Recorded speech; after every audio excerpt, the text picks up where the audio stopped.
A Fighting Man of Mars by Edgar Rice Burroughs. Foreword. To Jason Gridley of Tarzana, discoverer of the Gridley wave, belonged the credit of establishing radio communication between Pellucidar and the outer world. It was my good fortune to be much in his laboratory while he was carrying on his experiments, and to be also the recipient of his confidences, so that I was fully aware that while he hoped to establish communication with Pellucidar, he was also reaching out toward an even more stupendous accomplishment. He was groping through space for contact with another planet.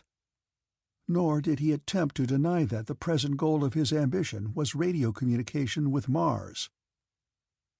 Gridley had constructed a simple, automatic device for broadcasting signals intermittently, and for recording whatever might be received during his absence.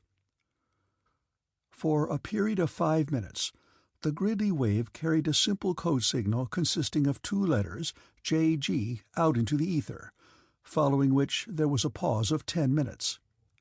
Hour after hour, day after day, week after week, these silent, invisible messengers sped out to the uttermost reaches of infinite space, and after Jason Gridley left Tarzana to embark upon his expedition to Pellucidar, I found myself drawn to his laboratory by the lure of the tantalizing possibilities of his dream, as well as by the promise I had made him that I would look in occasionally to see that the device was functioning properly, and to examine the recording instruments for any indication that the signals had been received and answered. My considerable association with Gridley had given me a fair working knowledge of his devices, and sufficient knowledge of the Morse code to enable me to receive with moderate accuracy and speed. Months passed. Dust accumulated thickly upon everything except the working parts of Gridley's device, and the white ribbon of ticker tape that was to receive an answering signal retained its virgin purity. Then I went away for a short trip into Arizona. I was absent for about 10 days, and upon my return, one of the first things with which I concerned myself was an inspection of Gridley's laboratory and the instruments he had left in my care. As I entered the familiar room and switched on the lights, it was with the expectation of meeting with the same blank unresponsiveness to which I was by now quite accustomed. As a matter of fact, hope of success had never been raised to any considerable degree in my breast, nor had Gridley been over-sanguine. His was merely an experiment. He considered it well worth while to make it, and I considered it equally worth while to lend him what small assistance I might. It was, therefore, with feelings of astonishment that assumed the magnitude of a distinct shock that I saw upon the ticker tape the familiar tracings which stand for the dots and dashes of code. Of course, I realized that some other researcher might have duplicated Jason's discovery of the Gridley wave, and that the message might have originated upon Earth, or again, it might be a message from Jason himself in Pellucidar. But when I had deciphered it, all doubts were quickly put to rest. It was from Ulysses Paxton, one-time captain, 9th U.S. Infantry, who, miraculously transported from a battlefield in France to the bosom of the great red planet, had become the right-hand man of Ras-Thavas, the master-mind of Mars, and later the husband of Validea, daughter of Khorasan, Jeddak of Duhor. In brief, the message explained that for months mysterious signals had been received at Helium, and while they were unable to interpret them, they felt that they came from Barsoom, the name by which the planet Earth is known upon Mars. John Carter being absent from Helium, a fast flyer had been dispatched to Duhor bearing an urgent request to Paxton to come at once to the Twin Cities and endeavor to determine if, in truth, the signals they were receiving actually originated upon the planet of his birth. Upon his arrival at Helium, Paxton immediately recognized the Morse code signals, and no doubt was left in the minds of the Martian scientists that at last something tangible had been accomplished toward the solution of intercommunication between Barsoom and Barsoom. Repeated attempts to transmit answering signals to Earth proved fruitless, and then the best minds of Helium settled down to the task of analyzing and reproducing the Gridley wave. They felt that at last they had succeeded. Paxton had sent his message, and they were eagerly awaiting an acknowledgment. I have since been in almost constant communication with Mars, but out of loyalty to Jason Gridley, to whom all the credit and honor are due, I have made no official announcement, nor shall I give out any important information, leaving all that for his return to the outer world. But I believe that I am betraying no confidence if I narrate to you the interesting story of Hadron of Hastor, which Paxton told me one evening not long since. I hope that you will enjoy it as much as I did. But before I go on with the story, a brief description of the principal races of Mars, their political and military organization, and some of their customs may prove of interest to many of my readers. The dominant race, in whose hands rests the progress and civilization, yes, the very life of Mars, differ but little in physical appearance from ourselves. The fact that their skins are a light reddish copper color and that they are oviparous constitute the two marked divergencies from Anglo-Saxon standards. No, there is another: their longevity. 1,000 years is the natural span of life of a Martian, although, because of their warlike activities and the prevalence of assassination among them, few live their allotted span. Their general political organization has changed little in countless ages, the unit still being the tribe, at the head of which is a chief or Jed, corresponding in modern times to our king. The princes are known as lesser Jeds, while the chief of chiefs, or the head of consolidated tribes, is the Jedak, or emperor, whose consort is a Jedara. The majority of red Martians live in walled cities, though there are many who reside in isolated, though well-walled and defended, farm homes along those rich irrigated ribbons of land that we of Earth know as the canals of Mars. In the far south, that is, the South Polar region, dwells a race of very handsome and highly intelligent black men. There also is the remnant of a white race, while the North Polar regions are dominated by a race of yellow men. In between the two poles, and scattered over all the arid wastelands of the dead sea bottoms, often inhabiting the ruined cities of another age, are the feared green hordes of Mars. The terrible green warriors of Barsoom are the hereditary enemies of all the other races of this martial planet. They are of heroic size, and in addition to being equipped with 2 legs and 2 arms apiece, they have an intermediary pair of limbs, which may be used at will either as arms or legs. Their eyes are set at the extreme sides of their heads, a trifle above the center, and protrude in such a manner that they may be directed either forward or back, and also independently of each other, thus permitting these remarkable creatures to look in any direction, or in 2 directions at once without the necessity of turning their heads. Their ears, which are slightly above the eyes and closer together, are small cup-shaped antennae, protruding several inches from the head, while their noses are but longitudinal slits in the center of their faces, midway between their mouths and ears. They have no hair on their bodies, which are of a very light yellowish-green color in infancy, deepening to an olive-green toward maturity, the adult males being darker in color than the females. The iris of the eyes is blood-red, as in albinos, while the pupil is dark. The eyeball itself is very white, as are the teeth, and it is these latter which add a most ferocious appearance to an otherwise fearsome and terrible countenance, as the lower tusks curve upward to sharp points, which end about where the eyes of earthly human beings are located. The whiteness of the teeth is not that of ivory, but of the snowiest and most gleaming of china. Against the dark background of their olive skins, their tusks stand out in a most striking manner, causing these weapons to present a singularly formidable appearance. They are a cruel and taciturn race, entirely devoid of love, sympathy, or pity. They are an equestrian race, never walking other than to move about their camps. Their mounts, called thoats, are great savage beasts, whose proportions harmonize with those of their giant masters. They have 8 legs and broad flat tails larger at the tips than at the roots. They hold these tails straight out while running. Their mouths are enormous, splitting their heads from their snouts to their long, massive necks.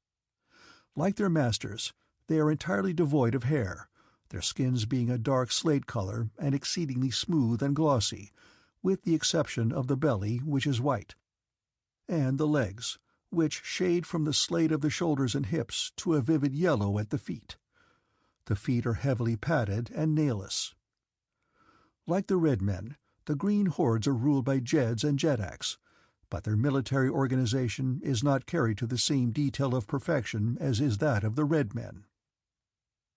The military forces of the red men are highly organized, the principal arm of the service being the Navy, an enormous air force of battleships, cruisers, and an infinite variety of lesser craft down to one-man scout flyers. Next in size and importance is the infantry branch of the service, while the cavalry, mounted on a breed of small thoats, similar to those used by the green Martian giants, is utilized principally in patrolling the avenues of the cities and the rural districts that border the irrigating systems. The principal basic unit, although not the smallest one of the military organization, is a Utan, consisting of 100 men, which is commanded by a Dwar with several Padwars or lieutenants junior to him. An Adwar commands a Umak of 10,000 men, while next above him is a Jedwar who is junior only to the Jed or king. Science, literature, art, and architecture are in some of their departments further advanced upon Mars than upon Earth, a remarkable thing when one considers the constant battle for survival which is the most marked characteristic of life upon Barsoom. Not only are they waging a continual battle against nature, which is slowly diminishing their already scant atmosphere, but from birth to death they are constantly faced by the stern necessity of defending themselves against the enemy nations of their own race and the great hordes of roving green warriors of the dead sea bottom. While within the walls of their own cities are countless professional assassins, whose calling is so well recognized that in some localities they are organized into guilds. But notwithstanding all the grim realities with which they have to contend, the Red Martians are a happy, social people. They have their games, their dances, and their songs, and the social life of a great capital of Barsoom is as gay and magnificent as any that may be found in the rich capitals of Earth. That they are a brave, noble, and generous people is indicated by the fact that neither John Carter nor Ulysses Paxton would return to Earth if they might. And now to return to the tale that I had from Paxton across 43 million miles of space. Chapter 1. Sanoma Tora. This is the story of Hadron of Hastor, fighting man of Mars, as narrated by him to Ulysses Paxton. I am Tan Hadron of Hastor. My father is Had-Tur, Adwar of the first Umak of the troops of Hastor. He commands the largest ship of war that Hastor has ever contributed to the navy of Helium, accommodating as it does the entire 10,000 men of the first Umak, together with 500 lesser fighting ships and all the paraphernalia of war. My mother is a princess of Gathol. As a family, we are not rich except in honor, and, valuing this above all mundane possessions, I chose the profession of my father rather than a more profitable career. The better to further my ambition, I came to the capital of the Empire of Helium, and took service in the troops of Tardos Mors, Jedak of Helium, that I might be nearer the great John Carter, warlord of Mars. My life in Helium and my career in the army were similar to those of hundreds of other young men. I passed through my training days without notable accomplishment, neither heading nor trailing my fellows, and in due course I was made a Padwar of the 91st Umak, being assigned to the 5th Utan of the 11th Dar. What with being of noble lineage by my father and inheriting royal blood from my mother, the palaces of the twin cities of Helium were always open to me, and I entered much into the gay life of the capital. It was thus that I met Sanoma Tora, daughter of Tor-Hatan, Adwar of the 91st Umak. Tor-Hatan is only of the lower nobility, but he is fabulously rich from the loot of many cities, well invested in farmland and mines, and because here in the capital of Helium riches count for more than they do in Hastor, Tor-Hatan is a powerful man, whose influence reaches even to the throne of the Jedak. Never shall I forget the occasion upon which I first laid eyes upon Sanoma Tora. It was upon the occasion of a great feast at the marble palace of the warlord. There were gathered under one roof the most beautiful women of Barsoom, where, notwithstanding the gorgeous and radiant beauty of Dejah Thoris, Tara of Helium, and Thuvia of Tarth, the pulchritude of Sanoma Tora was such as to arrest attention. I shall not say that it was greater than that of those acknowledged queens of Barsoomian loveliness, for I know that my adoration of Sanoma Tora might easily influence my judgment, but there were others there who remarked her gorgeous beauty, which differs from that of Dejah Thoris as the chaste beauty of a polar landscape differs from the beauty of the tropics, as the beauty of a white palace in the moonlight differs from the beauty of its garden at midday.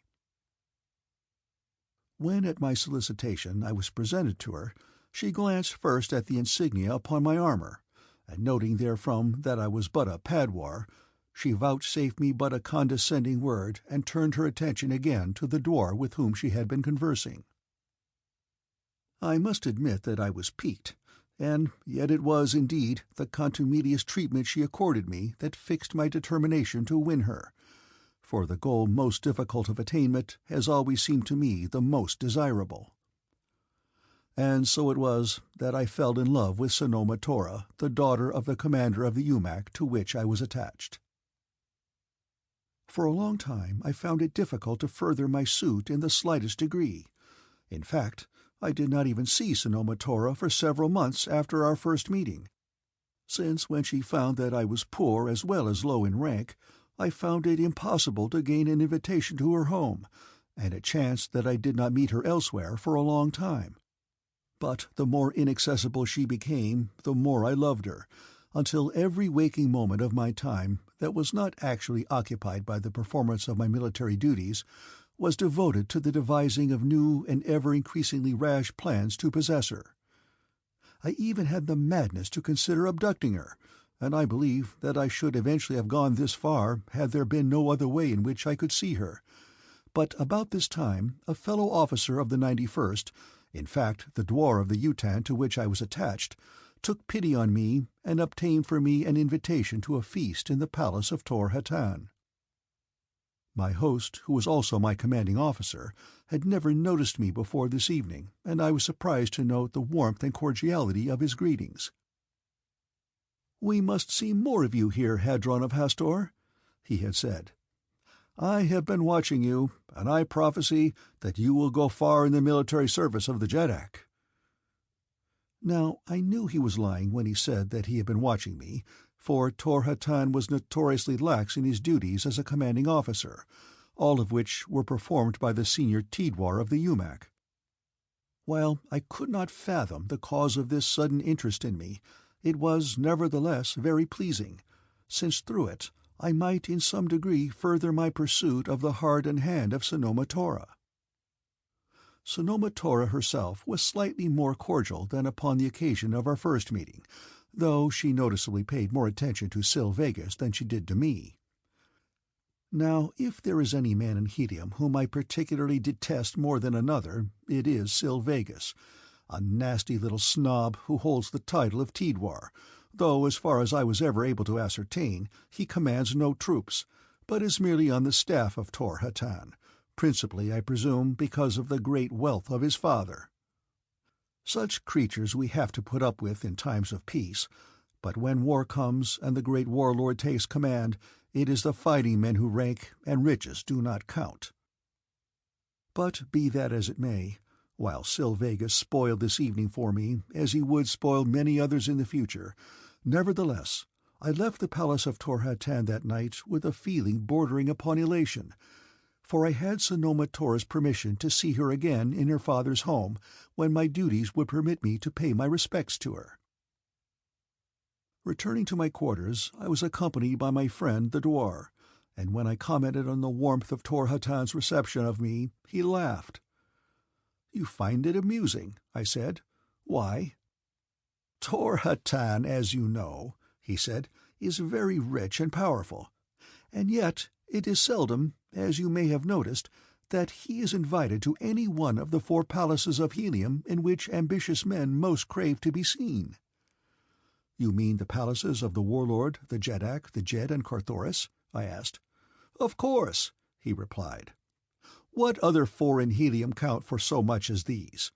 Tor Hatan," he continued, "is supposed to come from lower nobility, but there is a question in my mind as whether there is a drop of noble blood in his veins, and one of the facts upon which I base my conjecture is his cringing and fawning reverence for anything pertaining to royalty. He would give his fat soul to be considered an intimate of any one of the 4. "But what has that to do with me?" I demanded. "A great deal," he replied. "In fact, because of it, you were invited to his palace tonight." "I do not understand," I said. "I chanced to be talking with Tor Hatan the morning of the day you received your invitation, and in the course of our conversation I mentioned you. He had never heard of you, and as a Padwar in the 5th Utan, you aroused his interest not a particle.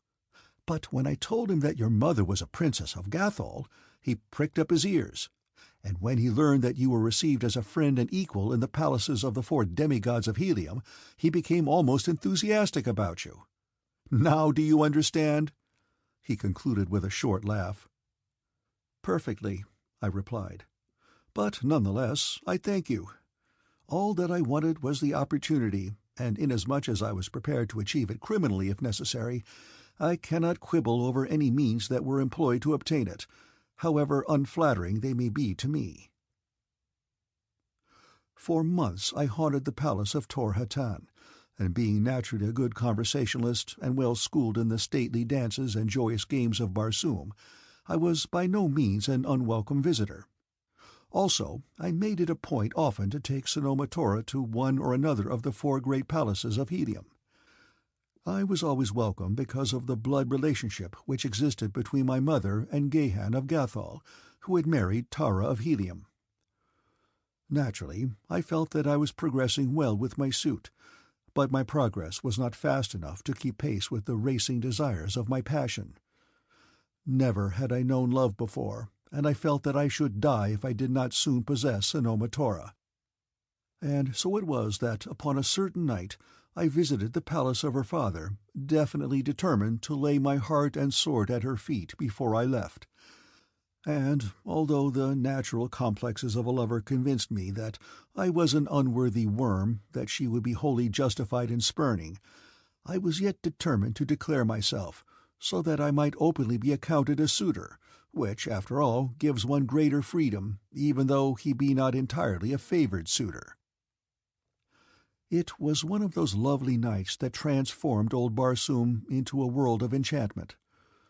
Thuria and Chloros were racing through the heavens, casting their soft light upon the garden of Tor Hatan, empurpling the livid scarlet sward and lending strange hues to the gorgeous blooms of Pimalia and Serapis, while the winding walks, gravelled with semi-precious stones, shot back 1,000 scintillant rays that, clothed in ever-changing colours, danced at the feet of the marble statuary that lent an added artistic charm to the ensemble.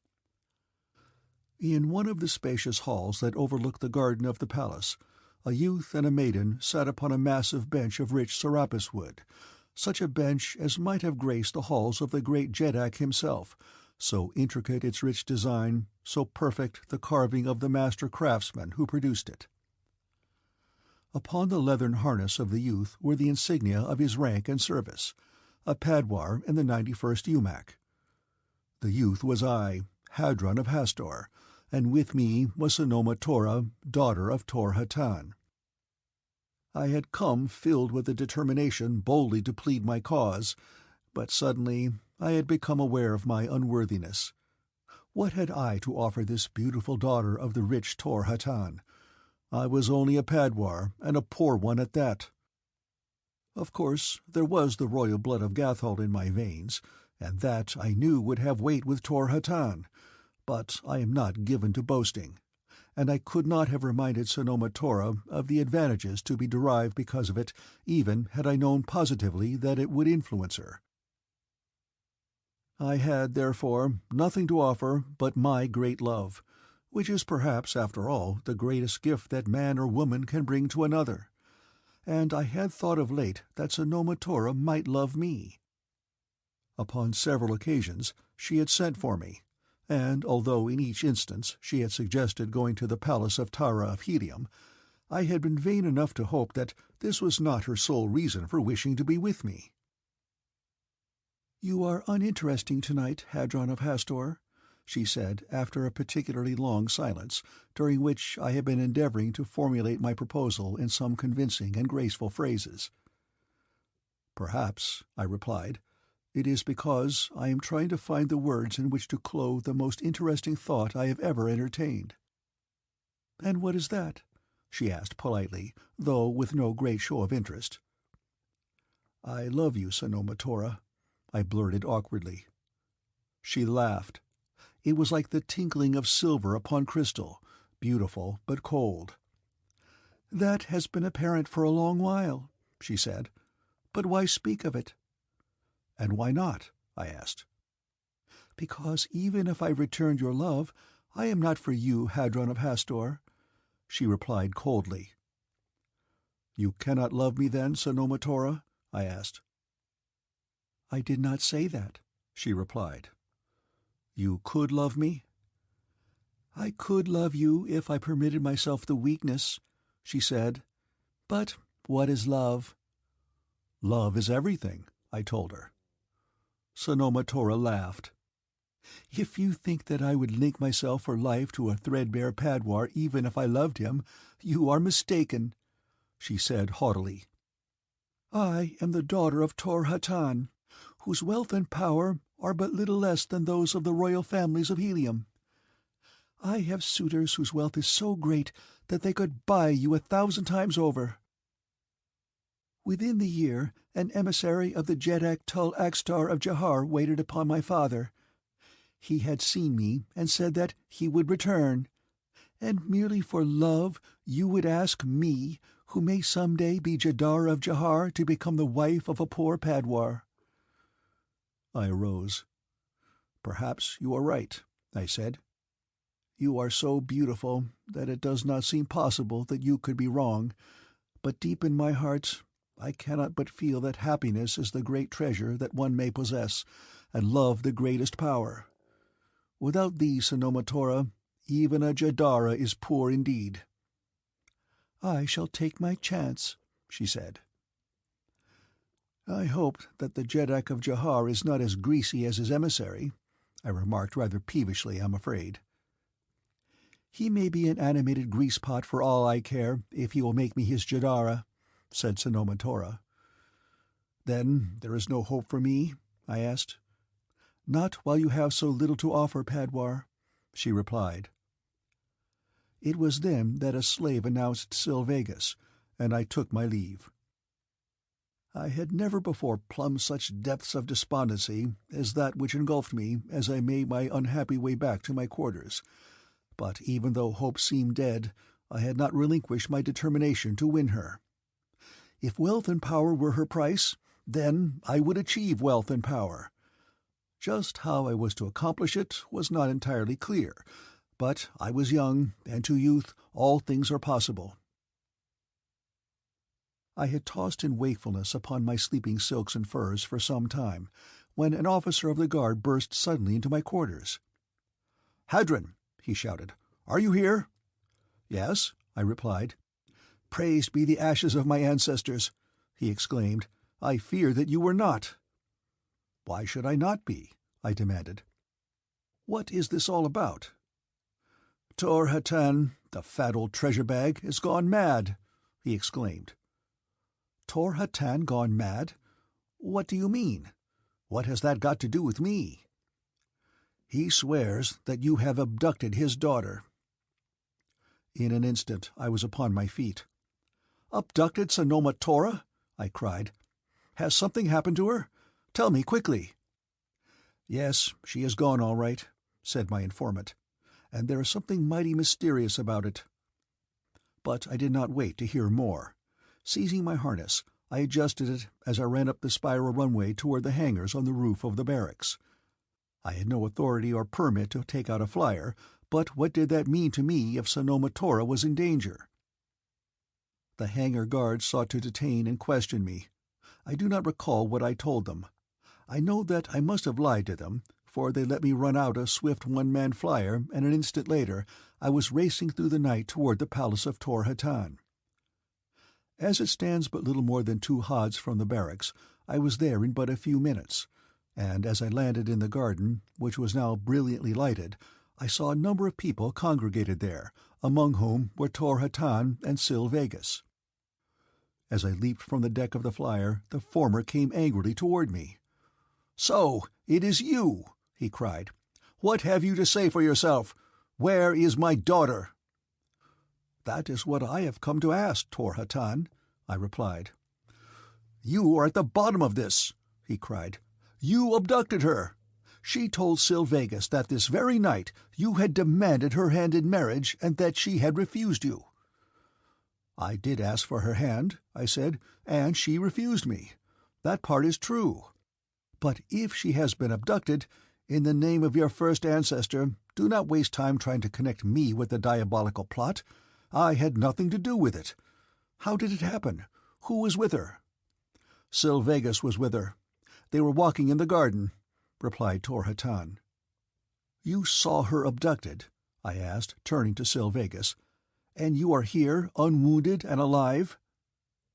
He started to stammer. "There were many of them," he said. "They overpowered me." "You saw them?" I asked. "Yes." "Was I among them?" I demanded. "It was dark. I could not recognize any of them. Perhaps they were disguised." "They overpowered you?" I asked him. "Yes," he said. "You lie!" I exclaimed. "Had they laid hands upon you, they would have killed you. You ran away and hid, never drawing a weapon to defend the girl." "That is a lie!" cried Sil Vegas. "I fought with them, but they overpowered me." I turned to Tor Hatan. "We're wasting time," I said. "Is there no one who can give us a clue as to the identity of these men and the direction they took in their flight? How and whence came they? How and whence did they depart?" "He is trying to throw you off the track, Tor Hatan," said Sil Vegas. "Who else could it have been but a disgruntled suitor? What would you say if I should tell you that the metal of the men who stole Sanoma Tora was the metal of the warriors of Hastor?" "I would say that you are a liar," I replied. "If it was so dark that you could not recognize faces, how could you decipher the insignia upon their harness?" At this juncture, another officer of the 91st UMAC joined us. "We have found one who may perhaps shed some light upon the subject," he said, "if he lives long enough to speak."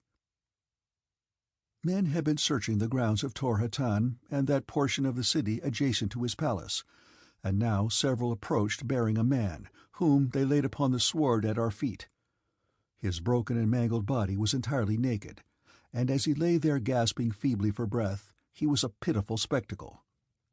A slave dispatched into the palace returned with stimulants, and when some of these had been forced between his lips, the man revived slightly. "Who are you?" asked Tor Hatan. "I am a warrior of the city guard," replied the man feebly. An officer approached Tor Hatan excitedly. "My men have just found 6 more bodies close to the point at which we discovered this man," he said. "They are all naked and similarly broken and mangled." "Perhaps we shall get to the bottom of this yet," said Tor Hatan, and turning again to the poor broken thing upon the scarlet sward, he directed him to proceed. "We were on night patrol over the city when we saw a craft running without lights. As we approached it and turned our searchlight upon it, I caught a single brief glimpse of it. It bore no colors or insignia to denote its origin, and its design was unlike that of any ship I have ever seen. It had a long, low, enclosed cabin upon either side of which were mounted 2 peculiar-looking guns. This was all I had time to note, except that I saw a man directing one of the guns in our direction. The padwar in command of our ship immediately gave orders to fire upon the stranger, and at the same time he hailed him. At that instant our ship dissolved in mid-air. Even my harness fell from me. I remember falling, that is all." And with these words he gasped once and died. Tor-Hatan called his people around him. "There must have been someone about the palace or grounds who saw something of this occurrence," he said. "I command that, no matter who may be involved, whoever has any knowledge whatsoever of this affair shall speak." A slave stepped forward, and as he approached, Tor-Hatan eyed him with haughty arrogance. "Well," demanded the Adwar, "what have you to say? Speak." "You have commanded it, Tor-Hatan," said the slave. "Otherwise I should not speak, for when I have told what I saw, I shall have incurred the enmity of a powerful noble." And he glanced quickly toward Silvegus. "And if you speak the truth, man, you will have won the friendship of a Padwar whose sword is not so mean but that it may protect you even from a powerful noble," I said quickly, and I too glanced at Silvegus, for it was in my mind that what the fellow had to tell might be none too flattering to the soft fop who masqueraded beneath the title of a warrior. "Speak," commanded Tor-Hatan impatiently, "and see to it thou dost not lie." "For 14 years I have served faithfully in your palace, Tor-Hatan," replied the man. "Ever since I was brought to Helium a prisoner of war after the fallen sack of Kobol, where I served in the bodyguard of the Jed of Kobol, and in all that time you have had no reason to question my truthfulness. Sanoma Tora trusted me, and had I had a sword this night, she might still be with us." "Come, come," cried Tor-Hatan, "get to the point. What saw you?" "The fellow saw nothing," snapped Silvegus. "Why waste time upon him? He seeks but to glory in a little brief notoriety." "Let him speak," I exclaimed. "I had just ascended the first ramp to the second level of the palace," explained the slave, "on my way to the sleeping quarters of Tor-Hatan to arrange his sleeping silks and furs for the night, as is my custom, and, pausing for a moment to look out into the garden, I saw Sanoma Tora and Silvegus walking in the moonlight. Conscious that I should not thus observe them, I was about to continue on my way about my duties when I saw a flier dropping silently out of the night toward the garden. Its motors were noiseless, it showed no light. It seemed a spectral ship, and of such strange design that, even if for no other reason, it would have arrested my attention. But there were other reasons. Unlighted ships move through the night for no good purpose, and so I paused to watch it. It landed silently and quickly behind Sanoma Tora and Silvegus, nor did they seem aware of its presence until their attention was attracted by the slight clanking of the accoutrements of one of the several warriors who sprang from its low cabin as it grounded. Then Silvegus wheeled about. For just an instant he stood as though petrified, and then, as the strange warriors leaped toward him, he turned and fled into the concealing shrubbery of the garden. "It is a lie!" cried Silvegus. "Silence, coward!" I commanded. "Continue, slave," directed Tor-Hatan. Sanoma Tora was not aware of the presence of the strange warriors until she was seized roughly from behind. It all happened so quickly that I scarce had time to realize the purpose of the sinister visitation before they laid hands upon her. When I comprehended that my mistress was the object of this night attack, I rushed hurriedly down the ramp, but ere I reached the garden they had dragged her aboard the flier. Even then, however, had I had a sword, I might at least have died in the service of Sanoma Tora, for I reached the ship of mystery as the last warrior was clambering aboard. I seized him by the harness and attempted to drag him to the ground, at the same time shouting loudly to attract the palace guard, but ere I did so, one of his fellows on the deck above me drew his longsword and struck viciously at my head. The blade caught me but a glancing blow, which, however, sufficed to stun me for a moment, so that I relaxed my hold upon the strange warrior and fell to the sward. When I regained consciousness, the ship had gone, and the tardy palace guard was pouring from the guard-room. I have spoken, and spoken truthfully." Tor-Hatan's cold gaze sought out the lowered eyes of Silvegus. "What have you to say to this?" he demanded. "The fellow is in the employ of Hadron of Hastor," shouted Sylvagus. "He speaks nothing but lies. I attacked them when they came, but there were many, and they overpowered me. This fellow was not present." "Let me see thy head," I said to the slave, and when he had come and knelt before me, I saw a great red welt the length of one side of his head above the ear, just such a welt as a glancing blow from the flat side of a longsword might have made. "Here," I said to Tor-Hatan, pointing to the great welt, "is the proof of a slave's loyalty and courage. Let us see the wounds received by a noble of Helium, who, by his own testimony, engaged in single-handed combat against great odds. Surely in such an encounter he must have received at least a single scratch." "Unless he is as marvelous a swordsman as the great John Carter himself," said the dwarf of the palace guard with a thinly veiled sneer.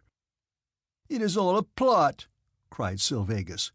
"Do you take the word of a slave, Tor-Hatan, against that of a noble of Helium?" "I rely on the testimony of my eyes and my senses," replied the Adwar, and he turned his back upon Sylvagus and again addressed the slave. "Didst thou recognize any of those who abducted Sanoma Tora?" he demanded, "or note their harness or their metal?" "I got no good look at the face of any of them, but I did see the harness and metal of him whom I tried to drag from the flier." "Was it the metal of Hastor?" asked Tor-Hatan. "By my first ancestor, it was not," replied the slave emphatically. "Nor was it the metal of any other city of the Empire of Helium. The design and the insignia were unknown to me, and yet there was a certain familiarity about them that tantalizes me. I feel that I have seen them before, but when and where I cannot recall. In the service of my Jed I fought invaders from many lands, and it may be that upon some of these I saw similar metal many years ago." "Are you satisfied, Tor-Hatan," I demanded, "that the aspersions cast upon me by Sylvagus are without foundation?" "Yes, Hadron of Hastor," replied the Adwar. "Then, with your leave, I shall depart," I said. "Where are you going?"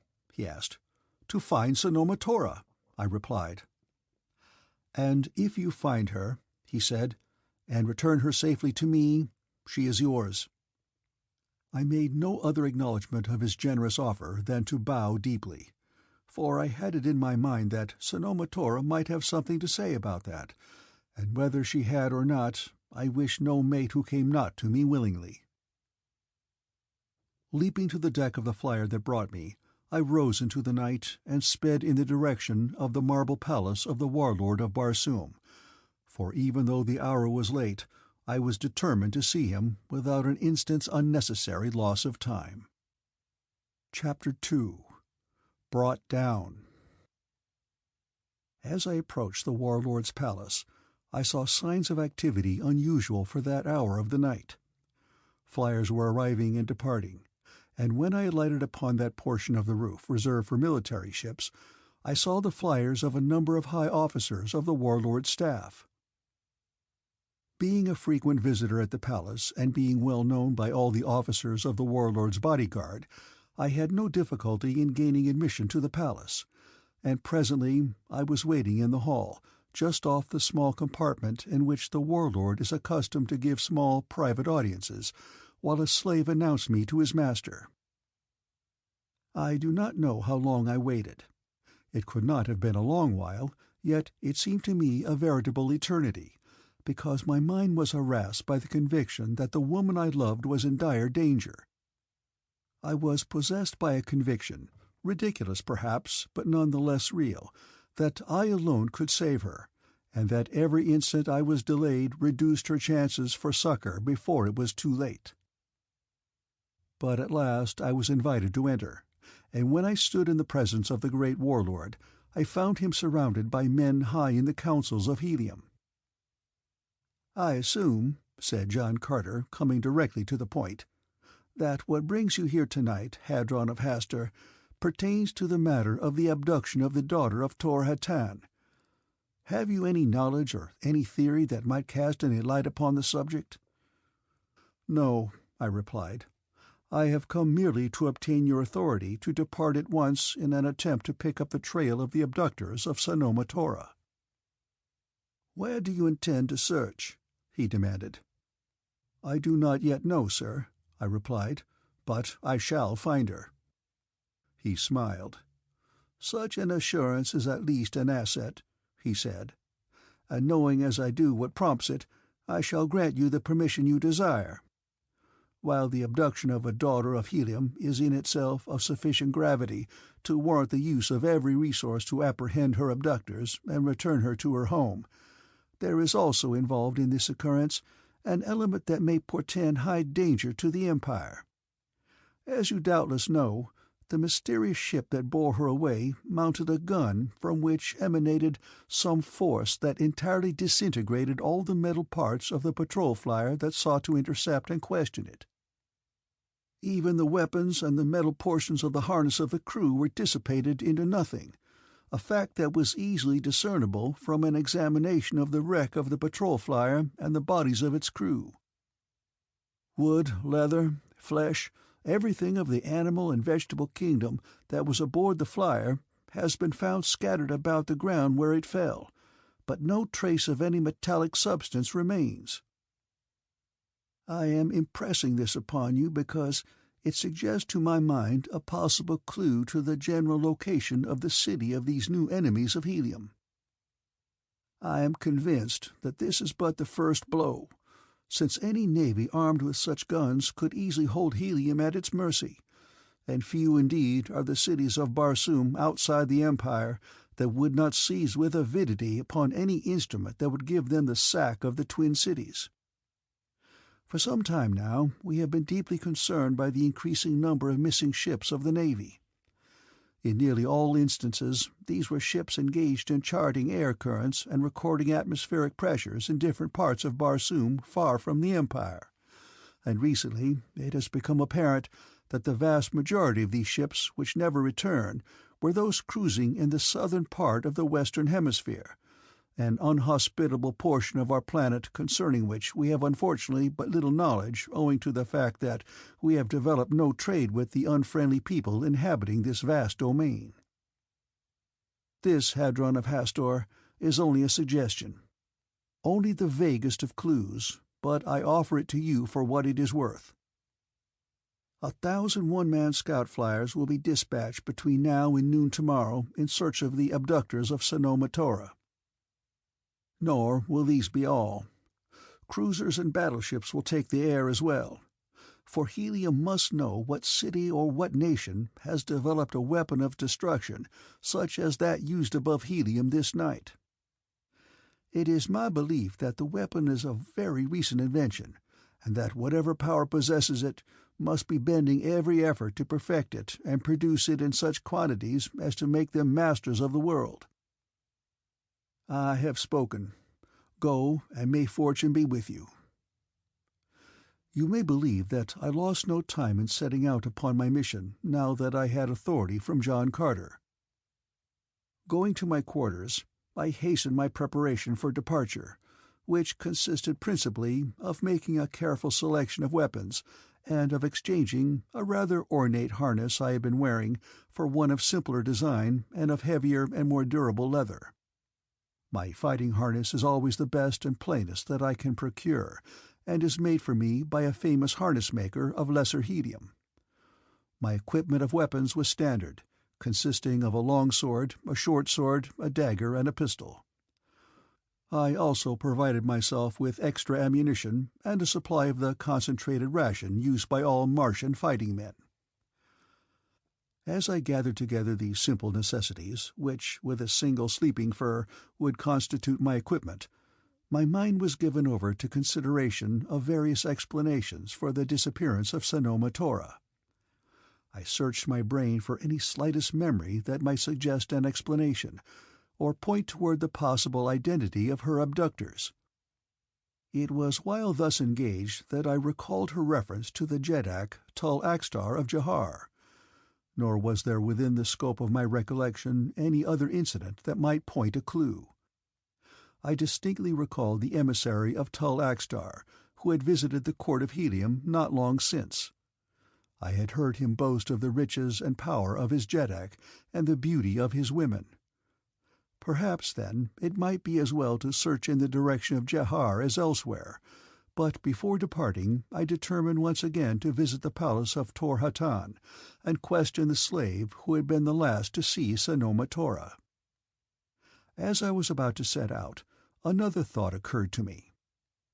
I knew that in the Temple of Knowledge might be found either illustrations or replicas of the metal and harness of every nation of Barsoom, concerning which aught was known in Helium.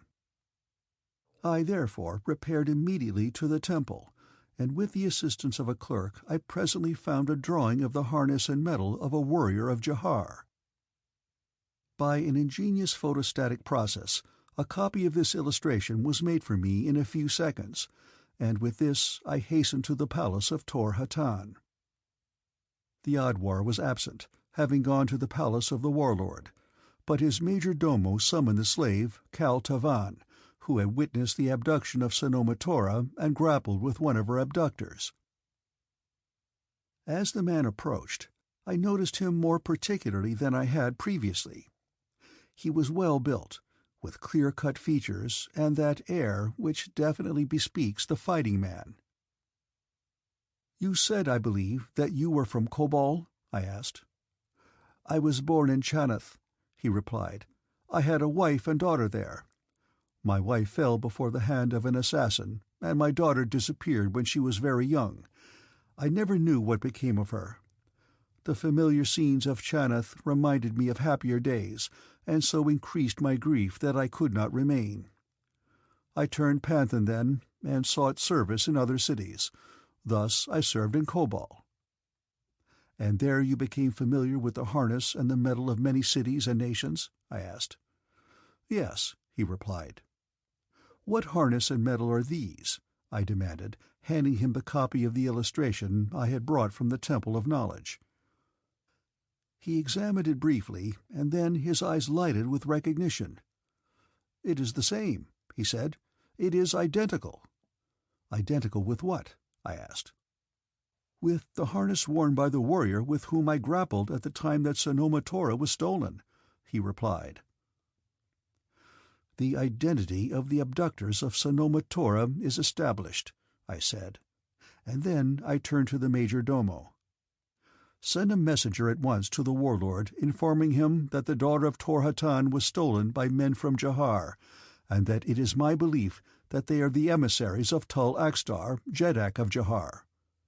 And without more words I turned and left the palace, going directly to my flier. As I rose above the towers and domes and lofty landing stages of Greater Helium, I turned the prow of my flier toward the west, and opening wide the throttle, sped swiftly through the thin air of dying Barsoom toward that great unknown expanse of her remote southwestern hemisphere, somewhere within the vast reaches of which lay Jahar, toward which, I was now convinced, Sanoma Tora was being born to become not the Jadara of Tul Akstar, but his slave, for Jaddaks take not their Jadaras by force upon Barsoom. I believe that I understood the explanation of Sanoma Tora's abduction, an explanation that would have caused her intensive chagrin, since it was far from flattery. I believed that Tul Akstar's emissary had reported to his master the charm and beauty of the daughter of Tor Hatan, but that she was not of sufficiently noble birth to become his Jadara, and so he had adopted the only expedient by which he might possess her. My blood boiled at the suggestion, but my judgment told me that it was doubtless right. During the past years, I should say the last 10 or 20, greater strides have been taken in the advancement of aeronautics than had been previously achieved in the preceding 500 years. The perfection of the destination control compass by Carthoris of Helium is considered by many authorities to have marked the beginning of a new era of invention. For centuries, we seem to have stagnated in a quiet pond of self-sufficiency, as though we had reached the acme of perfection beyond which it was useless to seek for improvement upon what we considered the highest possible achievements of science. Carthoris of Helium, inheriting the restless, inquiring mind of his earth-born sire, awoke us. Our best minds took up the challenge, and the result was rapid improvement in design and construction of airships of all classes, leading to a revolution in motor building. We had thought that our light, compact, powerful radium motors never could be improved upon, and that man never would travel, either safely or economically, at a speed greater than that attained by our swift one-man scout flyers, about 1,100 hods per zode. Note: approximately 160 Earth miles per hour. When a virtually unknown padwar in the Navy of Helium announced that he had perfected a motor that, with one-half the weight of our present motors, would develop twice the speed. It was this type of motor with which my scout flyer was equipped, a seemingly fuelless motor, since it derived its invisible and imponderable energy from the inexhaustible and illimitable magnetic field of the planet. There are certain basic features of the new motor that only the inventor and the government of Helium are fully conversant with, and these are most jealously guarded. The propeller shaft, which extends well within the hull of the flyer, is constructed of numerous lateral segments insulated from one another. Around this shaft and supporting it is a series of armature-like bearings, through the center of which it passes. These are connected in series with a device called an accumulator, through which the planet's magnetic energy is directed to the peculiar armatures which encircle the propeller shaft. Speed is controlled by increasing or diminishing the number of armature bearings in series with the accumulator, all of which is simply accomplished by a lever which the pilot moves from his position on deck, where he ordinarily lies upon his stomach, his safety belt snapped to heavy rings in the deck. The limit of speed, the inventor claims, is dependent solely on the ratio of strength to weight in the construction of the hull. My one-man scout flyer easily attains a speed of 2,000 hods per zode, note, approximately 300 miles per hour. Nor could it have withstood the tremendous strain of a more powerful motor, though it would have been easy to have increased both the power of one and the speed of the other by the simple expedient of a longer propeller shaft carrying an additional number of armature bearings. In experimenting with the new motor at Hastor last year, an attempt was made to drive a scout flyer at the exceptional speed of 3,300 hods per zode, note, approximately 500 miles per hour. A hod being 1,949.0592 Earth feet, and a zode 2.462 Earth hours. But before the ship had attained a speed of 3,000 hods per zode, it was torn to pieces by its own motor. Now we are trying to attain the greatest strength with the minimum of weight, and as our engineers succeed, we shall see speed increased, until, I am sure, we shall easily attain to 7,000 hods per zode, note, over 1,000 miles per hour, for there seems to be no limit to the power of these marvelous motors. Little less marvelous is the destination control compass of Carthoris of Helium. Set your pointer upon any spot on either hemisphere, open your throttle, and then lie down and go to sleep if you will. Your ship will carry you to your destination, drop within 100 yards or so of the ground, and stop, while an alarm awakens you. It is really a very simple device, but I believe that John Carter has fully described it in one of his numerous manuscripts. In the adventure upon which I had embarked, the destination control compass was of little value to me, since I did not know the exact location of Jahar. However, I set it roughly at a point about 30 degrees south latitude, 35 degrees east longitude, as I believe that Jahar lay somewhere to the southwest of that point. Flying at high speed, I had long since left behind the cultivated areas near Helium, and was crossing above a desolate and deserted waste of ochre moss that clothed the dead sea bottoms, where once rolled a mighty ocean bearing upon its bosom the shipping of a happy and prosperous people, now but a half-forgotten memory in the legends of Barsoom. Upon the edges of plateaus that once had marked the shoreline of a noble continent, I passed above the lonely monuments of that ancient prosperity, the sad deserted cities of old Barsoom. Even in their ruins there is a grandeur and magnificence that still has power to awe a modern man. Down toward the lowest sea bottoms, other ruins mark the tragic trail that ancient civilization had followed in pursuit of the receding waters of its ocean, to where the last city finally succumbed, bereft of commerce, shorn of power, to fall at last an easy victim to the marauding hordes of fierce green tribesmen, whose descendants now are the sole rulers of many of these deserted sea bottoms. Hating and hated, ignorant of love, laughter, or happiness, they lead their long, fierce lives, quarreling among themselves and their neighbors and preying upon any chance adventurers who happen within the confines of their bitter and desolate domain. Fierce and terrible as are all green men, there are few whose cruel natures and bloody exploits have horrified the minds of red men to such an extent as have the green hordes of Torcus. The city of Torcus, from which they derive their name, was one of the most magnificent and powerful of ancient Barsoom.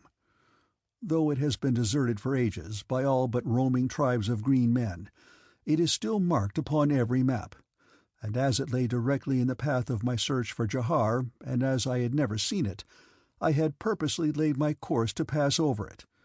And when, far ahead, I saw its lofty towers and battlements, I felt the thrill of excitement and the lure of adventure which these dead cities of Barsoom proverbially exert upon us red men. As I approached the city, I reduced my speed and dropped lower that I might obtain a better view of it. What a beautiful city it must have been in its time! Even today, after all the ages that have passed since its broad avenue surged with the life of happy, prosperous throngs, its great palaces still stand in all their glorious splendor, that time and the elements have softened and mellowed, but not yet destroyed. As I circled low above the city, I saw miles of avenues that have not known the foot of man for countless ages. The stone flagging of their pavement was overgrown with ochre moss, with here and there a stunted tree, or a grotesque shrub of one of those varieties that somehow find sustenance in the arid wasteland. Silent, deserted courtyards looked up at me, gorgeous gardens of another happier day. Here and there the roof of a building had fallen in, but for the most part they remained intact, dreaming doubtless of the wealth and beauty they had known in days of yore, and in imagination I could see the gorgeous sleeping silks and furs spread out in the sunlight, while the women idled beneath gay canopies of silks, their jeweled harnesses scintillating with each move of their bodies. I saw the pennons waving from countless thousands of staffs, and the great ships at anchor in the harbor rose and fell to the undulations of the restless sea. There were swaggering sailors upon the avenues, and burly fighting men before the doors of every palace. Ah, what a picture imagination conjured from the death-like silence of that deserted city! And then, as a long swinging circle brought me above the courtyard of a splendid palace that faced upon the city's great central square, my eyes beheld that which shattered my beautiful dream of the past. Directly below me I saw a score of great thoats penned in what once may have been the royal garden of a Jeddak. The presence of these huge beasts meant but one thing, and that was that their green masters were to be found nearby. As I passed above the courtyard, one of the restless, vicious beasts looked up and saw me, and instantly he commenced to squeal angrily.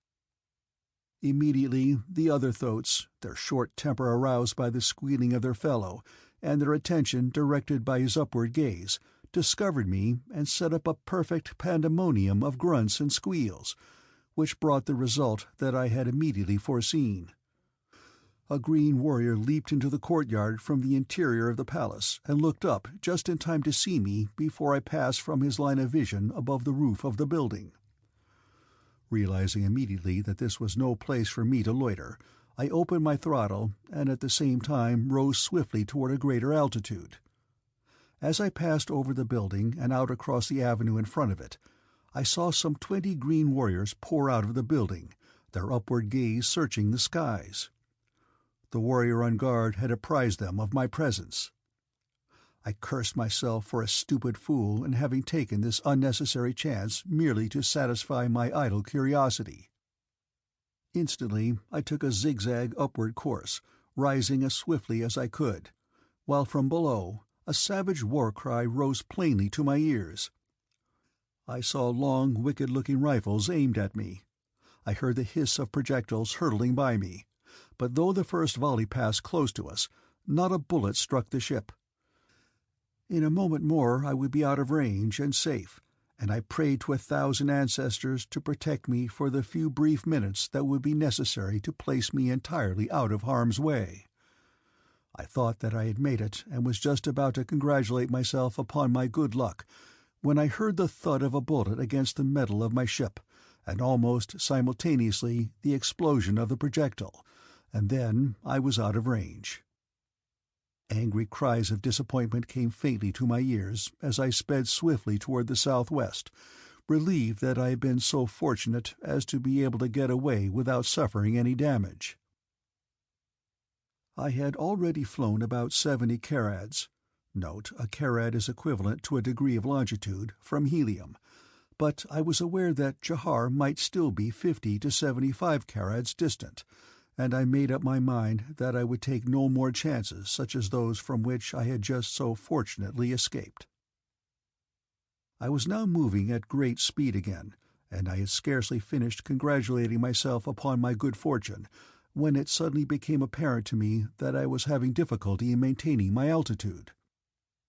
My flier was losing buoyancy, and almost immediately I guessed, what investigation later revealed, that one of my buoyancy tanks had been punctured by the explosive bullet of the Green Warriors.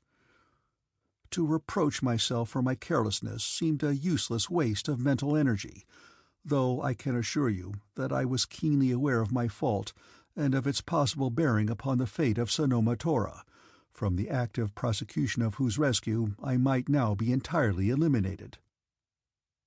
The results as they affected me did not appall me half so much as did the contemplation of the unquestioned danger in which Sanoma Tora must be, from which my determination to rescue her had so obsessed me that there had not entered into my thoughts any slightest consideration of failure.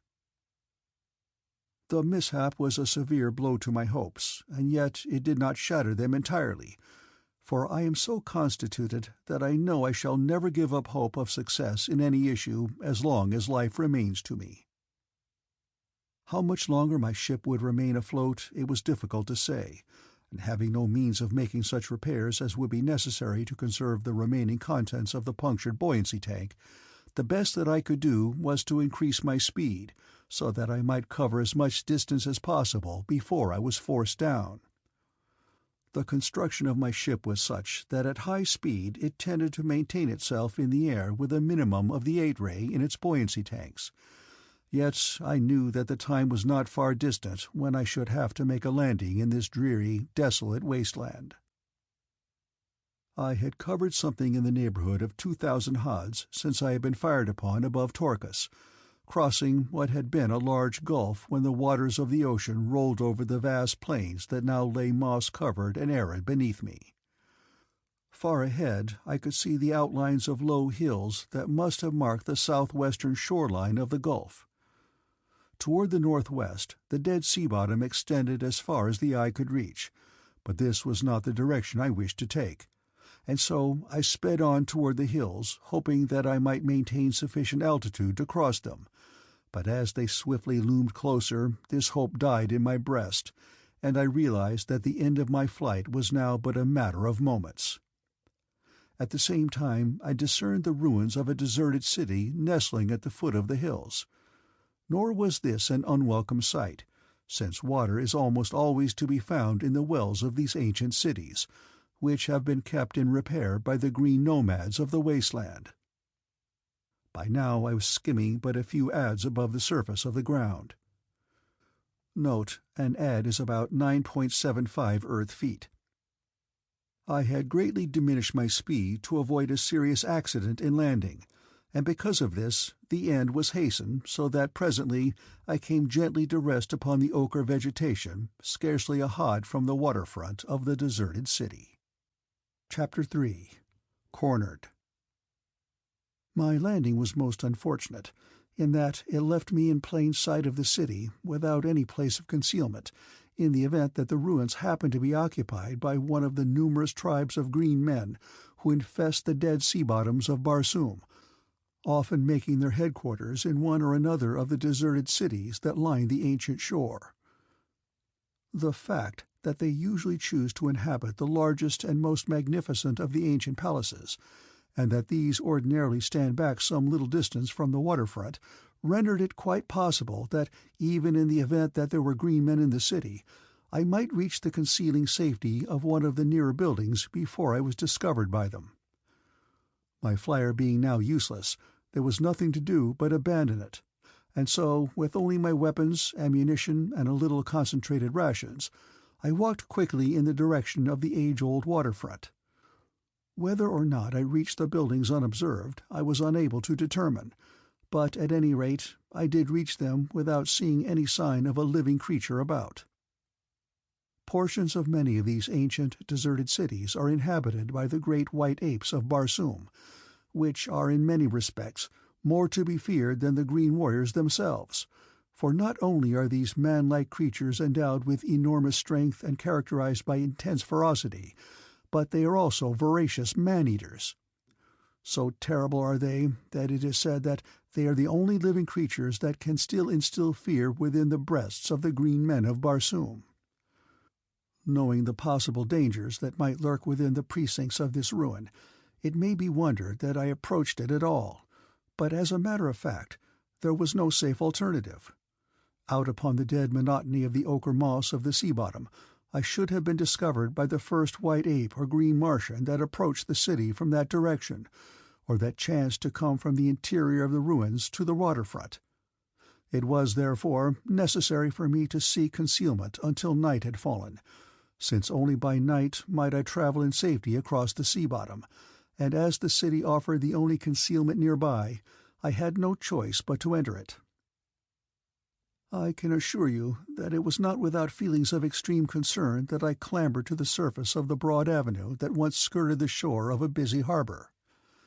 Across its wide expanse rose the ruins of what once had been shops and warehouses, but whose eyeless windows now looked down upon a scene of arid desolation. Gone were the great ships, gone were the busy, hurrying throngs, gone the ocean. Crossing the avenue, I entered one of the taller buildings, which I noticed was surmounted by a high tower. The entire structure, including the tower, seemed to be in an excellent state of preservation, and it occurred to me that if I could ascend into the latter, I should be able to obtain an excellent view of the city and of the country that lay beyond it to the southwest, which was the direction in which I intended to pursue my search for Jahar. I reached the building apparently unobserved, and, entering, found myself in a large chamber, the nature and purpose of which it was no longer possible to determine, since such decorations as may possibly have adorned its walls in the past were no longer discernible, and whatever furniture it may have contained to give a clue to its identity had long since been removed. There was an enormous fireplace in the far end of the room, and at one side of this fireplace a ramp led downward, and upon the other a similar ramp led upward. Listening intently for a moment, I heard no sound, either within or without the building, so that it was with considerable confidence that I started to ascend the ramp. Upward I continued from floor to floor, each of which consisted of a single large chamber, a fact which finally convinced me that the building had been a warehouse for the storing of goods passing through this ancient port. From the upper floor a wooden ladder extended upward through the center of the tower above. It was of solid steel, which is practically indestructible, so that, though I knew it might be anywhere from 500,000 to 1,000,000 years old, I did not hesitate to trust myself to it. The circular interior core of the tower, upward through which the ladder extended, was rather dark. At each landing there was an opening into the tower chamber at that point, but as many of these openings were closed, only a subdued light penetrated to the central core. I had ascended to the second level of the tower when I thought that I heard a strange noise beneath me. Just the suggestion of a noise it was, but such utter silence had reigned over the deserted city that the faintest sound must have been appreciable to me. Pausing in my ascent, I looked down, listening. But the sound which I had been unable to translate was not repeated, and I continued my way on upward. Having it in my mind to climb as high up in the tower as possible, I did not stop to examine any of the levels that I passed. Continuing upward for a considerable distance, my progress was finally blocked by heavy planking that appeared to form the ceiling of the shaft. Some 8 or 10 feet below me was a small door that probably led to one of the upper levels of the tower, and I could not but wonder why the ladder had been continued on upward above this doorway, since it could serve no practical purpose if it merely ended at the ceiling. Feeling above me with my fingers, I traced the outlines of what appeared to be a trap door. Obtaining a firm footing upon the ladder as high up as I could climb, I placed a shoulder against the barrier. In this position I was able to exert considerable pressure upward, with the result that presently I felt the planking rise above me, and a moment later, to the accompaniment of subdued groans, the trap-door swung upward upon ancient wooden hinges long unused.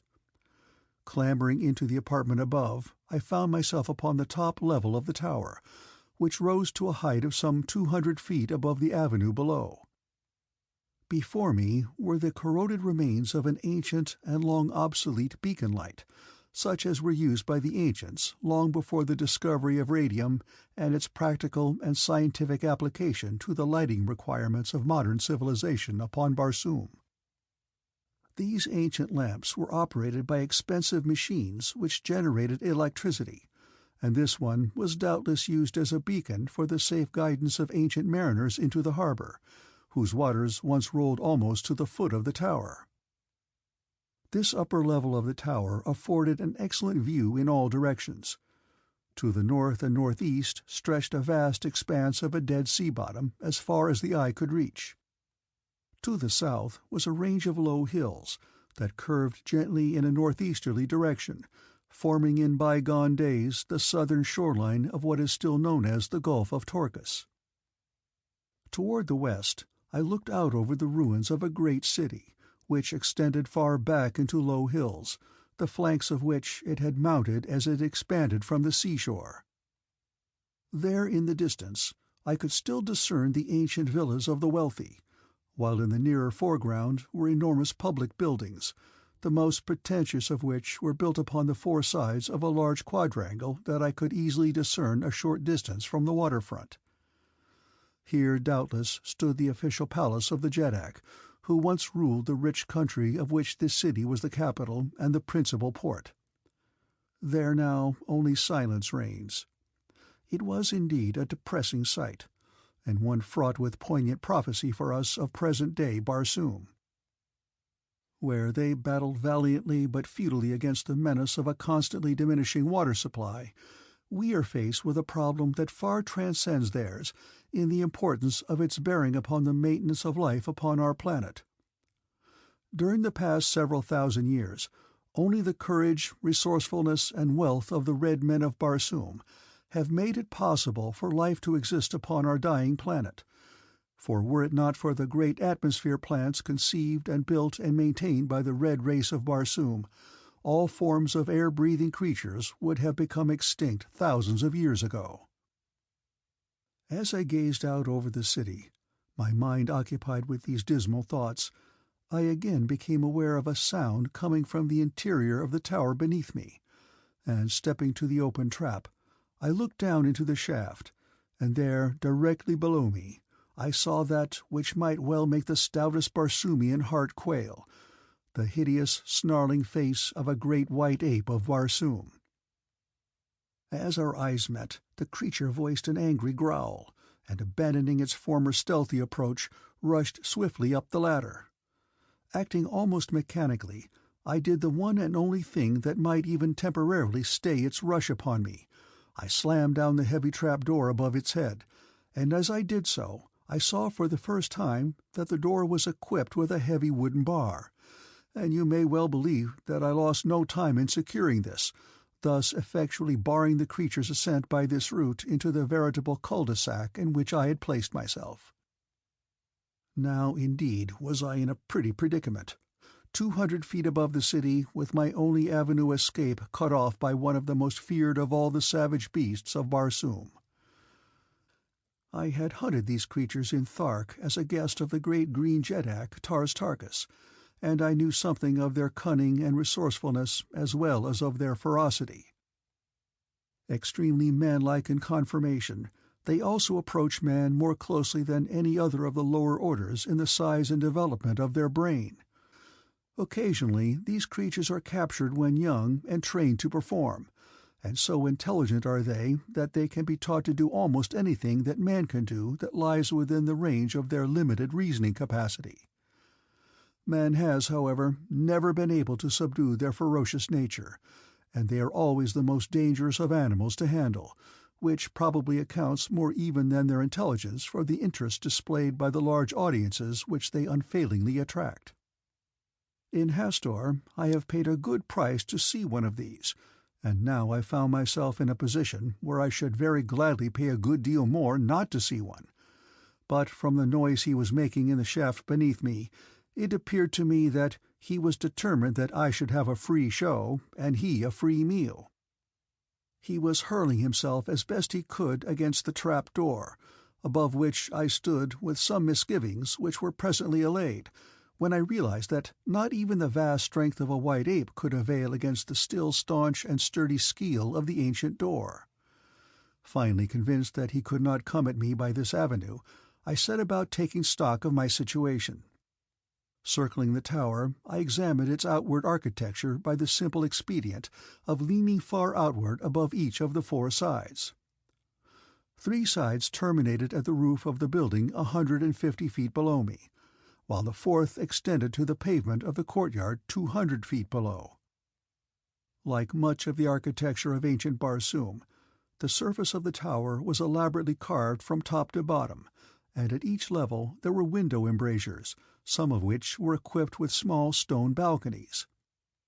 As a rule, there was but a single window to a level, and as the window for the level directly beneath never opened on the same side of the tower as the window for the level above, there was always a distance of from 30 to 40 feet between windows upon the same side, and as I was examining the outside of the tower with a view to its offering me an avenue of escape, this point was of great importance to me, since a series of window ledges, one below another, would have proved a most welcome sight to a man in my position.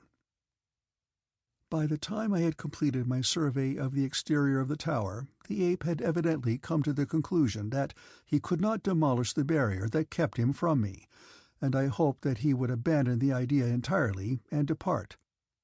But when I lay down on the floor and placed an ear close to the door, I could plainly hear him just below as he occasionally changed from one uncomfortable position to another upon the small ladder beneath me. I did not know to what extent these creatures might have developed pertinacity of purpose, but I hoped that he might soon tire of his vigil and his thoughts be diverted into some other channel. However, as the day wore to a close, this possibility seemed to grow more and more remote, until at last I became almost convinced that the creature had determined to lay siege until hunger or desperation forced me from my retreat. How longingly I gazed at the beckoning hills beyond the city where lay my route toward the southwest, toward fabled Jahar. The sun was low in the west. Soon would come the sudden transition from daylight to darkness, and then what? Perhaps the creature would abandon its vigil. Hunger or thirst might attract it elsewhere, but how was I to know? How easily it might descend to the bottom of the tower and await me there, confident that sooner or later I must come down. One unfamiliar with the traits of these savage creatures might wonder why, armed as I was with sword and pistol, I did not raise the trapdoor and give battle to my jailer. Had I known positively that he was the only white ape in the vicinity, I should not have hesitated to do so, but experience assured me that there was doubtless an entire herd of them quartered in the ruined city. So scarce is the flesh they crave that it is their ordinary custom to hunt alone, so that in the event that they make a kill, they may be more certain of retaining the prize for themselves. But if I should attack him, he would most certainly raise such a row as to attract his fellows, in which event my chance for escape would have been reduced to the ultimate zero. A single shot from my pistol might have dispatched him, but it was equally possible that it would not, for these great white apes of Barsoom are tremendous creatures, endowed with almost unbelievable vitality. Many of them stand fully 15 feet in height, and are endowed by nature with tremendous strength. Their very appearance is demoralizing to an enemy. Their white, hairless bodies are in themselves repulsive to the eye of a red man. The great shock of white hair bristling erect upon their pates accentuates the brutality of their countenances, while their intermediary set of limbs, which they use either as arms or legs as necessity or whim suggests, render them most formidable antagonists. Quite generally they carry a club, in the use of which they are terribly proficient. One of them, therefore, seemed sufficiently a menace in itself, so that I had no desire to attract others of its kind, though I was fully aware that eventually I might be forced to carry the battle to him. Just as the sun was setting, my attention was attracted toward the waterfront, where the long shadows of the city were stretching far out across the dead sea bottom. Riding up the gentle acclivity toward the city was a party of green warriors, mounted upon their great savage thoats. There were perhaps 20 of them, moving silently over the soft moss that carpeted the bottom of the ancient harbor, the padded feet of their mounts giving forth no sound. Like spectres, they moved in the shadows of the dying day, giving me further proof that fate had led me to a most unfriendly shore. And then, as though to complete the trilogy of fearsome Barsoomian menaces, the roar of a banth rolled down out of the hills behind the city. Safe from observation in the high tower above them, I watched the party as it emerged from the hollow of the harbor and rode out upon the avenue below me, and then, for the first time, I noted a small figure seated in front of one of the warriors. Darkness was coming swiftly now, but before the little cavalcade passed out of sight momentarily behind the corner of the building, as it entered another avenue leading toward the heart of the city, I thought that I recognized the little figure as that of a woman of my own race. That she was a captive was a foregone conclusion, and I could not but shudder as I contemplated the fate that lay in store for her. Perhaps my own Sanoma Tora was in equal jeopardy. But no, that could not be possible. How could Sanoma Tora have fallen into the clutches of warriors of the fierce horde of Torcus? It could not be she. No, that was impossible. But the fact remained that the captive was a red woman, and whether she were Sanoma Tora or another, whether she were from Helium or Jahar, my heart went out in sympathy to her, and I forgot my own predicament as something within me urged me to pursue her captors and to seek to snatch her from them. But, alas, how futile seemed my fancy! How might I, who might not even save himself, aspire to the rescue of another? The thought galled me, it hurt my pride, and forthwith I determined that, if I would not chance dying to save myself, I might at least chance it for a woman of my own race, and always in the back of my head was the thought that perhaps the object of my solicitude might indeed be the woman I loved. Darkness had fallen as I pressed my ear again to the trapdoor. All was silent below, so that presently I became assured that the creature had departed. Perhaps he was lying in wait for me further down, but what of that? I must face him eventually if he elected to remain. I loosened my pistol in its holster, and was upon the point of slipping the bar that secured the door, when I distinctly heard the beast directly beneath me. For an instant I paused. What was the use? It meant certain death to raise that door, and in what way might I be profiting either myself or the poor captive if I gave my life thus uselessly? But there was an alternative, one that I had been planning to adopt in case of necessity from the moment that I had first examined the exterior construction of the tower. It offered a slender chance of escape from my predicament, and even a very slender chance was better than what would confront me should I raise the trapdoor. I stepped to one of the windows of the tower and looked down upon the city. Neither moon was in the sky. I could see nothing. Toward the interior of the city I heard the squealing of thoats. There would the camp of the green men be located. Thus, by the squealing of their vicious mounts would I be guided to it. Again a hunting bent roared in the hills. I sat upon the sill and swung both legs across, and then turning on my belly, slipped silently over the edge until I hung only by my hands. Groping with my sandaled toes, I felt for a foothold upon the deep-cut carvings of the tower's face. Above me was a blue-black void shot with stars. Below me a blank and empty void. It might have been 1,000 sofads to the roof below me, or it might have been 1. But though I could see nothing, I knew that it was 150, and that at the bottom lay death if a foot or hand slipped. In daylight, the sculpturing had seemed large and deep and bold, but by night how different! My toes seemed to find but hollow scratches in a smooth surface of polished stone. My arms and fingers were tiring. I must find a foothold or fall, and then, when hope seemed gone, the toe of my right sandal slipped into a horizontal groove, and an instant later my left found a hold. Flattened against the sheer wall of the tower, I lay there resting my tired fingers and arms for a moment, and when I felt they would bear my weight again, I sought for handholds. Thus, painfully, perilously, monotonously, I descended inch by inch. I avoided the windows, which naturally greatly increased the difficulty and danger of my descent. Yet I did not care to pass directly in front of them, for fear that by chance the ape might have descended from the summit of the ladder and would see me. I cannot recall that ever in my life I felt more alone than I did that night, as I was descending the ancient beacon tower of that deserted city, for not even hope was with me. So precarious were my holds upon the rough stone that my fingers were soon numb and exhausted. How they clung at all to those shallow cuts I do not know. The only redeeming feature of the descent was the darkness, and 100 times I blessed my first ancestors that I could not see the dizzy depths below me. But, on the other hand, it was so dark that I could not tell how far I had descended.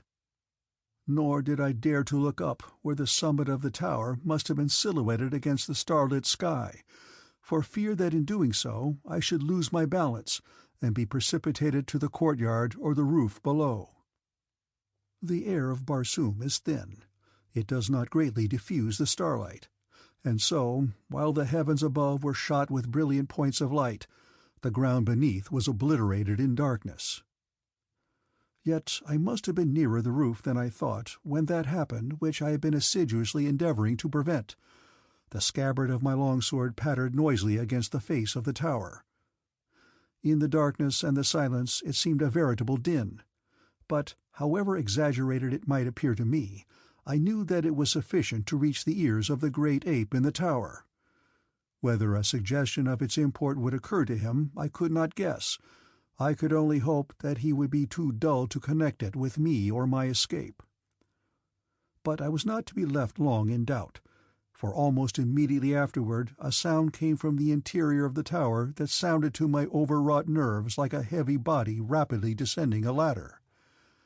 I realize now that imagination might easily have construed utter silence into such a sound, since I had been listening so intently for that very thing that I might easily have worked myself into such a state of nervous apprehension that almost any sort of an hallucination was possible.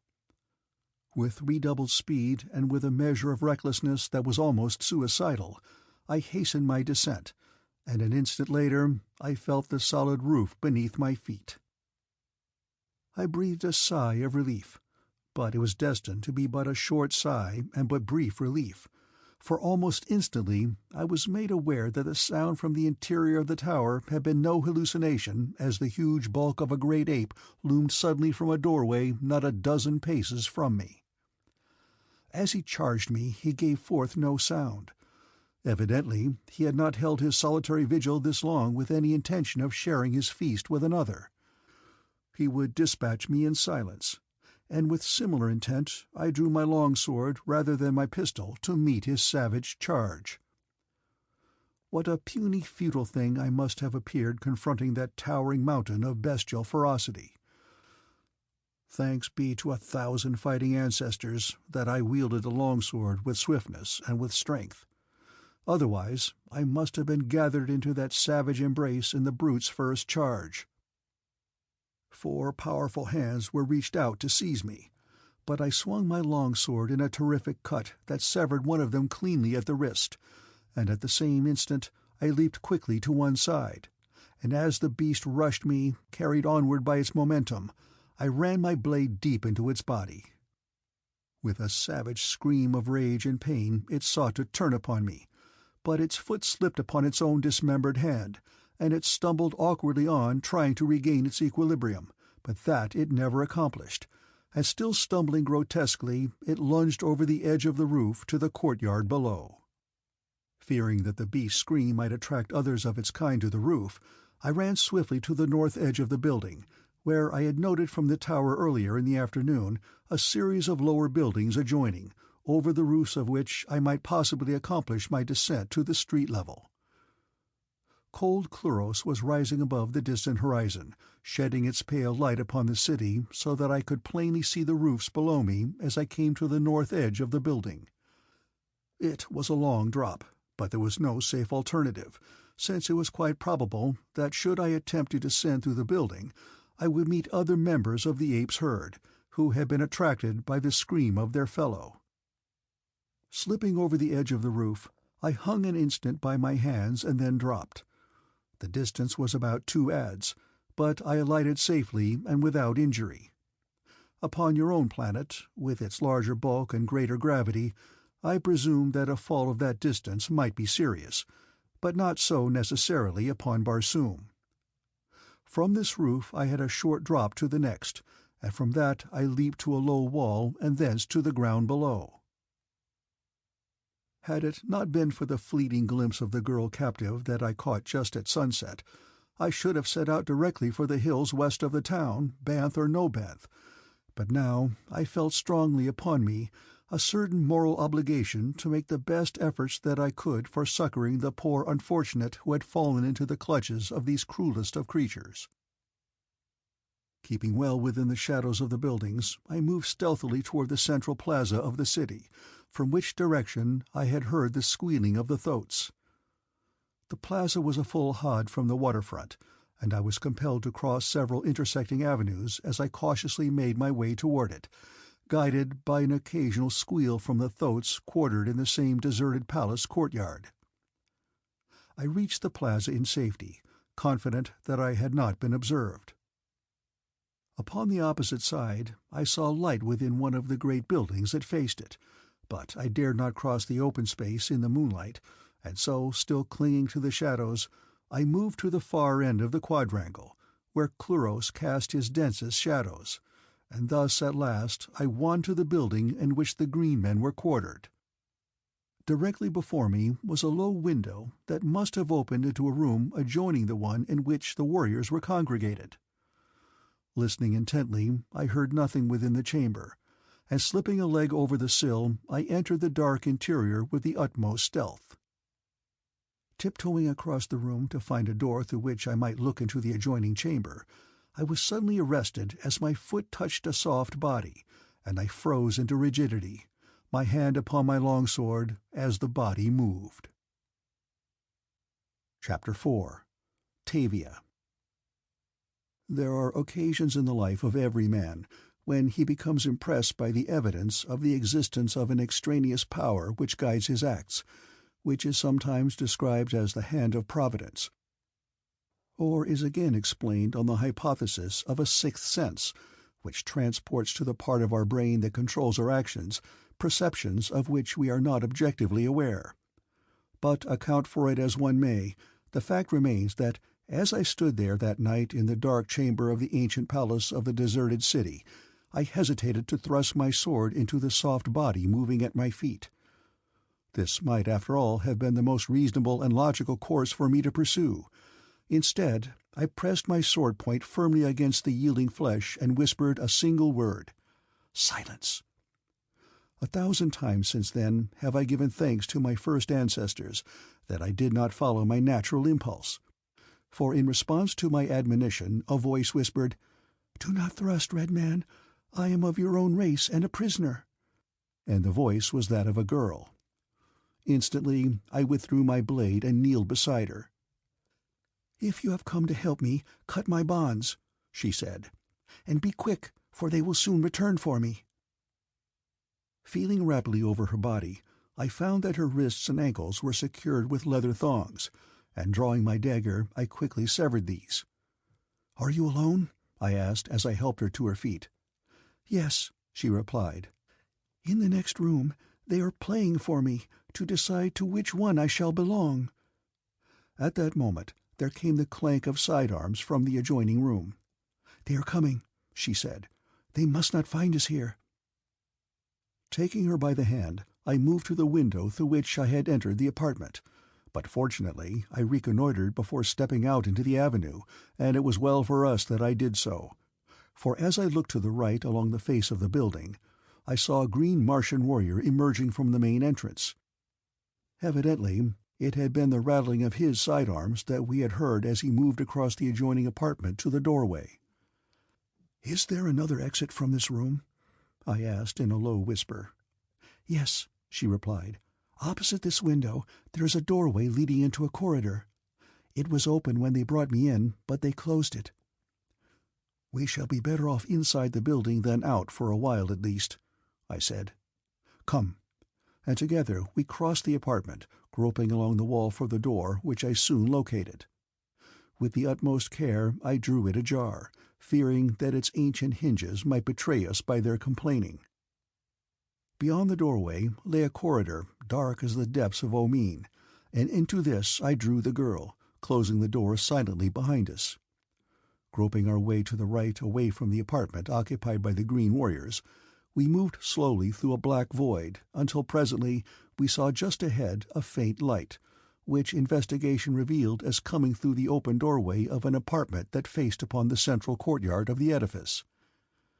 I was about to pass this doorway and seek a hiding place further within the remote interior of the building, when my attention was attracted by the squealing of a thoat in the courtyard beyond the apartment we were passing. From earliest boyhood I have had a great deal of experience with the small breed of thoats used as saddle animals by the men of my race, and while I was visiting Tartarchus of Thark, I became quite familiar with the methods employed by the green men in controlling their own huge vicious beasts. For travel over the surface of the ground, the thoat compares to other methods of land transportation as the one-man scout flyer does to all other ships of the air in aerial navigation. He is at once the swiftest and the most dangerous, so that faced as I was with a problem of land transportation, it was only natural that the squeal of the thoats should suggest a plan to my mind. "Why do you hesitate?" asked the girl. "We cannot escape in that direction since we cannot cross the courtyard." "On the contrary," I replied, "I believe that in this direction may lie our surest avenue of escape." "But their thoats are penned in the courtyard," she remonstrated, "and green warriors are never far from their thoats." "It is because the thoats are there that I wish to investigate the courtyard," I replied. "The moment they catch our scent," she said, "they will raise a disturbance that will attract the attention of their masters, and we shall immediately be discovered and captured." "Perhaps," I said, "but if my plan succeeds, it will be well worth the risk. But if you are very much afraid, I will abandon it." "No," she said. "It is not for me to choose or direct. You have been generous enough to help me, and I may only follow where you lead, but if I knew your plan, perhaps I might follow more intelligently." "Certainly," I said. "It is very simple. There are thoats. We shall take one of them and ride away. It will be much easier than walking, and our chances for escape will be considerably greater. At the same time, we shall leave the courtyard gates open, hoping that the other thoats will follow us out, leaving their masters unable to pursue us." "It is a mad plan," said the girl, "but it is a brave one. If we are discovered, there will be fighting, and I am unarmed. Give me your short sword, warrior, that we may at least make the best account of ourselves that is possible." I unsnapped the scabbard of my short sword from my harness and attached it to hers at her left hip, and as I touched her body in doing so, I could not but note that there was no sign of trembling such as there would have been had she been affected by fright or excitement. She seemed perfectly cool and collected, and her tone of voice was most reassuring to me. That she was not Sanoma Tora I had known when she had first spoken in the darkness of the room in which I had stumbled upon her, and while I had been keenly disappointed, I was still determined to do the best I could to assist in the escape of the stranger, although I was confident that her presence might greatly delay and embarrass me, while it subjected me to far greater danger than would have fallen to the lot of a warrior travelling alone. It was, therefore, reassuring to find that my unwelcome companion would not prove entirely helpless. "I trust you will not have to use it," I said as I finished hooking my short sword to her harness. "You will find," she said, "that if necessity arises, I can use it." "Good," I said. "Now follow me and keep close to me." A careful survey of the courtyard from the window of the chamber overlooking it revealed about 20 huge thoats, but no green warriors, evidence that they felt perfectly secure against enemies. The thoats were congregated in the far end of the courtyard.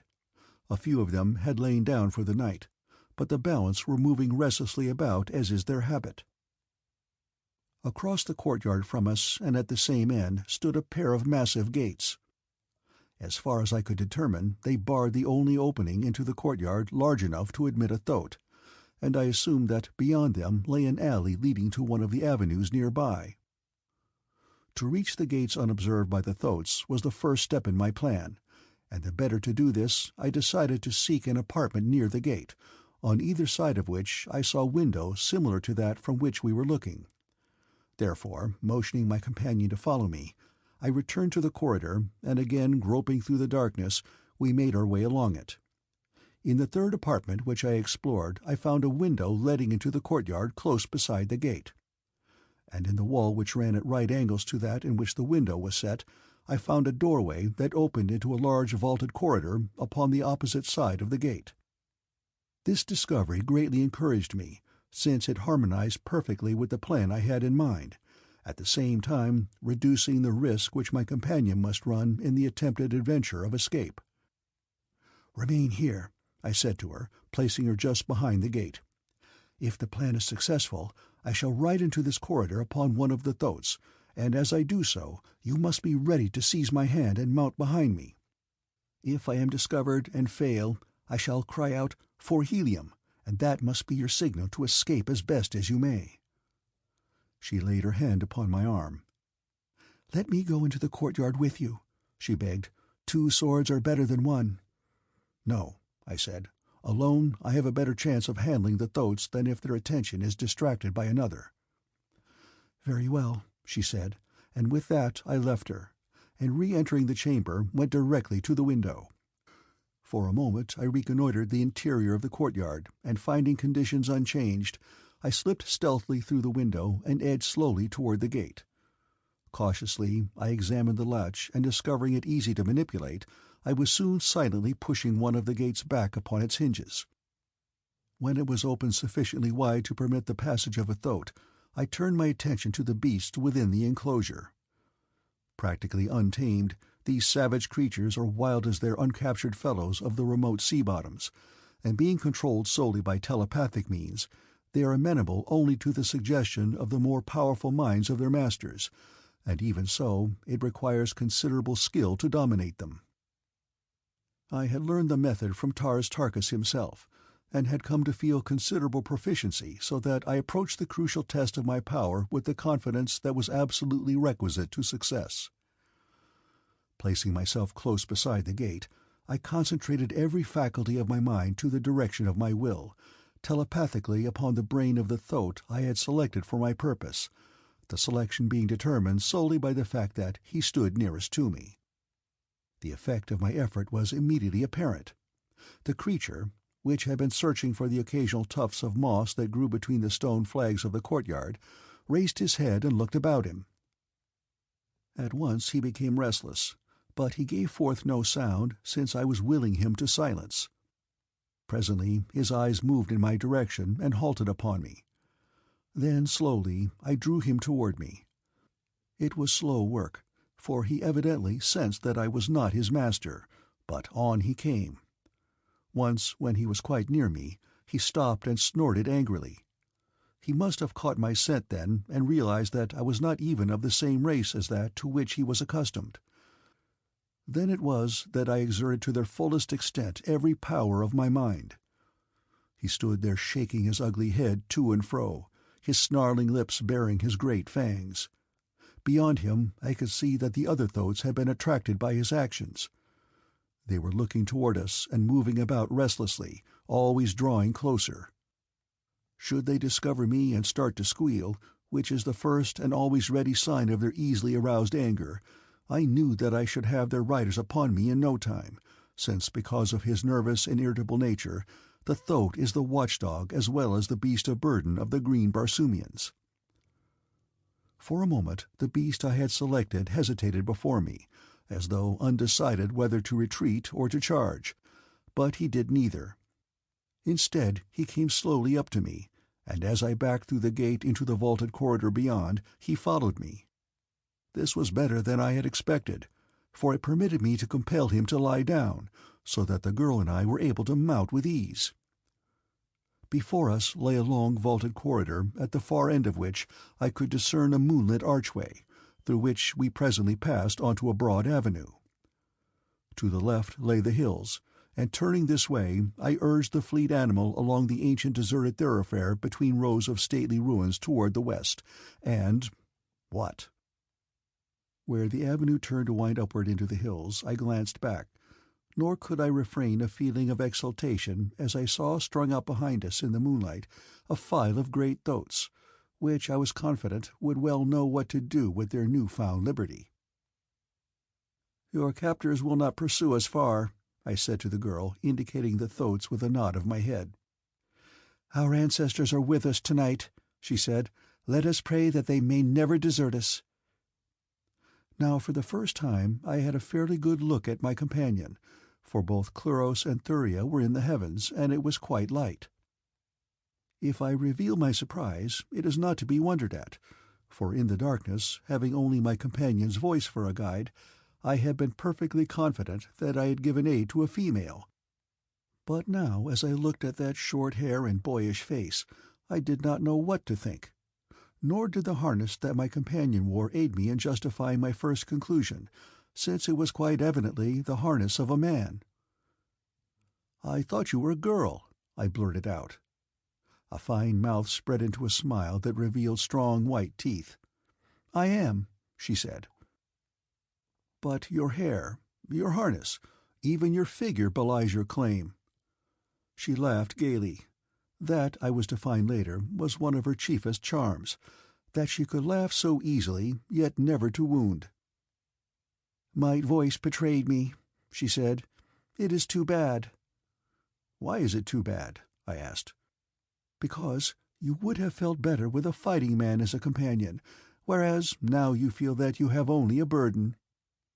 "A light one," I replied, recalling how easily I had lifted her to the thoat's back. "But tell me who you are, and why you are masquerading as a boy." "I am a slave girl," she said. "Just a slave girl who has run away from her master. Perhaps that will make a difference," she added a little sadly. "Perhaps you will be sorry that you have defended just a slave girl." "No," I said, "that makes no difference. I myself am only a poor padwar, not rich enough to afford a slave. Perhaps you are the one to be sorry that you were not rescued by a rich man." She laughed. "I ran away from the richest man in the world," she said. "At least, I guess he must have been the richest man in the world, for who could be richer than Tul Axtar, Jeddak of Jahar?" "You belong to Tul Axtar, Jeddak of Jahar?" I exclaimed. "Yes," she said. "I was stolen when I was very young from a city called Janath, and ever since I have lived in the palace of Tul Axtar. He has many women, thousands of them. Sometimes they live all their lives in his palace and never see him. I have seen him." She shuddered. "He is terrible.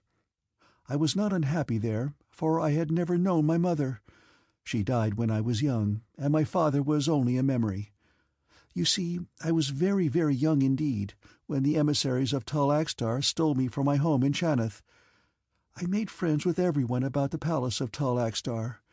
They all liked me, the slaves and the warriors and the chiefs, and because I was always boyish, it amused them to train me in the use of arms, and even to navigate the smaller fliers. But then came a day when my happiness was ended forever. Tall Axtar saw me. He saw me and sent for me. I pretended that I was ill and did not go, and when night came, I went to the quarters of a soldier whom I knew to be on guard and stole harness, and I cut off my long hair and painted my face that I might look more like a man, and then I went to the hangars on the palace roof and by a ruse deceived the guard there and stole a one-man flyer. I thought," she continued, "that if they searched for me at all they would search in the direction of Chaneth, and so I flew in the opposite direction, toward the northeast, intending to make a great circle to the north, turning back toward Chaneth. After I passed over Xanator, I discovered a large grove of Mantalia growing out upon the Dead Sea bottom, and I immediately descended to obtain some of the milk from these plants, as I had left the palace so hurriedly that I had had no opportunity to supply myself with provisions.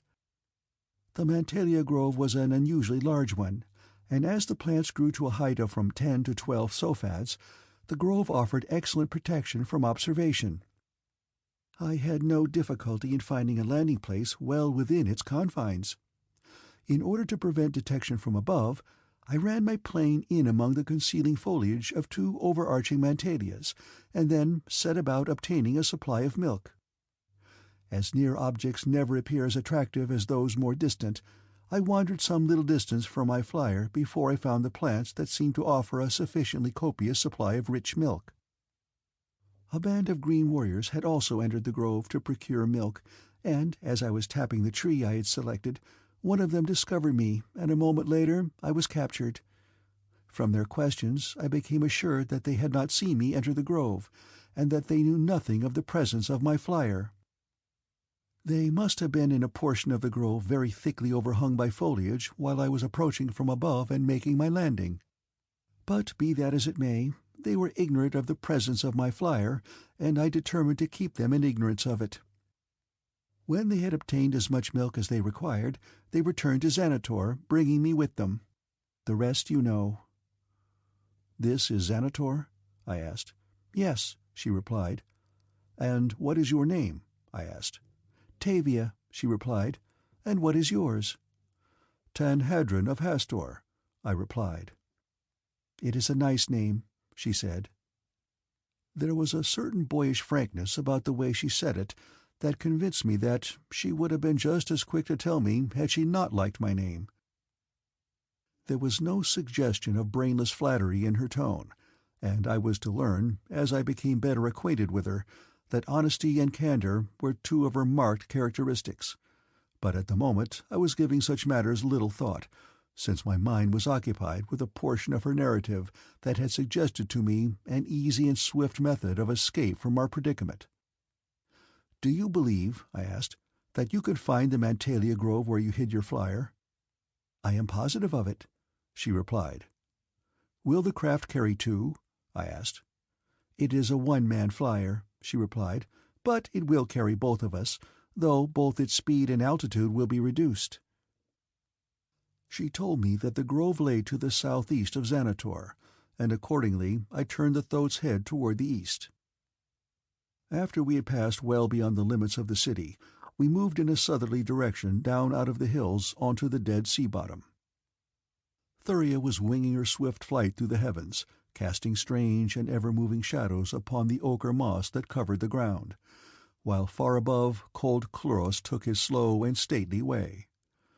The light of the 2 moons clearly illuminated the landscape, and I was sure that keen eyes could easily have detected us from the ruins of Xanator, although the swiftly moving shadows cast by Thuria were helpful to us, since the shadows of every shrub and stunted tree produced a riot of movement upon the surface of the sea-bottom in which our own moving shadow was less conspicuous. But the hope that I entertained most fondly was that all of the thoats had followed our beast from the courtyard, and that the green Martian warriors were left dismounted, in which event no pursuit could overtake us.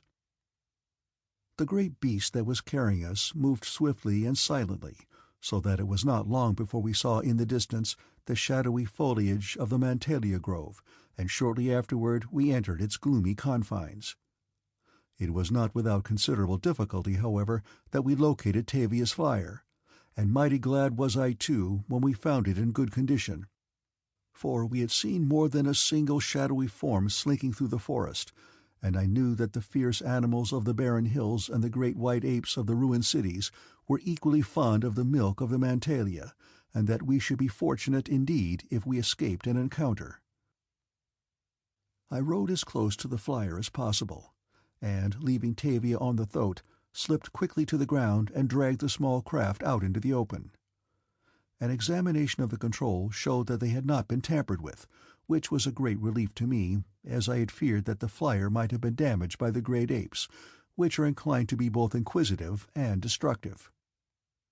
Assured that all was well, I assisted Tavia to the ground, and a moment later we were upon the deck of the flier. The craft responded satisfactorily, though a little sluggishly, to the controls, and immediately we were floating gently upward into the temporary safety of a Barsoomian night.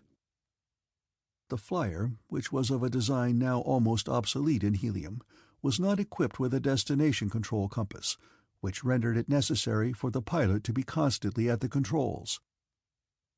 Our quarters on the narrow deck were exceedingly cramped, and I foresaw a most uncomfortable journey ahead of us. Our safety belts were snapped to the same deck ring as we lay almost touching one another upon the hard skeel. The cowl which protected our faces from the rush of the wind that was generated even by our relatively slow speed was not sufficiently high to permit us to change our positions to any considerable degree, though occasionally we found it a relief to sit up with our backs toward the bow and thus relieve the tedium of remaining constantly prone in one position. When I thus rested my cramped muscles, Tavia guided the flier, but the cold wind of the Barsoomian night always brought me down behind the cowl in a very few moments.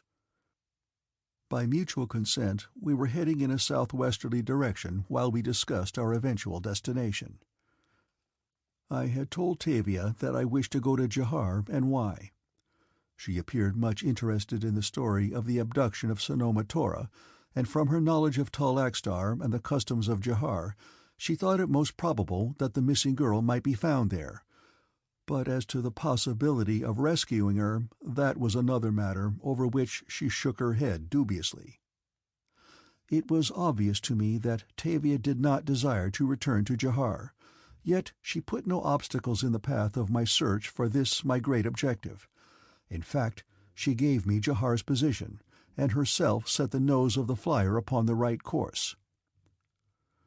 "Will there be any great danger to you in returning to Jahar?" I asked her.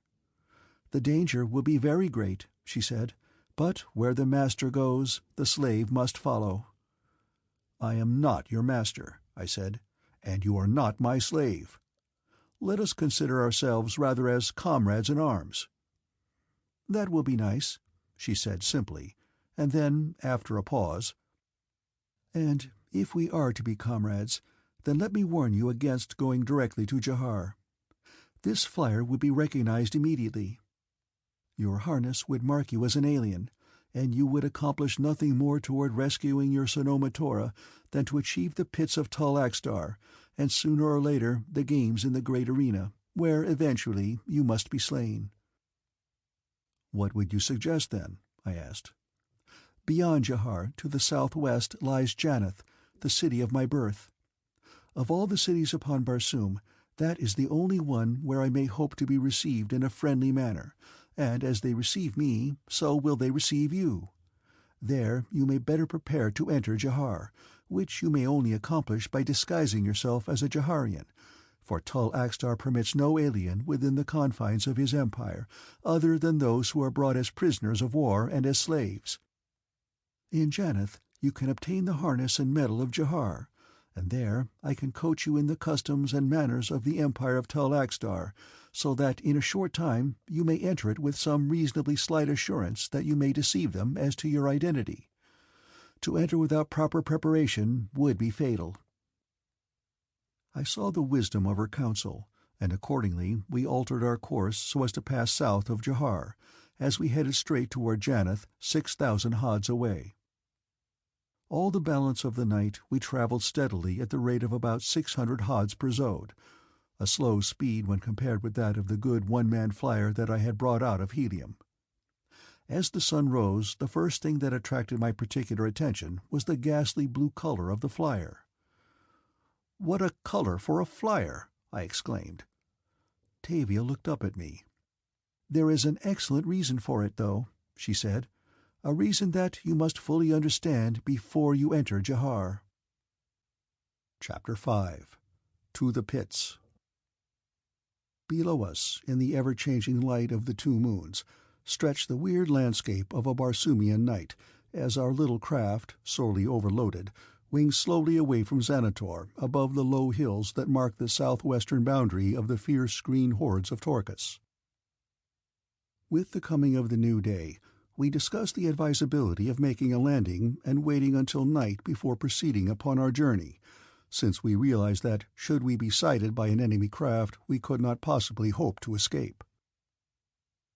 "Few flyers pass this way," said Tavia, "and if we keep a sharp lookout, I believe that we shall be as safe in the air as on the ground, for although we have passed beyond the limits of Torcus, there would still be danger from their raiding parties, which often go far afield."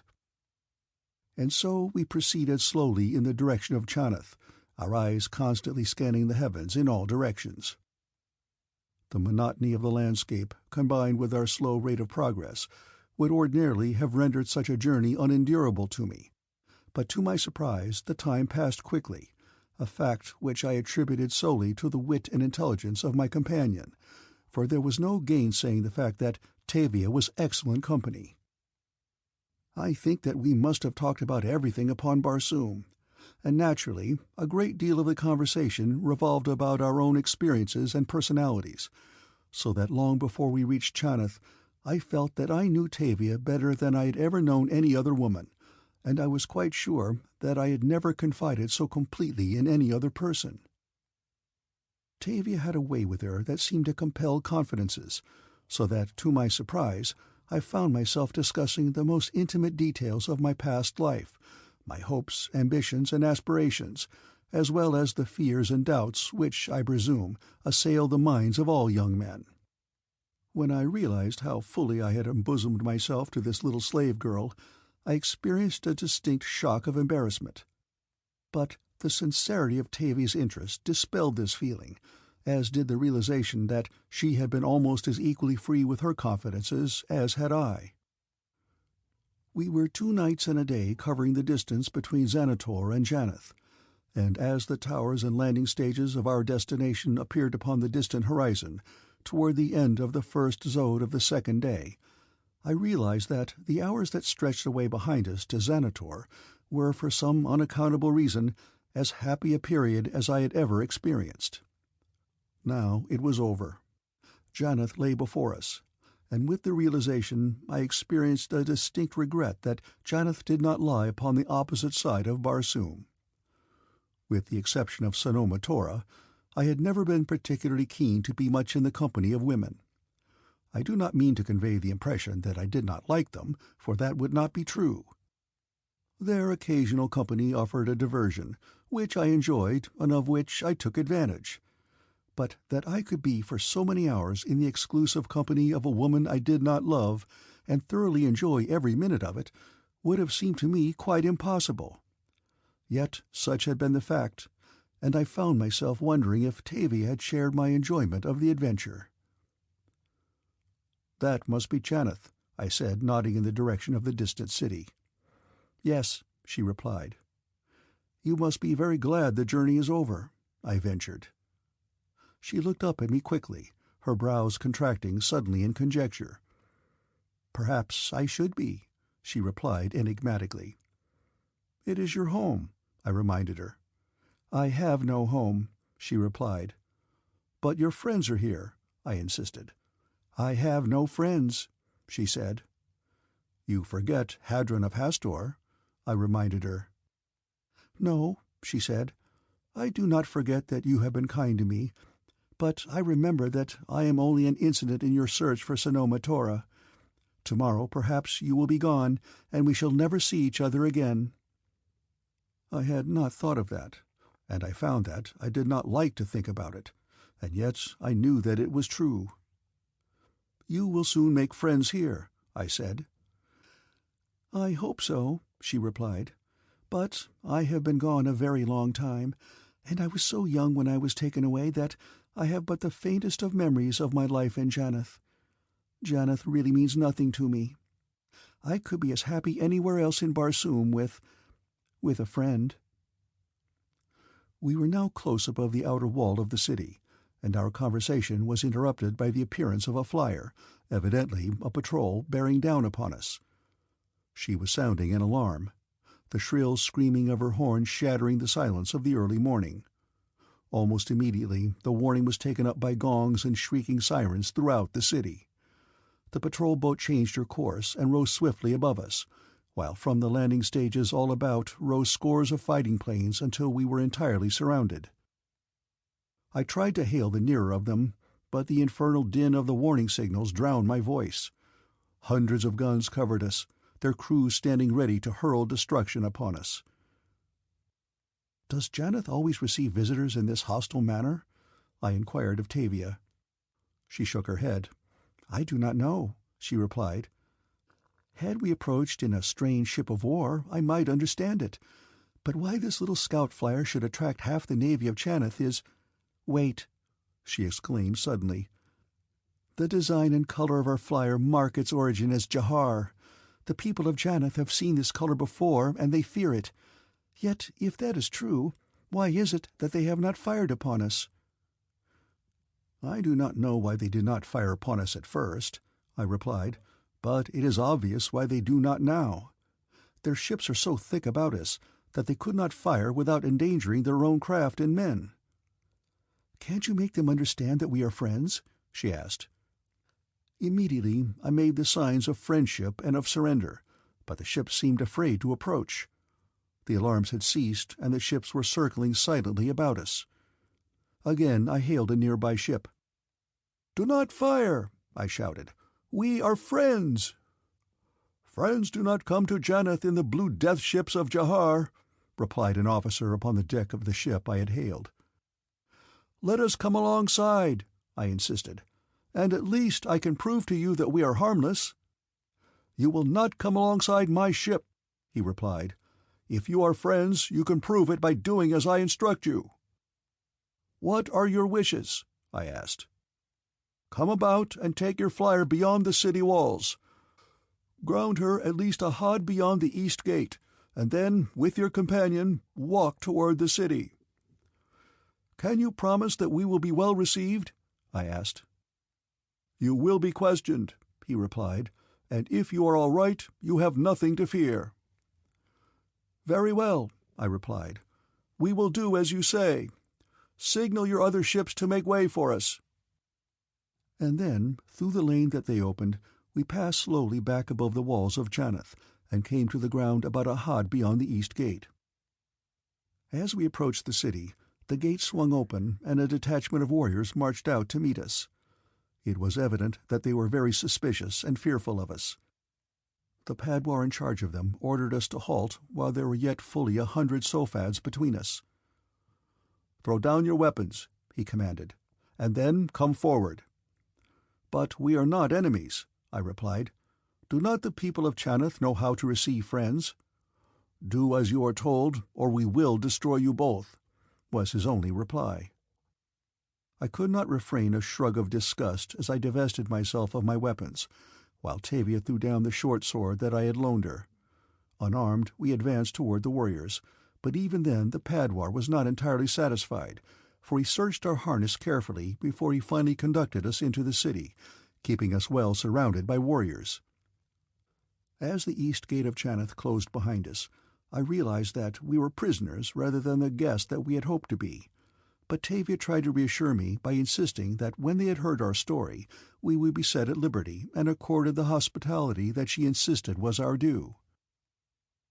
Our guards conducted us to a building that stood upon the opposite side of the avenue, facing the east gate, and presently we found ourselves upon a broad landing stage upon the roof of the building. Here a patrol flyer awaited us, and our padwar turned us over to the officer in charge, whose attitude toward us was marked by ill-concealed hatred and distrust. As soon as we had been received on board, the patrol flyer rose and proceeded toward the center of the city. Below us lay Janeth, giving the impression of a city that had not kept abreast of modern improvements. It was marked by signs of antiquity. The buildings reflected the architecture of the ancients, and many of them were in a state of disrepair, though much of the city's ugliness was hidden or softened by the foliage of great trees and climbing vines, so that on the whole the aspect was more pleasing than otherwise. Toward the center of the city was a large plaza, entirely surrounded by imposing public buildings, including the Palace of the Jed. It was upon the roof of one of these buildings that the flyer landed. Under a strong guard we were conducted into the interior of the building, and after a brief wait were ushered into the presence of some high official. Evidently he had already been advised of the circumstances surrounding our arrival at Janeth, for he seemed to be expecting us and was familiar with all that had transpired up to the present moment. "What do you at Janeth, Jaharian?" he demanded. "I am not from Jahar," I replied. "Look at my medal." "A warrior may change his medal," he replied gruffly. "This man has not changed his medal," said Tavia. "He is not from Jahar.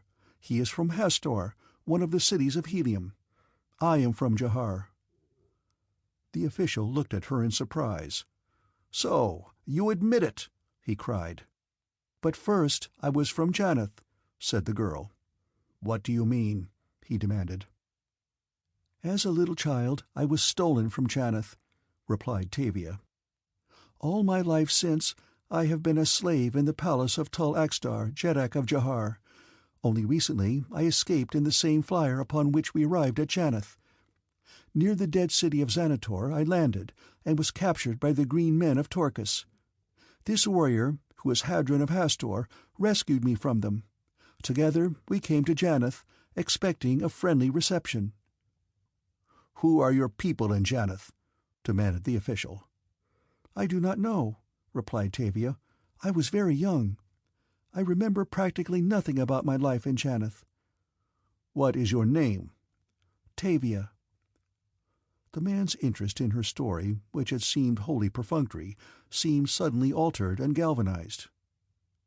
"You know nothing about your parents or your family?" he demanded. "Nothing," replied Tavia. He turned to the padwar who was in charge of our escort. "Hold them until I return," he said, and rising from his desk he left the apartment. "He seemed to recognize your name," I said to Tavia. "How could he?" she asked. "Possibly he knew your family," I suggested. "At least his manner suggested that we are going to be given some consideration." "I hope so," she said. "I feel that our troubles are about over, Tavia," I assured her. "And for your sake I shall be very happy." "And you, I suppose," she said, "will endeavor to enlist aid in continuing your search for Sanoma Tora?" "Naturally," I replied. "Could anything less be expected of me?" "No," she admitted in a very low voice. Notwithstanding the fact that something in the demeanor of the official who had interrogated us had raised my hope for our future, I was still conscious of a feeling of depression as our conversation emphasized the near approach of our separation. It seemed as though I had always known Tavia, for the few days that we had been thrown together had brought us very close indeed.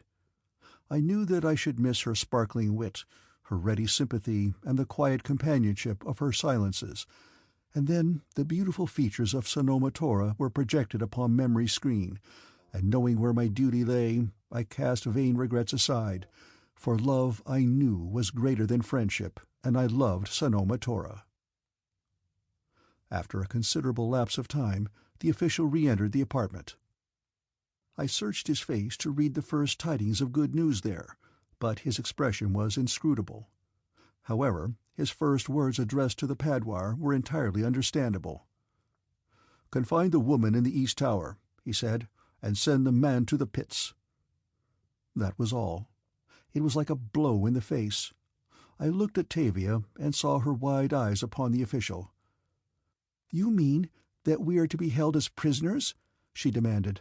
"I, a daughter of Chanath, and this warrior who came here from a friendly nation seeking your aid and protection?" "You will each have a hearing later before the Jed," snapped the official. "I have spoken. Take them away." Several of the warriors seized me rather roughly by the arms. Tavia had turned away from the official and was looking at me. "Goodbye, Hadron of Hastor," she said. "It is my fault that you are here. May my ancestors forgive me." "Do not reproach yourself, Tavia," I begged her. "For who might have foreseen such a stupid reception?" We were taken from the apartment by different doorways, and there we turned, each for a last look at the other, and in Tavia's eyes there were tears, and in my heart. The pits of Janeth, to which I was immediately conducted, are gloomy, but they are not enveloped in impenetrable darkness, as are the pits beneath most Barsoomian cities. Into the dungeon dim light filtered through the iron grating from the corridors, where ancient radium bulbs glowed faintly. Yet it was light, and I gave thanks for that, for I have always believed that I should go mad imprisoned in utter darkness. I was heavily fettered, and unnecessarily so, it seemed to me, as they chained me to a massive iron ring set deep in the masonry wall of my dungeon, and then, leaving me, locked also the ponderous iron grating before the doorway. As the footfalls of the warriors diminished to nothingness in the distance, I heard the faint sound of something moving near by me in the dungeon. What could it be? I strained my eyes into the gloomy darkness. Presently, as my eyes became more accustomed to the dim light in my cell, I saw the figure of what appeared to be a man crouching against the wall near me. Again I heard a sound as he moved, and this time it was accompanied by the rattle of a chain, and then I saw a face turned toward me, but I could not distinguish the features. "Another guest to share the hospitality of Janeth," said a voice that came from the blurred figure beside me. It was a clear voice, the voice of a man, and there was a quality to its timbre that I liked. "Do our hosts entertain many such as we?" I asked. "In this cell there was but one," he replied. "Now there are two." "Are you from Chanath or elsewhere?" "I am from Hastor, city of the empire of Tardos Mors, Jeddak of Helium." "You are a long way from home," he said. "Yes," I replied. "And you?" "I am from Jahar," he answered. "My name is Nur-An." "And mine is Hadron," I said. "Why are you here?" "I am a prisoner because I am from Jahar," he replied. "What is your crime?" "It is that they think I am from Jahar," I told him. "What made them think that? Do you wear the medal of Jahar?" "No, I wear the medal of Helium, but I chanced to come to Chanath in a Jaharian flier." He whistled. "That would be hard to explain," he said. "I found it so," I admitted. "They would not believe a word of my story, nor that of my companion." "You had a companion, then?" he asked. "Where is he?" "It was a woman. She was born in Chanath, but for long years had been a slave in Jahar. Perhaps later they will believe her story, but for the present we are in prison. I heard them order her to the East Tower, while they sent me here to the prison." "And you will stay until you rot, unless you are lucky enough to be called for the games, or unlucky enough to be sentenced to the death." "What is the death?" I asked, my curiosity piqued by his emphasis of the words. "I do not know," he replied. "The warriors who come here often speak of it as though it was something quite horrible. Perhaps they do it to frighten me, but if that is true, then they have had very little satisfaction, for whether or not I have been frightened, I have not let them see it." "Let us hope for the games, then," I said. "They are dull and stupid people here in Janeth," said my companion. "The warriors have told me that sometimes many years elapse between games in the arena, but we may hope at least, for surely it would be better to die there with a good longsword in one's hand rather than to rot here in the darkness, or die the death, whatever it may be." "You are right," I said. "Let us beseech our ancestors that the Jet of Chaneth decrees games in the near future." "So you are from Hastor," he said musingly, after a moment's silence. "That is a long way from Janeth. Pressing must have been the service that brought you so far afield." "I was searching for Jahar," I replied. "Perhaps you're as well off that you found Janeth first," he said. "For, though I am a Jaharian, I cannot boast the hospitality of Jahar." "You think I would not have been accorded a cordial welcome there, then?" I asked. "By my first ancestor, no!" he exclaimed most emphatically. "Tul Axtar would have had you in the pits before he asked your name, and the pits of Jahar are not as light nor as pleasant as these." "I did not intend that Tul Axtar should know that I was visiting him," I said. "You are a spy?" he asked. "No," I replied. "The daughter of the commander of the UMAC to which I was attached was abducted by Jaharians, and, I have reason to believe, by the orders of Tul Axtar himself. To effect her rescue was the object of my journey." "You tell this to a Jaharian?" he asked lightly. "With perfect impunity," I replied. "In the first place, I have read in your words and your tone that you are no friend to Tul Axtar, Jeddak of Jahar, and secondly, there is evidently little chance that you will ever return to Jahar." "You are right in both conjectures," he said. "I most assuredly have no love for Tul Axtar. He is a beast, hated by all decent men. The cause of my hatred for him so closely parallels your own reason to hate Tul Axtar that we are indeed bound by a common tie." "How is that?" I demanded.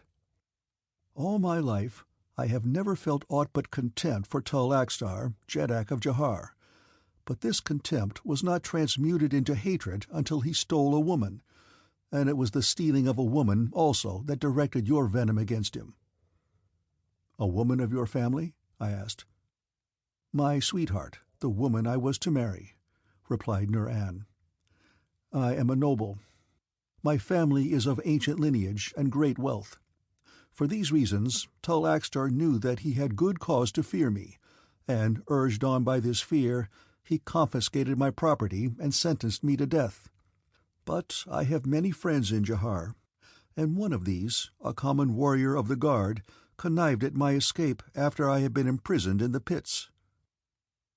I made my way to Janeth and told my story to Haj-Osis the Jed, and laying my sword at his feet, I offered him my services. But Haj-Osis is a suspicious old fool and saw in me only a spy from Jahar. He ordered me to the pits, and here I have lain for a long time."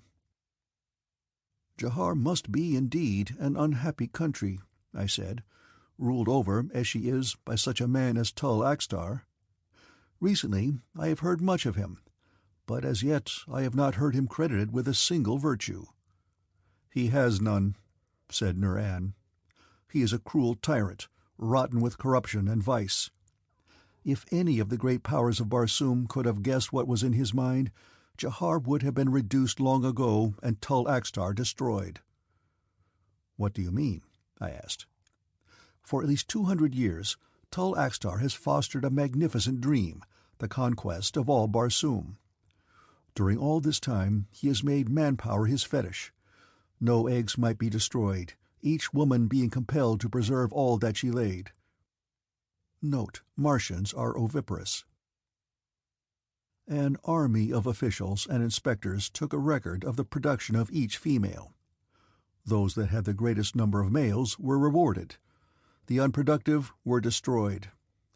When it was discovered that marriage tended to reduce the productivity of the females of Jahar, marriage among any classes beneath the nobility was proscribed by imperial edict.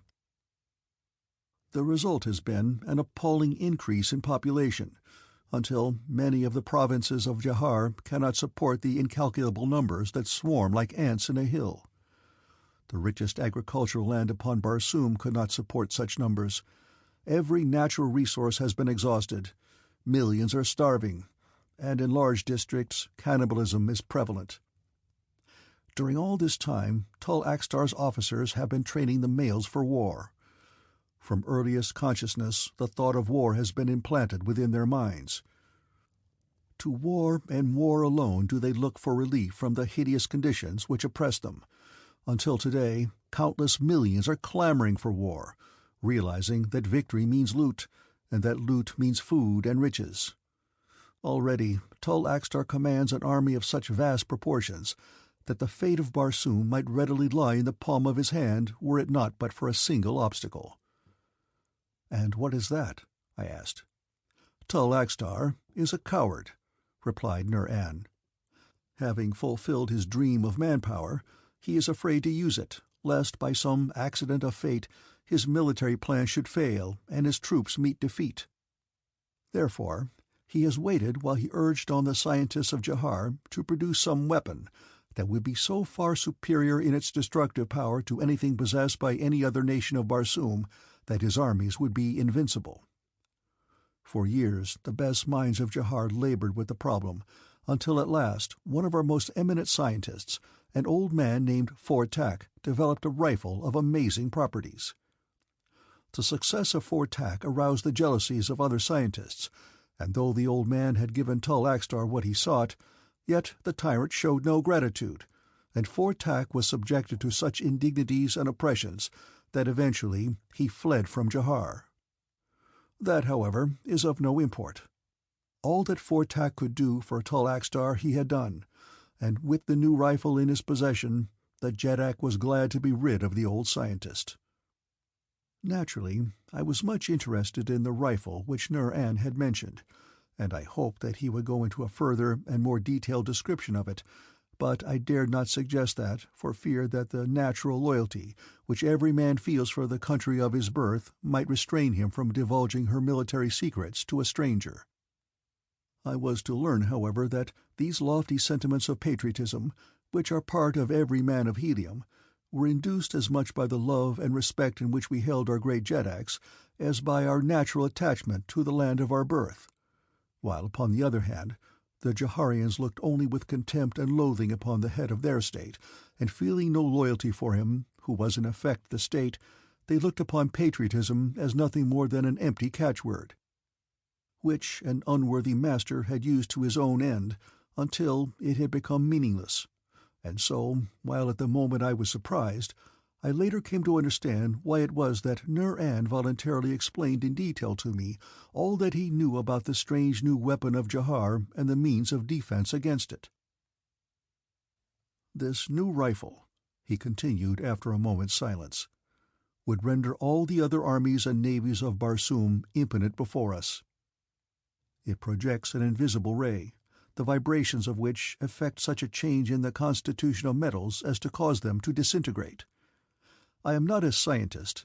I do not fully understand the exact explanation of the phenomenon, but from what I was able to gather while the new weapon was being discussed in Jahar, I am under the impression that these rays change the polarity of the protons in metallic substances, releasing the whole mass as free electrons. I have also heard the theory expounded that FOR, in his investigation, discovered that the fundamental principle underlying time, matter, and space are identical, and that what the rays projected from his rifle really accomplish is to translate any mass of metal upon which it is directed into the most elementary constituents of space. But be that as it may, AXTAR had the manpower and the weapon, yet still he hesitated.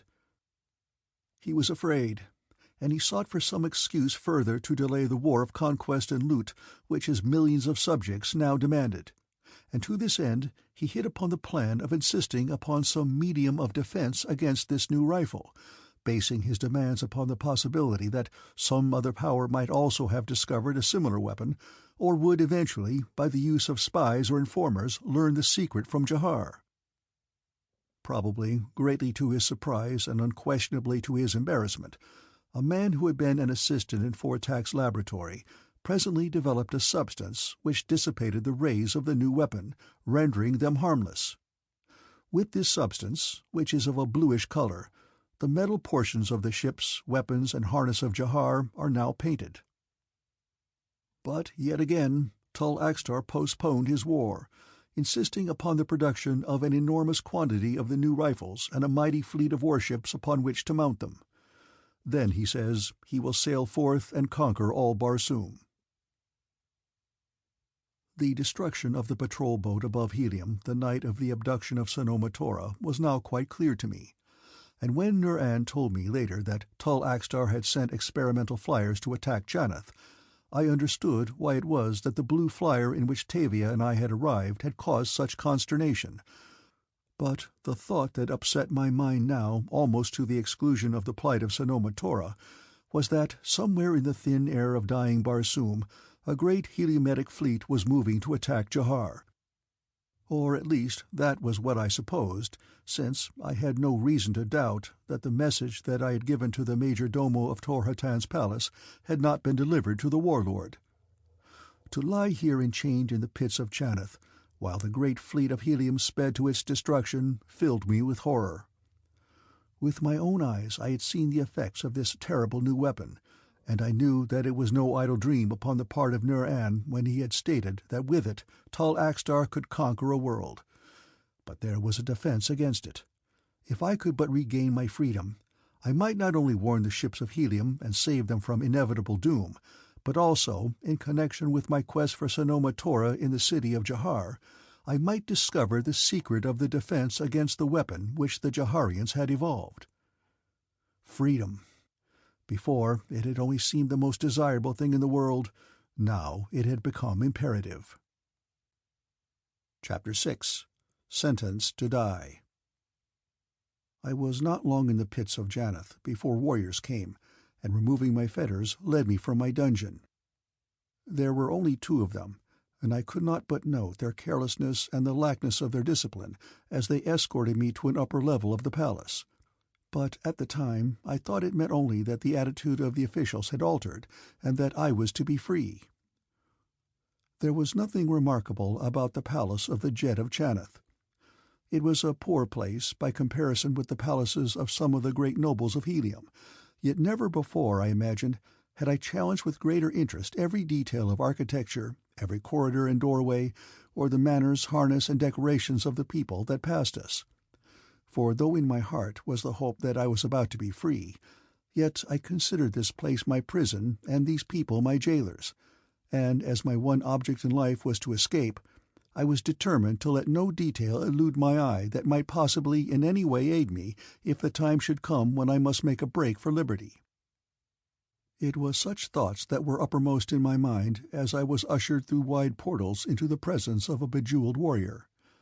As my eyes first alighted upon him, I knew at once that I was in the presence of Hadj-Osis, Jed of Janeth.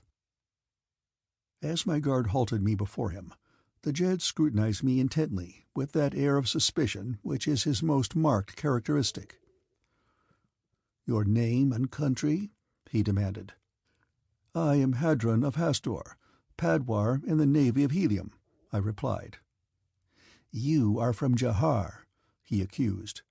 "You came here from Jahar with a woman of Jahar in a flier of Jahar. Can you deny it?" I told Hadj-Osis in detail everything that had led up to my arrival at Janeth. I told him TAVIA's story as well, and I must at least credit him with listening to me in patience, though I was constantly impressed by a feeling that my appeal was being directed at a mind already so prejudiced against me that nothing that I might say could alter its convictions. The chiefs and courtiers that surrounded the Jed evinced open skepticism in their manner, until I became convinced that fear of Tul Axtar so obsessed them that they were unable to consider intelligently any matter connected with the activities of the Jeddak of Jahar. Terror made them suspicious, and suspicion sees everything through distorted lenses. When I had finished my story, Hadj-Osis ordered me removed from the room, and I was held in a small antechamber for some time, while I imagined he discussed my case with his advisers.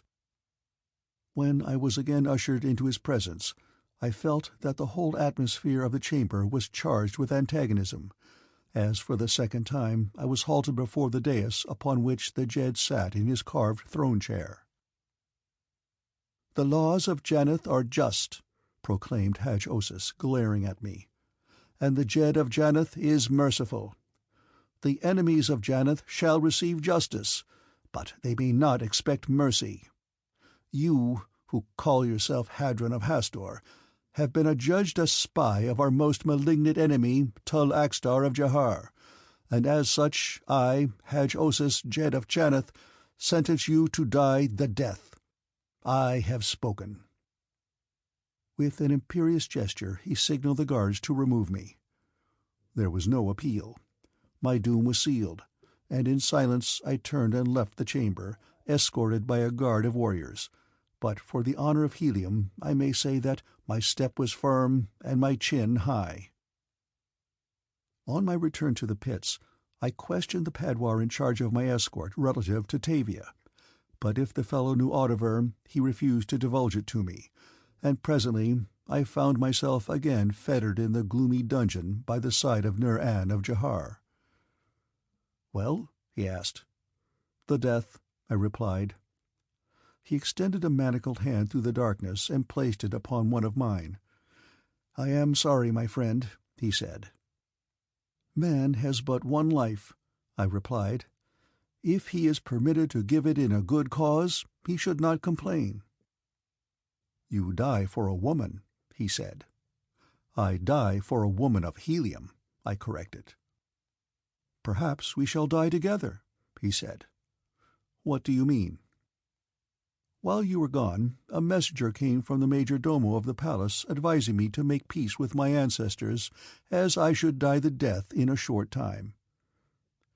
"I wonder what the death is like," I said. "I do not know," replied Nur-An, "but from the awe-hushed tones in which they mention it, I imagine that it must be very terrible." "Torture, do you imagine?" I asked. "Perhaps," he replied. "They will find that the men of Helium who know so well how to live know also how to die," I said.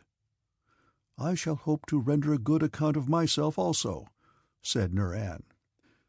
"I shall not give them the satisfaction of knowing that I suffer. Still, I wish I might know beforehand what it is like, that I might better be prepared to meet it." "Let us not depress our thoughts by dwelling upon it," I suggested. "Let us rather take the part of men and consider only plans for thwarting our enemies and effecting our escape." "I am afraid that is hopeless," he said. "I may answer that," I said, "in the famous words of John Carter, 'I still live.'" "The blind philosophy of absolute courage," he said admiringly, "but yet futile." "It served him well many a time," I insisted, "for it gave him the will to attempt the impossible and to succeed. We still live, Nur-An. Do not forget that. We still live." "Make the best of it while you can," said a gruff voice from the corridor, "for it will not long be true." The speaker entered our dungeon, a warrior of the guard, and with him was a single companion. I wondered how much of our conversation they had overheard, but I was soon reassured, for the very next words of the warrior that had first spoken revealed the fact that they had heard nothing but my assertion that we still lived. "What did you mean by that?" he asked. "Remember, Nur-An, we still live." I pretended not to hear his question, and he did not repeat it, but came directly to me and unlocked my fetters.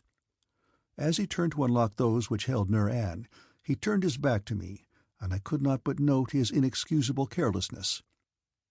His companion lolled at the doorway, while the first warrior bent over the padlock that held the fetters of Nur-An. My ancestors were kind to me. Little had I expected such an opportunity as this, yet I waited. Like a great banth ready to spring, I waited until he should have released Nur-An, and then, as the fetters fell away from my companion, I flung myself upon the back of the warrior. He sprawled forward upon his face on the stone flagging, falling heavily beneath my weight, and as he did so I snatched his dagger from its sheath and plunged it between his shoulder blades. With a single cry he died, but I had no fear that the echo of that cry would carry upward out of the gloomy pits of Jannath to warn his fellows upon the level above. But the fellow's companion had seen and heard, and with a bound he was across the dungeon, his long sword ready in his hand, and now I was to see the metal of which Nur-An was made. The affair had occurred so quickly, like a bolt of lightning out of a clear sky, that any man might have been excused had he been momentarily stunned into inactivity by the momentousness of my act, but Nur-An was guilty of no fatal delay. As though we had planned the thing together, it seemed that he leaped forward the instant that I sprang for the warrior and ran to meet his companion. Bare-handed, he faced the longsword of his antagonist. The gloom of the dungeon reduced the advantage of the armed man. He saw a figure leaping to meet his attack, and in the excitement of the moment and in the dark of the cell, he did not know that Nur-An was unarmed.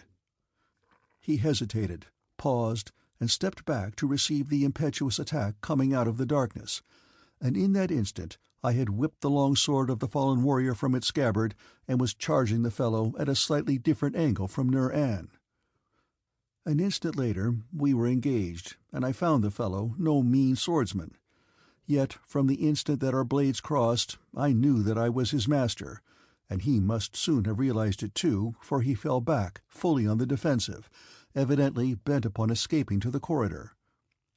This, however, I was determined not to permit, and so I pressed him so closely that he dared not turn to run, nor did he call for help, and this, I guess, was because he realized the futility of so doing. With the desperation of caged animals, Nur-An and I were fighting for our lives. There could be no question here of the scrupulous observance of the niceties of combat. It was his life or ours. Realizing this, Nur-An snatched the short sword from the corpse of the fallen warrior, and an instant later the second man was lying in a pool of his own blood. "And now what?" asked Nur-An. "Are you familiar with the palace?" I asked. "No," he replied. "Then we must depend upon what little I was able to glean from my observation of it," I said. "Let us get into the harnesses of these two men at once. Perhaps they will offer a sufficient disguise to permit us to reach one of the upper levels at least, for without an intimate knowledge of the pits, it is useless for us to try to seek escape below ground." "You are right," he said, and a few moments later we emerged into the corridors, to all intents and purposes two warriors of the guard of Haj-Osis, Jed of Chanith. Believing that up to a certain point boldness of demeanor would be our best safeguard against detection, I led the way toward the ground level of the palace without attempting in any way to resort to stealth or secrecy. "There are many warriors at the main entrance of the palace," I told Nur-An, "and without knowing something of the regulations governing the coming and going of the inmates of the building, it would be suicidal to attempt to reach the avenue beyond the palace by that route." "What do you suggest, then?" he asked. "The ground level of the palace is a busy place. People are coming and going constantly through the corridors. Doubtless, some of the upper levels are less frequented. Let us therefore seek a hiding place higher up, and from the vantage point of some balcony we may be able to work out a feasible plan of escape." "Good," he said. "Lead on." Ascending the winding ramp from the lower pits, we passed 2 levels before we reached the ground level of the palace, without meeting a single person. But the instant that we emerged upon the ground level we saw people everywhere. Officers, courtiers, warriors, slaves, and merchants moved to and fro upon their various duties or in pursuit of the business that had brought them to the palace, but their very numbers proved a safeguard for us. Upon the side of the corridor opposite from the point at which we entered it lay an arched entrance to another ramp running upward. Without an instant's hesitation I crossed through the throng of people, and with Nur-An at my side, passed beneath the arch and entered the ascending ramp. Scarcely had we started upward when we met a young officer descending. He accorded us scarcely a glance as we passed, and I breathed more easily as I realized that our disguises did, in fact, disguise us. There were fewer people on the second level of the palace, and yet far too many to suit me, and so we continued on upward to the third level, the corridors of which we found almost deserted. Near the mouth of the ramp lay the intersection of two main corridors. Here we hesitated for an instant to reconnoiter. There were people approaching from both directions along the corridor into which we had emerged, but in one direction the transverse corridor seemed deserted, and we quickly entered it. It was a very long corridor, apparently extending the full length of the palace. It was flanked at intervals upon both sides by doorways, the doors to some of which were open, while others were closed or ajar. Through some of the open doorways we saw people, while the apartments revealed through others appeared vacant. The location of these we noted carefully as we moved slowly along, carefully observing every detail that might later prove of value to us. We had traversed about 2/3 of this long corridor when a man stepped into it from a doorway a couple of 100 feet ahead of us. He was an officer, apparently a padwar of the guard. He halted in the middle of the corridor as a file of warriors emerged from the same doorway, and forming in a line of twos, marched in our direction, the officer bringing up the rear. Here was a test for our disguises that I did not care to risk. There was an open doorway at our left. Beyond it I could see no one. "Come," I said to Nur-An, and without accelerating our speed we walked nonchalantly into the chamber, and as Nur-An crossed the threshold I closed the door behind him, and as I did so I saw a young woman standing at the opposite side of the apartment looking squarely at us. "What do you here, warriors?" she demanded. Here indeed was an embarrassing situation. In the corridor without I could hear the clank of the accoutrements of the approaching warriors, and I knew that the girl must hear it too. If I did aught to arouse her suspicion, she had but to call for help. And how might I allay her suspicion when I had not the faintest conception of what might pass for a valid excuse for the presence of two warriors in this particular apartment, which, for all I knew, might be the apartment of a princess of the royal house, to enter which without permission might easily mean death to a common warrior? I thought quickly, or perhaps I did not think at all. Often we act rightly upon impulse, and then credit the result to superintelligence. "We have come for the girl," I stated brusquely. "Where is she?" "What girl?" demanded the young woman in surprise. "The prisoner, of course," I replied. "The prisoner?" She looked more puzzled than before. "Of course," said Nur-An. "The prisoner. Where is she?" And I almost smiled, for I knew that Nur-An had not the faintest idea of what was in my mind. "There is no prisoner here," said the young woman. "These are the apartments of the infant son of Haj-Osis." "The fool misdirected us," I said. "We are sorry that we intruded. We were sent to fetch the girl TAVIA, who is a prisoner in the palace." It was only a guess. I did not know that TAVIA was a prisoner, but after the treatment that had been accorded me I surmised as much. "She is not here," said the young woman. "And as for you, you had better leave these apartments at once, for if you are discovered here it will go ill with you." Nur-An, who was standing beside me, had been looking at the young woman intently. He stepped forward now, closer to her. "By my first ancestor," he exclaimed in a low voice, "it is Phao." The girl stepped back, her eyes wide with surprise, and then slowly recognition dawned within them. "Nur-An!" she exclaimed. Nur-An came close to the girl and took her hand in his. "All these years, Phao, I have thought that you were dead," he said. "When the ship returned, the captain reported that you and a number of others were killed." "He lied," said the girl. "He sold us into slavery here in Janeth." "But you, Nur-An, what are you doing here in the harness of Janeth?" "I am a prisoner," replied my companion, "as is this warrior also. We have been confined in the pits beneath the palace, and today we were to have died the death, but we killed the two warriors who were sent to fetch us, and now we are trying to find our way out of the palace." "Then you are not looking for the girl TAVIA?" she asked. "Yes," I said, "we are looking for her too. She was made a prisoner at the same time that I was." "Perhaps I can help you," said Phao. "Perhaps," she added wistfully, "we may all escape together." "I shall not escape without you, Phao," said Nur-An. "My ancestors have been good to me at last," said the girl. "Where is Tavia?" I asked. "She is in the East Tower," replied Phao. "Can you lead us there, or tell us how we may reach it?" I asked. "It would do no good to lead you to it," she replied, "as the door is locked and the guards stand before it. But there is another way." "And that?" I asked. "I know where the keys are," she said, "and I know other things that will prove helpful." "May our ancestors protect and reward you, Phao," I said. "And now tell me where I may find the keys." "I shall have to lead you to the place myself," she replied. "But we shall stand a better chance to succeed if there are not too many of us. I therefore suggest that Nur-An remain here. I shall place him in hiding where he will not be found. I will then lead you to the prisoner, and if possible, we will make our way back to this apartment. I am in charge here.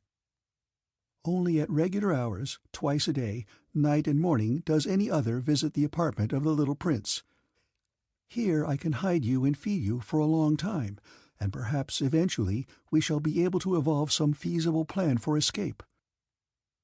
"We are in your hands, Phao," said Nur-An. "If there is to be fighting, though, I should like to accompany Hadron." "If we succeed, there will be no fighting," replied the girl. She stepped quickly across the room to a door, which she opened, revealing a large closet. "Here, Nur-An," she said, "is where you must remain until we return. There is no reason why anyone should open this door, and insofar as I know, it never has been opened since I have occupied these quarters, except by me."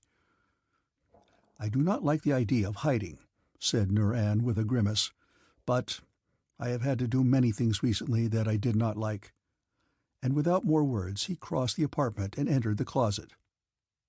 Their eyes met for an instant before Phao closed the door, and I read in the depth of both that which made me wonder, remembering as I did the story that Nur-An had told me of the other woman whom Tall Axtar had stolen from him. But such matters were no concern of mine, nor had they any bearing upon the business at hand. "Here is my plan, warrior," said Phao as she returned to my side. "When you entered this apartment, you came saying that you were looking for the prisoner Tavia. Although she was not here, I believed you. We will go, therefore, to Yo-Sino, the keeper of the keys, and you will tell him the same story, that you have been sent to fetch the prisoner Tavia. If Yo-Sino believes you, all will be well, for he will go himself and release the prisoner, turning her over to you." "And if he does not believe me?" I asked. "He is a beast," she said, "who is better dead than alive. Therefore you will know what to do." "I understand," I said. "Lead the way." The office of Yo-Sino, the keeper of the keys, was upon the 4th level of the palace, almost directly above the quarters of the infant prince. At the doorway Phao halted, and drawing my ear down to her lips, whispered her final instructions. "I shall enter first," she said, "upon some trivial errand. A moment later you may enter, but pay no attention to me. It must not appear that we have come together." "I understand," I said, and walked a few paces along the corridor so that I should not be in sight when the door opened. She told me afterward that she asked Yo-Sino to have a new key made for one of the numerous doors in the apartment of the little prince. I waited but a moment, and then I too entered the apartment.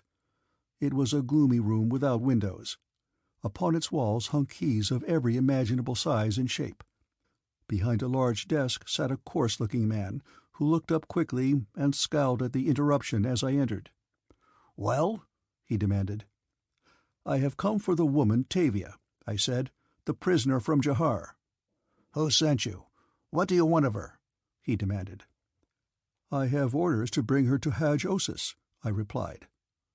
He looked at me suspiciously. "You bring a written order?" he asked. "Of course not," I replied. "It is not necessary. She is not to be taken out of the palace merely from one apartment to another." "I must have a written order," he snapped. "Hadj-Osis will not be pleased," I said, "when he learns that you have refused to obey his command." "I am not refusing," said Yosino. "Do not dare to say that I refuse. I cannot turn a prisoner over without a written order. Show me your authority, and I will give you the keys."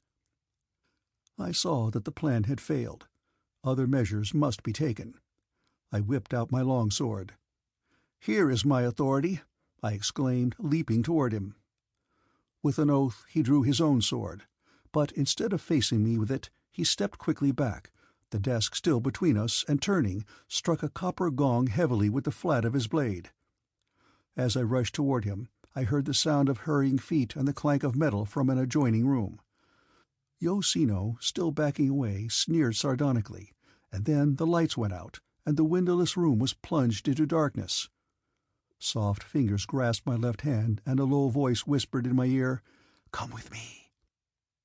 Quickly I was drawn to one side and through a narrow aperture, just as a door upon the opposite side of the chamber was flung open, revealing the forms of half a dozen warriors silhouetted against the light from the room behind them. Then the door closed directly in front of my face, and I was again in utter darkness, but Feo's finger still grasped my hand.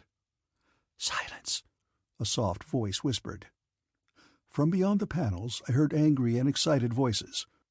Above the others one voice rose in tones of authority. "What is wrong here?" There were muttered exclamations and curses as men bumped against pieces of furniture and ran into one another.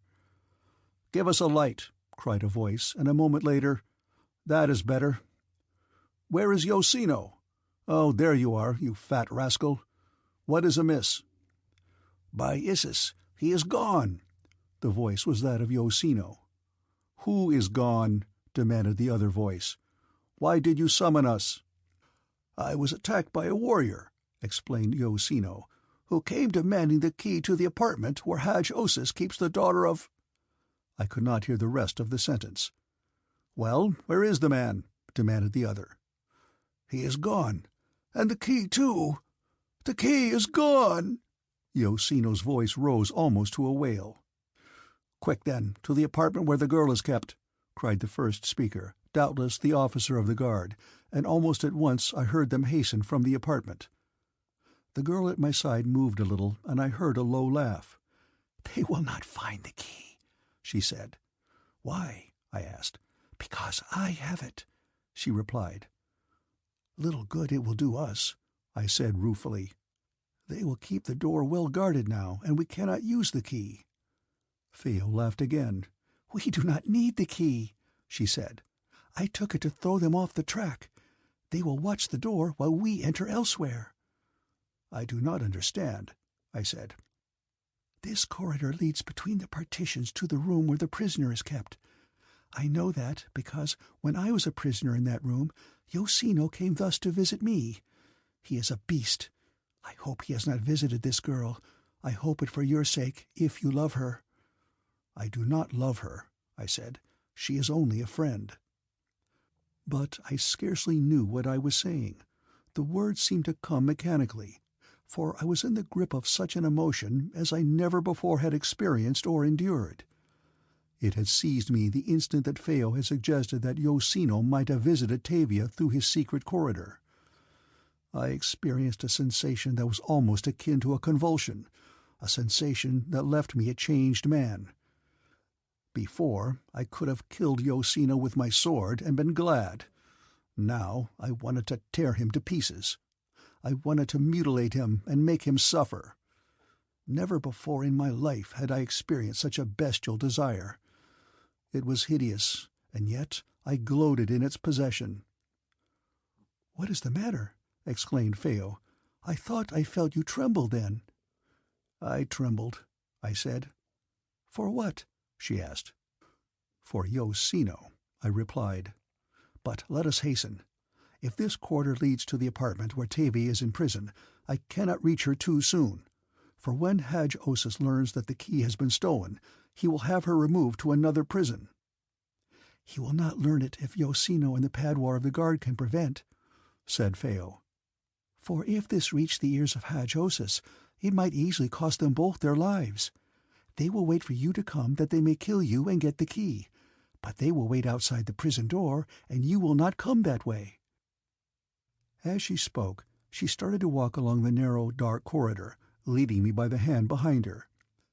It was slow work, for Phao had to grope her way slowly because the corridor turned sharply at right angles as it followed the partitions of the apartments between which it passed, and there were numerous stairways that led up over doorways and finally a ladder to the level above. Presently she halted. "We are there," she whispered, "but we must listen first to make sure that no one has entered the apartment with the prisoner." I could see absolutely nothing in the darkness, and how Phao knew that she had reached her destination I could not guess.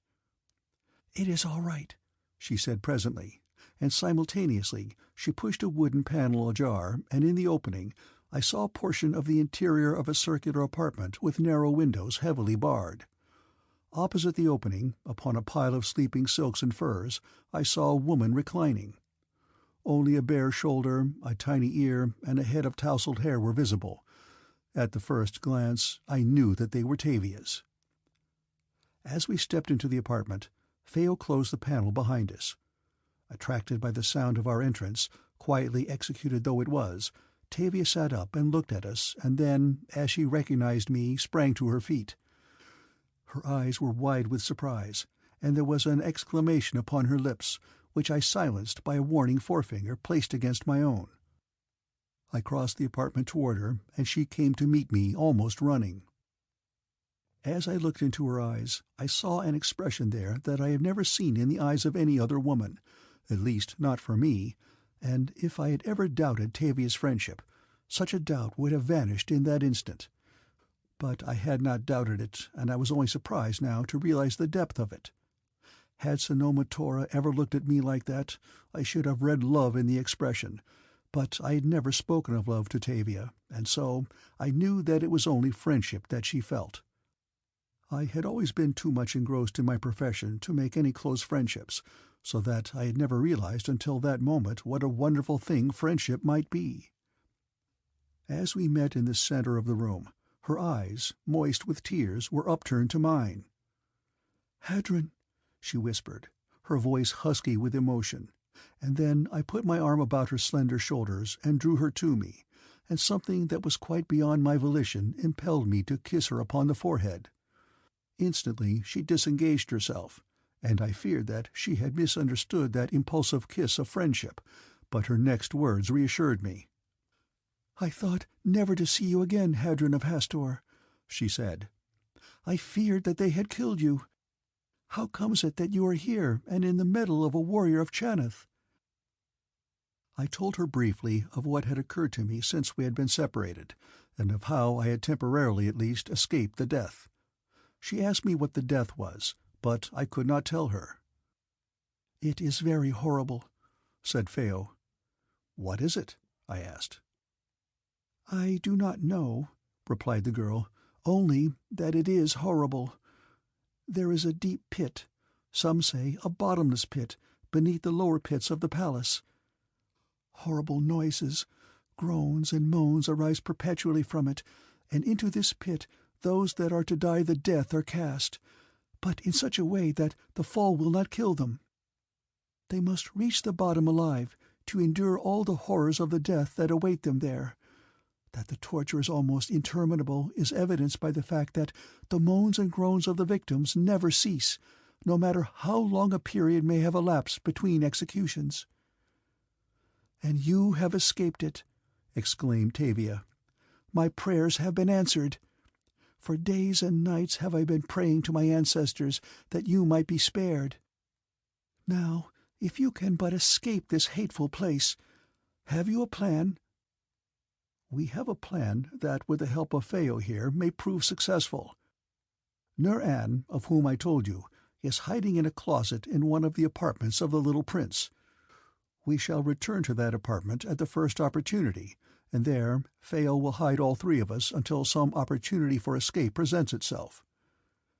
"And we should lose no more time in returning," said Phao. "Come, let us go at once."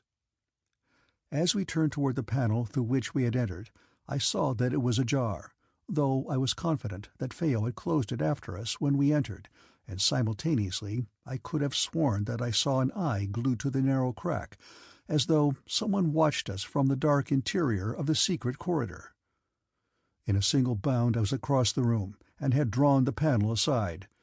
My sword was ready in my hand, but there was no one in the corridor beyond. Chapter 7. The Death. With Feo in the lead and Tavia between us, we traversed the dark corridor back toward the apartment of Yosino. When we reached the panel marking the end of our journey, Feo halted, and together we listened intently for any sound that might evidence the presence of an occupant in the room beyond. All was silent as the tomb. "I believe," said Feo, "that it will be safer if you and Tavia remain here until night.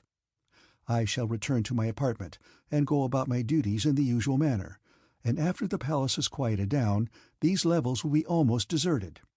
Then I can come and get you with far less danger of detection than were I to take you to the apartment now." We agreed that her plan was a good one, and bidding us a temporary farewell, she opened the panel sufficiently to permit her to survey the apartment beyond. It was quite empty. She stepped from the corridor, closing the panel behind her, and once again Tavia and I were plunged into darkness. The long hours of our wait in the darkness of the corridor should have seemed interminable, but they did not. We made ourselves as comfortable as possible upon the floor, our backs against one of the walls, and leaning close together so that we might converse in low whispers. We found more entertainment than I should have guessed possible, both in our conversation and in the long silences that broke it, so that it really did not seem a long time at all before the panel was swung open and we saw Feo in the subdued light of the apartment beyond. She motioned us to follow her, and in silence we obeyed. The corridor beyond the chamber of Yosino was deserted, as also was the ramp leading to the level below, and the corridor upon which it opened. Fortune seemed to favor us at every step, and there was a prayer of thanksgiving upon my lips as Feo pushed open the door leading into the apartment of the prince and motioned us to enter. But at the same instant my heart sank within me, for as I entered the apartment with Tavia, I saw warriors standing upon either side of the room awaiting us.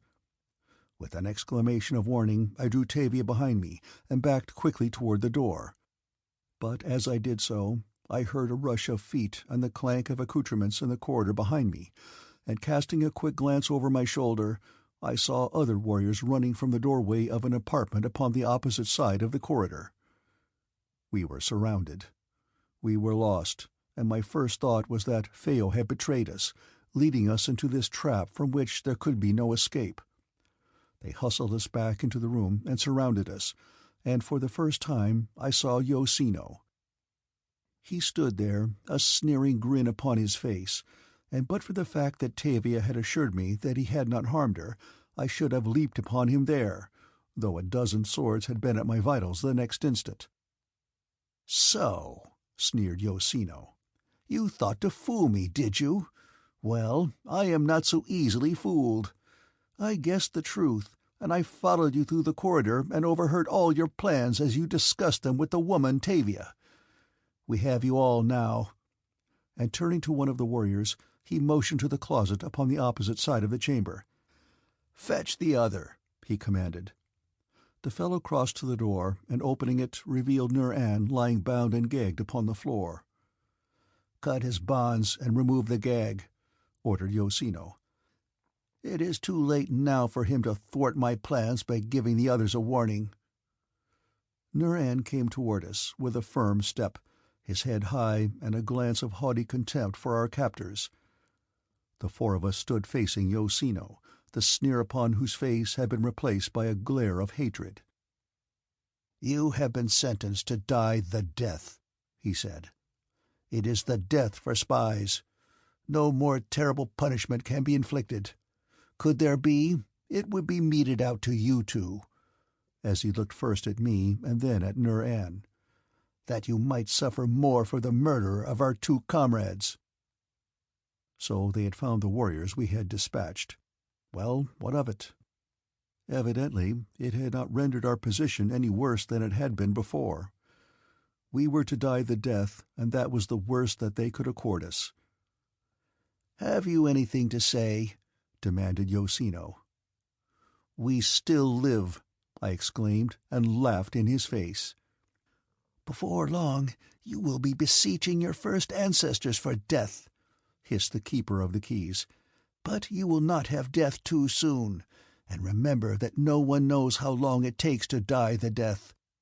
We cannot add to your physical suffering, but for the torment of your mind, let me remind you that we are sending you to the death without letting you know what the fate of your accomplices will be." And he nodded toward Tavia and Phao. That was a nice point, well chosen.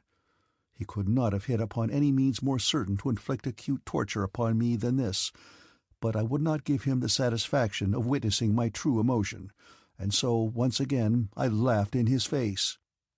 His patience had about reached the limit of its endurance, for he turned abruptly to a padwar of the guard and ordered him to remove us at once. As we were hustled from the room, Nur-An called a brave good-bye to Phao.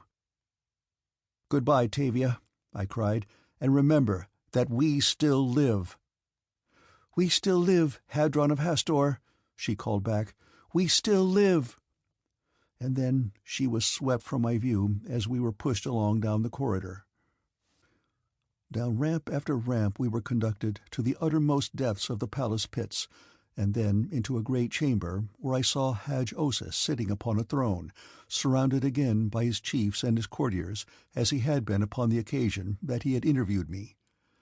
Opposite the Jed, and in the middle of the chamber, hung a great iron cage, suspended from a heavy block set in the ceiling.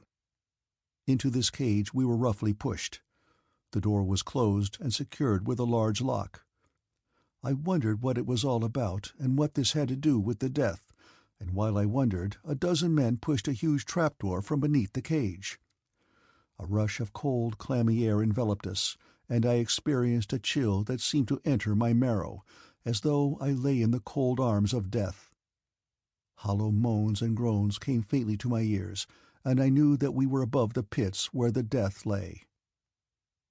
No word was spoken within the chamber, but at a signal from Hadj-Osis, strong men lowered the cage slowly into the aperture beneath us. Here the cold and the damp were more obvious and penetrating than before, while the ghastly sounds appeared to redouble in volume. Down, down we slid into an abyss of darkness. The horror of the silence in the chamber above was forgotten in the horror of the pandemonium of uncanny sounds that rose from beneath. How far we lowered thus I may not even guess, but to Nur-An it seemed at least 1,000 feet, and then we commenced to detect a slight luminosity about us. The moaning and groaning had become a constant roar. As we approached, it seemed less like moans and groans, and more like the sound of wind and rushing waters. Suddenly, without the slightest warning, the bottom of the cage, which evidently must have been hinged upon one side and held by a catch that could be sprung from above, swung downward. It happened so quickly that we hardly had time for conjecture before we were plunged into rushing water. As I rose to the surface, I discovered that I could see. Wherever we were, it was not shrouded in impenetrable darkness, but was lighted dimly. Almost immediately Nur-An's head bobbed up at arm's length from me. A strong current was bearing us onward, and I realized at once that we were in the grip of a great underground river, one of those which the remaining waters of dying Barsoom have receded. In the distance I descried a shoreline dimly visible in the subdued light, and shouting to Nur-An to follow me, I struck out toward it. The water was cold, but not sufficiently so to alarm me, and I had no doubt but that we would reach the shore. By the time we had attained our goal and crawled out upon the rocky shore, our eyes had become accustomed to the dim light of the interior, and now, with astonishment, we gazed about us. What a vast cavern!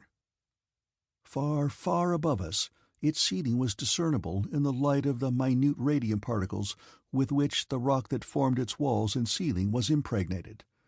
But the opposite bank of the rushing torrent was beyond the range of our vision. "So, this is the death," exclaimed Nur-An. "I doubt if they know what it is themselves," I replied. "From the roaring of the river and the moaning of the wind, they have conjured something horrible in their own imaginations. Perhaps the greatest suffering that the victim must endure lies in his anticipation of what awaits him in these seemingly horrid depths," suggested Nur-An. "Whereas the worst that realization might bring would be death by drowning." "Or by starvation," I suggested. Nur-An nodded. "Nevertheless," he said, "I wish I might return just long enough to mock them and witness their disappointment when they find that the death is not so horrible after all. What a mighty river," he added after a moment's silence. "Could it be a tributary of Is? Perhaps it is Is herself," I said. "Then we are bound upon the last long pilgrimage down to the lost Sea of Chorus in the Valley Dor," said Nur-An gloomily. "It may be a lovely place, but I do not wish to go there yet." "It is a place of horror," I replied. "Hush," he cautioned. "That is sacrilege." "It is sacrilege no longer, since John Carter and Tars Tarkas snatched the veil of secrecy from the Valley Dor and disposed of the myth of Isis, goddess of life eternal." Even after I had told him the whole tragic story of the false gods of Mars, Nur-An remained skeptical. So closely are the superstitions of religion woven into every fibre of our being. We were both a trifle fatigued after our battle with the strong current of the river, and perhaps, too, we were suffering from reaction from the nervous shock of the ordeal through which we had passed. So we remained there, resting upon the rocky shore of the river of mystery. Eventually our conversation turned to what was uppermost in the minds of both, and yet which each hesitated to mention: the fate of Tavia and Phao. "I wish that they too had been sentenced to the death," I said, "for then at least we might be with them and protect them." "I am afraid that we shall never see them again," said Nur-An gloomily. "What a cruel fate that I should have found Phao, only to lose her again irretrievably so quickly." "It is indeed a strange trick of fate that after Tull Axtar stole her from you, he should have lost her too, and then that you should find her in Chaneth." He looked at me with a slightly puzzled expression for a moment, and then his face cleared. "Phao is not the woman of whom I told you in the dungeon at Chaneth," he said. "Phao I loved long before. She was my first love. After I lost her, I thought that I could never care for a woman again, but this other one came into my life, and knowing that Phao was gone forever, I found some consolation in my new love. But I realize now that it was not the same, that no love could ever displace that which I felt for Phao." "You lost her irretrievably once before," I reminded him, "but you found her again. Perhaps you will find her once more." "I wish that I might share your optimism," he said. "We have little else to buoy us up," I reminded him. "You are right," he said, and then, with a laugh, added, "We still live." Presently, feeling rested, we set out along the shore in the direction that the river ran, for we decided that that would be our course if for no other reason than that it would be easier going downhill than up. Where it would lead we had not the slightest idea. Perhaps to Chorus, perhaps to Omine, the buried sea where lay the ships of the firstborn. Over tumbled rock masses we clambered, and along level stretches of smooth gravel we pursued our rather aimless course, knowing not whither we were going, having no goal toward which to strive. There was some vegetation, weird and grotesque, but almost colorless for want of sunlight. There were tree-like plants with strange angular branches that snapped off at the lightest touch, and as the trees did not look like trees, there were blossoms that did not look like flowers. It was a world as unlike the outer world as the figments of imagination are unlike realities. But whatever musing upon the flora of this strange land I may have been indulging in was brought to a sudden termination as we rounded the shoulder of a jutting promontory and came face to face with as hideous a creature as ever I had laid my eyes upon. It was a great white lizard, with gaping jaws large enough to engulf a man at a single swallow. At sight of us, it emitted an angry hiss and advanced menacingly toward us. Being unarmed and absolutely at the mercy of any creature that attacked us, we pursued the only plan that our intelligence could dictate. We retreated, and I am not ashamed to admit that we retreated rapidly. Running quickly around the end of the promontory, we turned sharply up the bank away from the river. The bottom of the cavern rose sharply, and as I clambered upward, I glanced behind me occasionally to note the actions of our pursuer. He was now in plain sight, having followed us around the end of the promontory, and there he stood looking about as though in search of us. Though we were not far from him, he did not seem to see us, and I soon became convinced that his eyesight was faulty.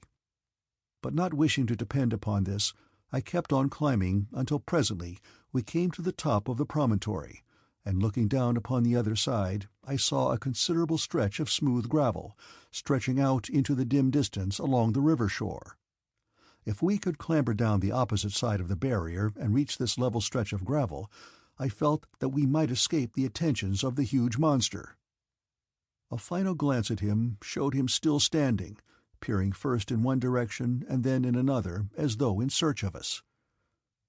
Nur-An had followed close behind me, and now together we slipped over the edge of the escarpment, and though the rough rocks scratched us severely, we finally reached the gravel below. Whereupon, having eluded our menacer, we set out upon a brisk run down the river. We had covered scarcely more than 50 paces when Nur-An stumbled over an obstacle, and as I stooped to give him a hand up, I saw that the thing that had tripped him was the rotting harness of a warrior, and a moment later I saw the hilt of a sword protruding from the gravel. Seizing it, I wrenched it from the ground. It was a good long sword, and I may tell you that the feel of it in my hand did more to restore my self-confidence than aught else that might have transpired.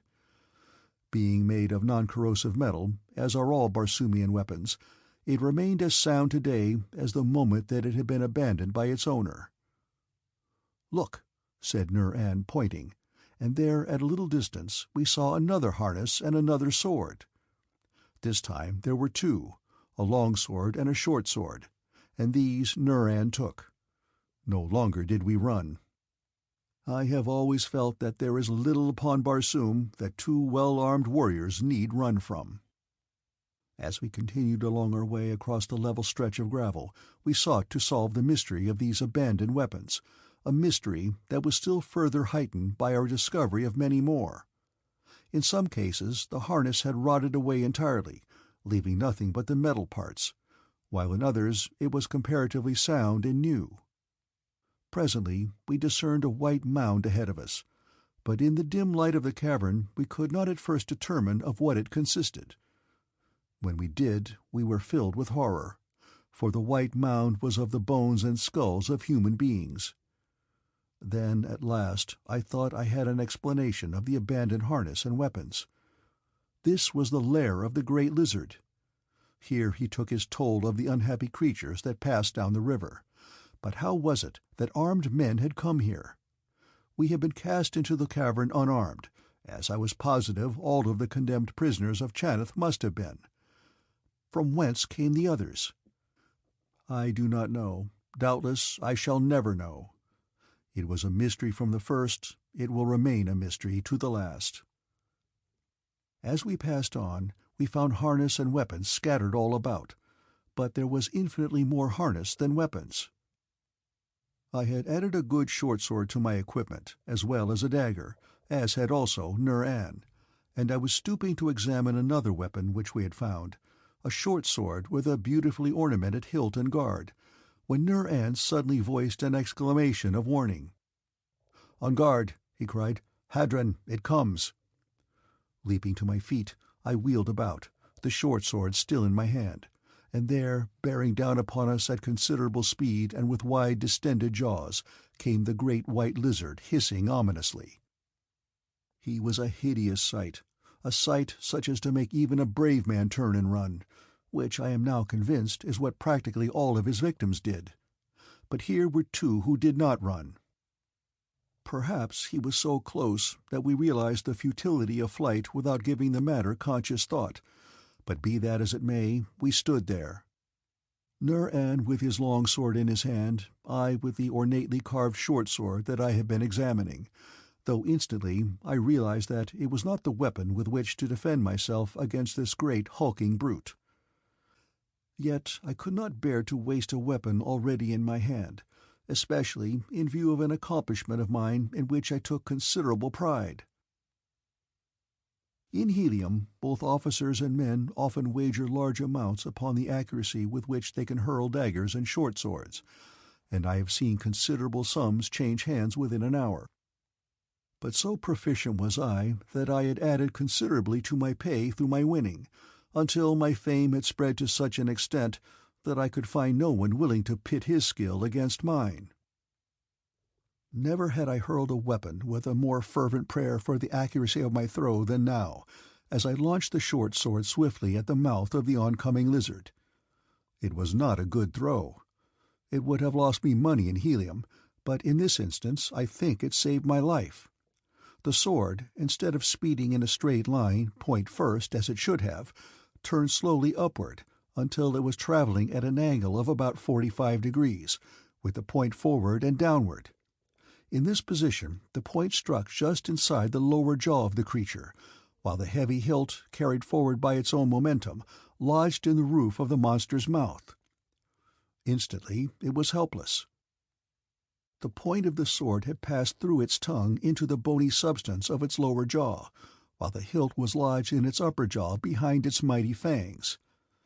It could not dislodge the sword either forward or backward, and for an instant it halted in hissing dismay, and simultaneously Nur-An and I leaped to opposite sides of its ghastly white body. It tried to defend itself with its tail and talons, but we were too quick for it, and presently it was lying in a pool of its own purple blood in the final spasmodic muscular reaction of dissolution. There was something peculiarly disgusting and loathsome about the purple blood of the creature, not only in its appearance, but in its odor, which was almost nauseating, and Nur-An and I lost no time in quitting the scene of our victory. At the river we washed our blades, and then continued on upon our fruitless quest. As we had washed our blades, we had noticed fish in the river, and after we had put sufficient distance between the lair of the lizard and ourselves, we determined to bend our energies for a while toward filling our larder and our stomachs. Neither one of us had ever caught a fish or eaten one, but we knew from history that they could be caught, and that they were edible. Being swordsmen, we naturally looked to our swords as the best means for procuring our flesh, and so we waded into the river with drawn longswords prepared to slaughter fish to our heart's content. But wherever we went there was no fish. We could see them elsewhere, but not within reach of our swords. "Perhaps," said Nur-An, "fish are not such fools as they appear. They may see us approaching and question our motives." "I can readily believe that you are right," I replied. "Suppose we try strategy." "How?" he asked. "Come with me," I said, and returned to the bank. After a little search downstream, I found a rocky ledge overhanging the river. "We will lie here at intervals," I said, "with only our eyes and the points of our swords over the edge of the bank. We must not talk or move, lest we frighten the fish. Perhaps in this way we shall procure one," for I had long since given up the idea of a general slaughter. To my gratification my plan worked, and it was not long before we each had a large fish. Naturally, like other men, we prefer our flesh cooked, but being warriors we were accustomed to it either way, and so we broke our long fast upon raw fish from the river of mystery. Both Nur-An and I felt greatly refreshed and strengthened by our meal, however unpalatable it might have been. It had been some time since we had slept, and though we had no idea whether it was still night upon the outer surface of Barsoom or whether dawn had already broken, we decided that it would be best for us to sleep, and so Nur-An stretched out where we were while I watched. After he awoke, I took my turn. I think that neither one of us slept more than a single zode, but the rest did us quite as much good as the food that we had eaten, and I am sure that I have never felt more fit than I did when we set out again upon our goalless journey. I do not know how long we had been traveling after our sleep, for by now the journey was most monotonous, there being little change in the dimly seen landscape surrounding us, and only the ceaseless roar of the river and the howling of the wind to keep us company. Nur-An was the first to discern the change. He seized my arm and pointed ahead. I must have been walking with my eyes upon the ground in front of me, else I must have seen what he saw simultaneously. "It is daylight," I exclaimed. "It is the sun." "It can be nothing else," he said. There, far ahead of us, lay a great archway of light. That was all that we could see from the point at which we discovered it, but now we hastened on almost at a run, so anxious were we for a solution, so hopeful that it was indeed the sunlight, and that in some inexplicable and mysterious way the river had found its way to the surface of Barsoom.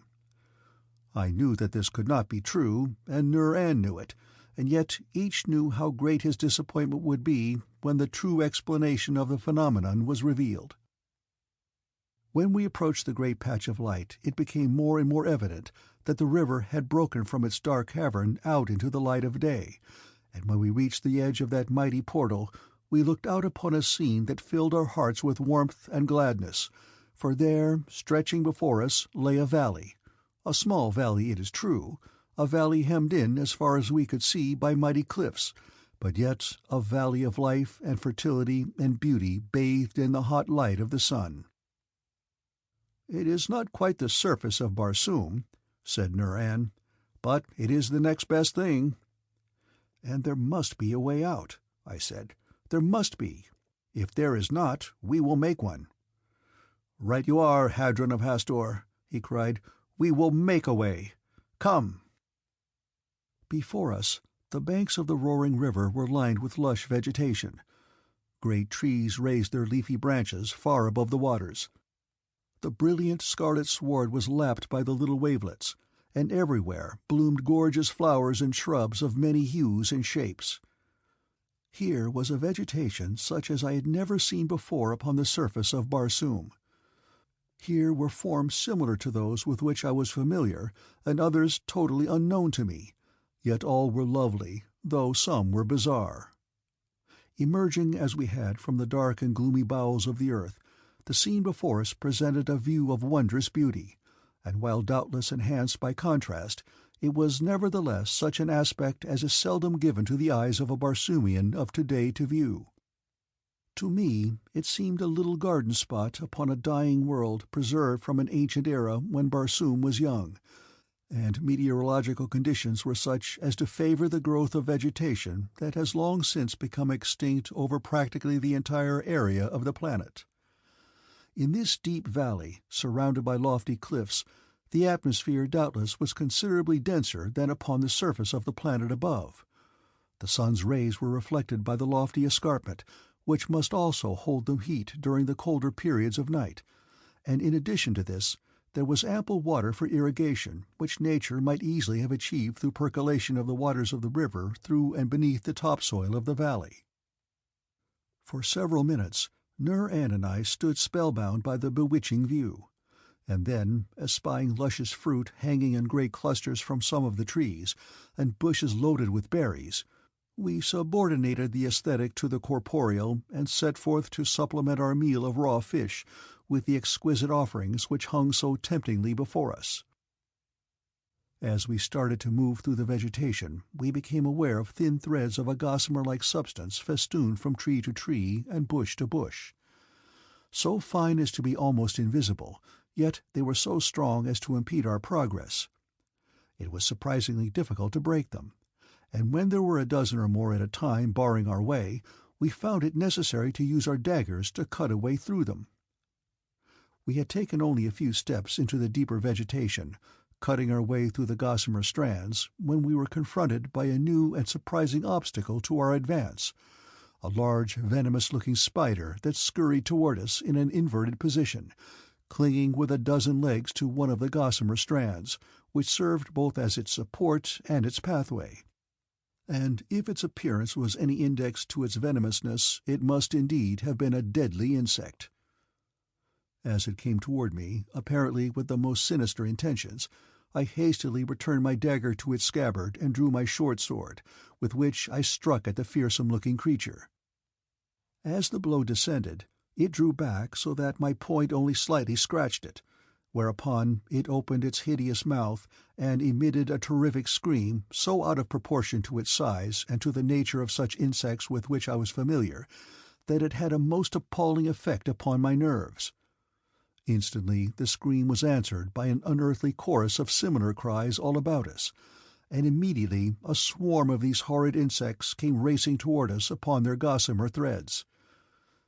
Evidently this was the only position which they assumed in moving about, and their webs the only means to that end, for their 12 legs grew upward from their backs, giving them a most uncanny appearance.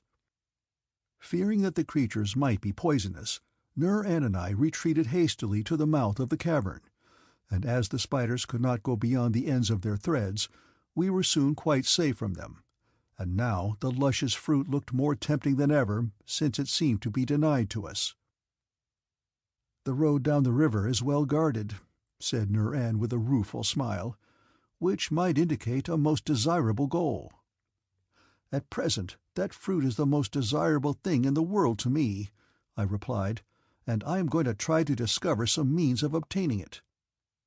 Moving to the right away from the river, I sought for an entrance into the forest that would be free from the threads of the spiders, and presently I came to a point where there was a well-defined trail about 4 or 5 feet wide, apparently cut by men from the vegetation. Across the mouth of it, however, were strung thousands of gossamer strands. To touch them, we knew, would be the signal for myriads of the angry spiders to swarm upon us. While our greatest fear was, of course, that the insects might be poisonous, their cruelly fanged mouths also suggested that, poisonous or not, they might in their great numbers constitute a real menace. "Do you notice," I said to Nur-An, "that these threads seem stretched across the entrance to the pathway only? Beyond them I cannot detect any, though of course they are so tenuous that they might defy one's vision even at a short distance." "I do not see any spiders here," said Nur-An. "Perhaps we can cut our way through with impunity at this point." "We shall experiment," I said, drawing my longsword. Advancing, I cut a few strands, when immediately there swarmed out of the trees and bushes upon either side great companies of the insects, each racing along its own individual strand. Where the strands were intact, the creatures crossed and recrossed the trail, staring at us with their venomous, beady eyes, their powerful gleaming fangs bared threateningly toward us. The cut strands floated in the air until borne down by the weight of the approaching spiders, who followed to the severed ends, but no further. Here they either hung glaring at us or else clambered up and down excitedly, but not one of them ever ventured from his strand. As I watched them, their antics suggested a plan. "They are helpless when their web is severed," I said to Nur-An. "Therefore, if we cut all their webs, they cannot reach us." Whereupon, advancing, I swung my longsword above my head and cut downward through the remaining strands. Instantly the creatures set up their infernal screaming. Several of them, torn from their webs by the blow of my sword, lay upon the ground upon their bellies, their feet sticking straight up into the air. They seemed utterly helpless, and though they screamed loudly and frantically waved their legs, they were clearly unable to move, nor could those hanging at either side of the trail reach us. With my sword I destroyed those that lay in the path, and then, followed by Nur-An, I entered the forest. I turned about to have a last look at the discomfited insects to see what they might be about. They had stopped screaming now and were slowly returning into the foliage, evidently to their lairs, and as they seemed to offer no further menace, we continued upon our way. The trees and bushes along the pathway were innocent of fruit or berries, though just beyond reach we saw them growing in profusion, behind a barrier of those gossamer webs that we had so quickly learned to avoid. "This trail appears to have been made by man," said Nur-An. "Whoever made it, or when," I said. "There is no doubt but that some creature still uses it. The absence of fruit along it would alone be ample proof of that." We moved cautiously along the winding trail, not knowing at what moment we might be confronted by some new menace in the form of man or beast. Presently we saw ahead of us what appeared to be an opening in the forest, and a moment later we emerged into a clearing. Looming in front of us at a distance of perhaps less than a hod was a towering pile of masonry. It was a gloomy pile, apparently built of black volcanic rock. For some 30 feet above the ground there was a blank wall, pierced by but a single opening, a small doorway almost directly in front of us. This part of the structure appeared to be a wall. Beyond it rose buildings of weird and grotesque outlines, and dominating all was a lofty tower, from the summit of which a wisp of smoke curled upward into the quiet air. From this new vantage point we had a better view of the valley than had at first been accorded us, and now, more marked than ever, were the indications that it was the crater of some gigantic and long-extinct volcano. Between us and the buildings, which suggested a small walled city, the clearing contained a few scattered trees, but most of the ground was given over to cultivation, being traversed by irrigation ditches of an archaic type which has been abandoned upon the surface for many ages, having been superseded by a system of sub-irrigation when the diminishing water supply necessitated the adoption of conservation measures. Satisfied that no further information could be gained by remaining where we were, I started boldly into the clearing toward the city. "Where are you going?" asked Nur-An. "I am going to find out who dwells in that gloomy place," I replied. "Here are fields and gardens, so they must have food, and that, after all, is the only favor that I shall ask of them." Nur-An shook his head. "The very sight of the place depresses me," he said. But he came with me, as I knew he would, for Nur-An is a splendid companion upon whose loyalty one may always depend. We had traversed about 2/3 of the distance across the clearing toward the city before we saw any signs of life, and then a few figures appeared at the top of the wall above the entrance. They carried long thin scarfs, which they seemed to be waving in greeting to us, and when we had come yet closer I saw that they were young women. They leaned over the parapet and smiled and beckoned to us. As we came within speaking distance below the wall, I halted. "What city is this?" I asked, "and who is Jed here?" "Enter, warriors," cried one of the girls, "and we will lead you to the Jed." She was very pretty, and she was smiling sweetly, as were her companions. "This is not such a depressing place as you thought," I said in a low voice to Nur-An. "I was mistaken," said Nur-An. "They seem to be a kindly, hospitable people. Shall we enter?" "Come," called another of the girls. "Behind these gloomy walls lie food and wine and love." Food! I would have entered a far more forbidding place than this for food. As Nur-An and I strode toward the small door, it slowly withdrew to one side. Beyond, across a black paved avenue, rose buildings of black volcanic rock. The avenue seemed deserted as we stepped within. We heard the faint click of a lock as the door slid into place behind us, and I had a sudden foreboding of ill that made my right hand seek the hilt of my longsword. Chapter 8. The Spider of GHASTA.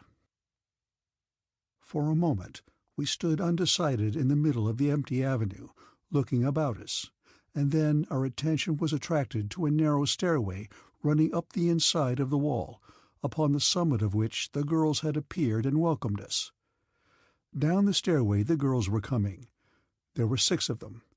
Their beautiful faces were radiant with happy smiles of welcome that instantly dispelled the gloom of the dark surroundings, as the rising sun dissipates the night's darkness and replaces her shadows with light and warmth and happiness.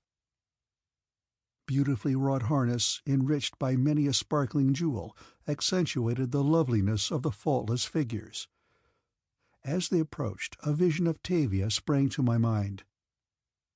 Beautiful as these girls unquestionably were, how much more beautiful was Tavia? I recall distinctly even now that in that very instant, with all that was transpiring to distract my attention, I was suddenly struck by wonder that it should have been Tavia's face and figure that I saw rather than those of Sanoma Tora. You may believe that I brought myself up with a round turn, and thereafter it was a vision of Sanoma Tora that I saw, and that, too, without any disloyalty to my friendship for Tavia, that blessed friendship which I looked upon as one of my proudest and most valuable possessions. As the girls reached the pavement, they came eagerly toward us. "Welcome, warriors," cried one, "to happy GHASTA. After your long journey you must be hungry. Come with us and you shall be fed. But first the great Jed will wish to greet you and welcome you to our city, for visitors to GHASTA are few." As they led us along the avenue, I could not but note the deserted appearance of the city. There was no sign of life about any of the buildings that we passed, nor did we see another human being until we had come to an open plaza, in the center of which rose a mighty building surmounted by the lofty tower that we had seen when we first emerged from the forest. Here we saw a number of people, both men and women, sad, dejected-looking people, who moved with bent shoulders and downcast eyes. There was no animation in their step, and their whole demeanor seemed that of utter hopelessness. What a contrast they presented to the gay and happy girls who so joyously conducted us toward the main entrance of what I assumed to be the palace of the Jed. Here burly warriors were on guard, fat, oily-looking fellows, whose appearance was not at all to my liking. As we approached them, an officer emerged from the interior of the building. If possible, he was even fatter and more greasy-looking than his men, but he smiled and bowed as he welcomed us. "Greetings," he exclaimed. "May the peace of GHASTA be upon the stranger who enter her gates." "Send word to Gran, the great Jed," said one of the girls to him, "that we are bringing 2 strange warriors who wish to do honor to him before partaking of the hospitality of GHASTA." As the officer dispatched a warrior to notify the Jed of our coming, we were escorted into the interior of the palace. The furnishings were striking, but extremely fantastic in design and execution.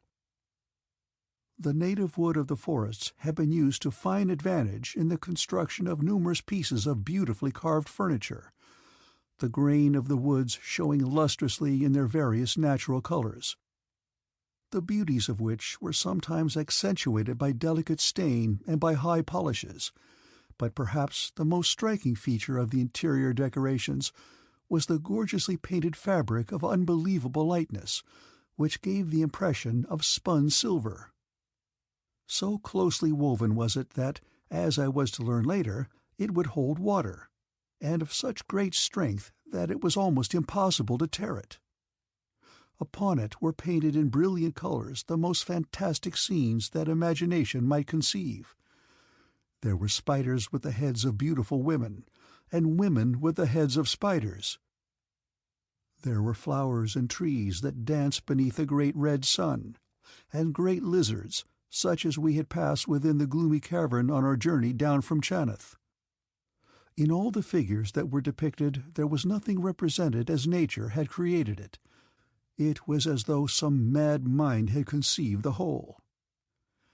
As we waited in the great entrance hall of the Palace of the Jed, 4 of the girls danced for our entertainment, a strange dance such as I had never before seen upon Barsoom. Its steps and movements were as weird and fantastic as the mural decorations of the room in which it was executed. And yet, withal, there was a certain rhythm and suggestiveness in the undulations of those lithe bodies that imparted to us a feeling of well-being and content. The fat and greasy padwar of the guard moistened his thick lips as he watched them, and though he had doubtless seen them dance upon many occasions, he seemed to be much more affected than we, but perhaps he had no Phao or Sanoma Tora to occupy his thoughts. Sanoma Tora. The chiseled beauty of her noble face stood out clearly upon the screen of memory for a brief instant and then slowly it began to fade. I tried to recall it, to see again the short, haughty lip and the cold, level gaze, but it receded into a blue, from which there presently emerged a pair of wondrous eyes, moist with tears, a perfect face, and a head of tousled hair. It was then that the warrior returned to say that Gron, the Jed, would receive us at once. Only the girls accompanied us, the fat Padwa remaining behind, though I could have sworn that it was not through choice. The room in which the Jed received us was upon the second level of the palace. It was a large room, even more grotesquely decorated than those through which we had passed. The furniture was of weird shapes and sizes. Nothing harmonized with anything else, and yet the result was a harmony of discord that was not at all unpleasing. The Jed sat upon a perfectly enormous throne of volcanic glass. It was, perhaps, the most ornate and remarkable piece of furniture that I had ever seen, and was the outstanding specimen of craftsmanship in the entire city of GHASTA, but if it caught my eye at the time, it was only for an instant, as nothing could for long distract one's attention from the Jed himself. In the first glance he looked more like a hairy ape than a man. He was massively built, with great, heavy, stooping shoulders and long arms covered with shaggy black hair, the more remarkable, perhaps, because there is no race of hairy men upon Barsoom. His face was broad and flat, and his eyes were so far apart that they seemed literally to be set in the corners of his face. As we were halted before him, he twisted his mouth into what I imagined at the time was intended for a smile, but which only succeeded in making him look more horrible than before. As is customary, we laid our swords at his feet and announced our names and our cities. "Hadron of Hastor, Nur-An of Jahar," he repeated, "Gron the Jed welcomes you to GHASTA. Few are the visitors who find their way to our beautiful city. It is an event, therefore, when two such illustrious warriors honor us with a visit. Seldom do we receive word from the outer world. Tell us, then, of your journey, and of what is transpiring upon the surface of Barsoom above us." His words and his manner were those of a most solicitous host bent upon extending a proper and cordial welcome to strangers, but I could not rid myself of the belying suggestion of his repulsive countenance, though I could do no less than play the part of a grateful and appreciative guest. We told our stories, and gave him much news of those portions of Barsoom with which each of us was familiar, and as Nur-An spoke, I looked about me at the assemblage in the great chamber. They were mostly women, and many of them were young and beautiful.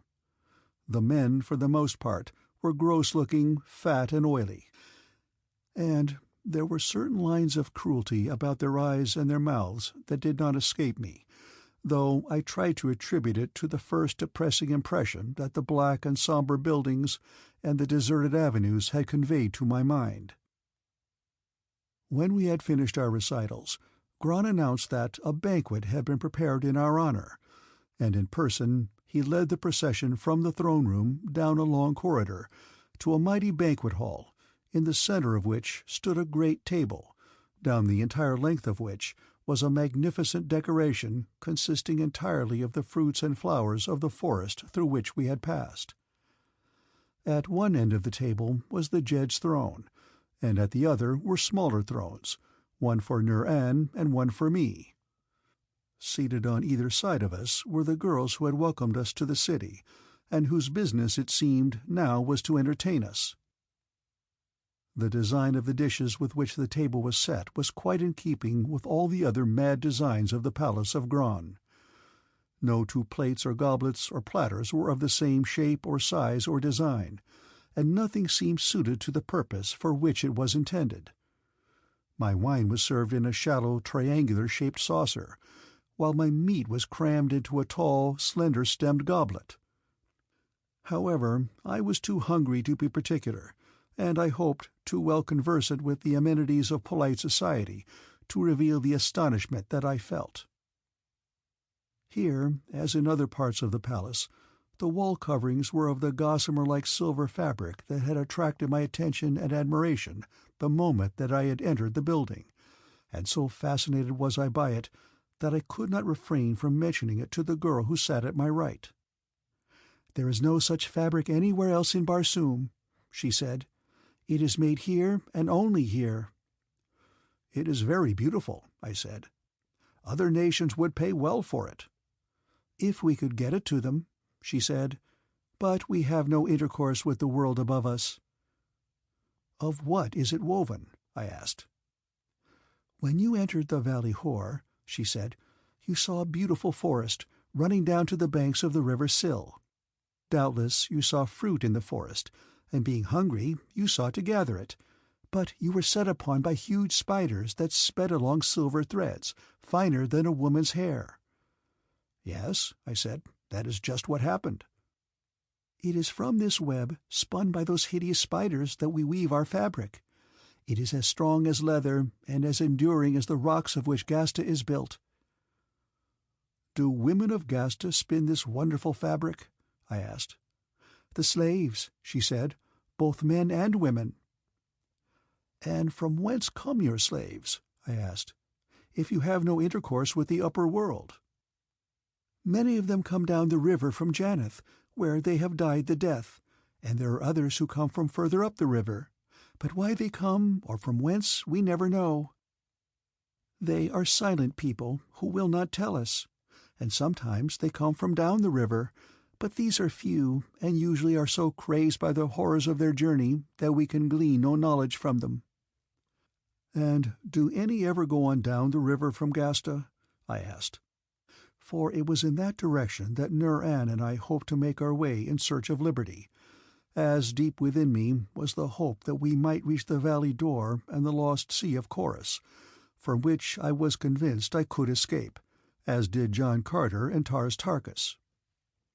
"A few, perhaps," she said, "but we never know what becomes of these, for none returns." "You are happy here?" I asked.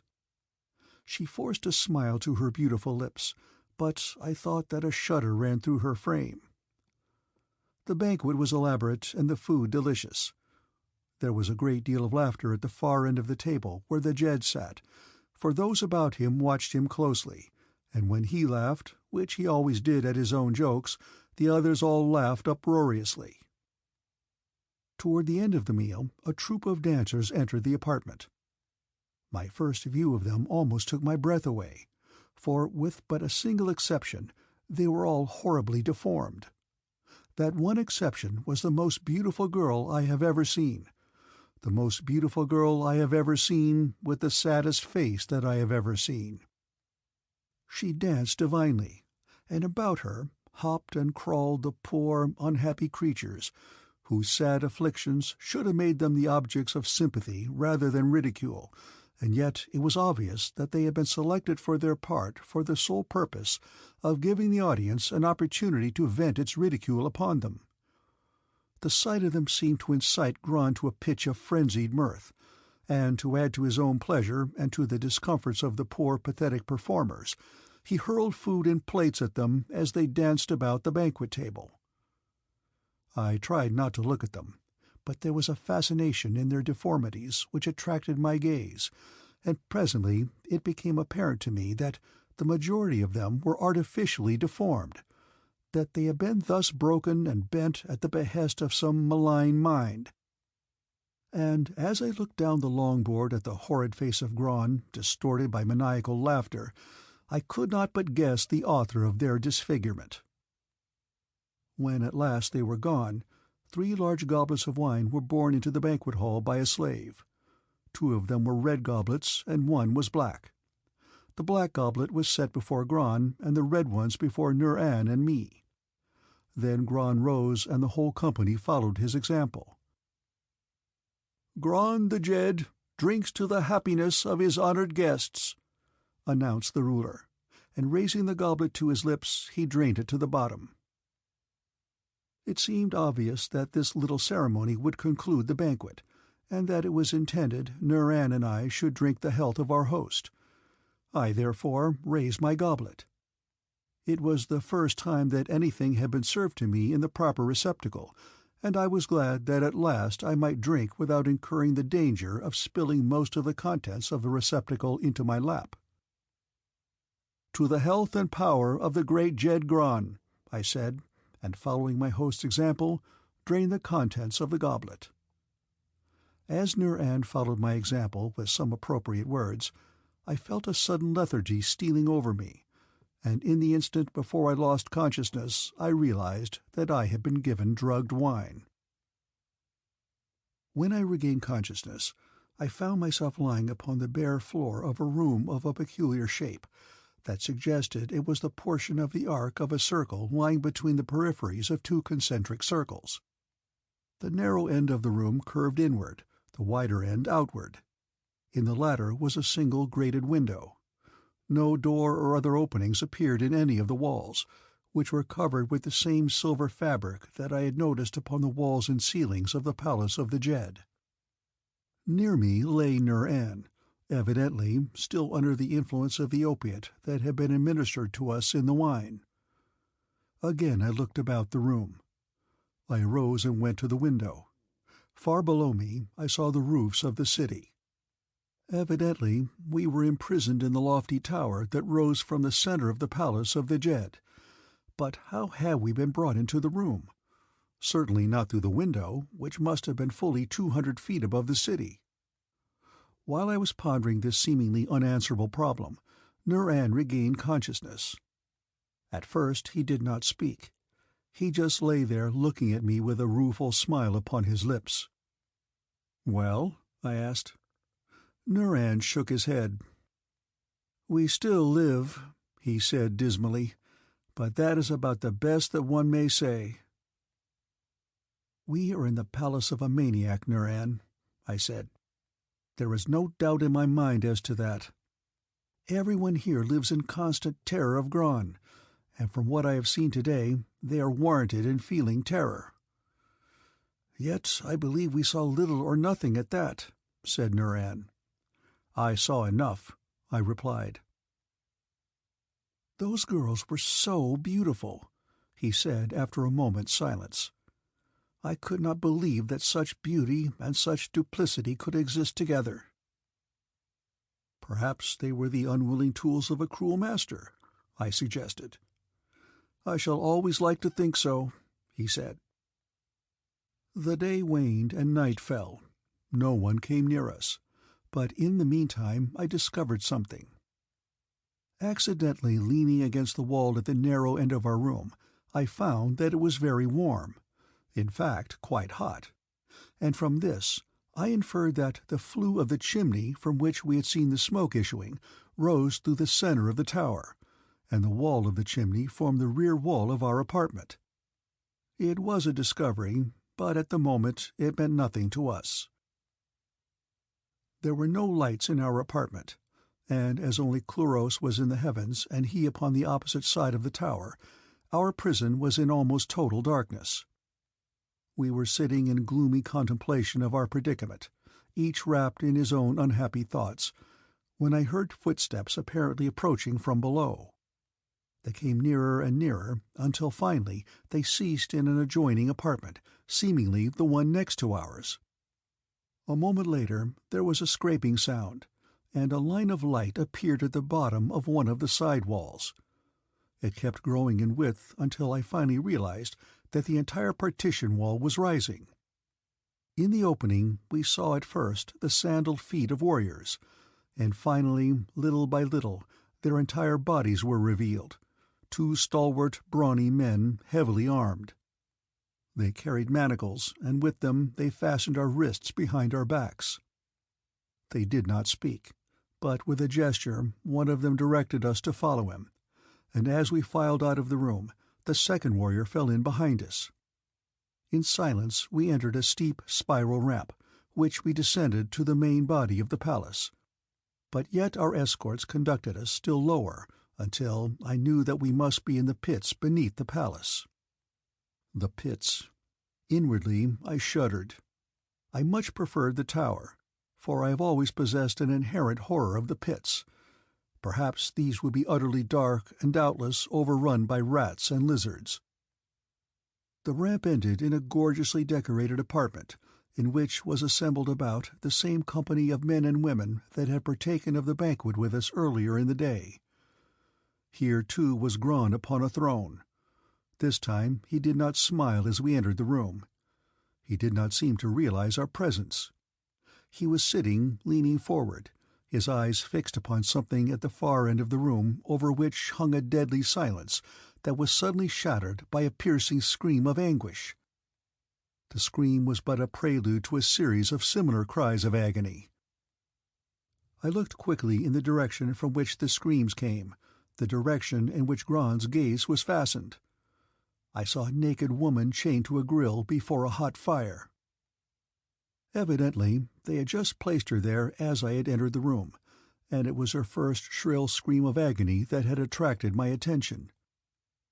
The grill was mounted upon wheels so that it could be removed to any distance from the fire that the torturer chose, or completely turned about, presenting the other side of the victim to the blaze. As my eyes wandered back to the audience, I saw that most of the girls sat there glaring straight ahead, their eyes fixed with horror upon the horrid scene. I do not believe that they enjoyed it. I know that they did not.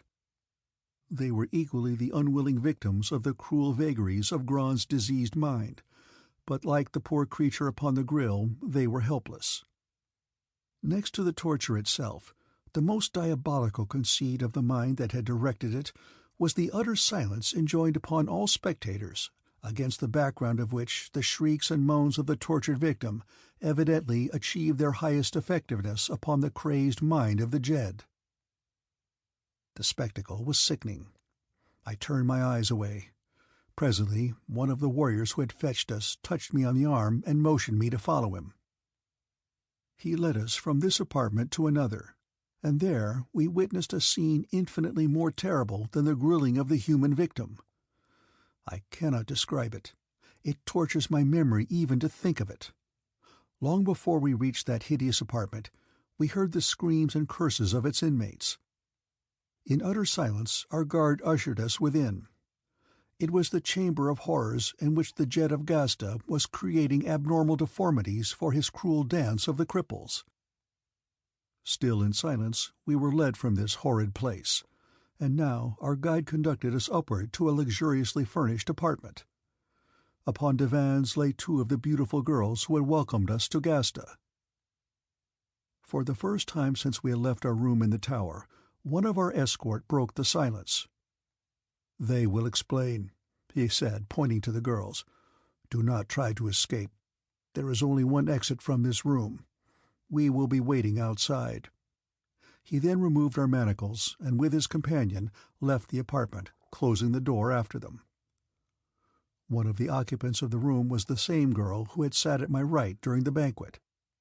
I had found her most gracious and intelligent, and to her I now turned. "What is the meaning of this?" I demanded. "Why are we made prisoners? Why have we been brought here?" She beckoned me to come to the divan on which she reclined, and as I approached she motioned to me to sit down beside her. "What you have seen tonight," she said, "represents the three fates that lie in store for you. Grant has taken a fancy to you, and he is giving you your choice." "I do not yet understand," I said. "You saw the victim before the grill?" she asked. "Yes," I replied. "Would you care to suffer that fate?" "Scarcely." "You saw the unhappy ones being bent and broken for the dance of the cripples?" she pursued. "I did," I answered. "And now you see this luxurious room, and me. Which would you choose?" "I cannot believe," I replied, "that the final alternative is without conditions, which might make it appear less attractive than it now seems, for otherwise there could be no possible question as to which I would choose." "You are right," she said. "There are conditions." "What are they?" I asked. "You will become an officer in the palace of the Jed, and as such you will conduct tortures similar to those you have witnessed in the pits of the palace. You will be guided by whatever whim may possess your master." I drew myself to my full height. "I choose the fire," I said. "I knew that you would," she said sadly, "and yet I hoped that you might not." "It is not because of you," I said quickly. "It is the other conditions which no man of honor could accept."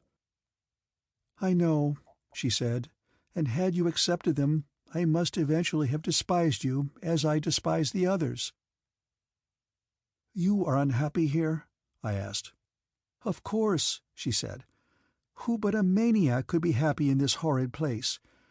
There are perhaps 600 people in the city, and there is not one who knows happiness. 100 of us form the court of the Jed. The others are slaves. As a matter of fact, we are all slaves, subject to every mad whim or caprice of the maniac who is our master." "And there is no escape?" I asked. "None." "I shall escape," I said. "How?" "The fire," I replied. She shuddered. "I do not know why I should care so much," she said, "unless it is that I liked you from the first. Even while I was helping to lure you into the city for the human spider of GHASTA, I wished that I might warn you not to enter, but I was afraid, just as I'm afraid to die. I wish that I had your courage to escape through the fire." I turned to Nur-An, who had been listening to our conversation. "You have reached your decision?" I asked. "Certainly," he said. "There could be but one decision for a man of honor." "Good!" I exclaimed, and then I turned to the girl. "You will notify Gron of our decision?" I asked. "Wait," she said. "Ask for time in which to consider it. I know that it will make no difference in the end, but yet— oh, even yet there is a germ of hope within me that even utter hopelessness cannot destroy." "You are right," I said.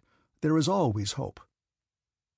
"Let him think that you have half persuaded us to accept the life of luxury and ease that he has offered as an alternative to death or torture, and that if you are given a little more time you may succeed. In the meantime, we may be able to work out some plan of escape."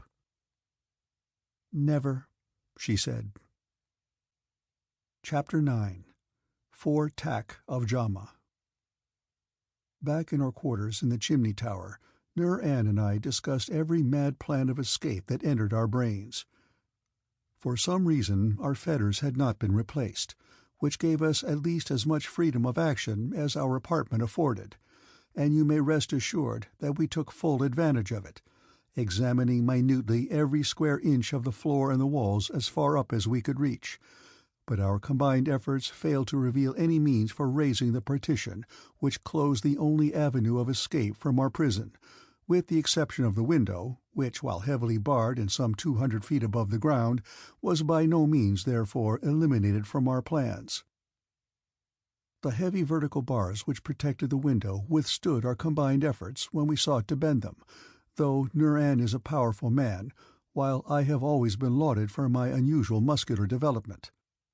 The bars were set a little too close together to permit our bodies to pass through, but the removal of one of them would leave an opening of ample size.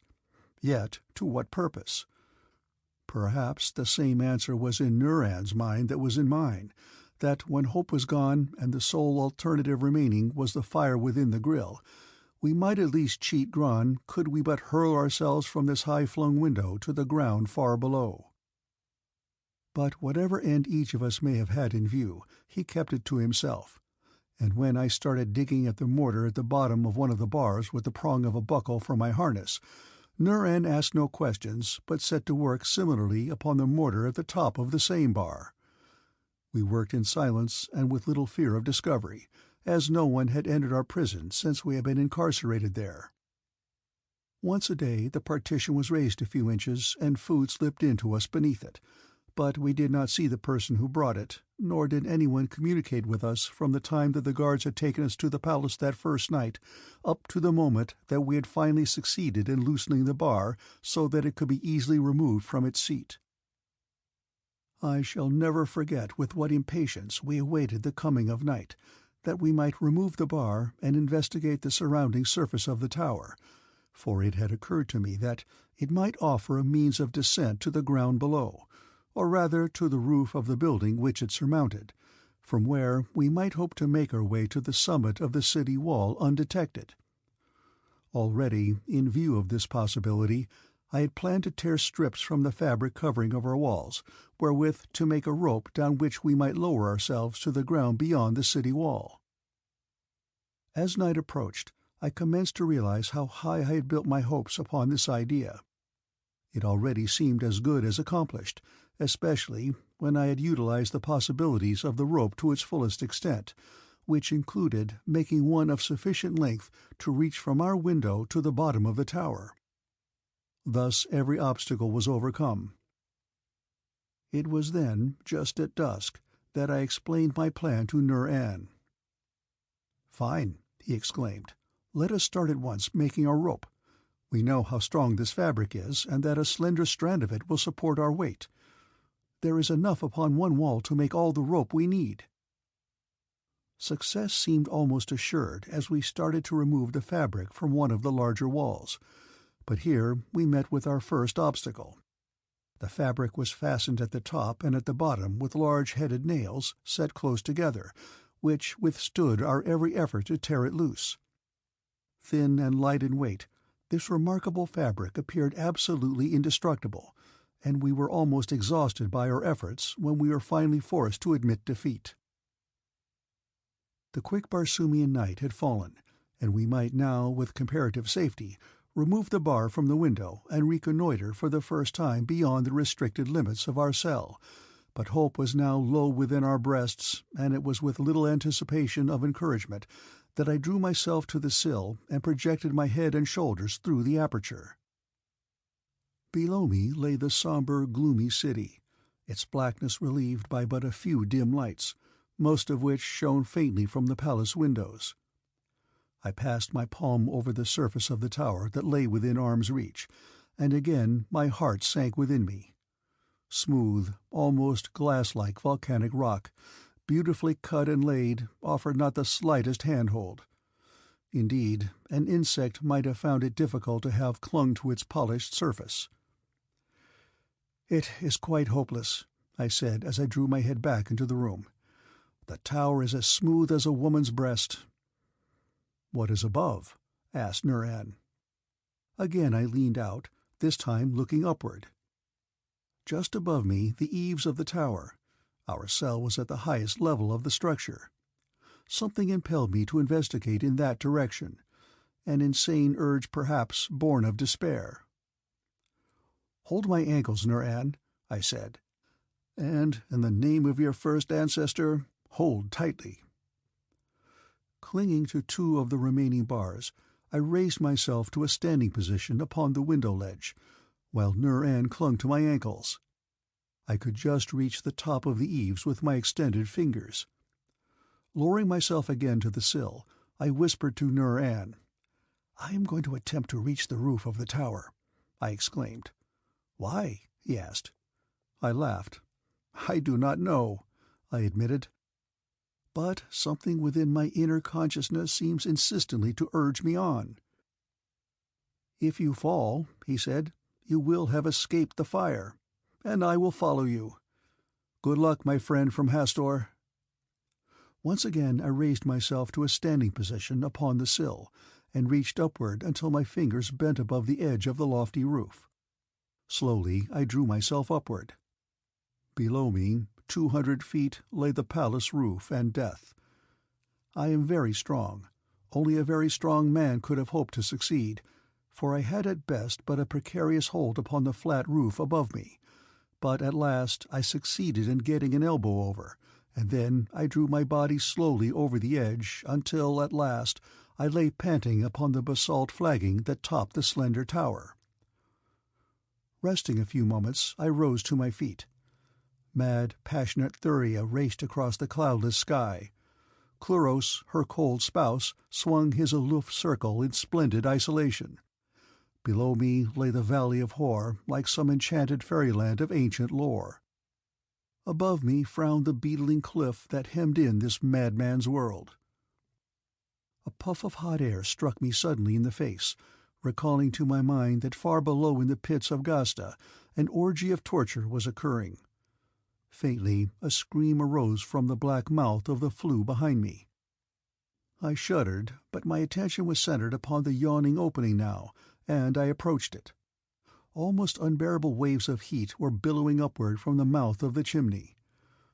There was little smoke, so perfect was the combustion, but what there was shot into the air at terrific velocity. It almost seemed that were I to cast myself upon it, I should be carried far aloft. It was then that a thought was born, a mad, impossible idea it seemed, and yet it clung to me as I lowered myself gingerly over the outer edge of the tower, and finally regained the greater security of my cell.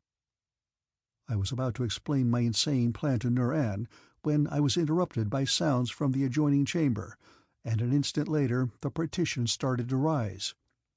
I thought they were bringing us food again, but the partition rose further than was necessary for the passing of food receptacles beneath it, and a moment later we saw the ankles and legs of a woman beneath the base of the rising wall.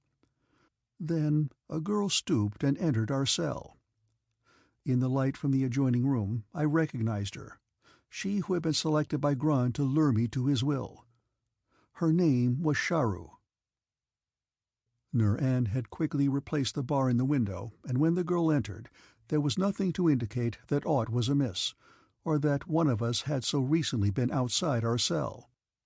The partition remained half raised, permitting light to enter the apartment, and the girl, looking at me, must have noticed my gaze wandering to the adjoining room.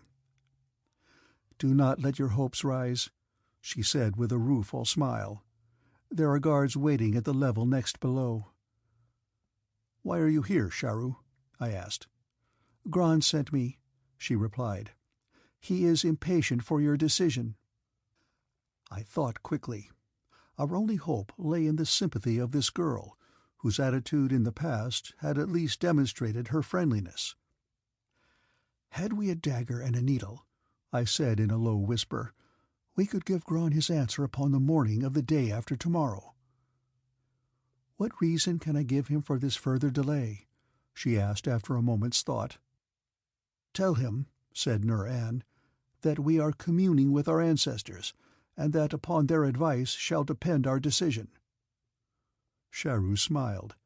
She drew a dagger from its sheath at her side and laid it upon the floor, and from a pocket pouch attached to her harness she produced a needle, which she laid beside the dagger.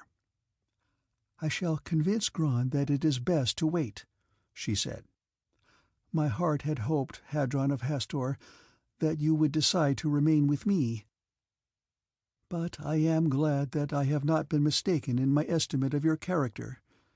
You will die, my warrior, but at least you will die as a brave man should and undefiled. Goodbye. I look upon you in life for the last time, but until I am gathered to my ancestors, your image shall remain enshrined within my heart." She was gone, the partition dropped, and again we were left in the semi-darkness of a moonlit night. But now we had the two things that I most desired, a dagger and a needle. "Of what good are those?" asked Nur-An as I gathered the two articles from the floor. "You will see," I replied, and immediately I set to work cutting the fabric from the walls of our cell, and then, standing upon Nur-An's shoulders, I removed also that which covered the ceiling. I worked quickly, for I knew that we had little time in which to accomplish that which I had set out to do. A mad scheme it was, and yet withal within the realms of practicability. Working in the dark, more by sense of feel than by sight, I must have been inspired by some higher power to have accomplished within any degree of perfection the task that I had set myself. The balance of that night and all of the following day, Nur-An and I labored without rest, until we had fashioned an enormous bag from the fabric that had covered the walls and ceiling of our cell, and from the scraps that remained we fashioned long ropes, and when night fell again our task was complete. "May luck be with us," I said. "The scheme is worthy of the mad brain of Gran himself," said Nur-An. "Yet it has within it the potentialities of success." "Night has fallen," I said. We need not delay longer. Of one thing, however, we may be sure. Whether we succeed or fail, we shall have escaped the fire, and in either event, may our ancestors look with love and compassion upon Sharu, whose friendship has made possible our attempt." "Whose love," corrected Nur-An. Once again I made the perilous ascent to the roof, taking one of our new-made ropes with me. Then from the summit I lowered it to Nur-An, who fastened the great bag to it. After which I drew the fruits of our labors carefully to the roof beside me. It was as light as a feather, yet stronger than the well-tanned hide of a zitidar. Next I lowered the rope and assisted Nur-An to my side, but not until he had replaced the bar that we had removed from the window. Attached to the bottom of our bag, which was open, were a number of long cords, terminating in loops. Through these loops we passed the longest rope that we had made, a rope so long that it entirely encircled the circumference of the tower, when we lowered it below the projecting eaves. We made it fast there, but with a slip knot that could be instantly released with a single jerk. Next, we slid the loops at the end of the ropes attached to the bottom of the bag along the cord that encircled the tower below the eaves, until we had maneuvered the opening of the bag directly over the mouth of the flue, leading down into the furnace of death in the pits of GHASTA. Standing upon either side of the flue, Nur-An and I lifted the bag until it commenced to fill with the hot air rushing from the chimney. Presently it was sufficiently inflated to remain in an erect position, whereupon, leaving Nur-An to steady it, I moved the loops until they were at equal distances from one another, thus anchoring the bag directly over the center of the flue. Then I passed another rope loosely through the loops and secured its ends together. And to opposite sides of this rope, Nur-An and I snapped the boarding hooks that are a part of the harness of every Barsoomian warrior, the primary purpose of which is to lower boarding parties from the deck of one ship to that of another directly below, but which in practice are used in countless ways and numerous emergencies. Then we waited. Nur-An ready to slip the knot that held the rope around the tower beneath the eaves, and I upon the opposite side, with Sharu's sharp dagger prepared to cut the rope upon my side. I saw the great bag that we had made filling with hot air. At first, loosely inflated, it rocked and swayed, but presently, its sides distended, it strained upward. Its fabric stretched tightly until I thought that it should burst. It tugged and pulled at its restraining cords, and yet I waited. Down in the valley of Hor there was little or no wind, which greatly facilitated the carrying out of our rash venture. The great bag, almost as large as the room in which we had been confined, bellied above us. It strained upon its guy ropes in its impatience to be aloft, until I wondered that they held, and then I gave the word. Simultaneously, Nur-An slipped his knot, and I severed the rope upon the opposite side. Freed, the great bag leapt aloft, snapping us in its wake. It shot upward with a velocity that was astounding, until the valley of Hor was but a little hollow in the surface of the great world that lay below us.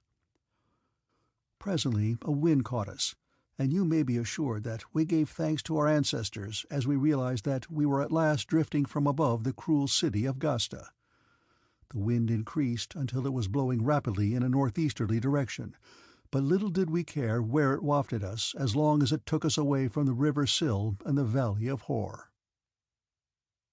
After we had passed beyond the crater of the ancient volcano which formed the bed of the valley in which lay somber GHASTA, we saw below us in the moonlight a rough volcanic country that presented a weird and impressive appearance of unreality. Deep chasms and tumbled piles of basalt seemed to present an unsurmountable barrier to man, which may explain why in this remote and desolate corner of Barsoom the valley of Hor had lain for countless ages undiscovered. The wind increased. Floating at a great altitude, we were being carried at considerable speed, yet I could see that we were very slowly falling as the hot air within our bag cooled. How much longer it would keep us up I could not guess, but I hoped it would bear us at least beyond the uninviting terrain beneath us. With the coming of dawn we were floating but a few hundred feet above the ground.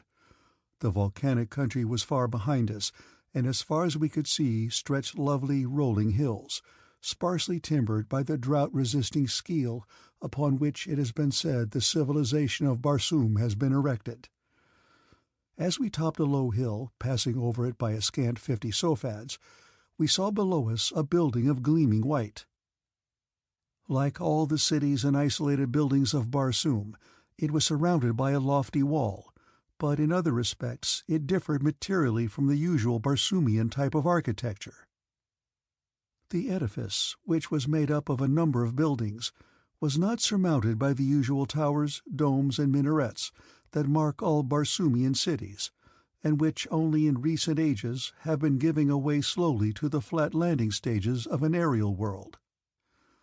The structure below us was composed of a number of flat-roofed buildings of various heights, none of which, however, appeared to rise over 4 levels. Between the buildings and the outer walls, and in several open courts between the buildings, there was a profusion of trees and shrubbery, with scarlet sward and well-kept paths. It was, in fact, a striking and beautiful sight, yet having so recently been lured to near destruction by the beauties of PHOR and the engaging allurements of her beautiful women, we had no mind to be deceived again by external appearances. We would float over the palace of enchantment and take our chances in the open country beyond. But fate willed otherwise. The wind had abated. We were dropping rapidly. Beneath us we saw people in the garden of the building, and simultaneously, as they discovered us, it was evident that they were filled with consternation. They hastened quickly to the nearest entrances, and there was not a human being in sight when we finally came to rest upon the roof of one of the taller sections of the structure. As we extricated ourselves from the loops in which we had been sitting, the great bag, relieved of our weight, rose quickly into the air for a short distance, turned completely over, and dropped to the ground just beyond the outer wall. It had served us well, and now it seemed like a living thing that had given up its life for our salvation. We were to have little time, however, for sentimental regrets, for almost immediately a head appeared through a small opening in the roof upon which we stood. The head was followed by the body of a man, whose harness was so scant as to leave him almost nude.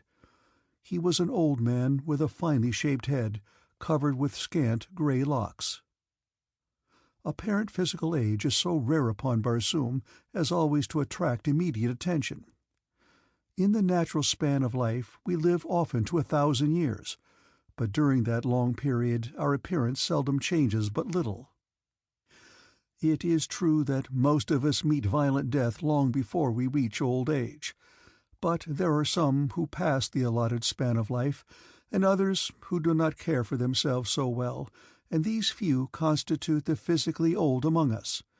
Evidently of such was the little old man who confronted us. At sight of him, Nur-An voiced an exclamation of pleased surprise. "Fortack!" he cried. "Hi-oo!" cackled the old man in a high falsetto. "Who cometh from the high heavens who knows old Fortack?" "It is I, Nur-An!" exclaimed my friend. "Hi-oo!" cried Fortack.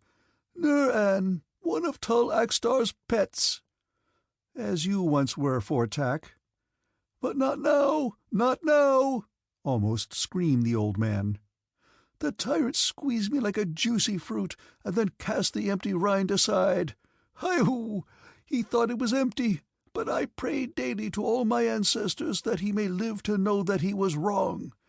I can say this with safety to you, Nur-An, for I have you in my power, and I promise you that you shall never live to carry word of my whereabouts to Tull AXTAR." "Do not fear, Fortack," said Nur-An. "I too have suffered from the villainy of the Jeddak of Jahar. You were permitted to leave the capital in peace, but all my property was confiscated, and I was sentenced to death." "Hi-oo! Then you hate him too!" exclaimed the old man.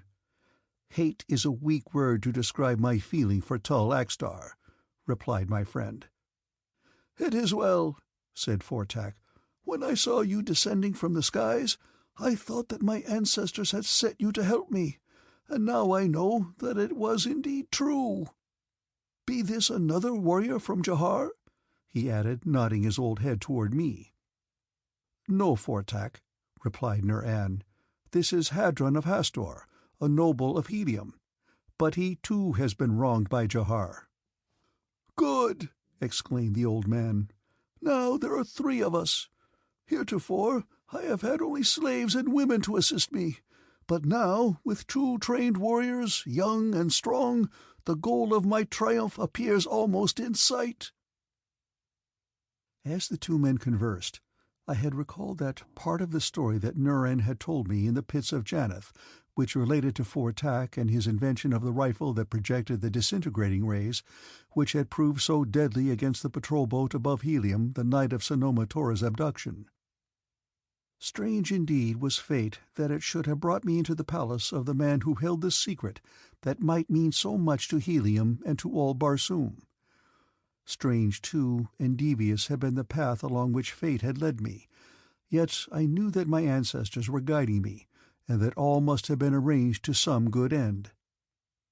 When Fortak had heard only a portion of our story, he insisted that we must be both fatigued and hungry, and like the good host that he proved to be, he conducted us down to the interior of his palace, and summoning slaves, ordered that we be bathed and fed and then permitted to retire until we were rested. We thanked him for his kindness and consideration, of which we were glad to avail ourselves. The days that followed were both interesting and profitable. Fortak, surrounded only by a few faithful slaves who had followed him into his exile, was delighted with our company, and with the assistance which we could give him in his experiment, which, once assured of our loyalty, he explained to us in detail. He told us the story of his wanderings after he had left Jahar, and of how he had stumbled upon this long-deserted castle, whose builder and occupants had left no record other than their bones. He told us that when he discovered it, skeletons had strewn the courtyard, and in the main entrance were piled the bones of a score of warriors, attesting the fierce defense that the occupants had waged against some unknown enemy, while in many of the upper rooms he had found other skeletons, the skeletons of women and children.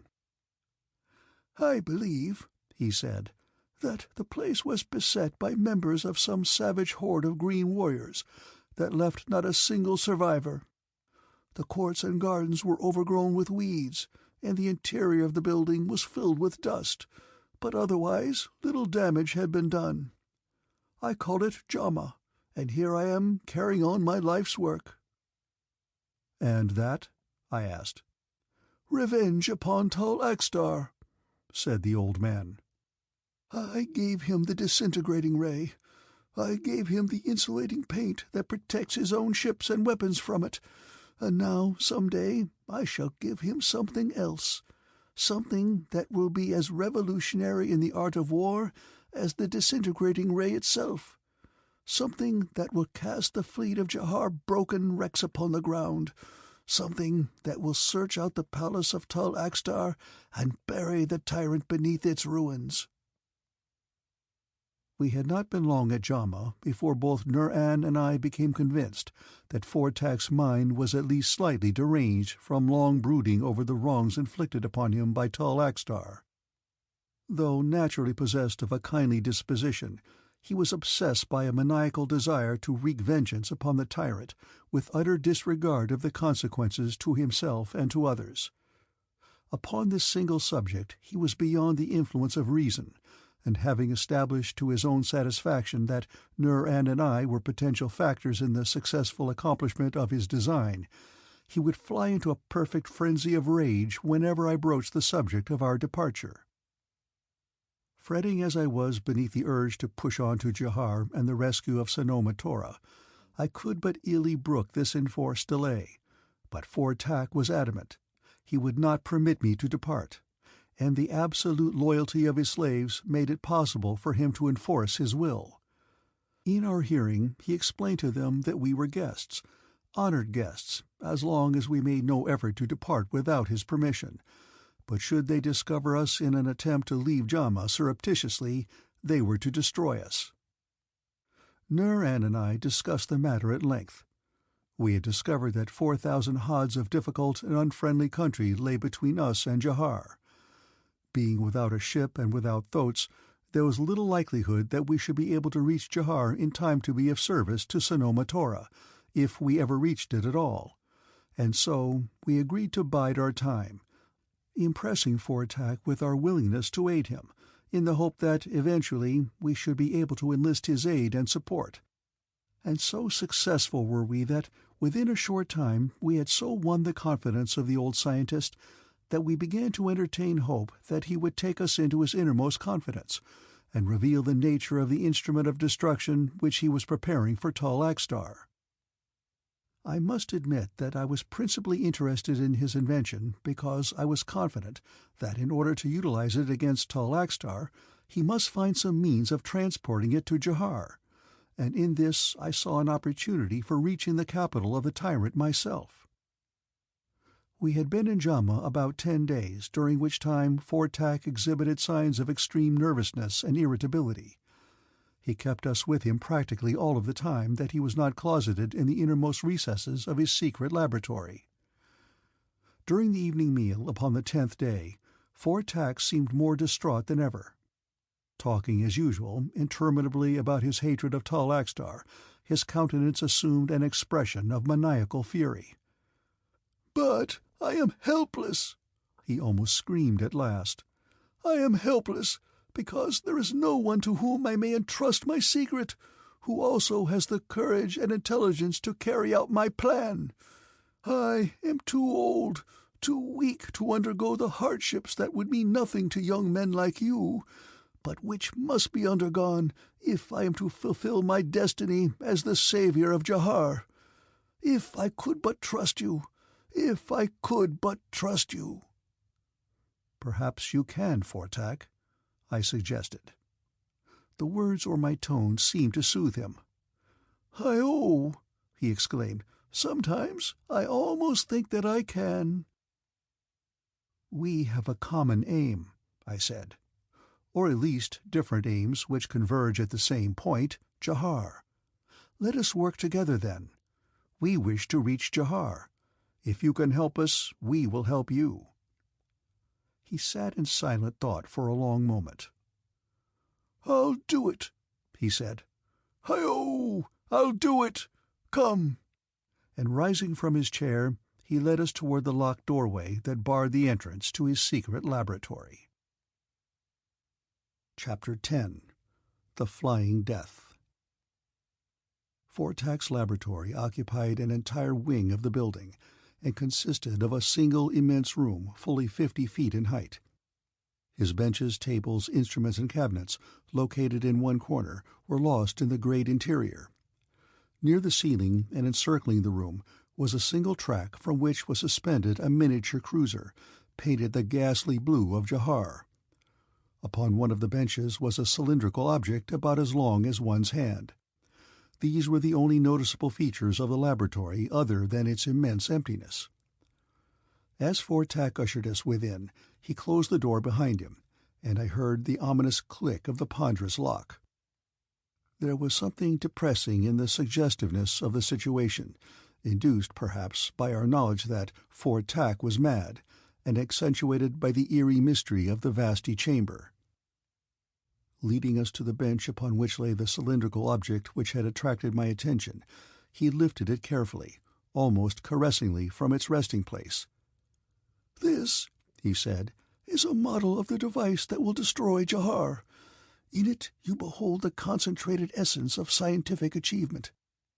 In appearance it is but a small metal cylinder, but within it is a mechanism as delicate and as sensitive as the human brain, and you will perceive that it functions almost as though animated by a mind within itself, but it is purely mechanical, and may be produced in quantities quickly and at low cost. Before I explain it further, I shall demonstrate one phase of its possibilities. Watch." Still holding the cylinder in his hand, FOREWORD stepped to a shallow cabinet against the wall, and opening it, revealed an elaborate equipment of switches, levers, and push-buttons.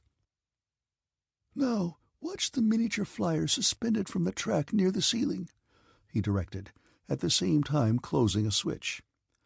Immediately, the flyer commenced to travel along the track at considerable speed. Now Fortak pressed a button upon the top of the cylinder, which immediately sped from his extended palm, turned quickly in the air, and rushed straight for the speeding flyer.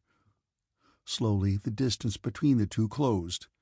The cylinder, curving gradually into the line of flight of the flyer, was now trailing directly behind it, its pointed nose but a few feet from the stern of the miniature ship. Then Fortak pulled a tiny lever upon his switchboard, and the flyer leaped forward at accelerated speed. Instantly the speed of the cylinder increased, and I could see that it was gaining in velocity much more rapidly than the flyer. Halfway around the room again, its nose struck the stern of the fleeing craft with sufficient severity to cause the ship to tremble from stem to stern. Then the cylinder fell away and floated gently toward the floor. Fortak opened a switch that stopped the flyer in its flight, and then, running forward, caught the descending cylinder in his hand. "This model," he explained as he returned to where we stood, "is so constructed that when it makes contact with the flyer, it will float gently downward to the floor. But as you have doubtless fully realized ere this, the finished product in practical use will explode upon contact with the ship.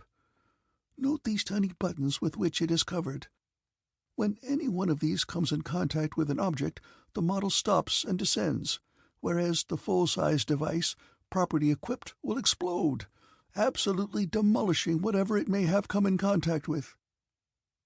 As you are aware, every substance in the universe has its own fixed vibratory rate. This mechanism can be so attuned as to be attracted by the vibratory rate of any substance. The model, for example, is attracted by the blue protective paint with which the flyer is covered. Imagine a fleet of Jaharian warships moving majestically through the air in battle formation. From an enemy ship, or from the ground and at a distance so far as to be unobservable by the ships of Jahar, I release as many of these devices as there are ships in the fleet, allowing a few moments to elapse between launchings. The first torpedo rushes toward the fleet and destroys the nearest ship. All the torpedoes in the rear, strung out in line, are attracted by the combined masses of all the blue protecting coverings of the entire fleet. The first ship is falling to the ground, and though all of its paint may not have been destroyed, it has not the power to deflect any of the succeeding torpedoes, which, one by one, destroy the nearest of the remaining ships until the fleet has been absolutely erased. I have destroyed a great fleet without risking the life of a single man of my own following." "But they will see the torpedoes coming," suggested Nur-An, "and they will devise some defense. Even gunfire might stop many of them." "Hi-oh, but I have thought of that," cackled Fortak. He laid the torpedo upon a bench and opened another cabinet. In this cabinet were a number of receptacles, some tightly sealed and others opened, revealing their contents, which appeared to be different colored paints. From a number of these receptacles protruded the handles of paintbrushes. One such handle, however, appeared to hang in mid-air, a few inches above one of the shelves, while just beneath it was a section of the rim of a receptacle that also appeared to be resting upon nothing. Fortak placed his open hand directly beneath this floating rim, and when he removed his hand from the cabinet, the rim of the receptacle and the portion of the handle of the paintbrush floating just above it followed, hovering just over his extended fingers, which were cupped in the position that they might assume were they holding a glass jar, such as would ordinarily have belonged to a rim like that which I could see floating about an inch above his fingers. Going to the bench where he had laid the cylinder, Fortak went through the motions of setting a jar upon it, and though there was no jar visible other than the floating rim, I distinctly heard a noise that was identical with the sound which the bottom of a glass jar would have made in coming in contact with the bench. I can assure you that I was greatly mystified, but still more so by the events immediately following. Fortak seized the handle of the paintbrush and made a pass a few inches above the metal torpedo. Instantly, a portion of the torpedo, about an inch wide and 3 or 4 inches long, disappeared. Pass after pass he made, until finally the whole surface of the torpedo had disappeared. Where it had rested, the bench was empty. Fortak returned the handle of the paintbrush to its floating position just above the floating jar rim, and then he turned to us with an expression of childlike pride upon his face, as much to say, "Well, what do you think of that? Am I not wonderful?" And I was certainly forced to concede that it was wonderful, and that I was entirely baffled and mystified by what I had seen. "There, Nuran," exclaimed Fortak, "is the answer to your criticism of the Flying Death." "I do not understand," said Nuran with a puzzled expression upon his face. "Hi-oh!" cried Fortak. "Have you not seen me render the device invisible?" "But it is gone," said Nuran. Fortak laughed his high, cackling laugh. "It is still there," he said, "but you cannot see it. Here." And he took Nuran's hand and guided it toward the spot where the device had been. I could see Nuran's fingers apparently feeling over the surface of something several inches above the top of the table. "By my first ancestor, it is still there!" he exclaimed. "It is wonderful!" I exclaimed. "You did not even touch it. You merely made passes above it with the handle of a paintbrush, and it disappeared." "But I did touch it," insisted Fortak. "The brush was there, but you did not see it, because it was covered by the substance which renders the Flying Death invisible.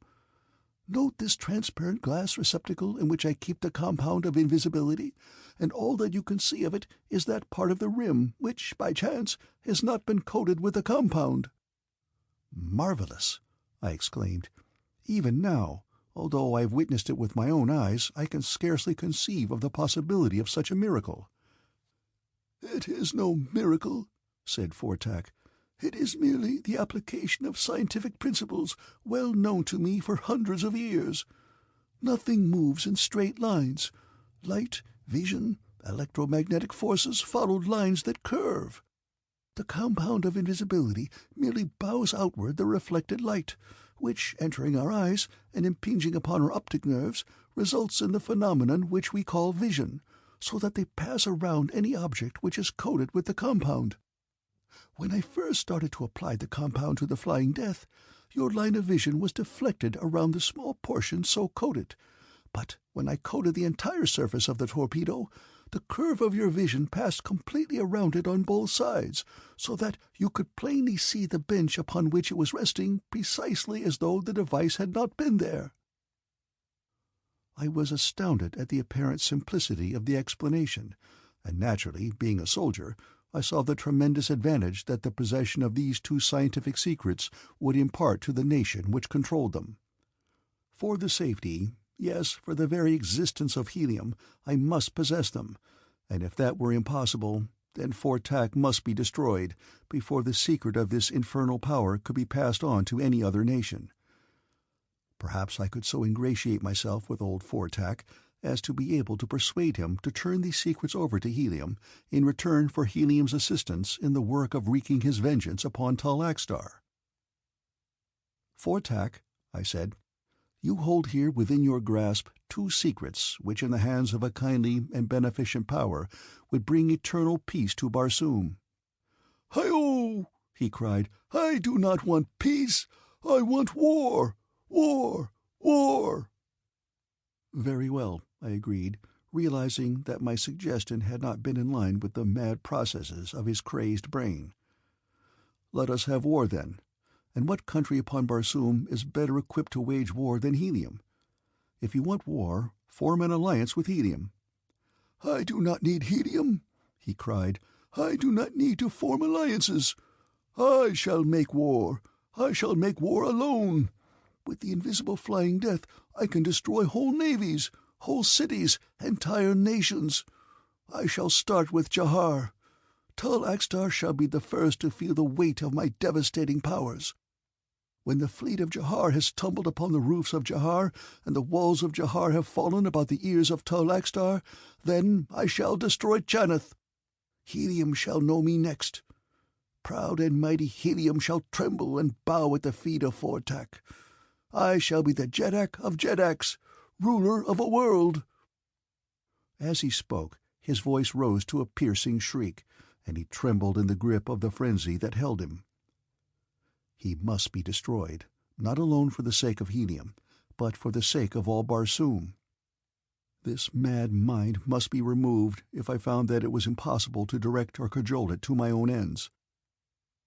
I determined, however, to omit no sacrifice that might tend to bring about a satisfactory conclusion to this strange adventure. I knew that mad minds were sometimes fickle minds, and I hoped that in a moment of insane caprice Fortac might reveal to me the secret of the flying death and the compound of invisibility. This hope was his temporary reprieve from death.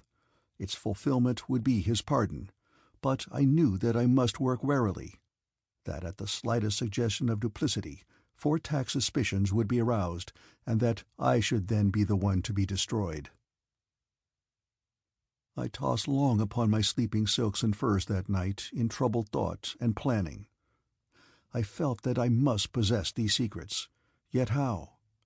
That they existed within his brain alone I knew, for he had told me that there were no written formulas or plans or specifications for either of them. Somehow I must wheedle them out of him, and the best way to start was to ingratiate myself with him. To this end I must further his plans in so far as I possibly could. Just before I fell asleep, my thoughts reverted to Sanoma Tora, and to the urgent mission that had led me to enter upon what had developed into the strangest adventure of my career. I felt a twinge of self-reproach as I suddenly realized that Sanoma Tora had not been uppermost in my mind while I had lain there making plans for the future. But now, with recollection of her, a plan was suggested whereby I might not only succor her, but also advance myself in the good graces of Fortac at the same time, and thus relieved, I fell asleep. It was late the following morning before I had an opportunity to speak with the old inventor, when I immediately broached the subject that was uppermost in my mind. "Fortac," I said, "you are handicapped by lack of knowledge of conditions existing in Jahar, and the size and location of the fleet. Nur-An and I will go to Jahar for you, and obtain the information that you must have if your plans are to be successful. In this way, Nur-An and I will also be striking a blow at Tall AXTAR, while we will be in a position to attend to those matters which require our presence in Jahar." "But how will you get to Jahar?" demanded Fortac. "Could not you let us take a flier?" I asked. "I have none," replied Fortac. "I know nothing about them. I am not interested in them. I could not even build one." To say that I was both surprised and shocked would be putting it mildly, but if I had previously entertained any doubts that Fortac's brain was abnormally developed, it would have vanished with his admission that he knew nothing about flyers, for it seemed to me that there was scarcely a man, woman, or child in any of the flying nations of Barsoom but could have constructed some sort of a flyer. "But how without flyers did you expect to transport the flying death to the vicinity of the Jaharian fleet? How did you expect to demolish the palace of Tall AXTAR, or reduce the city of Jahar to ruins?" "Now that you and Nur-An are here to help me, I can set my slaves to work under you and easily turn out 12 torpedoes a day. As these are completed, they will immediately be launched, and eventually they will find their way to Jahar and the fleet. Of that there is no doubt. Even if it takes a year, they will eventually find their prey." "If nothing chances to get in their way," I suggested. "But even so, what pleasure will you derive from your revenge if you are unable to witness any part of it?" "Hi-oh, I have thought of that," replied Fortac. "But one may not have everything." "You may have that," I told him. "And how?" "By taking your torpedoes aboard a ship and flying to Jahar," I replied. "No!" he exclaimed stubbornly. "I shall do it my own way. What right have you to interfere with my plans?" "I merely want to help you," I said, attempting to mollify him by a conciliatory tone and attitude. "And there is another thought," said Nur-An, "that suggests that it might be expedient to follow Hadron's plans." "You are both against me," said Fortac. "By no means," Nur-An assured him. "It is our keen desire to aid you that prompts the suggestion." "Well, what is yours then? asked the old man. "Your plan contemplates the destruction of the navies of Janeth and Helium following the fall of Jahar," exclaimed Nur-An. "This, at least in respect to the navy of Helium, you cannot possibly hope to accomplish at so great a distance and without any knowledge of the number of ships to be destroyed. Nor will your torpedoes be similarly attracted to them as they are to the ships of Jahar, because the ships of these other nations are not protected by the blue paint of Jahar. It will therefore be necessary for you to proceed to the vicinity of Janeth and later to Helium, and for your own protection you will use the blue paint of Jahar upon your ship, for you may never be certain, unless you are on the ground at the time, that you have destroyed all of the navy of Jahar or all of their disintegrating ray rifles." "That is true," said Fortak thoughtfully. "And furthermore," continued Nur-An, "if you dispatch more than the necessary number of torpedoes, those that remain at large will certainly be attracted by the blue paint of your own ship, and you will be destroyed by your own devices." "You ruin all my plans!" screamed Fortak. "Why did you think of this?" "If I had not thought of it, you would have been destroyed," Nur-An reminded him. "Well, what am I to do about it? I have no ship. I cannot build a ship." "We can get you one," I said. "How?" The conversation between Nur-An and Fortak had suggested a plan to me, and this I now explained roughly to them. Nur-An was enthusiastic over the idea, but Fortak was not particularly keen for it. I could not understand the grounds for his objection, nor, as a matter of fact, did they interest me greatly, since he finally admitted that he would be compelled to act in accordance with my suggestion. Immediately adjacent to Fortak's laboratory was a well-equipped machine shop, and here Nur-An and I labored for weeks utilizing the services of a dozen slaves, until we had succeeded in constructing what I am sure was the most remarkable-looking airship that it had ever fallen to my lot to behold. Briefly, it was a cylinder pointed at each end, and closely resembled the model of the Flying Death. Within the outer shell was another smaller cylinder. Between the walls of these two we placed the buoyancy tanks. The tanks on the sides of the two envelopes were pierced by observation ports along each side of the ship, and at the bow and stern.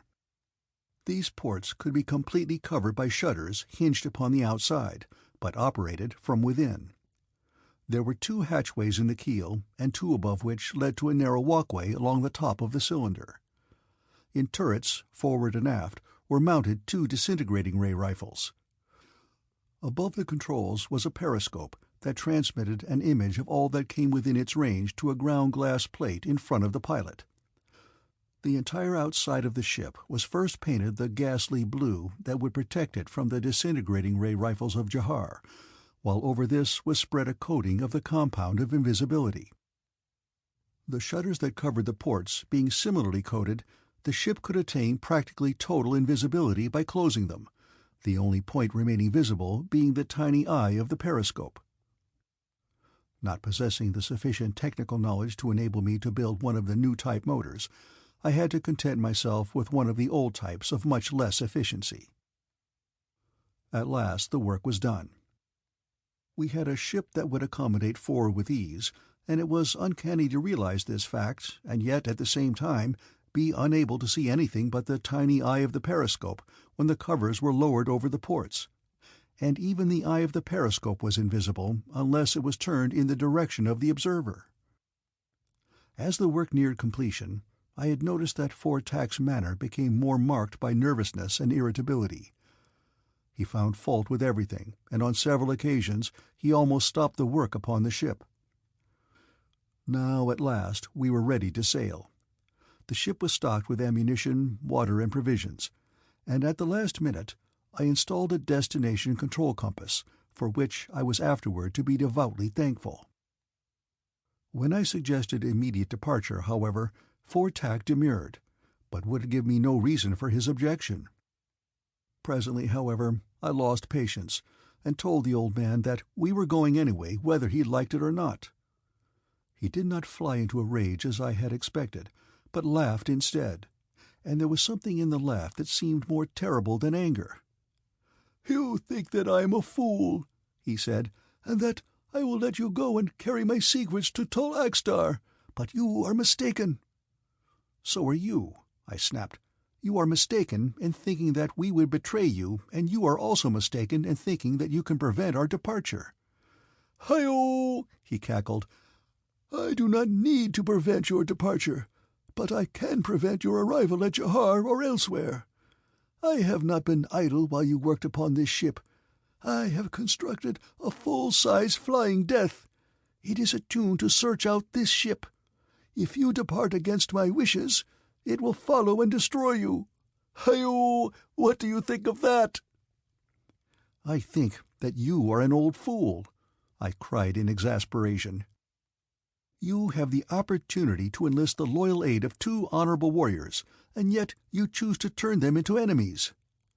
"Enemies who cannot harm me," he reminded me. "I hold your lives in the hollow of my hand. Well have you concealed your thoughts from me, but not quite well enough. I have read enough of them to know that you think me mad, and I have also received the impression that you would stop at nothing to prevent me from using my power against Helium. I have no doubt but that you will help me against Jahar, and against Janeth too, perhaps, but Helium, the mightiest and proudest empire of Barsoom, is my real goal. Helium shall proclaim me Jeddak of Jeddaks if I have to wreck a world to accomplish my design." "Then all our work has been for nothing?" I demanded. "We are not going to use the ship we have constructed?" "We may use it," he said, "but under my terms." "And what are they?" I asked. "You may go alone to Jahar, but I shall keep Nur-An here as hostage. If you betray me, he dies." There was no moving him. No amount of argument could alter his determination. I tried to convince him that one man could accomplish little, that, in fact, he might not be able to accomplish anything, but he was adamant. I should go alone or not at all. Chapter 11. Let the Fire Be Hot. As I arose that night into the starlit splendor of a Barsoomian night, the white castle of Fort Tak lay a lovely gem below me, bathed in the soft light of Thuria. I was alone. Nur-An remained behind, the hostage of the mad scientist.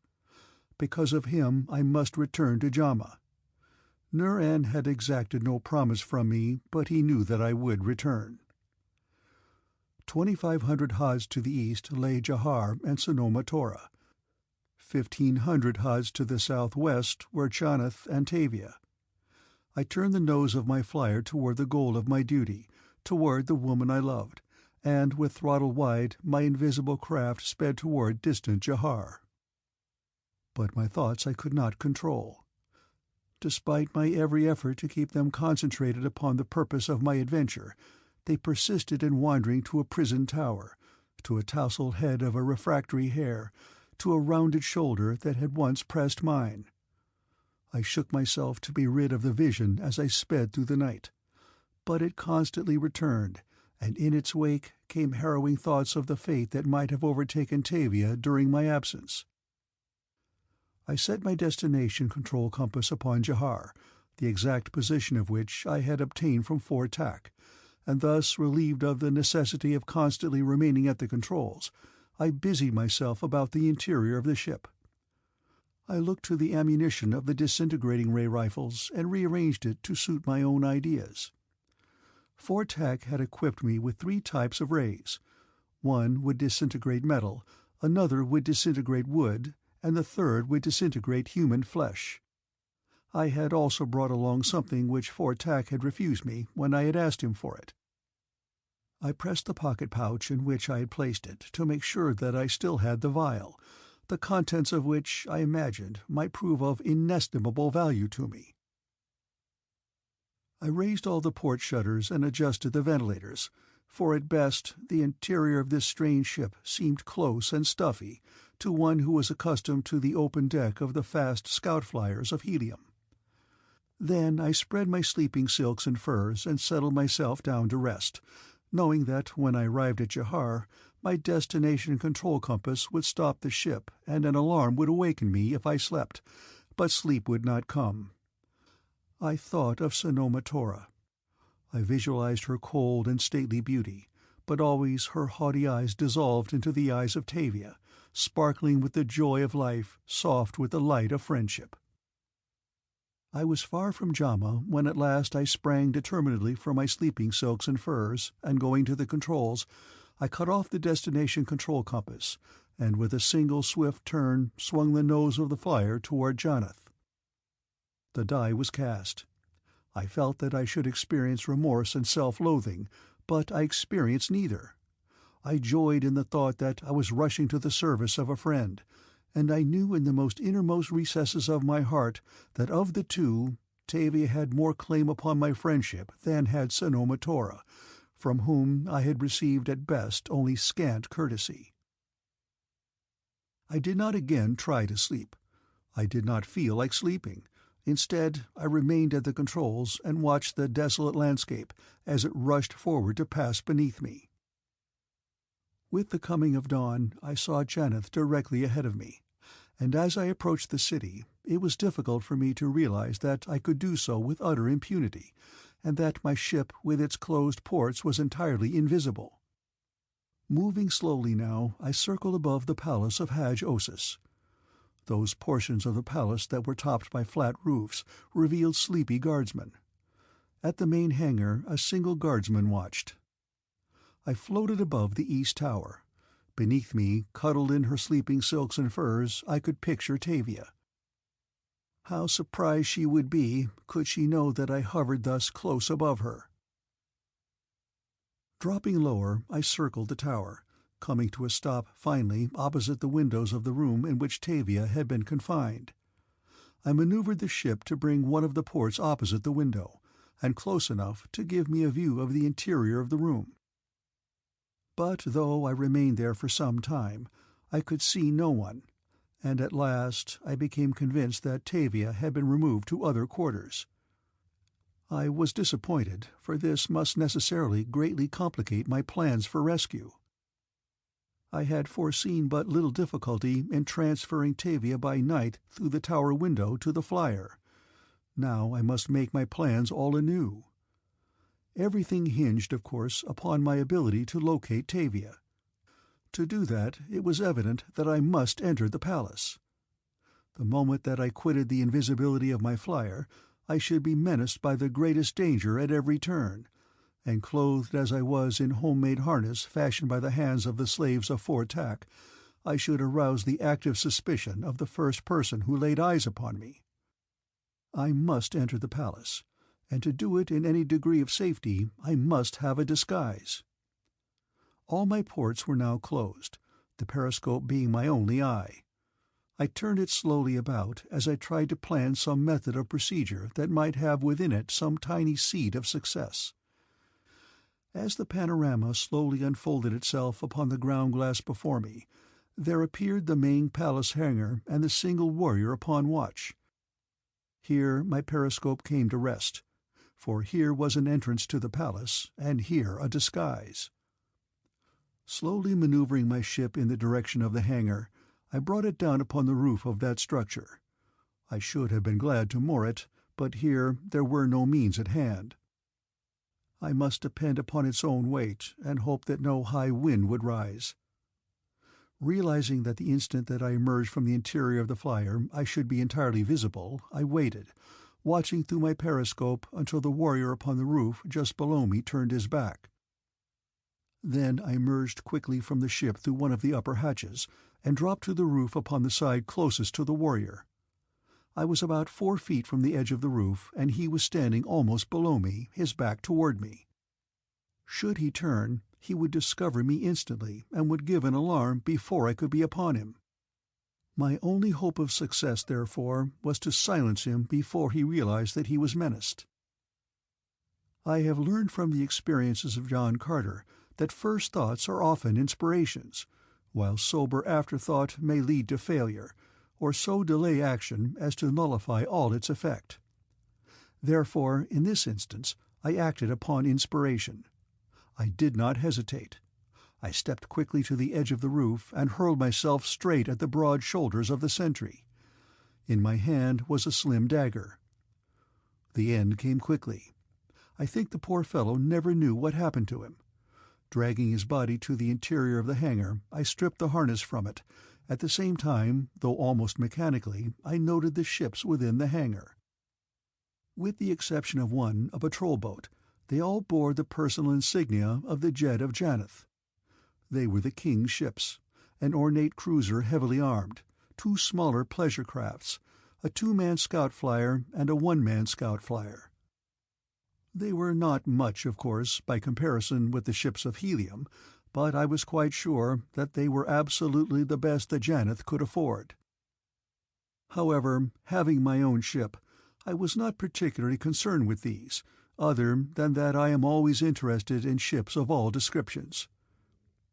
Not far from where I stood was the entrance to a ramp leading down into the palace. Realizing that only through boldness might I succeed, I walked directly to the ramp and entered it. As I rounded the first turn, I was appalled to see that the ramp passed directly through a guard-room. Upon the floor, fully a score of warriors were stretched upon their sleeping silks and furs. I did not dare to pause. I must keep on. Perhaps I could pass them without arousing their curiosity. I had had but a brief glimpse of the room before I entered it, and in that glimpse I had seen only men apparently wrapped in sleep, and an instant later, as I emerged into the room itself, I saw that it contained only those whom I had first seen. No one within it was awake, but I heard voices in an adjoining room. Hurrying quickly across the apartment, I entered the ramp upon the opposite side. I think my heart had stood still as I strode silently across that room among those sleeping men, for had a single one of them awakened, he would have inevitably known that I was no fellow member of the guard. Farther down within the palace itself I should be in less danger, for so great is the number of retainers in the palace of a Jed that no one may know them all by sight, so that strange and unfamiliar faces are almost as customary as they are upon the avenues of a city. My plan was to try to reach the tower room in which TAVIA had been confined, for I was positive that from my position in the flyer I could not see the entire interior, and it was just possible that TAVIA was there. Owing to the construction of my ship, I had been unable to attract her attention without raising a hatch and taking the chance of revealing my presence, which would have, I felt, jeopardized TAVIA's chances for escape far too greatly to warrant my doing so. Perhaps I should have waited until night. Perhaps I was over-anxious, and in my zeal might be running far greater risks than were necessary. I thought of these things now, and perhaps I upbraided myself, but I had gone too far now to retreat. I was properly in for it, whatever might follow. As I followed the ramp down to different levels, I tried to discover some familiar landmark that might lead me to the East Tower, and as I emerged into a corridor at one of the levels, I saw almost directly in front of me a door which I instantly recognized. It was the door to the office of Yosino, the keeper of the keys. Good, I thought. Fate certainly has led me here. Crossing to the door, I opened it, and stepped quickly within the room, closing the door behind me. Yosino was sitting at his desk. He was alone. He did not look up. He was one of those arrogant men, a small man with a little authority, who liked to impress his importance upon all inferiors. Therefore, doubtless, it was his way to ignore his visitors for a moment or two. This time he made a mistake. After quietly locking the door behind me, I crossed to the door at the opposite end of the room and bolted it too. It was then that, doubtless compelled by curiosity, Yosino looked up. At first he did not recognize me. "What do you want?" he demanded gruffly. "You, Yosino," I said. He looked at me steadily for a moment with growing astonishment. Then, with his eyes wide, he leaped to his feet. "You!" he screamed. "By Isis, no! You are dead!" "I have returned from the grave, Yosino. I have come back to haunt you," I said. "What do you want?" he demanded. "Stand aside. You are under arrest." "Where is Tavia?" I asked. "How do I know?" he demanded. "You are keeper of the keys, Yosino. Who should know better than you where the prisoners are?" "Well, what if I do know? I shall not tell," he said. "You shall tell, Yosino, or you shall die," I warned him. He had walked from behind his desk and was standing not far from me, when, without warning and with far greater celerity than I gave him credit for possessing, he snatched his long sword from its scabbard and was upon me. I was forced to jump backward quickly to avoid his first cut, but when he swung the second time my own sword was out and I was on my guard. Yosino proved himself no mean antagonist. He was clever with the sword, and he knew that he was fighting for his life. I wondered at first why he did not call for help, and then I came to the conclusion that it was because there were no warriors in the adjoining room, as there had been upon my previous visit to Yosino's quarters. We fought in silence, only the din of metal upon metal reflecting the deadliness of the combat. I was in a hurry to be done with him, and I was pressing him closely when he resorted to a trick which came near to proving my undoing. I had backed him up against his desk and thought that I had him where he could not escape. I could not see his left hand behind him, nor the heavy vase for which it was groping, but an instant later I saw the thing flying straight at my head, and I also saw the opening which Yosino made in the instant that he had cast the missile, for so occupied was he with his aim that he let his point drop. Stooping beneath the vase, I sprang into close quarters, driving my sword through the heart of Yosino. As I wiped the blood from my blade upon the hair of my victim, I could not repress a feeling of elation that it had been my hand that had cut down the seducer of Phao, and in some measure avenged the honor of my friend Nur-An. Now, however, was no time for meditation. I heard footsteps approaching in the corridor without, and hastily seizing the harness of the corpse, I dragged it toward the panel which hid the entrance to the secret corridor that led to the room in the east tower, that familiar corridor where I had passed happy moments alone with Tavia. With more haste than reverence, I dumped the corpse of Yosino into the dark interior, and then, closing the panel after me, I groped my way through the darkness toward the tower room, my heart high with the hope that I might find Tavia still there. As I approached the panel at the tower end of the corridor, I could feel my heart beating rapidly, a sensation to which I was unaccustomed and which I could not explain. I was positive that I was in excellent physical condition, and while it is not at all unusual that surprise or imminent danger causes the heart of some men to palpitate, even though they may be endowed with exceptional courage, yet for my part I had never experienced such a sensation, and I must admit that I was deeply mystified.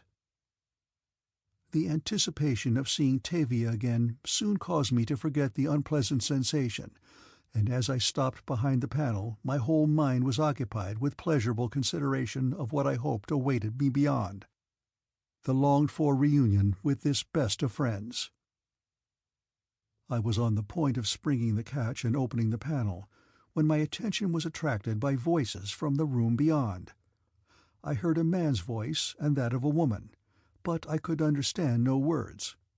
Cautiously I opened the panel sufficiently to permit me to view the interior of the apartment. The scene that met my gaze sent the hot fighting blood surging through my frame. In the center of the room a young warrior in rich trappings had Tavia in his grasp, and was dragging her across the room toward the doorway. Tavia struggled, striking at him. "Don't be a fool," snarled the man. "Hadjosis has given you to me. You will lead a better life as my slave than most free women live." "I prefer prison or death," replied Tavia. Phao was standing helplessly at one side, her eyes filled with compassion for Tavia. It was obvious that she could do nothing to defend her friend, for the trappings of the warrior proclaimed him of high rank, but just what that rank was I did not discern at the time, for I was not interested. In a bound I was in the center of the room, and seizing the warrior roughly by the shoulder, I hurled him backward so heavily that he fell sprawling to the floor. I heard gasps of astonishment from both Phao and Tavia, and my name breathed in the soft accents of the latter. As I drew my sword, the warrior scrambled to his feet, but did not draw. "Fool! Idiot! Knave!" he shrieked. "Do you not realize what you have done? Do you not know who I am?" "In a moment it will be who you were," I told him in a low voice. "On guard." "No," he cried, backing away. "You wear the harness and the medal of a warrior of the guard. You cannot dare draw your sword against the son of Hadj-Osus. Back, fellow, I am Prince Hadj-Alt." "I could pray to Isis that you might be Hadj-Osus himself," I replied. "But at least there will be some recompense in the knowledge that I have destroyed his spawn. On guard, you fool, unless you wish to die like a Sorak." He was still backing away, and now he looked about him with every evidence of terror written upon his weak countenance. He espied the panel door that I had inadvertently left open, and before I could prevent, he had darted through and closed it behind him. I leaped in pursuit, but the lock had clicked, and I did not know where to find the mechanism to release it. "Quick, Theo," I cried. "You know the secret of the panel. Open it for me. We must not permit this fellow to escape, or he will sound the alarm and we shall all be lost." Theo ran quickly to my side and placed her thumb upon a button cleverly hidden in the ornate carving of the wooden paneling that covered the wall. I waited in breathless expectancy, but the panel did not open. Theo pushed frantically again and again, and then she turned to me with a gesture of helplessness and defeat. "He has tampered with the lock upon the other side," she said. "He is a clever rogue, and he would have thought of that." "We must follow," I said, and raising my longsword, I struck the panel a heavy blow that would have shattered much thicker planking, but I only made a scratch upon it, tearing away a little piece scarce thicker than a fingernail. But the scar that I had made revealed the harrowing truth. The panel was constructed of forandus, the hardest and lightest metal known to Barsoomians. I turned away. "It is useless," I said, "to attempt to pierce forandus with cold steel." Tavia had crossed to us and was standing in silence, looking up into my face. Her eyes were bathed with unshed tears, and I saw her lips tremble. "Hadron," she breathed, "you have come back from the dead. Oh, why did you come? For this time they will make no mistake." "You know why I came, Tavia," I told her. "Tell me," she said, very soft and low. "For friendship, Tavia," I replied. "For the best friend that a man ever had." At first she seemed surprised, and then an odd little smile curved her lips. "I would rather have the friendship of Hadron of Hastor," she said, "than any other gift the world might give me." It was a nice thing for her to say, and I certainly appreciated it, but I did not understand that little smile. However, I had no time then in which to solve riddles. The problem of our safety was the all-important question, and then it was that I thought of the vial in my pocket-pouch. I looked quickly about the room. In one corner I espied a pile of sleeping silks and furs. Something there might answer my purpose. The contents of the vial might yet give us all freedom, if I had but time enough. I ran quickly across the room and searched rapidly until I found 3 pieces of fabric that were at least better suited to my purpose than any of the others. I opened the pocket-pouch to withdraw the vial, and at the same instant I heard the pounding of running feet and the clank and clatter of arms. Too late. They were already at the door. I closed my pocket-pouch and waited. At first it was in my mind to take them on in combat as they entered, but I put that idea aside as worse than useless, since it could result in nothing but my death, whereas time might conjure an opportunity to use the contents of the vial. The door swung open. Fully 50 warriors were revealed in the corridor without. A padwar of the guard entered, followed by his men. "Surrender," he commanded. "I have not drawn," I replied. "Come and take it." "You admit that you are the warrior who attacked the Prince Hadj-Alt?" he demanded. "I do," I replied. "What have these women to do with it?" "Nothing. I do not know them." "I followed Hadj-Alt here because I thought that it would give me the opportunity that I have long sought to kill him." "Why did you want to kill him? demanded the Padwar. "What grievance have you against the prince?" "None," I replied.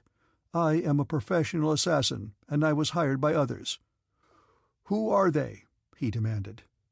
I laughed at him, for I knew that he knew better than to ask a professional assassin of Barsoom such a question as that. The members of this ancient fraternity are guided by a code of ethics which they scrupulously observe, and seldom, if ever, can anything persuade or force one of their number to divulge the name of his principal. I saw Tavia's eyes upon me, and it seemed to me that there was a little questioning expression in them, but I knew that she must know that I was lying, thus to protect her and Phao. I was hustled from the chamber, and as I was being conducted along the corridors and down the ramps of the palace, the Padwar questioned me in an endeavor to learn my true identity. I was greatly relieved to discover that they did not recognize me, and I hoped that I might continue to escape recognition, not that it would make any difference in my fate, for I realized that the direst would be inflicted upon one who had attempted to assassinate the prince of the house of Hadj-Osis, but I was afraid that, were I to be recognized, they might accuse Tavia of complicity in the attack upon Hadj-Alt, and that she would be made to suffer accordingly. Presently I found myself in the pits again, and by chance in the very cell that Nur-An and I had occupied. I experienced almost the sensations of a homecoming, but with variations. Once again I was alone, fettered to a stone wall. My only hope the vial which they had overlooked, and which still reposed at the bottom of my pocket-pouch. But this was no time or place to use its contents, nor had I the requisite materials at hand even had I been unfettered. I was not long in the pits this time before warriors came, and, unlocking my fetters, conducted me to the great throne-room of the palace, where Hadj-Osis sat upon his dais surrounded by the high officers and functionaries of his army and his court. Hadj-Alt, the prince, was there, and when he saw me being led up toward the throne, he trembled with rage. As I was halted in front of the Jed, he turned to his son. "Is this the warrior who attacked you, Hadj-Alt?" he asked.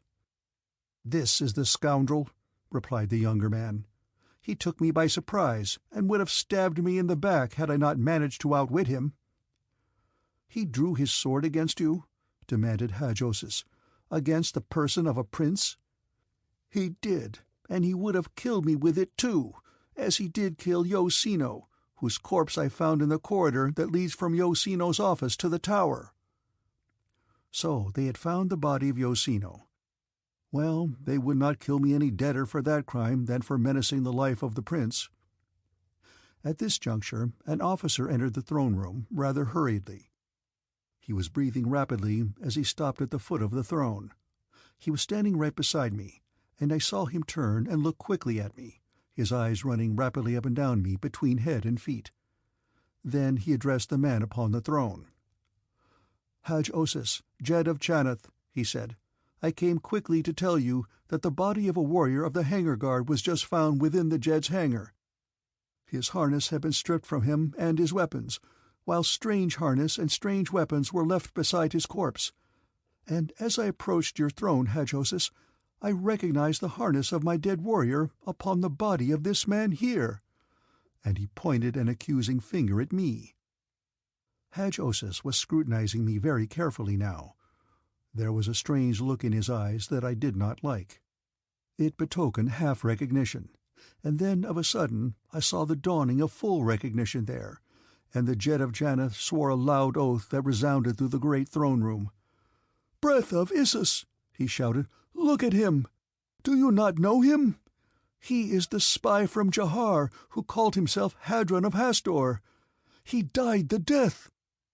With my own eyes I saw him, and yet he is back here in my palace murdering my people and threatening my son. But this time he shall die."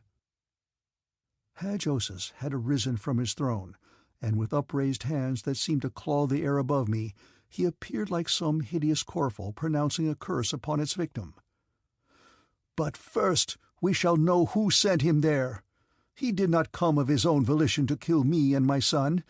Behind him is some malignant mind that yearns to destroy the Jed of Chanath and his family. Burn him slowly, but do not let him die until he has divulged the name. Away with him! Let the fire be hot, but slow." Chapter 12. The Cloak of Invisibility. As Hadj-Osis, Jed of Chanith, pronounced sentence of death upon me, I knew that whatever I might do to save myself must be done at once. For the instant that the guards laid hold upon me again, my final hope would have vanished, for it was evident that the torture and the death would take place immediately. The warriors forming the guard that had escorted me from the pits were lined up several paces behind me. The dais upon which Hadj-Osis stood was raised but a little over 3 feet above the floor of the throne-room. Between me and the Jed of Chanith there was no one, for as he had sentenced me, he had advanced from his throne to the very edge of the platform. The action that I took was not delayed as long as it has taken me to tell it. Had it been, it could never have been taken, for the guards would have been upon me. Instantly the last word fell from his mouth, my plan was formulated, and in that instant I leapt cat-like to the dais, full upon Hadj-Osis, Jed of Chanith. So sudden, so unexpected was my attack that there was no defense. I seized him by the throat with one hand, and with the other I snatched his dagger from its sheath, and raising it above him, I shouted my warning in a voice that all might hear. "Stand back, or Hadj-Osis dies!" I cried. They had started to rush me, but as the full import of my threat came home to them, they halted. "It is my life or yours, Hadj-Osis," I said, "unless you do what I tell you to do." "What?" he asked, his face black with terror. "Is there an anteroom behind the throne?" I asked. "Yes," he replied. "What of it?" "Take me there alone," I said. "Command your people to stand aside." "And let you kill me when you get me there?" he demanded, trembling. "I shall kill you now if you do not," I replied. "Listen, Hadj-Osis, I did not come here to kill you or your son. What I told the Padwar of the Guard was a lie. I came for another purpose, far transcending in importance to me than the life of Hadj-Osis or that of his son. Do as I tell you, and I promise that I shall not kill you. Tell your people that we are going into the anteroom, and that I promise not to harm you if we are left alone there for 5 zats, about 15 minutes. He hesitated. "Make haste," I said. "I have no time to waste."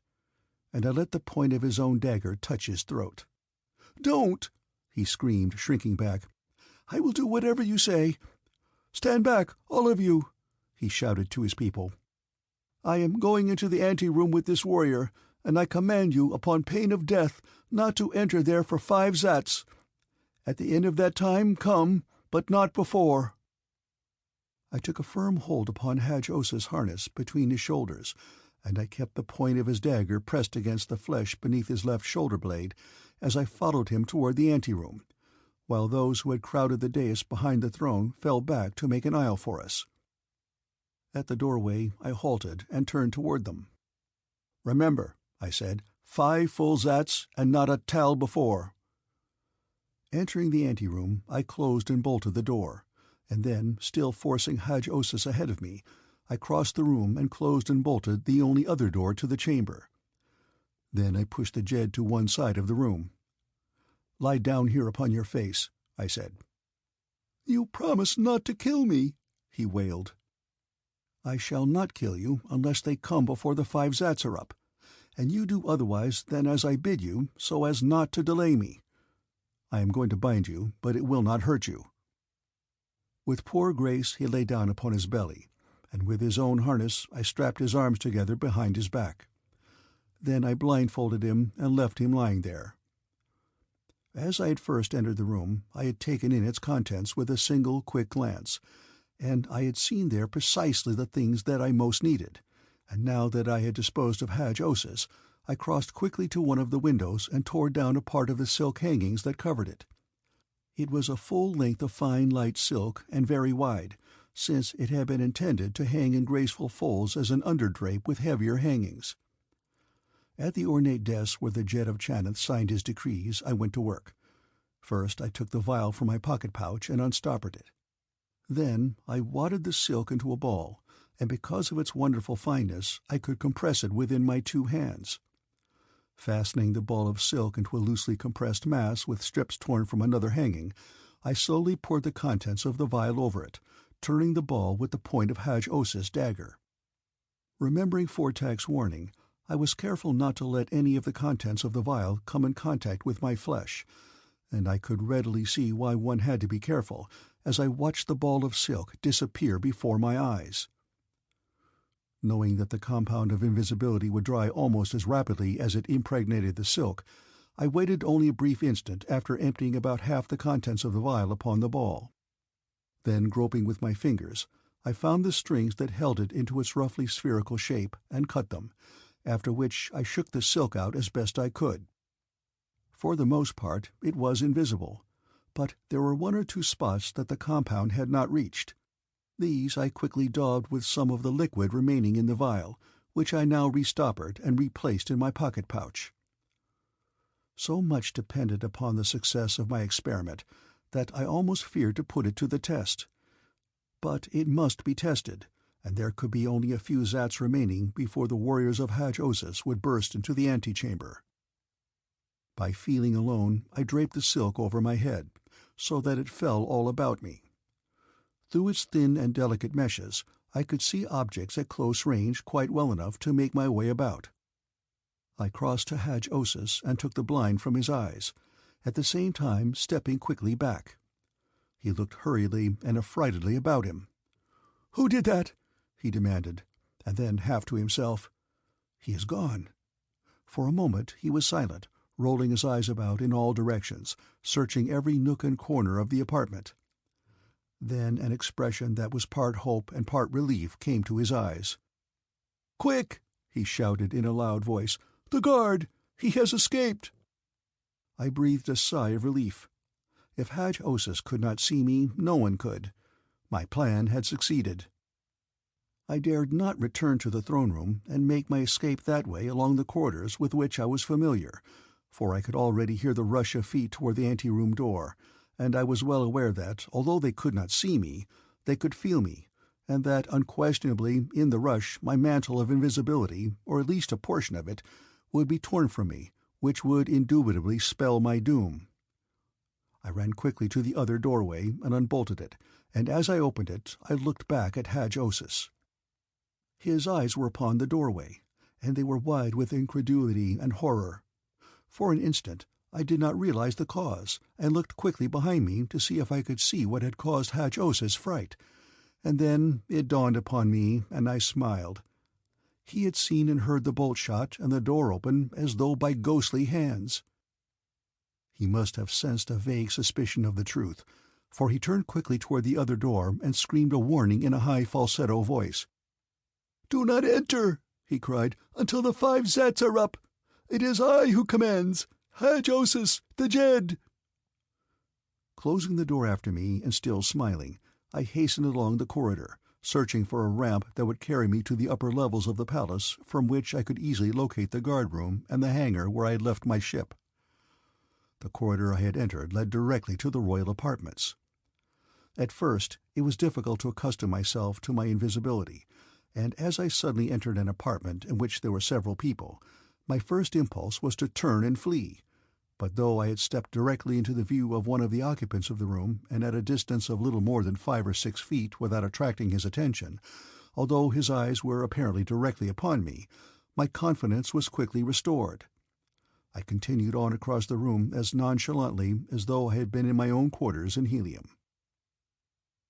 The royal apartments seemed interminable, and though I was constantly seeking a way out of them into one of the main corridors of the palace, I was instead constantly stumbling into places where I did not care to be and where I had no business, sometimes with considerable embarrassment, as when I entered a cozy private apartment in the women's quarters at a moment when I was convinced they were not expecting a strange gentleman. I would not turn back, however, for I had no time to lose, and crossing the room I followed another short corridor only to leap from the frying-pan into the fire. I had entered the forbidden apartment of the Jeddara herself. It is a good thing for the royal lady that it was I and not Hadj-Osis who came thus unexpectedly upon her, for her position was most compromising, and from his harness I judged that her good-looking companion was a slave. In disgust I retreated, for there was no other exit from the apartment, and presently I stumbled, entirely by accident, upon one of the main corridors of the palace, a busy corridor filled with slaves, warriors, and courtiers, with men, women, and children passing to and fro upon whatever business called them, or perhaps seated upon the carved benches that lined the walls. I was not yet accustomed to my new and surprising state of invisibility. I could see the people about me, and it seemed inevitable that I must be seen. For a moment I had hesitated in the doorway that had led me to the corridor. A slave girl, approaching along the corridor, turned suddenly toward the doorway where I stood. She was looking directly at me, yet her gaze appeared to pass entirely through me. For an instant I was filled with consternation, and then, realizing that she was about to collide with me, I stepped quickly to one side. She passed by me, but it was evident that she sensed my presence, for she paused and looked quickly about, an expression of surprise in her eyes. Then, to my immense relief, she passed on through the doorway. She had not seen me, though doubtless she had heard me as I stepped aside. With a feeling of renewed confidence, I now joined the throng in the corridor, threading my way in and out among the people to avoid contact with them, and searching diligently all the while for the entrance to a ramp leading upward.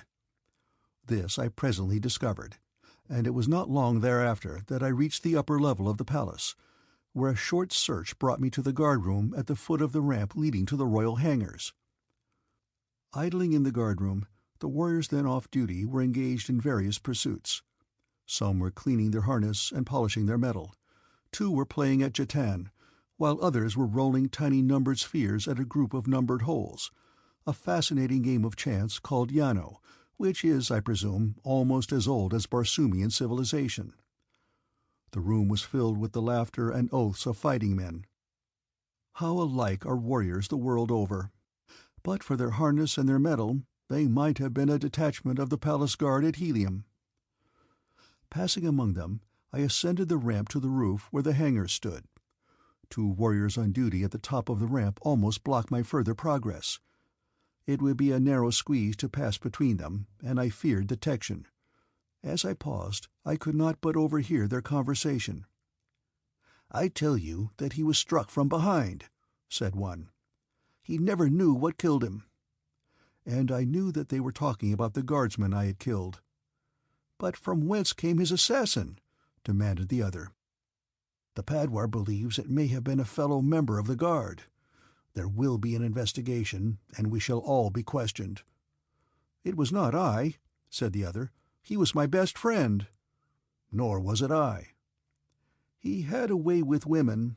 Perhaps—" My attention was distracted, and their conversation terminated by the footsteps of a warrior running rapidly up the ramp.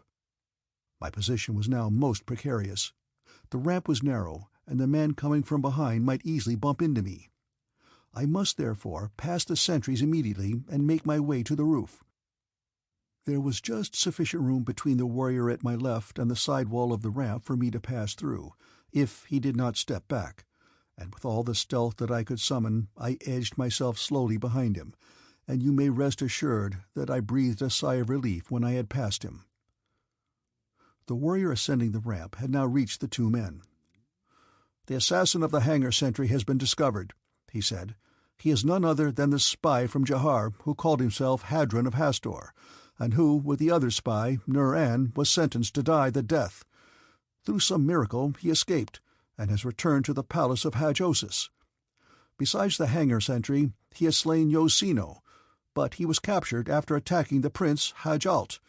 Again he has escaped, and he is now at large in the palace. The Padwar of the guard has sent me to direct you to redouble your watchfulness. Great will be the reward of him who captures Hadron of Hastor, dead or alive." "By my metal, I'd like to see him try to escape this way," said one of the sentries. "He'll never come here by daylight." I smiled as I walked quickly toward the hangar. To reach the roof without disarranging my robe of invisibility was difficult, but I finally accomplished it. Before me lay the empty roof. No ship was in sight, but I smiled again to myself, knowing well that it was there. I looked about for the eye of the periscope that would reveal the craft's presence to me, but it was not visible. However, that did not concern me greatly, since I realized that it might be turned in the opposite direction. It was only necessary for me to walk to where I had left the ship, and this I did, feeling ahead of me with extended hands. I crossed the roof from one side to the other, but found no ship. That I was perplexed goes without saying. I most certainly knew where I had left the ship, but it no longer was there.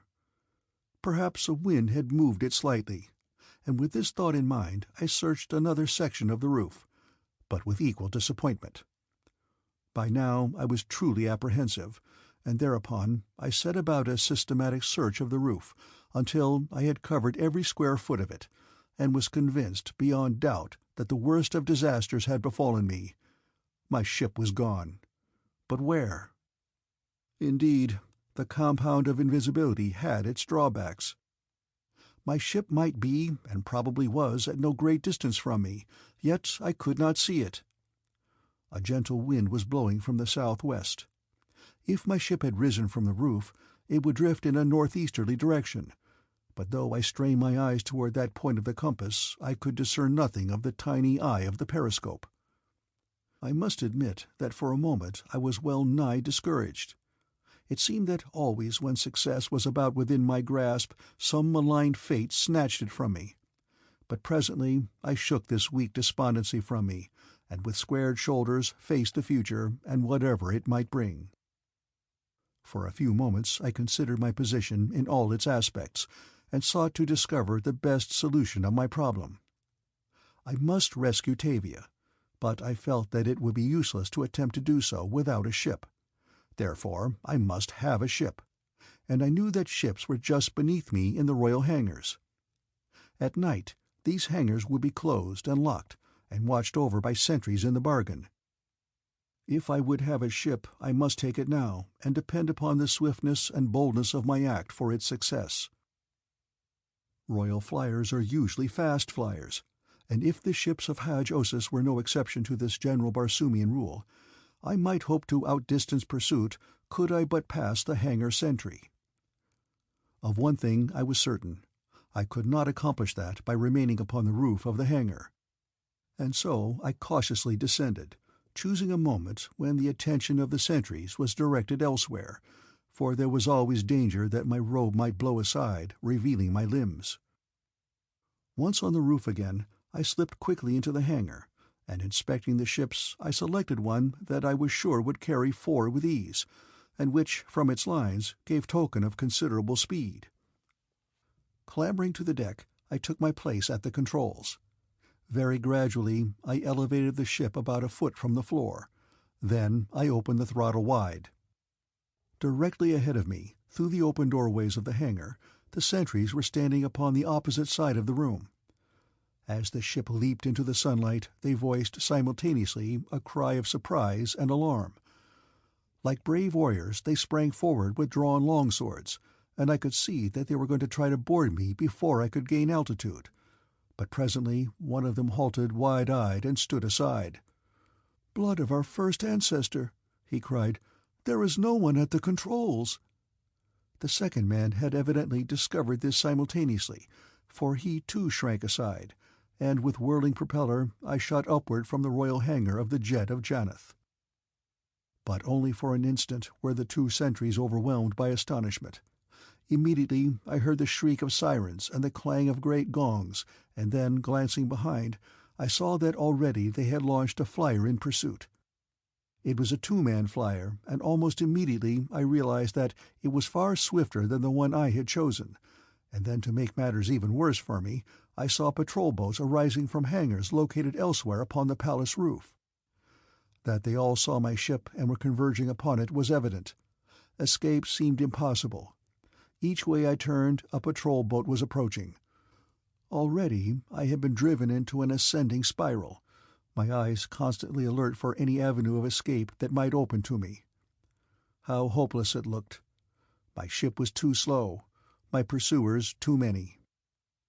It would not be long now, I thought, and at that very instant I saw something off my port bow at a little greater altitude that gave me one of the greatest thrills I had ever experienced in my life. It was only a little round eye of glass, but to me it meant life and more than life, for it might mean also life and happiness for TAVIA, and of course for Sanoma Tora. A patrol boat coming diagonally from below was almost upon me, as I drew my flier beneath that floating eye, judging the distance so nicely that I just had clearance for my head beneath the keel of my own ship. Locating one of the hatches, which were so constructed that they could be opened either from the inside or the out, I scrambled quickly into the interior of the JHAMA, as FORTAC had christened it. Closing the hatch and springing to the controls, I rose quickly out of immediate danger. Then, standing to one side, I watched my former pursuers. I could read the consternation in their faces as they came alongside the royal flyer that I had stolen, and realized that it was unmanned. Not having seen either me or my ship, they must have been hard put to find any sort of an explanation for the phenomenon. As I watched them, I found it constantly necessary to change my position, owing to the number of patrol boats and other craft that were congregating. I did not wish to leave the vicinity of the palace entirely, for it was my intention to remain here until after dark, when I should make an attempt to take TAVIA and Phao aboard the JHAMA. I also had it in my mind to reconnoiter the East Tower during the day, and try to get into communication with TAVIA if possible. It was already the 5th Zode. In 50 Zats, 3 hours, the sun would set. I wished to initiate my plan of rescue as soon after dark as possible, as experience had taught me that plans do not always develop as smoothly in execution as they do in contemplation. A warrior from one of the patrol ships had boarded the royal craft that I had purloined and was returning it to the hangar. Some of the ships were following, and others were returning to their stations. A single patrol boat remained cruising about, and as I watched it, I suddenly became aware that a young officer standing upon its deck had espied the eye of my periscope. I saw him pointing toward it, and immediately thereafter the craft altered its course and came directly toward me.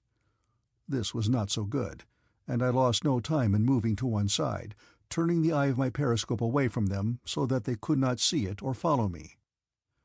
I moved a short distance out of their course, and then swung my periscope toward them again. To my astonishment, I discovered that they too had altered their course and were following me. Now I rose swiftly and took a new direction, but when I looked again the craft was bearing down upon me, and not only that, but she was training a gun on me. What had happened? It was evident that something had gone wrong, and that I was no longer clothed in total invisibility, but whatever it was too late now to rectify it even if I could.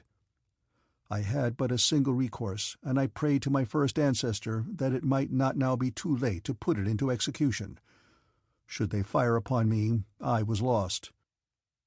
I brought the JHAMA to a full stop, and sprang quickly aft to where the rear rifle was mounted on a platform just within the aft turret. In that instant, I had occasion to rejoice in the foresight that had prompted me to rearrange the projectiles properly against the necessity for instant use in such an emergency as this. Selecting one, I jammed it into the chamber and closed the breech lock. The turret, crudely and hastily constructed though it had been, responded to my touch, and an instant later my sight covered the approaching patrol vessel, and through the tiny opening provided for the sight I witnessed the effect of my first shot with FORTAC's disintegrating ray rifle. I had used a metal disintegrating projectile, and the result was appalling.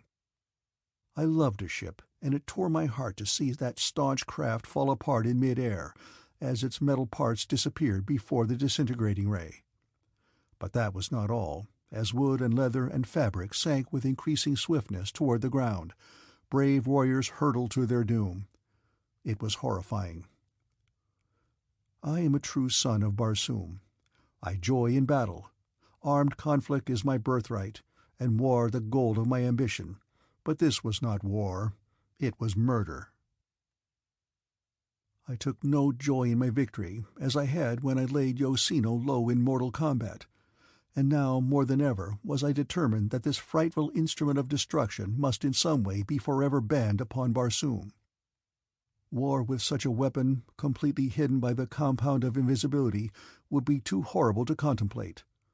Navies, cities, whole nations could be wiped out by a single battleship thus equipped. The mad dream of Fortak might easily come true, and a maniac yet rule all Barsoom. But mediation and philosophizing were not for me at this time. I had work to do, and though it necessitated wiping out all Janeth, I proposed doing it. Again the sirens and the gongs raised their wild alarm. Again patrol boats gathered.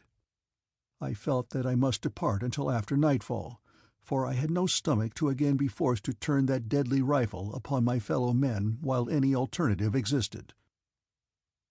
As I started to turn back to the controls, my eyes chanced to fall upon one of the stern ports, and to my surprise I saw that the shutter was raised.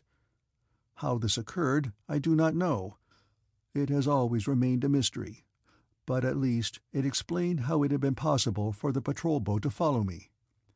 That round porthole moving through the air must have filled them with wonder, but at the same time it was a clue to follow, and though they did not understand it, they, like the brave warriors that they were, followed it in the line of their duty. I quickly closed it, and after examining the others and finding them all closed, I was now confident that, with the exception of the small eye of my periscope, I was entirely surrounded by invisibility, and hence under no immediate necessity for leaving the vicinity of the palace, as I could easily maneuver the ship to keep out of the way of the patrol boats that were now again congregating near the royal hangar. I think they were pretty much upset by what had happened, and evidently there was no unanimity of opinion as to what should be done. The patrol ships hovered about, evidently waiting orders, and it was not until almost dark that they set out in a systematic search of the air above the city. Nor had they been long at this before I understood their orders as well as though I had read them myself. The lower ships moved at an altitude of not over 50 feet above the higher buildings. 200 feet above these moved the second line.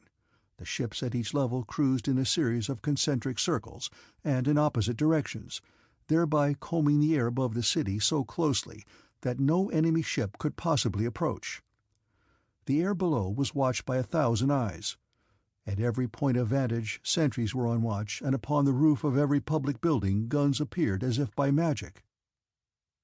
I began to be quite apprehensive that even the small eye of my periscope might not go undetected, and so I dropped my ship into a little opening among some lofty trees that grew within the palace garden, and here I waited some 20 feet above the ground, my periscope completely screened from view, unseen, and in consequence myself unseeing, until the swift night of Barsoom descended upon Janeth.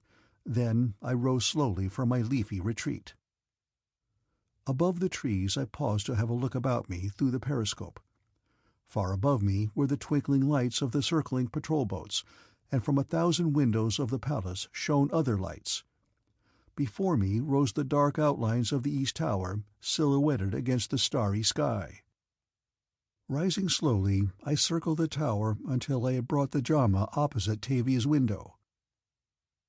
My ship carried no lights, of course, and I had not switched on any of the lights within her cabin, so that I felt that I might with impunity raise one of the upper hatches, and this I did. The JHAMA lay with her upper deck a foot or two beneath the sill of TAVIA's window. Before venturing from below, I replaced my cloak of invisibility about me. There was no light in TAVIA's room. I placed my ear close against the iron bars and listened. I could hear no sound. My heart sank within me. Could it be that they had removed her to some other part of the palace?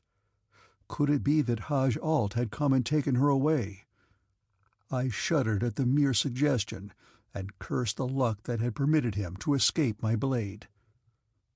With all those eyes and ears straining through the darkness, I feared to make the slightest sound, though I felt that there was little likelihood that the open hatch would be noticed in the surrounding darkness. Yet I must ascertain whether or not Tavia was within that room. I leaned close against the bars and whispered her name. There was no response. "Tavia," I whispered, this time much louder, and it seemed to me that my voice went booming to high heaven in tones that the dead might hear. This time I heard a response from the interior of the room. It sounded like a gasp, and then I heard someone moving, approaching the window. It was so dark in the interior that I could see nothing, but presently I heard a voice close to me. "Hadron, where are you?" She had recognized my voice. For some reason I thrilled to the thought of it. "Here, at the window, Tavia," I said. She came very close. "Where?" she asked. "I cannot see you." I had forgotten my robe of invisibility. "Never mind," I said. "You cannot see me, but I will explain that later. Is Feo with you?" "Yes." "And no one else?" "No." "I am going to take you with me, Tavia. You and Feo. Stand aside well out of line of the window so that you will not be hurt while I remove the bars. Then be ready to board my ship immediately." "Your ship?" she said. "Where is it?" "Never mind now. There is a ship here. Do just as I tell you. Do you trust me?" "With my life, Hadron, forever," she whispered. Something within me sang. It was more than a mere thrill. I cannot explain it, nor did I understand it, but now there were other things to think of. "Stand aside quickly, Tavia, and keep Feo away from the window until I call you again." Dimly I could see her figure for a moment, and then I saw it withdraw from the window. Returning to the controls, I brought the forward turret of the ship opposite the window, upon the bars of which I trained the rifle. I loaded it and pressed the button. Through the tiny sight aperture, and because of the darkness, I could see nothing of the result, but I knew perfectly well what had happened, and when I lowered the ship again and went on deck, I found that the bars had vanished in thin air. "Quick, Tavia," I said. "Come." With one foot upon the deck of the flier and the other upon the sill of the window, I held the ship close to the wall of the tower, and as best I could I held the cloak of invisibility like a canopy to shield the girls from sight as they boarded the JHAMA. It was difficult and risky business. I wished I might have had grappling hooks, but I had none, and so I must do the best I could, holding the cloak with one hand and assisting Tavia to the sill with the other. "There is no ship," she said in a slightly frightened tone. "There is a ship, Tavia," I said. "Think only of your confidence in me, and do as I bid." I grasped her firmly by the harness where the straps crossed upon her back. "Have no fear," I said, and then I swung her out over the hatch and lowered her gently into the interior of the JHAMA. Feo was behind her, and I must give her credit for being as courageous as Tavia. It must have been a terrifying experience to those two girls to feel that they were being lowered into thin air 100 feet above the ground, for they could see no ship, only a darker hole within the darkness of the night. As soon as they were both aboard, I followed them, closing the hatch after me. They were huddled in the darkness on the floor of the cabin, weak and exhausted from the brief ordeal through which they had just passed, but I could not take the time then to answer the questions with which I knew their heads must be filled. If we passed the watchers on the roofs and the patrol boats above, there would be plenty of time for questions and answers. If we did not, there would be no need for either. Chapter 13. Tull AXTAR'S Women. With propellers moving only enough to give us headway, we moved slowly and silently from the tower.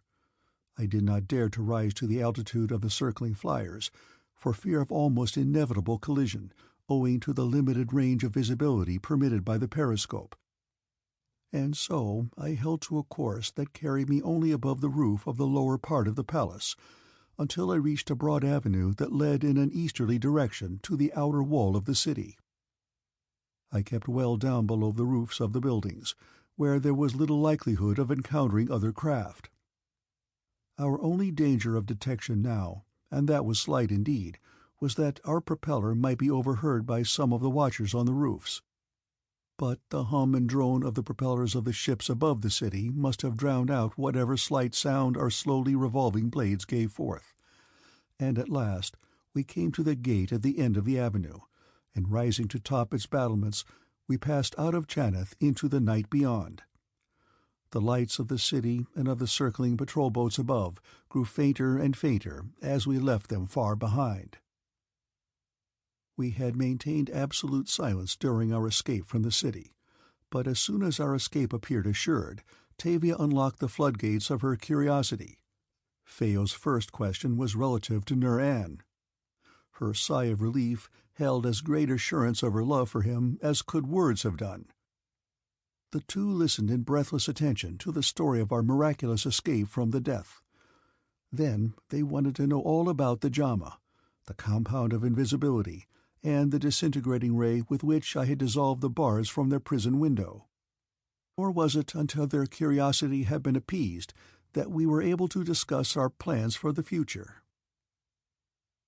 "I feel that I should go at once to Jahar," I said. "Yes," said Tavia in a low voice. "It is your duty. You must go there first and rescue Sanoma Tora."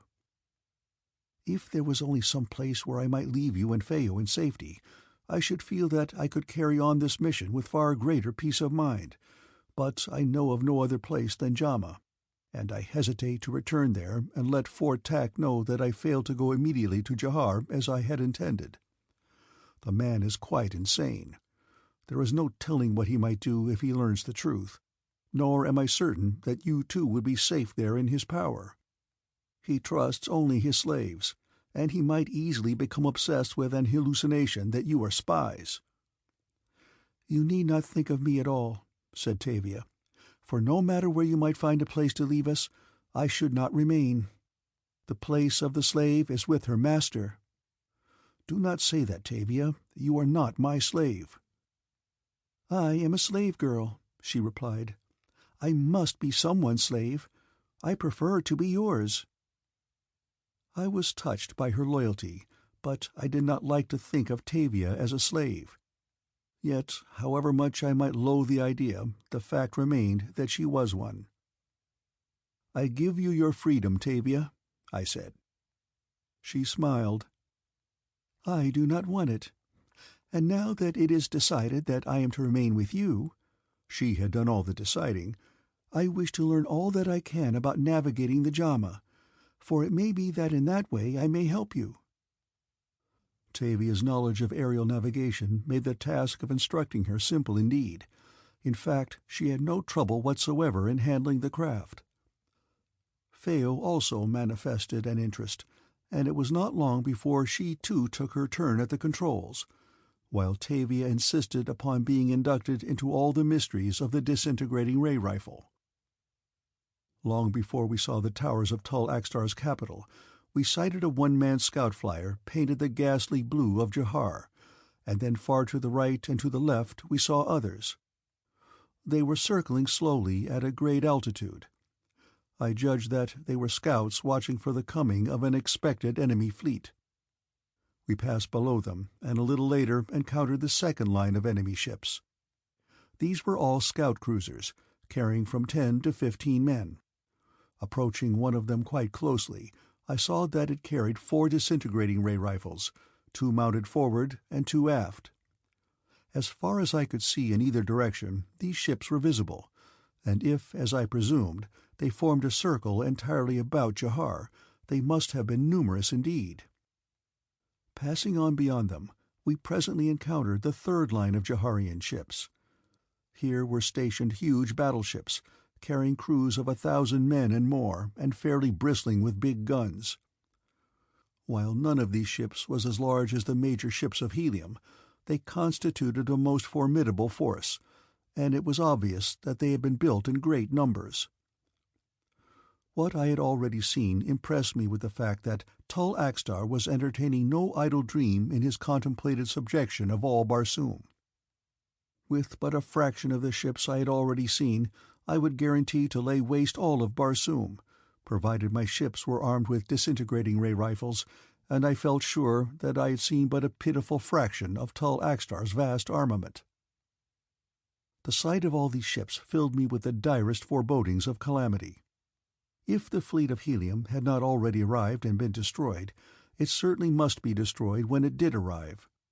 No power on earth could save it. The best that I could hope, had the fleet already arrived, was that an encounter with the disintegrating ray rifles of the first line might have proved sufficient warning to turn the balance of the fleet back. Far behind the line of battleships I could see the towers of Jahar rising in the distance, and as we reached the vicinity of the city I descried a fleet of the largest ships I have ever seen, resting upon the ground just outside the city wall. These ships, which completely encircled the city wall that was visible to us, must have been capable of accommodating at least 10,000 men each, and from their construction and their light armaments I assumed them to be transports. These, doubtless, were to carry the hordes of hungry Jaharian warriors upon the campaign of loot and pillage that it was planned should destroy a world. Contemplation of this vast armada prompted me to abandon all other plans and hasten at once to Helium, that the alarm might be spread and plans be made to thwart the mad ambition of AXTAR. My mind was a seething cauldron of conflicting urges. Both duty and honor presented conflicting demands upon me. Countless times had I risked my life to reach Jahar for but a single purpose, and now that I had arrived I was called upon to turn back for the fulfillment of another purpose, a larger and more important one perhaps, but I am only human, and so I turned first to the rescue of the woman that I loved, determined immediately thereafter to throw myself wholeheartedly into the prosecution of the other enterprise that duty and inclination demanded of me.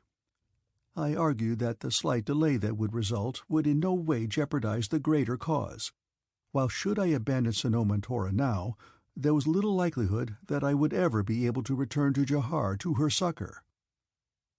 With the great ghastly blue fleet of Jahar behind us, we topped the city's walls and moved in the direction of the palace of the Jeddak. My plans were well formulated.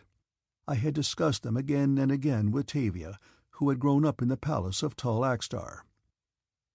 At her suggestion, we were to maneuver the JHAMA to a point directly over the summit of a slender tower, upon which there was not room to land the flier, but through which I could gain ingress to the palace at a point close to the quarters of the women.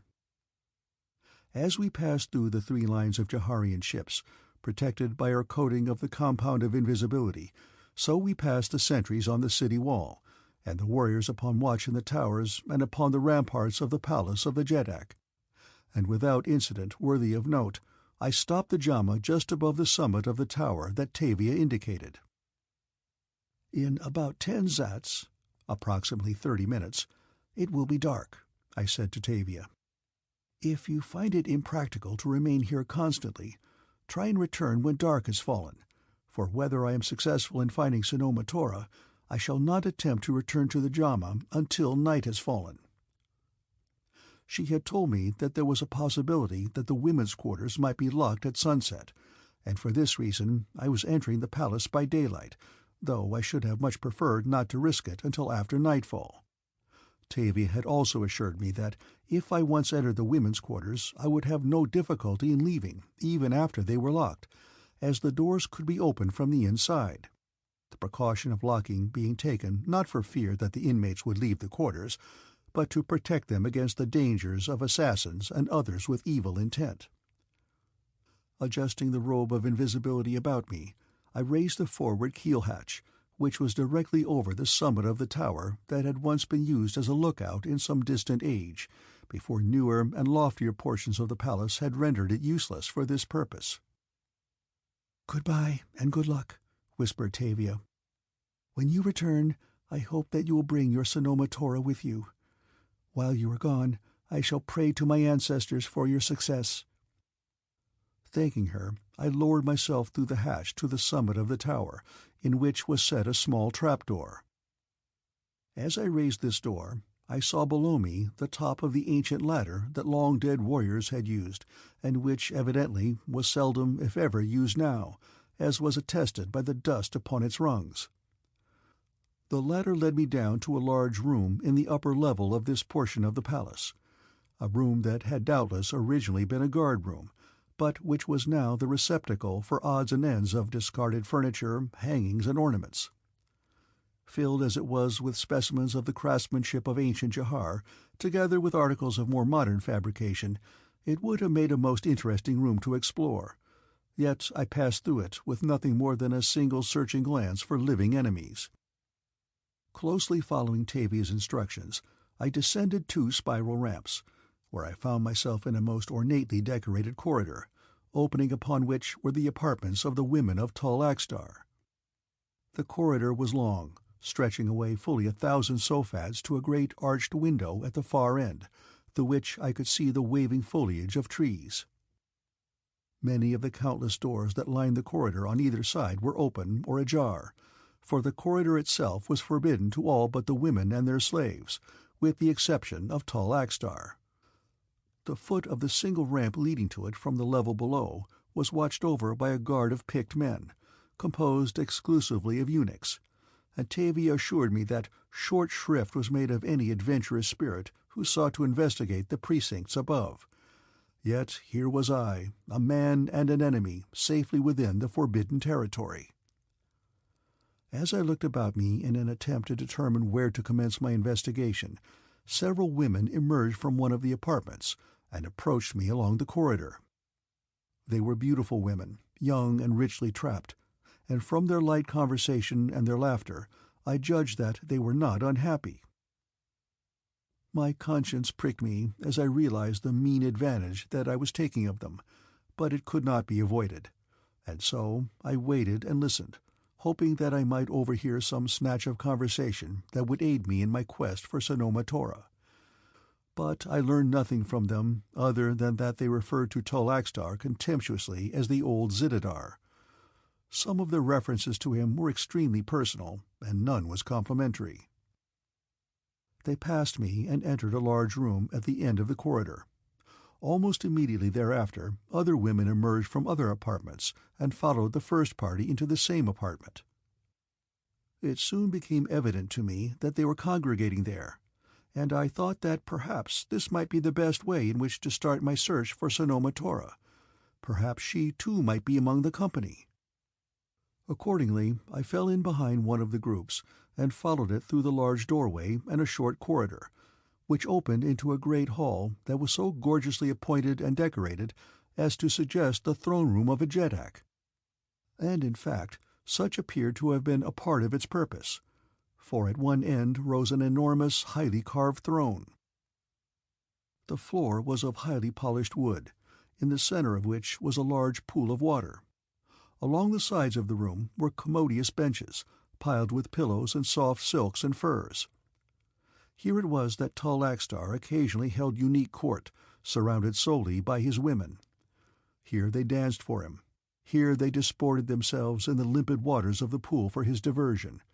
Here banquets were spread, and to the strains of music high revelry persisted long into the night.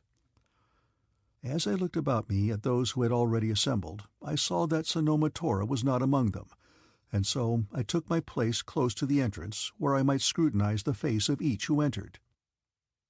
They were coming in droves now. I believe that I have never seen so many women alone together before.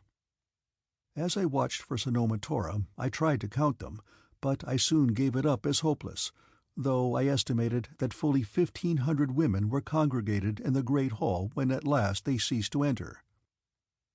They seated themselves upon the benches about the room, which was filled with a babel of feminine voices. There were women of all ages and of every type, but there was none that was not beautiful. The secret agents of Tall AXTAR must have combed the world for such an aggregation of loveliness as this. A door at one side of the throne opened, and a file of warriors entered. At first I was surprised, because TAVIA had told me that no men other than Tall AXTAR ever were permitted upon this level, but presently I saw that the warriors were women dressed in the harness of men, their hair cut and their faces painted, after the fashion of the fighting men of Barsoom. After they had taken their places on either side of the throne, a courtier entered by the same door, another woman masquerading as a man. "Give thanks," she cried. "Give thanks! The Jeddak comes!" Instantly the women arose, and a moment later Tall Axtar, Jeddak of Jahar, entered the hall, followed by a group of women disguised as courtiers. As Tall Axtar lowered his great bulk into the throne, he signaled for the women in the room to be seated. Then he spoke in a low voice to a woman courtier at his side. The woman stepped to the edge of the dais. "The great Jeddak deigns to honor you individually with his royal observation," she announced in stilted tones. "From my left you will pass before him one by one. In the name of the Jeddak, I have spoken." Immediately the first woman at the left arose and walked slowly past the throne, pausing in front of Tall Axtar long enough to turn completely about, and then walked slowly on around the apartment and out through the doorway beside which I stood. One by one, in rapid succession, the others followed her. The whole procedure seemed meaningless to me. I could not understand it, then. Perhaps 100 women had passed before the Jeddak and come down the long hall toward me, when something in the carriage of one of them attracted my attention as she neared me, and an instant later I recognized Sanoma Tora. She was changed, but not greatly, and I could not understand why it was that I had not discovered her in the room previously. I had found her. After all these long months I had found her, the woman I loved. Why did my heart not thrill? As she passed through the doorway leading from the great hall, I followed her and along the corridor to an apartment near the far end, and when she entered, I entered behind her. I had to move quickly, too, for she turned immediately and closed the door after her. We were alone in a small room, Sanoma Tora and I. In one corner were her sleeping silks and furs. Between two windows was a carved bench upon which stood those toilet articles that are essential to a woman of Barsoom. It was not the apartment of a Jadara. It was little better than the cell of a slave. As Sanoma Tora crossed the room listlessly toward a stool which stood before the toilet bench, her back was toward me, and I dropped the robe of invisibility from about me. "Sanoma Tora," I said in a low voice. Startled, she turned toward me. "Hadron of Hastor!" she exclaimed. "Or am I dreaming?" "You are not dreaming, Sanoma Tora. It is Hadron of Hastor." "Why are you here? How did you get here? It is impossible. No men but Tall Axtar are permitted upon this level." "Here I am, Sanoma Tora, and I have come to take you back to Helium, if you wish to return." "Oh, name of my first ancestor, if I could but hope!" she cried. "You may hope, Sanoma Tora," I assured her. "I am here, and I can take you back." "I cannot believe it," she said. "I cannot imagine how you gained entrance here. It is madness to think that two of us could leave without being detected." I threw the cloak about me. "Where are you, Tan Hadron? What has become of you? What has happened?" cried Sanoma Tora. "This is how I gained entrance," I explained. "This is how we shall escape." I removed the cloak from about me. "What forbidden magic is this?" she demanded, and as best I might in few words, I explained to her the compound of invisibility and how I had come by it. "How have you fared here, Sanoma Tora?" I asked her. "How have they treated you?" "I have not been ill-treated," she replied. "No one has paid any attention to me." I could scent the wounded vanity in her tone. "Until tonight I had not seen Tall Axtar. I have just come from the hall where he holds court among his women." "Yes," I said. "I know. I was there. It was from there that I followed you here." "When can you take me away?" she asked. "Very quickly now," I replied. "I am afraid that it will have to be quickly," she said. "Why?" I asked. "When I passed Tall Axtar, he stopped me for a moment, and I heard him speak to one of the courtiers at his side.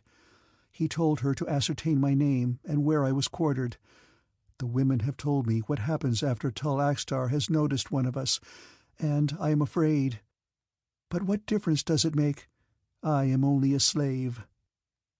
What a change had come over the haughty Sanoma Tora! Was this the same arrogant beauty who had refused my hand? Was this the Sanoma Tora who had aspired to be a Jahara? She was humbled now. I read it in the droop of her shoulders, in the trembling of her lips, in the fear-haunted light that shone from her eyes. My heart was filled with compassion for her, but I was astonished and dismayed to discover that no other emotion overwhelmed me. The last time that I had seen Sanoma Tora, I would have given my soul to have been able to take her into my arms. Had the hardships that I had undergone so changed me? Was Sanoma Tora, a slave, less desirable to me than Sanoma Tora, daughter of the rich Tor-Hatan? No, I knew that could not be true. I had changed, but doubtless it was only a temporary metamorphosis, induced by the nervous strain which I was undergoing, consequent upon the responsibility imposed upon me by the necessity for carrying word to Helium in time to save her from destruction at the hands of AXTAR, to save not only Helium, but a world. It was a grave responsibility. How might one thus burdened have time for thoughts of love? No, I was not myself, yet I knew that I still loved Sanoma Tora.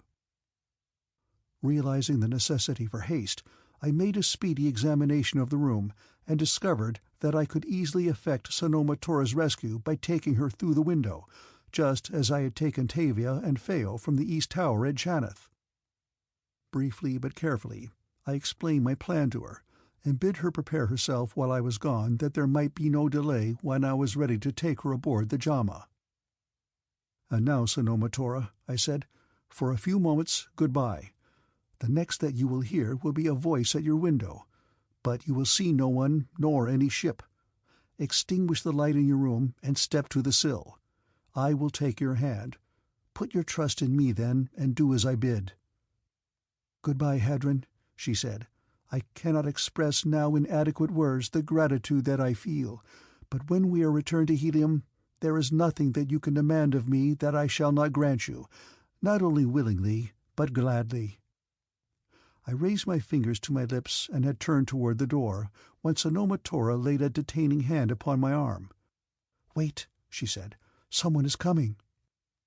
Hastily, I resumed my cloak of invisibility and stepped to one side of the room, as the door, leading into the corridor, was thrown open, revealing one of the female courtiers of AXTAR in gorgeous harness. The woman entered the room and stepped to one side of the doorway, which remained open. "The Jeddak, AXTAR, Jeddak of Jahar," she announced. A moment later, AXTAR entered the room, followed by half a dozen of his female courtiers.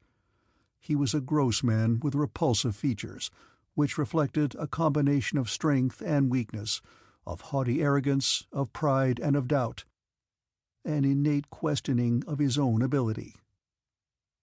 As he faced Sanoma Tora, his courtiers formed behind him. They were masculine-looking women, who had evidently been selected because of this very characteristic. They were good-looking in a masculine way, and their physique suggested that they might prove a very effective bodyguard for the Jeddak. For several minutes AXTAR examined Sanoma Tora with appraising eyes. He came closer to her, and there was that in his attitude which I did not like, and when he laid a hand upon her shoulder I could scarce restrain myself. "I was not wrong," he said. "You are gorgeous. How long have you been here?" She shuddered, but did not reply. "You are from Helium?" No answer.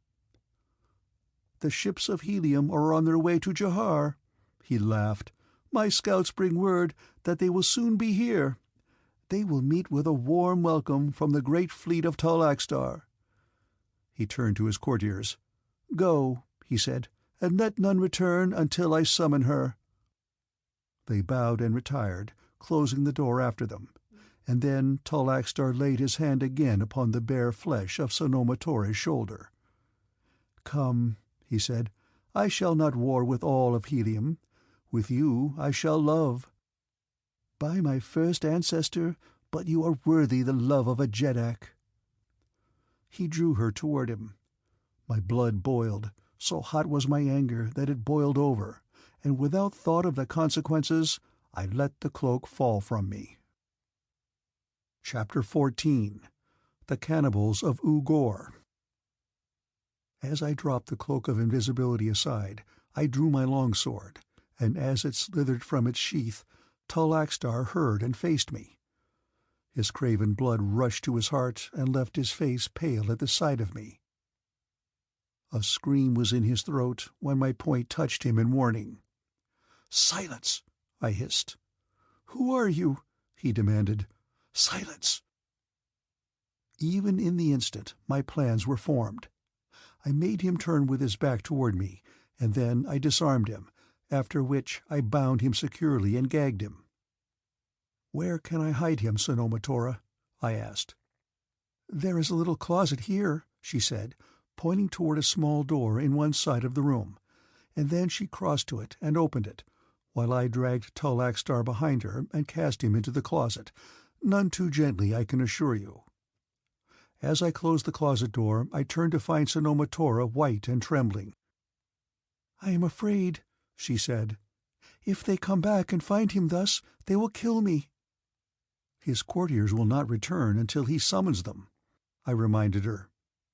"You heard him tell them that such were his wishes, his command." She nodded. "Here is his dagger," I told her. "If worst comes to worst, you can hold them off by threatening to kill AXTAR." But the girl seemed terrified. She trembled in every limb, and I feared that she might fail if put to the test. How I wished that TAVIA was here.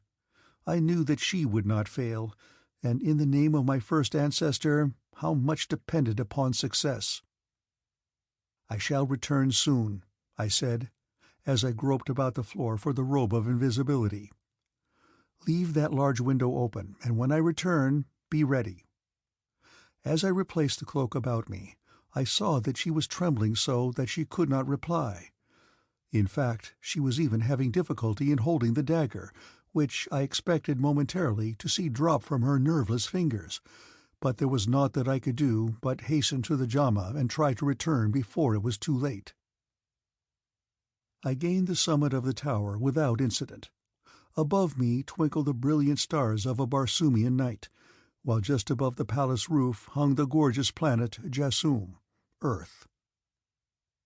The JHAMA, of course, was invisible, but so great was my confidence in TAVIA that when I stretched a hand upward I knew that I should feel the keel of the craft, and sure enough I did. 3 times I rapped gently upon the forward hatch, which was the signal that we had determined upon before I had entered the palace. Instantly the hatch was raised, and a moment later I had clambered aboard. "Where is Sanoma Tora?" asked TAVIA. "No questions now," I replied. "We must work quickly. Be ready to take over the controls the moment that I leave them." In silence she took her place at my side, her soft shoulder touching my arm, and in silence I dropped the JHAMA to the level of the windows in the women's quarters.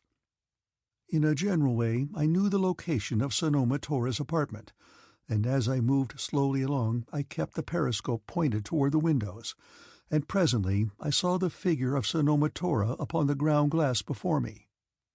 I brought the JHAMA close to the sill, her upper deck just below it. "Hold her here, TAVIA," I said. Then I raised the upper hatch a few inches and called to the girl within the room. At the sound of my voice she trembled so that she almost dropped the dagger, although she must have known that I was coming and had been awaiting me. "Darken your room," I whispered to her. I saw her stagger across to a button that was set in the wall, and an instant later the room was enveloped in darkness. Then I raised the hatch and stepped to the sill. I did not wish to be bothered with the enveloping folds of the mantle of invisibility, and so I had folded it up and tucked it into my harness, where I could have it instantly ready for use in the event of an emergency. I found Sanoma Tora in the darkness, and so weak with terror was she that I had to lift her in my arms and carry her to the window, where, with Feo's help, I managed to draw her through the open hatch into the interior. Then I returned to the closet where Tal Axtar lay bound and gagged. I stooped and cut the bonds which held his ankles. "Do precisely as I tell you, Tal Axtar," I said, "or my steel will have its way yet, and find your heart. It thirsts for your blood, Tal Axtar, and I have difficulty in restraining it. But if you do not fail me, perhaps I shall be able to save you yet. I can use you, Tal Axtar, and upon your usefulness to me depends your life, for dead you are of no value to me." I made him rise and walk to the window, and there I assisted him to the sill. He was terror-stricken when I tried to make him step out into space, as he thought, but when I stepped to the deck of the JAMA ahead of him, and he saw me apparently floating there in the air, he took a little heart, and I finally succeeded in getting him aboard. Following him, I closed the hatch and lighted a single dim light within the hull. Tavia turned and looked at me for orders. "Hold her where she is, Tavia," I said. There was a tiny desk in the cabin of the JAMA where the officer of the ship was supposed to keep his log and attend to any other records or reports that it might be necessary to make. Here were writing materials, and as I got them out of the drawer in which they were kept, I called Feo to my side. "You are of Jahar," I said. "You can write in the language of your country?" "Of course," she said. "Then write what I dictate," I instructed her. She prepared to do my bidding. "If a single ship of Helium is destroyed," I dictated, "Tal Axtar dies. Now sign it Hadron of Hastor, Padwar of Helium." Tavia and Feo looked at me and then at the prisoner, their eyes wide in astonishment, for in the dim light of the ship's interior they had not recognized the prisoner. "Tal Axtar of Jahar," breathed Tavia incredulously. "Hadron of Hastor, you have saved Helium and Barsoom tonight." I could not but note how quickly her mind functioned, with what celerity she had seen the possibilities that lay in the possession of the person of Tal Axtar, Jeddak of Jahar. I took the note that Feo had written, and returning quickly to Sanoma Tora's room, I laid it upon her dressing-table. A moment later I was again in the cabin of the JAMA, and we were rising swiftly above the roofs of Jahar. Morning found us beyond the uttermost line of Jaharian ships, beneath which we had passed, guided by their lights. Evidence to me that the fleet was poorly officered, for no trained man, expecting an enemy in force, would show lights aboard his ships at night. We were speeding now in the direction of far Helium, following the course that I hoped would permit us to intercept the fleet of the warlord in the event that it was already bound for Jahar, as Tal Axtar had announced. Sanoma Tora had slightly recovered her poise and control of her nerves. Tavia's sweet solicitude for her welfare touched me deeply. She had soothed and quieted her as she might have soothed and quieted a younger sister, though she herself was younger than Sanoma Tora. But with the return of confidence, Sanoma Tora's old haughtiness was returning, and it seemed to me that she showed too little gratitude to Tavia for her kindliness, but I realized that that was Sanoma Tora's way, that it was born in her, and that doubtless deep in her heart she was fully appreciative and grateful. However that may be, I cannot but admit that I wished at the time that she would show it by some slight word or deed. We were flying smoothly, slightly above the normal altitude of battleships. The destination control compass was holding the JAMA to her course, and after all that I had passed through, I felt the need of sleep. Feo, at my suggestion, had rested earlier in the night, and as all that was needed was a lookout to keep a careful watch for ships, I entrusted this duty to Feo, and Tavia and I rolled up in our sleeping silks and furs and were soon asleep. Tavia and I were about midship. Feo was forward at the controls, constantly swinging the periscope to and fro, searching the sky for ships. When I retired, Sanoma Tora was standing at one of the starboard ports looking out into the night, while Tal Axtar lay down in the stern of the ship. I had long since removed the gag from his mouth, but he seemed too utterly cowed even to address us, and lay there in morose silence, or perhaps he was asleep, I do not know. I was thoroughly fatigued, and must have slept like a log from the moment that I lay down until I was suddenly awakened by the impact of a body upon me. As I struggled to free myself, I discovered to my chagrin that my hands had been deftly bound while I slept, a feat that had been rendered simple by the fact that it is my habit to sleep with my hands together in front of my face. A man's knee was on my chest, pressing me heavily against the deck, and one of his hands clutched me by the throat.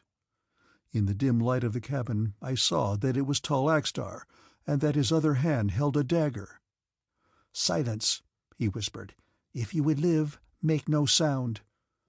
And then, to make assurance doubly sure, he gagged me and bound my ankles. Then he crossed quickly to Tavia and bound her, and as he did so my eyes moved quickly about the interior of the cabin in search of aid. On the floor, near the controls, I saw Phao lying bound and gagged, as was I. Sanoma Tora crouched against the wall, apparently overcome by terror. She was neither bound nor gagged. Why had she not warned me? Why had she not come to my help? If it had been Tavia who remained unbound instead of Sanoma Tora, how different would have been the outcome of Tall AXTAR'S bid for liberty and revenge. How had it all happened? I was sure that I had bound Tall AXTAR so securely that he could not possibly have freed himself, and yet I must have been mistaken, and I cursed myself for the carelessness that had upset all my plans, and that might easily eventually spell the doom of Helium. Having disposed of Phao, Tavia, and me, Tall AXTAR moved quickly to the controls, ignoring Sanoma Tora as he passed by her. In view of the marked terror that she displayed, I could readily understand why he did not consider her any menace to his plans. She was as harmless to him free as bound. Putting the ship about, he turned back toward Jahar, and though he did not understand the mechanism of the destination control compass and could not cut it out, this made no difference as long as he remained at the controls. The only effect that the compass might have being to return the ship to its former course should the controls be again abandoned while the ship was in motion. Presently he turned toward me. "I should destroy you, Hadron of Hastor," he said, "had I not given the word of a Jeddak that I would not." Vaguely I wondered to whom he had given his word that he would not kill me, but other and more important thoughts were racing through my mind, crowding all else into the background. Uppermost among them, of course, were plans for regaining control of the JHAMA, and secondarily apprehension as to the fate of Tavia, Sanoma Tora, and Phao. "Give thanks for the magnanimity of Tall AXTAR," he continued, "who exacts no penalty for the affront you have put upon him. Instead, you are to be set free. I shall land you." He laughed. "Free! I shall land you in the province of U-GOR." There was something nasty in the tone of his voice which made his promise sound more like a threat. I had never heard of U-GOR, but I assumed that it was some remote province, from which it would be difficult or impossible for me to make my way either to Jahar or Helium. Of one thing I was confident, that Tall AXTAR would not set me free any place that I might become a menace to him. For hours the JHAMA moved on in silence. Tall AXTAR had not had the decency or the humanity to remove our gags. He was engrossed with the business of the controls, and Sanoma Tora, crouching against the side of the cabin, never spoke. Nor once in all that time did her eyes turn toward me. What thoughts were passing in that beautiful head? Was she trying to find some plan by which she might turn the tables upon Tall AXTAR, or was she merely crushed by the hopeless outlook, the prospect of being returned to the slavery of Jahar? I did not know. I could not guess. She was an enigma to me. How far we traveled or in what direction, I do not know. The night had long since passed, and the sun was high when I became aware that AXTAR was bringing the ship down. Presently the purring of the motor ceased and the ship came to a stop. Leaving the controls, he walked back to where I lay. "We have arrived in U-GOR," he said. "Here I shall set you at liberty. But first, give me the strange thing that rendered you invisible in my palace." The cloak of invisibility. How had he learned of that? Who could have told him? There seemed but one explanation, but every fibre of my being shrank even from considering it. I had rolled it up into a small ball and tucked it into the bottom of my pocket-pouch, its sheer silk permitting it to be compressed into a very small space. He took the gag from my mouth. "When you return to your palace at Jahar," I said, "look upon the floor beneath the window in the apartment that was occupied by Sanoma Tora. If you find it there, you are welcome to it. As far as I am concerned, it has served its purpose well." "Why did you leave it there?" he demanded. "I was in a great hurry when I quit the palace, and accidents will happen.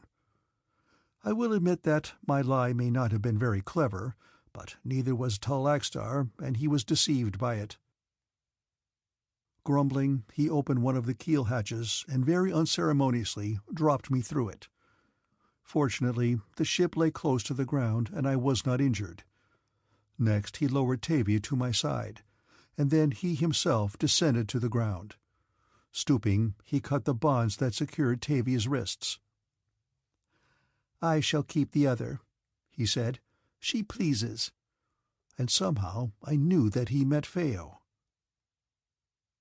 "This one looks like a man, and I swear that she would be as easy to subdue as a she-banth. I know the type.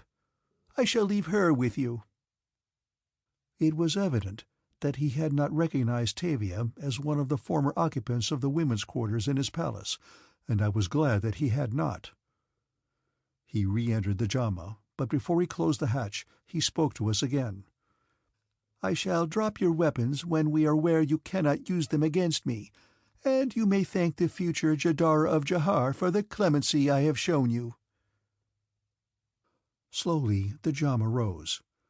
TAVIA was removing the cords from her ankles, and when she was free she came and fell to work upon the bonds that secured me, but I was too dazed, too crushed by the blow that had been struck me, to realize any other fact than that Sanoma Tora, the woman I loved, had betrayed me. For I fully realized now what anyone but a fool would have guessed before, that AXTAR had bribed her to set him free by the promise that he would make her Jadara of Jahar. Well, her ambition would be fulfilled, but at what a hideous cost. Never, if she lived for 1,000 years, could she look upon herself or her act with aught but contempt and loathing, unless she was far more degraded than I could possibly believe. No, she would suffer, of that I was sure, but that thought gave me no pleasure.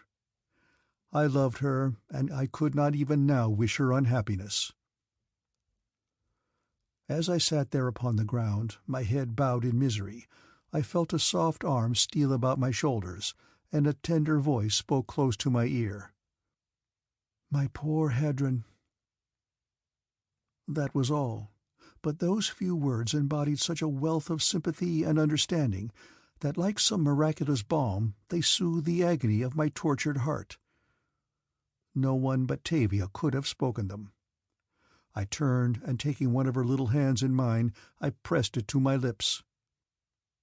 "Loved friend," I said, "thanks be to all my ancestors that it was not you." I do not know what made me say that. The words seemed to speak themselves without my volition, and yet, when they were spoken, there came to me a sudden realization of the horror that I would have felt had it been TAVIA who had betrayed me. I could not even contemplate it without an agony of pain. Impulsively, I took her in my arms. "TAVIA," I cried, "promise me that you will never desert me. I could not live without you." She put her strong young arms about my neck and clung to me. "Never this side of death," she whispered, and then she tore herself from me, and I saw that she was weeping. What a friend! I knew that I could never again love a woman, but what cared I for that if I could have Tavia's friendship for life? "We shall never part again, Tavia," I said. "If our ancestors are kind and we are permitted to return to Helium, you shall find a home in the house of my father and a mother in my mother." She dried her eyes and looked at me with a strange, wistful expression that I could not fathom. And then, through her tears, she smiled. That odd, quizzical little smile that I had seen before, and that I did not understand any more than I understood a dozen of her moods and expressions, which made her so different from other girls, and which, I think, helped to attract me toward her. Her characteristics lay not at all upon the surface. There were depths and undercurrents which one might not easily fathom. Sometimes, when I expected her to cry, she laughed, and when I thought that she should be happy, she wept. But she never wept as I have seen other women weep, never hysterically, for Tavia never lost control of herself, but quietly, as though from a full heart rather than from overwrought nerves, and through her tears there might burst a smile at the end. I think that Tavia was quite the most wonderful girl that I had ever known, and as I had come to know her better and see more of her, I had grown to realize that despite her attempt at mannish disguise, to which she still clung, she was quite the most beautiful girl that I had ever seen. Her beauty was not like that of Sanoma Tora, but as she looked up into my face now, the realization came to me quite suddenly, and for what reason I do not know, that the beauty of Tavia far transcended that of Sanoma Tora, because of the beauty of the soul that, shining through her eyes, transfigured her whole countenance. Tall AXTAR, true to his promise, dropped our weapons through a lower hatch of the JHAMA, and as we buckled them on, we listened to the rapidly diminishing sound of the propellers of the departing craft. We were alone and on foot in a strange and doubtless an unhospitable country. U-GOR, I said. I have never heard of it. Have you, Tavia? Yes, she said. This is one of the outlying provinces of Jahar. Once it was a rich and thriving agricultural country, but as it fell beneath the curse of Tall AXTAR'S mad ambition for manpower, the population grew to such enormous proportions that U-GOR could not support its people. Then cannibalism started. It began justly, with the eating of the officials that Tall AXTAR had sent to enforce his cruel decrees. An army was dispatched to subdue the province, but the people were so numerous that they conquered the army and ate the warriors. By this time their farms were ruined. They had no seed, and they had developed a taste for human flesh. Those who wished to till the ground were set upon by bands of roaming men and devoured. For 100 years they have been feeding upon one another, until now it is no longer a populous province, but a wasteland inhabited by roving bands, searching for one another that they may eat. I shuddered at her recital. It was obvious that we must escape this accursed place as rapidly as possible. I asked Tavia if she knew the location of U-GOR, and she told me that it lay southeast of Jahar, about 1,000 hads and about 2,000 hads southwest of Xanator. I saw that it would be useless to attempt to reach Helium from here. Such a journey on foot, if it could be accomplished at all, would require years. The nearest friendly city toward which we could turn was Gathol, which I estimated lay some 7,000 hads almost due north. The possibility of reaching Gathol seemed remote in the extreme, but it was our only hope, and so we turned our faces toward the north and set out upon our long and seemingly hopeless journey toward the city of my mother's birth. The country about us was rolling, with here and there a range of low hills, while far to the north I could see the outlines of higher hills against the horizon. The land was entirely denuded of all but noxious weeds, attesting the grim battle for survival waged by its unhappy people. There were no reptiles, no insects, no birds. All had been devoured during the century of misery that had lain upon the land. As we plodded onward through this desolate and depressing waste, we tried to keep up one another's spirit as best we could, and 100 times I had reason to give thanks that it was Tavia who was my companion and no other. What could I have done under like circumstances burdened with Sanoma Tora? I doubt that she could have walked a dozen haads, while Tavia swung along at my side with the lithe grace of perfect health and strength. It takes a good man to keep up with me on a march, but Tavia never lagged, nor did she show signs of fatigue more quickly than I. "We are well matched, Tavia," I said. "I had thought of that a long time ago," she said quietly. We continued on until almost dusk without seeing a sign of any living thing, and were congratulating ourselves upon our good fortune when Tavia glanced back, as one of us often did. She touched my arm and nodded toward the rear. "They come," she said simply. I looked back and saw 3 figures upon our trail. They were too far away for me to be able to do more than identify them as human beings. It was evident that they had seen us, and they were closing the distance between us at a steady trot. "What shall we do?" asked Tavia. "Stand and fight, or try to elude them until night falls?" "We shall do neither," I said. "We shall elude them now without exerting ourselves in the least." "How?" she asked. "Through the inventive genius of Fortack and the compound of invisibility that I filched from him." "Splendid!" exclaimed Tavia. "I had forgotten your cloak. With it we should have no difficulty in eluding all dangers between here and Gathol." I opened my pocket-pouch and reached in to withdraw the cloak. It was gone, as was the vial containing the remainder of the compound. I looked at Tavia, and she must have read the truth in my expression. "You have lost it?" she asked. "No, it has been stolen from me," I replied. She came again and laid her hand upon my arm in sympathy, and I knew that she was thinking what I was thinking, that it could have been none other than Sanoma Tora who had stolen it. I hung my head. "And to think that I jeopardized your safety, Tavia, to save such as she." "Do not judge her hastily," she said. "We cannot know how sorely she may have been tempted, or what threats were used to turn her from the path of honor. Perhaps she is not as strong as we." "Let us not speak of her," I said. "It is a hideous sensation, Tavia, to feel love turned to hatred." She pressed my arm. "Time heals all hurts," she said, "and some day you will find a woman worthy of you, if such a one exists." I looked down at her. "If such a one exists," I mused, but she interrupted my meditation with a question. "Shall we fight or run, Hadron of Hastor?" she demanded. "I should prefer to fight and die," I replied, "but I must think of you, Tavia." "Then we shall remain and fight," she said. "But, Hadron, you must not die."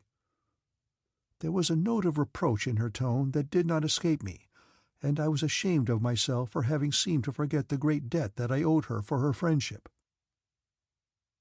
"I am sorry," I said. "Tavia, I could not wish to die while you live." "That is better," she said. "How shall we fight? Shall I stand upon your right or upon your left?" "You shall stand behind me, Tavia," I told her.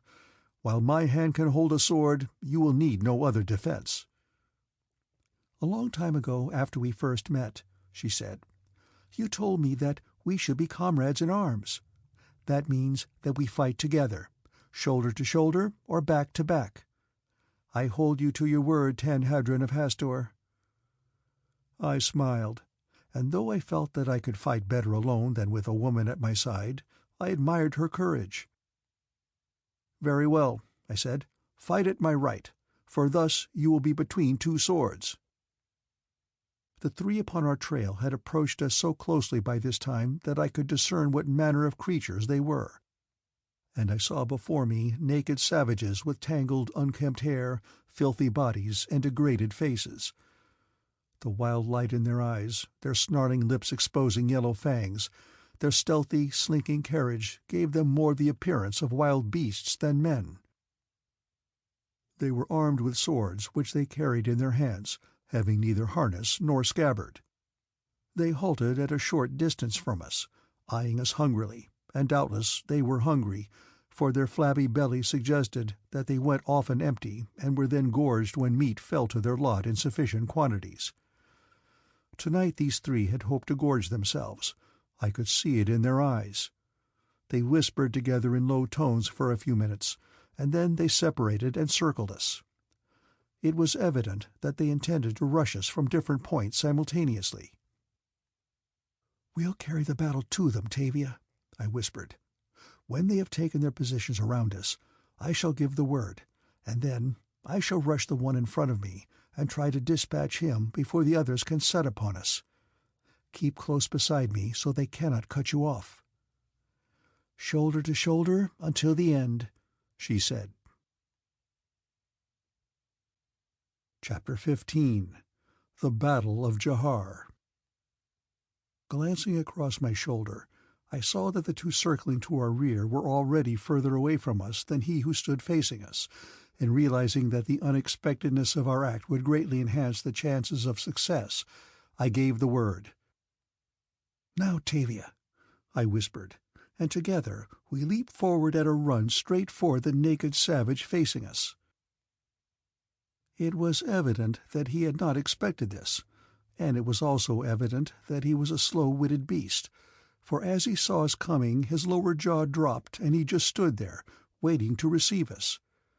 Whereas, if he had had any intelligence, he would have fallen back to give his fellows time to attack us from the rear. As our swords crossed, I heard a savage growl from behind, such a growl as might issue from the throat of a wild beast. From the corner of my eye I saw Tavia glance back.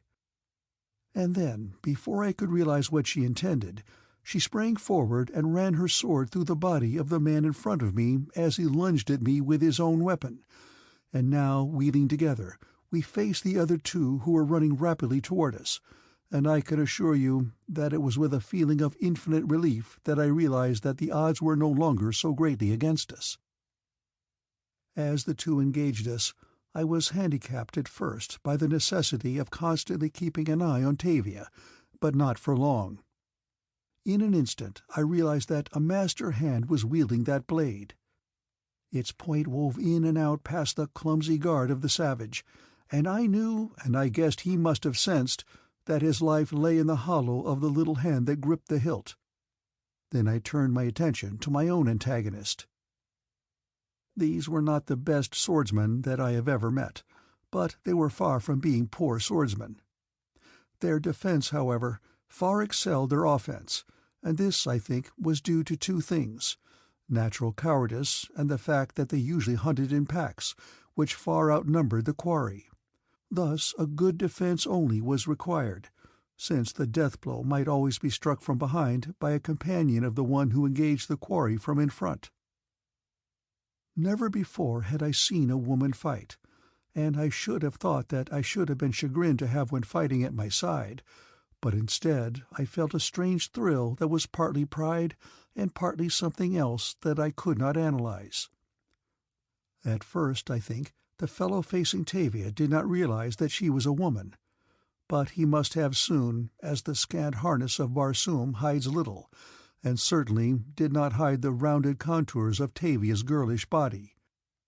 Perhaps, therefore, it was surprise that was his undoing, or possibly, when he discovered her sex, he became overconfident, but at any rate Tavia slipped her point into his heart just an instant before I finished my man. I cannot say that we were greatly elated over our victory. Each of us felt compassion for the poor creatures who had been reduced to their horrid state by the tyranny of cruel tall AXTAR, but it had been their lives or ours, and we were glad that it had not been ours. As a matter of precaution, I took a quick look about us as the last of our antagonists fell, and I was glad that I had, for I immediately discerned three creatures crouching at the top of a low hill not far distant. "We are not done yet, Tavia," I said. "Look," and pointed in the direction of the three. "Perhaps they do not care to share the fate of their fellows," she said. "They are not approaching." "They can have peace if they want it, as far as I am concerned," I said. "Come, let us go on. If they follow us, then will be time enough to consider them." As we walked on toward the north, we glanced back occasionally, and presently we saw the three rise and come down the hill toward the bodies of their slain fellows, and as they did so we saw that they were women and that they were unarmed. When they realized that we were departing and had no intention of attacking them, they broke into a run, and uttering loud, uncanny shrieks, raced madly toward the corpses. "How pathetic," said Tavia sadly. "Even these poor degraded creatures possess human emotions. They too can feel sorry at the loss of loved ones." "Yes," I said. "Poor things, I am sorry for them." Fearing that in the frenzy of their grief they might attempt to avenge their fallen mates, we kept a close eye upon them, or we might not have witnessed the horrid sequel of the fray. I wish that we had not. When the three women reached the corpses, they fell upon them, but not with weeping and lamentation. They fell upon them to devour them. Sickened, we turned away and walked rapidly toward the north, until long after darkness had descended. We felt that there was little danger of attack at night, since there were no savage beasts in a country where there was nothing to support them, and also that it was reasonable to assume that the hunting men would be abroad by day rather than by night, since at night they would be far less able to find quarry or follow it. I suggested to Tavia that we rest for a short time and then push on for the balance of the night, find a place of concealment early in the day, and remain there until night had fallen again, as I was sure that if we followed this plan we would make better time and suffer less exhaustion by traveling through the cool hours of darkness, and at the same time would greatly minimize the danger of discovery and attack by whatever hostile people lay between us and Gathol. Tavia agreed with me, and so we rested for a short time, taking turns at sleeping and watching. Later we pushed on, and I am sure that we covered a great distance before dawn, though the high hills to the north of us still looked as far away as they had upon the previous day. We now set about searching for some comfortable place of concealment where we might spend the daylight hours. Neither of us was suffering to any extent from either hunger or thirst, as the ancients would have done under like circumstances, for with the gradual diminution of water and vegetable matter upon Mars during countless ages, all her creatures have by a slow process of evolution been enabled to go for long periods without either food or drink, and we have also learned so to control our minds that we do not think of food or drink until we are able to procure it, which doubtless greatly assists us in controlling the cravings of our appetite. After considerable search we found a deep and narrow ravine, which seemed a most favorable place in which to hide, but scarcely had we entered it when I chanced to see two eyes looking down upon us from the summit of one of the ridges that flanked it. As I looked, the head in which the eyes were set was withdrawn below the summit. "That puts an end to this place," I said to Tavia, telling her what I had seen. "We must move on and look for a new sanctuary." As we emerged from the ravine at its upper end, I glanced back, and again I saw the creature looking at us, and once again he tried to hide himself from us. As we moved on, I kept glancing back, and occasionally I would see him, one of the hunting men of U-GOR. He was stalking us as the wild beast stalks its prey. The very thought of it filled me with disgust. Had he been a fighting man stalking us merely to kill, I should not have felt as I did, but the thought that he was stealthily trailing us because he desired to devour us was repellent. It was horrifying. Hour after hour the thing kept upon our trail. Doubtless he feared to attack because we outnumbered him, or perhaps he thought we might become separated, or lie down to sleep, or do one of the number of things that travelers might do that would give him the opportunity he sought, but after a while he must have given up hope. He no longer sought to conceal himself from us, and once, as he mounted a low hill, he stood there silhouetted against the sky, and throwing his head back, he gave voice to a shrill, uncanny cry that made the short hairs upon my neck stand erect. It was the hunting cry of the wild beast calling the pack to the kill. I could feel Tavia shudder and press more closely to me, and I put my arm about her in a gesture of protection, and thus we walked on in silence for a long time. Twice again the creature voiced his uncanny cry, until at last it was answered ahead of us and to the right. Again we were forced to fight, but this time only two, and when we pushed on again it was with a feeling of depression that I could not shake off. Depression for the utter hopelessness of our situation. At the summit of a higher hill than we had before crossed, I halted.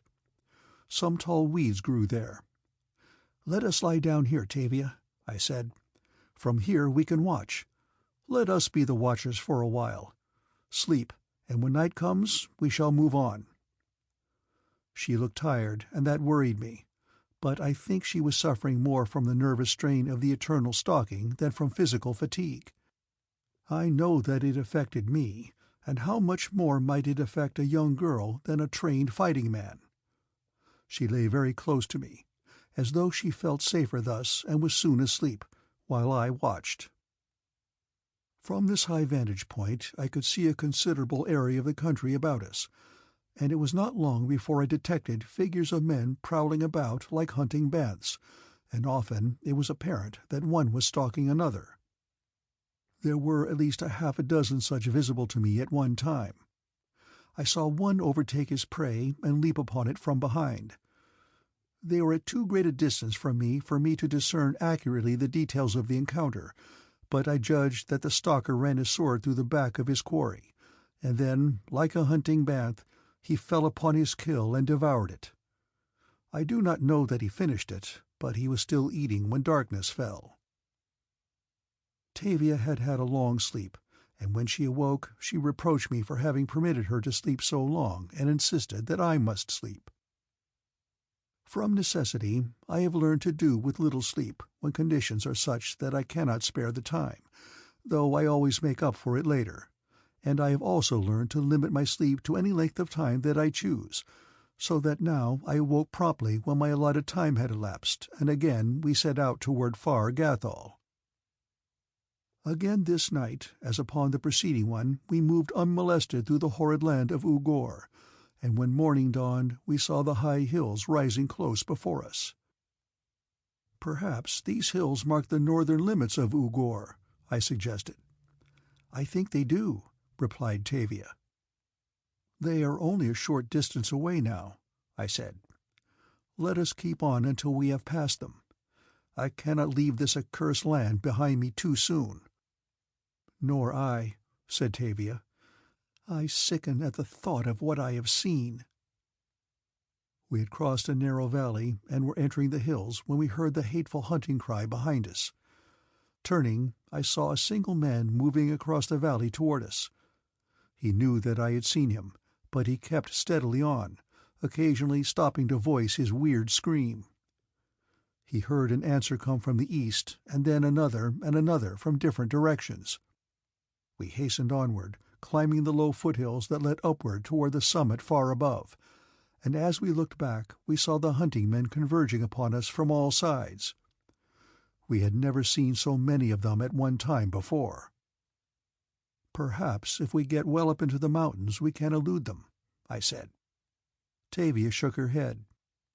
"At least we have made a good fight, Hadron," she said. I saw that she was discouraged, nor could I wonder.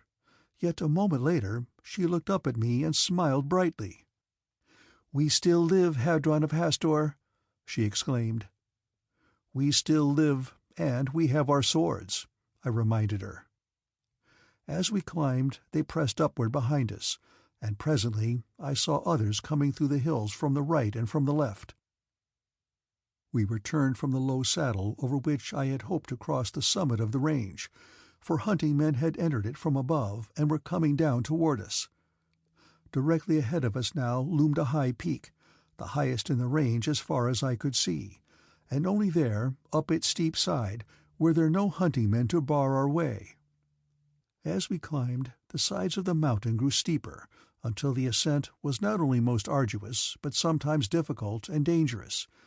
Yet there was no alternative, and we pressed onward toward the summit, while behind us came the hunting men of U-GOR. They were not rushing us, and from that I felt confident that they knew that they had us cornered.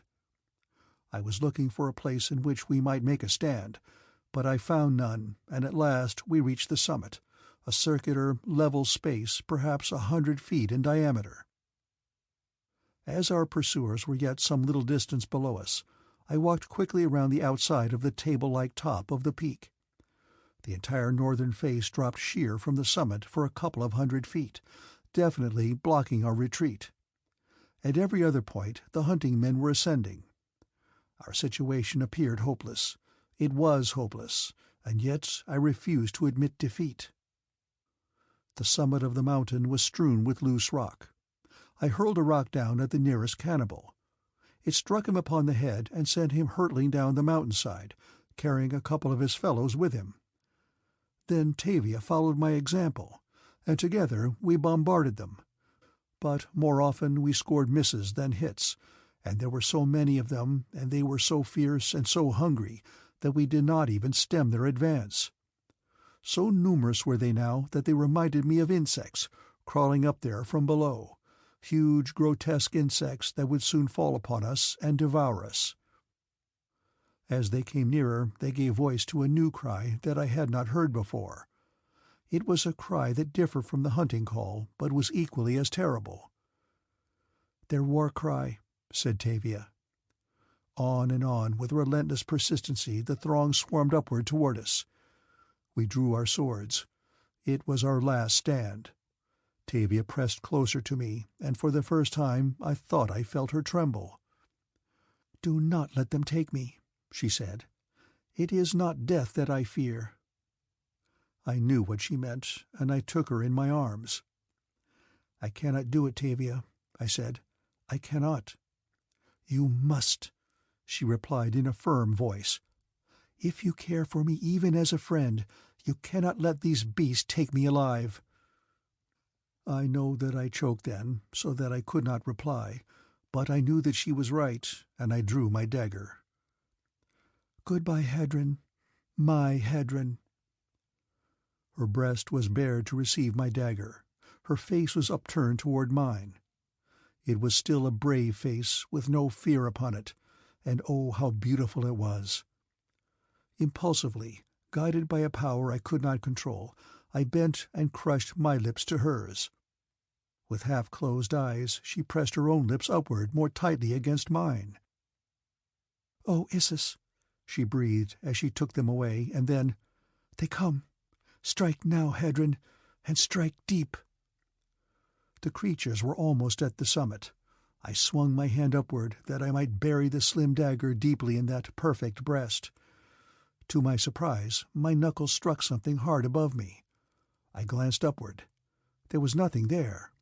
Yet something impelled me to feel again, to solve that uncanny mystery even in that instant of high tragedy.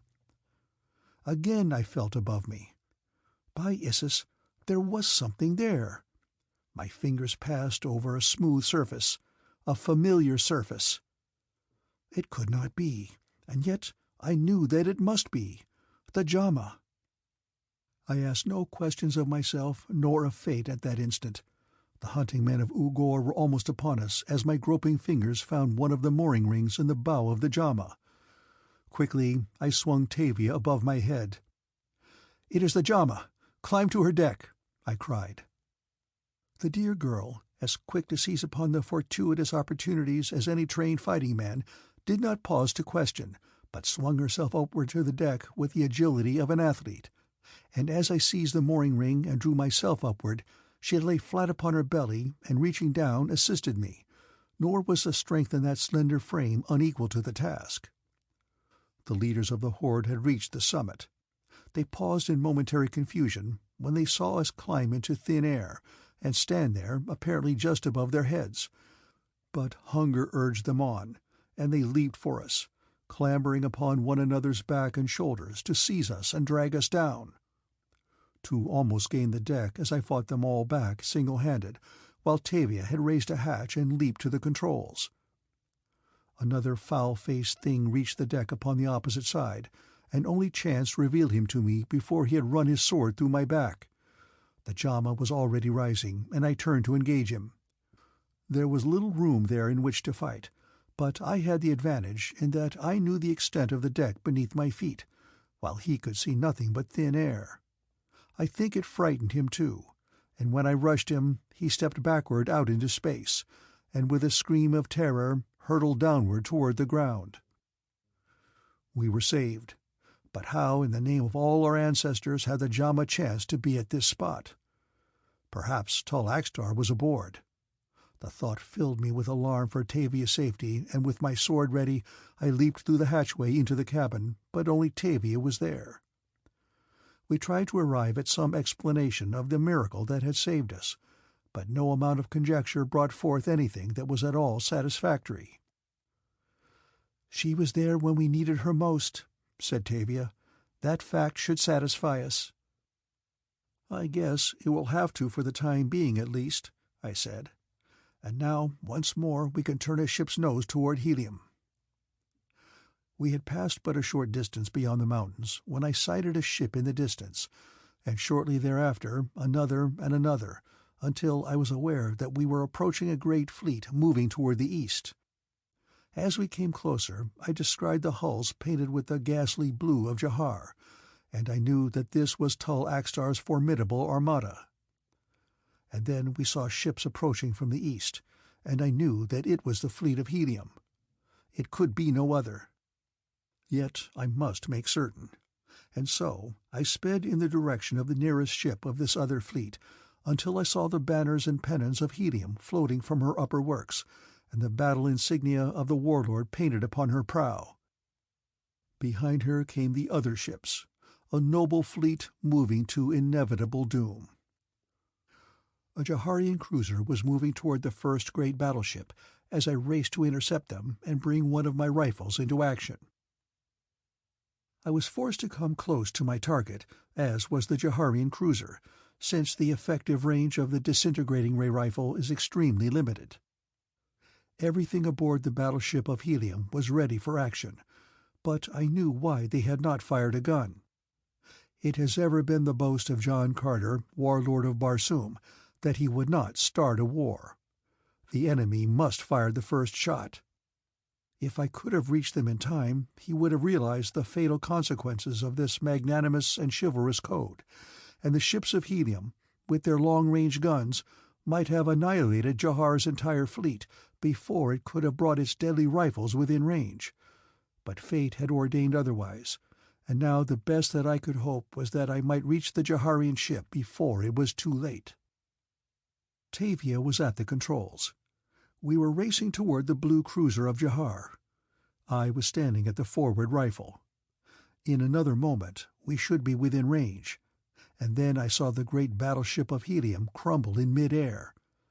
Its wooden parts dropped slowly toward the ground, and 1,000 warriors plunged to a cruel death upon the barren land beneath. Almost immediately the other ships of Helium were brought to a stop. They had witnessed the catastrophe that had engulfed the first ship of the line, and the commander of the fleet had realized that they were menaced by a new force of which they had no knowledge. The ships of Tall AXTAR, encouraged by this first success, were now moving swiftly to the attack. The cruiser that had destroyed the great battleship was in the lead, but now I was within range of it. Realizing that the blue protective paint of Jahar would safeguard the ship itself against the disintegrating ray, I had rammed home a cartridge of another type in the chamber, and swinging the muzzle of the rifle so that it would rake the entire length of the ship, I pressed the button. Instantly the men upon the deck dissolved into thin air. Only their harness and their metal and their weapons were left. Directing TAVIA to run the JHAMA alongside, I raised the upper hatch and leaped to the deck of the cruiser, and a moment later I had raised the signal of surrender above her. One can imagine the consternation aboard the nearer ships of Jahar as they saw that signal flying from her forward mast, for there were none sufficiently close to have witnessed what actually transpired aboard her. Returning to the cabin of the JAMA, I lowered the hatch and went at once to the periscope. Far in the rear of the first line of Jaharian ships, I could just discern the royal insignia upon a great battleship, which told me that Tull Axtar was there, but in a safe position. I should have liked to reach his ship next, but the fleet was moving forward toward the ships of Helium, and I dared not spare the time. By now the ships of Helium had opened fire, and shells were exploding about the leading ships of the Jaharian fleet. Shells so nicely timed that they could be set to explode at any point up to the extreme range of the gun that discharges them. It takes nice gunnery to synchronize the timing with the target. As ship after ship of the Jaharian fleet was hit, the others brought their big guns into action. Temporarily, at least, the disintegrating ray rifles had failed, but that they would succeed I knew if a single ship could get through the heliometic line, where among the great battleships she could destroy a dozen in the space of a few minutes. The gunnery of the Jaharians was poor. Their shells usually exploded high in the air before they reached their target, but as the battle continued it improved. Yet I knew that Jahar never could hope to defeat Helium with Helium's own weapons. A great battleship of Tull Axtar's fleet was hit 3 times in succession almost alongside of me. I saw her drop by the stern, and I knew that she was done for. And then I saw her commander rush to the bow and take the last long dive, and I knew that there were brave men in Tull Axtar's fleet as well as in the fleet of Helium. But Tull Axtar was not one of them, for in the distance I could see his flagship racing toward Jahar. Despite the cowardice of the Jeddak, the great fleet pushed on to the attack. If they had the courage, they could still win, for their ships outnumbered the ships of Helium 10-1, and as far as the eye could reach, I could see them speeding from the north, from the south, and from the west toward the scene of battle. Closer and closer the ships of Helium were pressing toward the ships of Jahar. In his ignorance, the warlord was playing directly into the hands of the enemy. With their superior marksmanship and 20 battleships protected by the blue paint of Jahar, Helium could wipe out Tull Axtar's great armada. Of that I was confident. And with that thought came an inspiration. It might be done, and only Hadron of Hastor could do it. Shells were falling all about us. The force of the explosions rocked the JAMA until she tossed and pitched like an ancient ship upon an ancient sea. Again and again were we perilously close to the line of fire of the Jaharian disintegrating ray rifles. I felt that I might no longer risk TAVIA thus, yet I must carry out the plan that I had conceived. It is strange how men change, and for what seemingly trivial reasons. I had thought all my life that I would make any sacrifice for Helium, but now I knew that I would not sacrifice a single hair of that tousled head for all Barsoom. This, I soliloquized, is friendship. Taking the controls, I turned the bow of the JAMA toward one of the ships of Helium that was standing temporarily out of the line of fire, and as we approached her side, I turned the controls back over to TAVIA, and raising the forward hatch, sprang to the deck of the JAMA, raising both hands above my head in a signal of surrender in the event that they might take me for a Jaharian. What must they have thought when they saw me apparently floating upright upon thin air? That they were astonished was evident by the expressions on the faces of those nearest to me as the JAMA touched the side of the battleship. They kept me covered as I came aboard, leaving TAVIA to maneuver the JAMA. Before I could announce myself, I was recognized by a young officer of my own UMAC. With a cry of surprise he leaped forward and threw his arms about me. "Hadron of Hastor!" he cried. "Have I witnessed your resurrection from death? But no, you are too real, too much alive to be any wraith of the other world." "I am alive now," I cried, "but none of us will be unless I can get word to your commander. Where is he?" "Here," said a voice behind me, and I turned to see an old Adwar who had been a great friend of my father's. He recognized me immediately, but there was no time even for greetings. "Warn the fleet that the ships of Jahar are armed with disintegrating ray rifles that can dissolve every ship as you saw the first one dissolve. They are only effective at short range. Keep at least a hard distance from them, and you are relatively safe.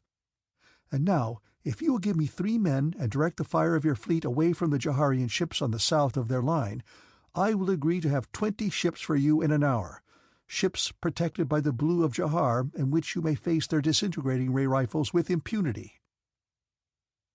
The Adwar knew me well, and upon his own responsibility, he agreed to do what I asked. 3 Padwars of my own class guaranteed to accompany me. I fetched Tavia aboard the battleship and turned her over to the protection of the old Adwar, though she objected strenuously to being parted from me.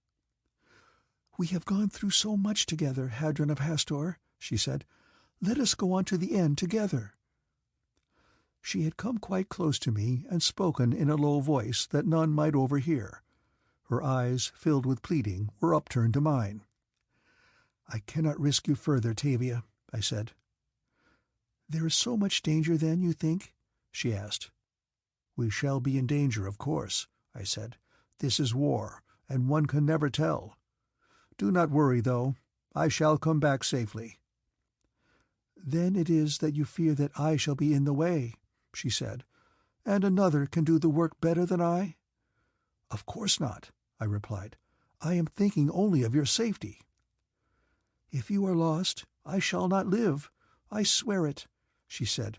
"So if you can trust me to do the work of a man, let me go with you instead of one of those." I hesitated. "Oh, Hadron of Hastor, please do not leave me here without you," she said. I could not resist her. "Very well, then," I said. "Come with me. I would rather have you than any other." And so it was that Tavia replaced one of the Padwars on the JHAMA, much to the officer's chagrin. Before entering the JHAMA, I turned again to the old Adwar. "If we are successful," I said, "a number of Tull AXTAR'S battleships will move slowly toward the Helium line beneath signals of surrender. Their crews will have been destroyed. Have boarding parties ready to take them over." Naturally, everyone aboard the battleship was intensely interested in the JHAMA, though all that they could see of her was the open hatch and the eye of the periscope. Officers and men lined the rail as we went aboard our invisible craft, and as I closed the hatch, a loud cheer rang out above me. My first act thoroughly evidenced my need of Tavia, for I put her at the after turret in charge of the rifle there, while one of the Padwars took the controls and turned the prow of the JHAMA toward the Jaharian fleet. I was standing in a position where I could watch the changing scene upon the ground glass beneath the periscope, and when a great battleship swung slowly into the miniature picture before me, I directed the Padwar to lay a straight course for her, but a moment later I saw another battleship moving abreast of her. This was better, and we changed our course to pass between the two. They were moving gallantly toward the fleet of Helium, firing their big guns now and reserving their disintegrating ray rifles for closer range. What a magnificent sight they were, and yet how helpless. The tiny, invisible JHAMA, with her little rifles, constituted a greater menace to them than did the entire fleet of Helium. On they drove, unconscious of the inevitable fate bearing down upon them. "Sweep the starboard ship from stern to stern," I called to Tavia. "I will take this fellow on our port." And then to the Padwar at the controls, "Half speed!" Slowly we passed their bows. I touched the button upon my rifle, and through the tiny sighting aperture I saw the crew dissolve in the path of those awful rays, as the two ships passed. We were very close, so close that I could see the expressions of consternation and horror on the faces of some of the warriors as they saw their fellows disappear before their eyes, and then their turn would come, and they would be snuffed out in the twinkling of an eye, their weapons and their metal clattering to the deck. As we dropped astern of them, our work completed, I had the Padwar bring the JHAMA about and alongside one of the ships which I quickly boarded, running up the signal of surrender. With the death of the officer at her controls, she had fallen off with the wind, but I quickly brought her up again, and setting her at half speed, her bow toward the ships of Helium, I locked the controls and left her. Returning to the JHAMA, we crossed quickly to the other ship, and a few moments later it too was moving slowly toward the fleet of the warlord, the signal of surrender fluttering above it. So quickly had the blow been struck that even the nearer ships of Jahar were some time in realizing that anything was amiss. Perhaps they were unable to believe their own eyes when they saw 2 of their great battleships surrender before having been struck by a single shot. But presently the commander of a light cruiser seemed to awaken to the seriousness of the situation, even though he could not fully have understood it. We were already moving toward another battleship when I saw the cruiser speeding directly toward one of our prizes, and I knew that it would never reach the fleet of Helium if he boarded it, a thing which I must prevent at all costs. His course would bring him across our bow, and as he passed I raked him with the forward rifle. I saw that it would be impossible for JHAMA to overtake this swift cruiser, which was moving at full speed, and so we had to let her go her way. At first I was afraid she would ram the nearer prize, and had she hit her squarely at the rate that she was traveling, the cruiser would have plowed halfway through the hull of the battleship. Fortunately, she missed the great ship by a hair, and went speeding on into the midst of the fleet of Helium. Instantly she was the target for 100 guns. A barrage of shells was bursting about her, and then there must have been a dozen hits simultaneously, for the cruiser simply disappeared, a mass of flying debris. As I turned back to our work, I saw the havoc being wrought by the big guns of Helium upon the enemy ships to the north of me. In the instant that I glanced, I saw 3 great battleships take the final dive, while at least 4 others were drifting helplessly with the wind, but other ships of that mighty armada were swinging into action. As far as I could see, they were coming from the north, from the south, and from the west. There seemed no end of them, and now at last I realized that only a miracle could give victory to Helium. In accordance with my suggestion, our fleet was holding off, concentrating the fire of its big guns upon the nearer ship of Jahar, constantly seeking to keep those deadly rifles out of range. Again we fell to work, to the grim work that the god of battle had allotted to us. One by one, 20 great battleships surrendered their deserted decks to us, and as we worked I counted fully as many more destroyed by the guns of the warlord. In the prosecution of our work, we had been compelled to destroy at least half a dozen small craft, such as scout flyers and light cruisers, and now these were racing erratically among the remaining ships of the Jaharian fleet, carrying consternation and doubtless terror to the hearts of tall AXTAR'S warriors, for all the nearer ships must have realized long since that some strange new force had been loosed upon them by the ships of Helium. By this time we had worked so far behind the Jaharian first line that we could no longer see the ships of Helium, though bursting shells attested the fact that they were still there.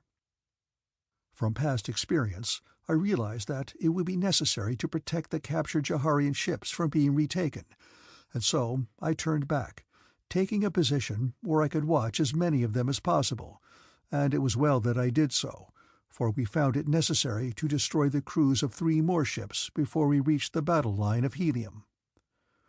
Here they had already manned a dozen of the captured battleships of Jahar, and with the banners and pennons of Helium above them, they had turned about and were moving into action against their sister ships. It was then that the spirit of Jahar was broken. This, I think, was too much for them, as doubtless the majority of them believed that these ships had gone over to the enemy voluntarily with all their officers and crews, for few, if any, could have known that the latter had been destroyed. Their Jeddak had long since deserted them. 20 of their largest ships had gone over to the enemy, and now, protected by the blue of Jahar and manned by the best gunners of Barsoom, were plowing through them, spreading death and destruction upon every hand. A dozen of tall AXTAR'S ships surrendered voluntarily, and then the others turned and scattered. Very few of them headed toward Jahar, and I knew by that they believed that the city must inevitably fall. The warlord made no effort to pursue the fleeing craft. Instead, he stationed the ships that we captured from the enemy, more than 30 all told now, entirely around the fleet of Helium, to protect it from the disintegrating ray rifles of the enemy in the event of a renewed attack, and then, slowly, we moved on Jahar. Chapter 16. Despair. Immediately after the close of the battle, the warlord sent for me, and a few moments later Tavia and I stepped aboard the flagship. The warlord himself came forward to meet us. "I knew," he said, "that the son of Had-Urter would give a good account of himself. Helium can scarcely pay the debt of gratitude that you have placed upon her today. You have been to Jahar. Your work today convinces me of that. May we with safety approach and take the city?" "No," I replied, and then briefly I explained the mighty force that Tall Axtar had gathered, and the armament with which he expected to subdue the world. "But there is a way," I said. "And what is that?" he asked. "Send one of the captured Jaharian ships with a flag of truce, and I believe that Tall Axtar will surrender. He is a coward. He fled in terror when the battle was still young." "Will he honor a flag of truce?" "If it is carried aboard one of his own ships, protected by the blue paint of Jahar, I believe that he will," I said. "But at the same time I shall accompany the ship in the invisible JHAMA. I know how I may gain entrance to the palace. I have abducted Tall Axtar once, and perchance I may be able to do it again. If you have him in your hands, you can dictate terms to the nobles, all of whom fear the terrific power of the hungry multitude that is held in check now only by the instinctive terror they feel for their Jeddak." As we waited for the former Jaharian cruiser that was to carry the flag of truce to come alongside, John Carter told me what had delayed the expedition against Jahar for so many months. The major domo of Tor Hatan's palace, to whom I had entrusted the message to John Carter, and which would have led immediately to the descent upon Jahar, had been assassinated while on his way to the palace of the warlord. Suspicion, therefore, did not fall upon Tall Axtar, and the ships of Helium scoured Barsoom for many months in vain search for Sanoma Tora. It was only by accident that Cal Tavan, the slave, who had overheard my conversation with the major domo, learned that the ships of Helium had not been dispatched to Jahar, for a slave ordinarily is not taken into the confidences of his master, and the arrogant Tor Hatan was of all men least likely to do so. But Cal Tavan did hear eventually, and he went himself to the warlord and told his story. "For his services," said John Carter, "I gave him his freedom, and as it was apparent from his demeanor that he had been born to the nobility in his native country, though he did not tell me this, I gave him service aboard the fleet. He has turned out to be an excellent man, and recently I have made him a dwar. Having been born in Janeth and served in Kobol, he was more familiar with this part of Barsoom than any other man in Helium. I therefore assigned him to duty with the navigating officer of the fleet, and he is now aboard the flagship." "I had occasion to notice the man immediately after Sanoma Tora's abduction," I said, "and I was much impressed by him. I am glad that he has found his freedom and the favor of the warlord." The cruiser that was to bear the flag of truce was now alongside. The officer in command reported to the warlord, and as he received his instructions, Tavia and I returned to the JHAMA. We had decided to carry on our part of the plan alone, for if it became necessary to abduct Tall Axtar again, I had hoped also that I might find Phao and Sanoma Tora, and if so, the small cabin of the JHAMA would be sufficiently crowded without the addition of the two Padwars. They were reluctant to leave her, for I think they had had the most glorious experience of their lives during the short time that they had been aboard her, but I gained permission from the warlord for them to accompany the cruiser to Jahar. Once again Tavia and I were alone. "Perhaps this will be our last cruise aboard the JHAMA," I said. "I think I shall be glad to rest," she replied. "You are tired?" I asked. "More tired than I realized until I felt the safety and security of that great fleet of Helium about me. I think that I am just tired of being always in danger." "I should not have brought you now," I said. "There is yet time to return you to the flagship." She smiled. "You know better than that, Hadron," she said. I did know better. I knew that she would not leave me. We were silent for a while as the JHAMA slid through the air slightly astern of the cruiser. As I looked at Tavia's face, it seemed to reflect a great weariness, and there were little lines of sadness there that I had not seen before. Presently she spoke again in a dull tone that was most unlike her own. "I think that Sanoma Tora will be glad to come away with you this time," she said. "I do not know," I said. "It makes no difference to me whether she wishes to come or not. It is my duty to fetch her." She nodded. "Perhaps it is best," she said. "Her father is a noble and very rich." I did not understand what that had to do with it, and not being particularly interested further in either Sanoma Tora or her father, I did not pursue the conversation. I knew that it was my duty to return Sanoma Tora to Helium if possible, and that was the only interest I had in the affair. We were well within the sight of Jahar before we encountered any warships, and then a cruiser came to meet ours which bore the flag of truce. The commander of the two boats exchanged a few words, and then the Jaharian craft turned and led the way toward the palace of Tall AXTAR. It moved slowly, and I forged on ahead, my plans already made, and the JHAMA, being clothed with invisibility, needed no escort. I steered directly to that wing of the palace which contained the women's quarters, and slowly circled it, my periscope on a line with the windows. We had rounded the end of the wing in which the great hall lay where Tall AXTAR held court with his women, when the periscope came opposite the windows of a gorgeous apartment. I brought the ship to a stop before it, as I had before some of the others which I wished to examine, and while the slowly moving periscope brought different parts of the large room to the ground-glass plate before me, I saw the figures of two women, and instantly I recognized them.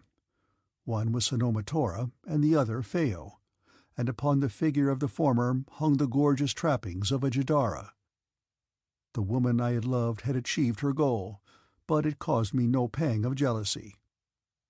I searched the balance of the apartment, and finding no other occupant, I brought the deck of the JHAMA close below the sill of the window. Then I raised a hatch and leaped into the room.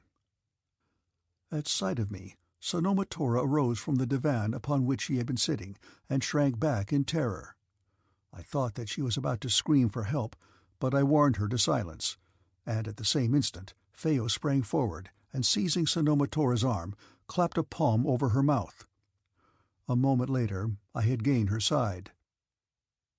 "The fleet of Jahar has gone down to defeat before the ships of Helium," I told Sanoma Tora, "and I have come to take you back to your own country."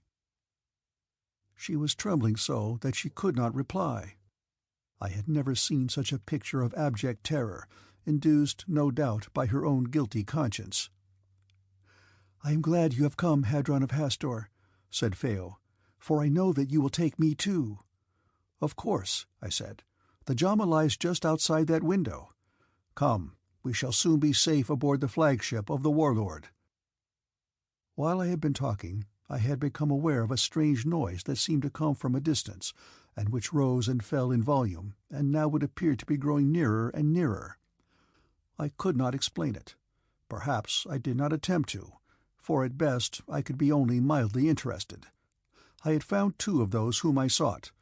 I would get them aboard the JHAMA, and then I would try to locate Tall AXTAR. At that instant the door burst open, and a man rushed into the room. It was Tall AXTAR. He was very pale, and he was breathing hard. At sight of me he halted and shrank back, and I thought that he was going to turn and run, but he only looked fearfully back through the open door, and then he turned to me, trembling. "They're coming!" he cried in a voice of terror. "They will tear me to pieces!" "Who is coming?" I demanded. "The people!" he said. "They have forced the gates, and they are coming. Do you not hear them?" So that was the noise that had attracted my attention, the hungry hordes of Jahar searching out the author of their misery. "The JHAMA is outside that window," I said. "If you will come aboard her as a prisoner of war, I will take you to the warlord of Barsoom." "He will kill me too," wailed Tall AXTAR. "He should," I assured him. He stood looking at me for a moment, and I could see in his eyes and the expression of his face the reflection of a dawning idea. His countenance lightened. He looked almost hopeful.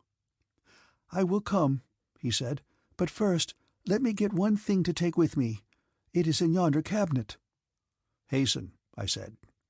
He went quickly to the cabinet, which was a tall affair reaching from the floor almost to the ceiling, and when he opened the door it hid him from our view. As I waited, I could hear the crash of weapons upon levels below, and the screams and shrieks and curses of men, and I judged that the palace guard was holding the mob, temporarily at least. Finally I became impatient. "Hasten, tall AXTAR," I called, but there was no reply.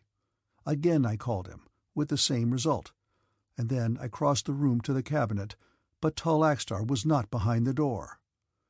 The cabinet contained many drawers of different sizes, but there was not one large enough to conceal a man, nor any through which he could have passed to another apartment. Hastily I searched the room, but tall AXTAR was nowhere to be found, and then I chanced to glance at Sanoma Tora. She was evidently trying to attract my attention, but she was so terrified that she could not speak. With trembling fingers she was pointing toward the window. I looked in that direction, but I could see nothing. "What is it? What are you trying to say, Sanoma Tora?" I demanded as I rushed to her side. "Gone," she managed to say. "Gone." "Who is gone?" I demanded. "Tall AXTAR." "Where? What do you mean?" I insisted. "The hatch of the JHAMA.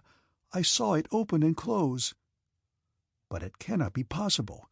We have been standing here looking—" And then a thought struck me that left me almost dazed. I turned to Sanoma Tora. "The cloak of invisibility?" I whispered. She nodded. Almost in a single bound I crossed the room to the window and was feeling for the deck of the JHAMA. It was not there. The ship had gone. Tall AXTAR had taken it, and TAVIA was with him. I turned back and crossed the room to Sanoma Tora. "Accursed woman!" I cried. "Your selfishness, your vanity, your treachery has jeopardized the safety of one whose footprints you are not fit to touch." I wanted to close my fingers upon that perfect throat. I yearned to see the agony of death upon that beautiful face. But I only turned away, my hands dropping at my sides, for I am a man, a noble of Helium, and the women of Helium are sacred, even such as Sanoma Tora. From below came the sounds of renewed fighting. If the mob broke through, I knew that we should all be lost. There was but one hope for even temporary safety, and that was the slender tower above the women's quarters. "Follow me," I said curtly. As we entered the main corridor, I caught a glimpse of the interior of the great hall where tall AXTAR had held court. It was filled with terrified women. Well they knew what the fate of the women of a Jeddak would be at the hands of an infuriated mob. My heart went out to them, but I could not save them. Lucky indeed should I be if I were able to save these two. Crossing the corridor, we ascended the spiral ramp to the storeroom, where, after entering, I took the precaution to bolt the door. Then I ascended the ladder toward the trapdoor at the summit of the tower, the two women following me. As I raised the trap and looked about me, I could have cried aloud with joy, for circling low above the roof of the palace was the cruiser flying the flag of truce. I apprehended no danger of discovery by Jaharian warriors, since I knew that they were all well occupied below, those who were not fleeing for their lives. And so I sprang to the summit of the tower and hailed the cruiser in a voice that they might well hear above the howling of the mob. An answering hail came from the deck of the craft, and a moment later she dropped to the level of the tower roof. With the help of the crew, I assisted Phao and Sanoma Tora aboard. The officer in command of the cruiser stepped to my side. "Our mission here is fruitless," he said. "Word has just been brought me that the palace has fallen before the onslaught of a mob of infuriated citizens. The nobles have commandeered every craft upon which they could lay hands and have fled. There is no one with whom we can negotiate a peace. No one knows what has become of tall AXTAR."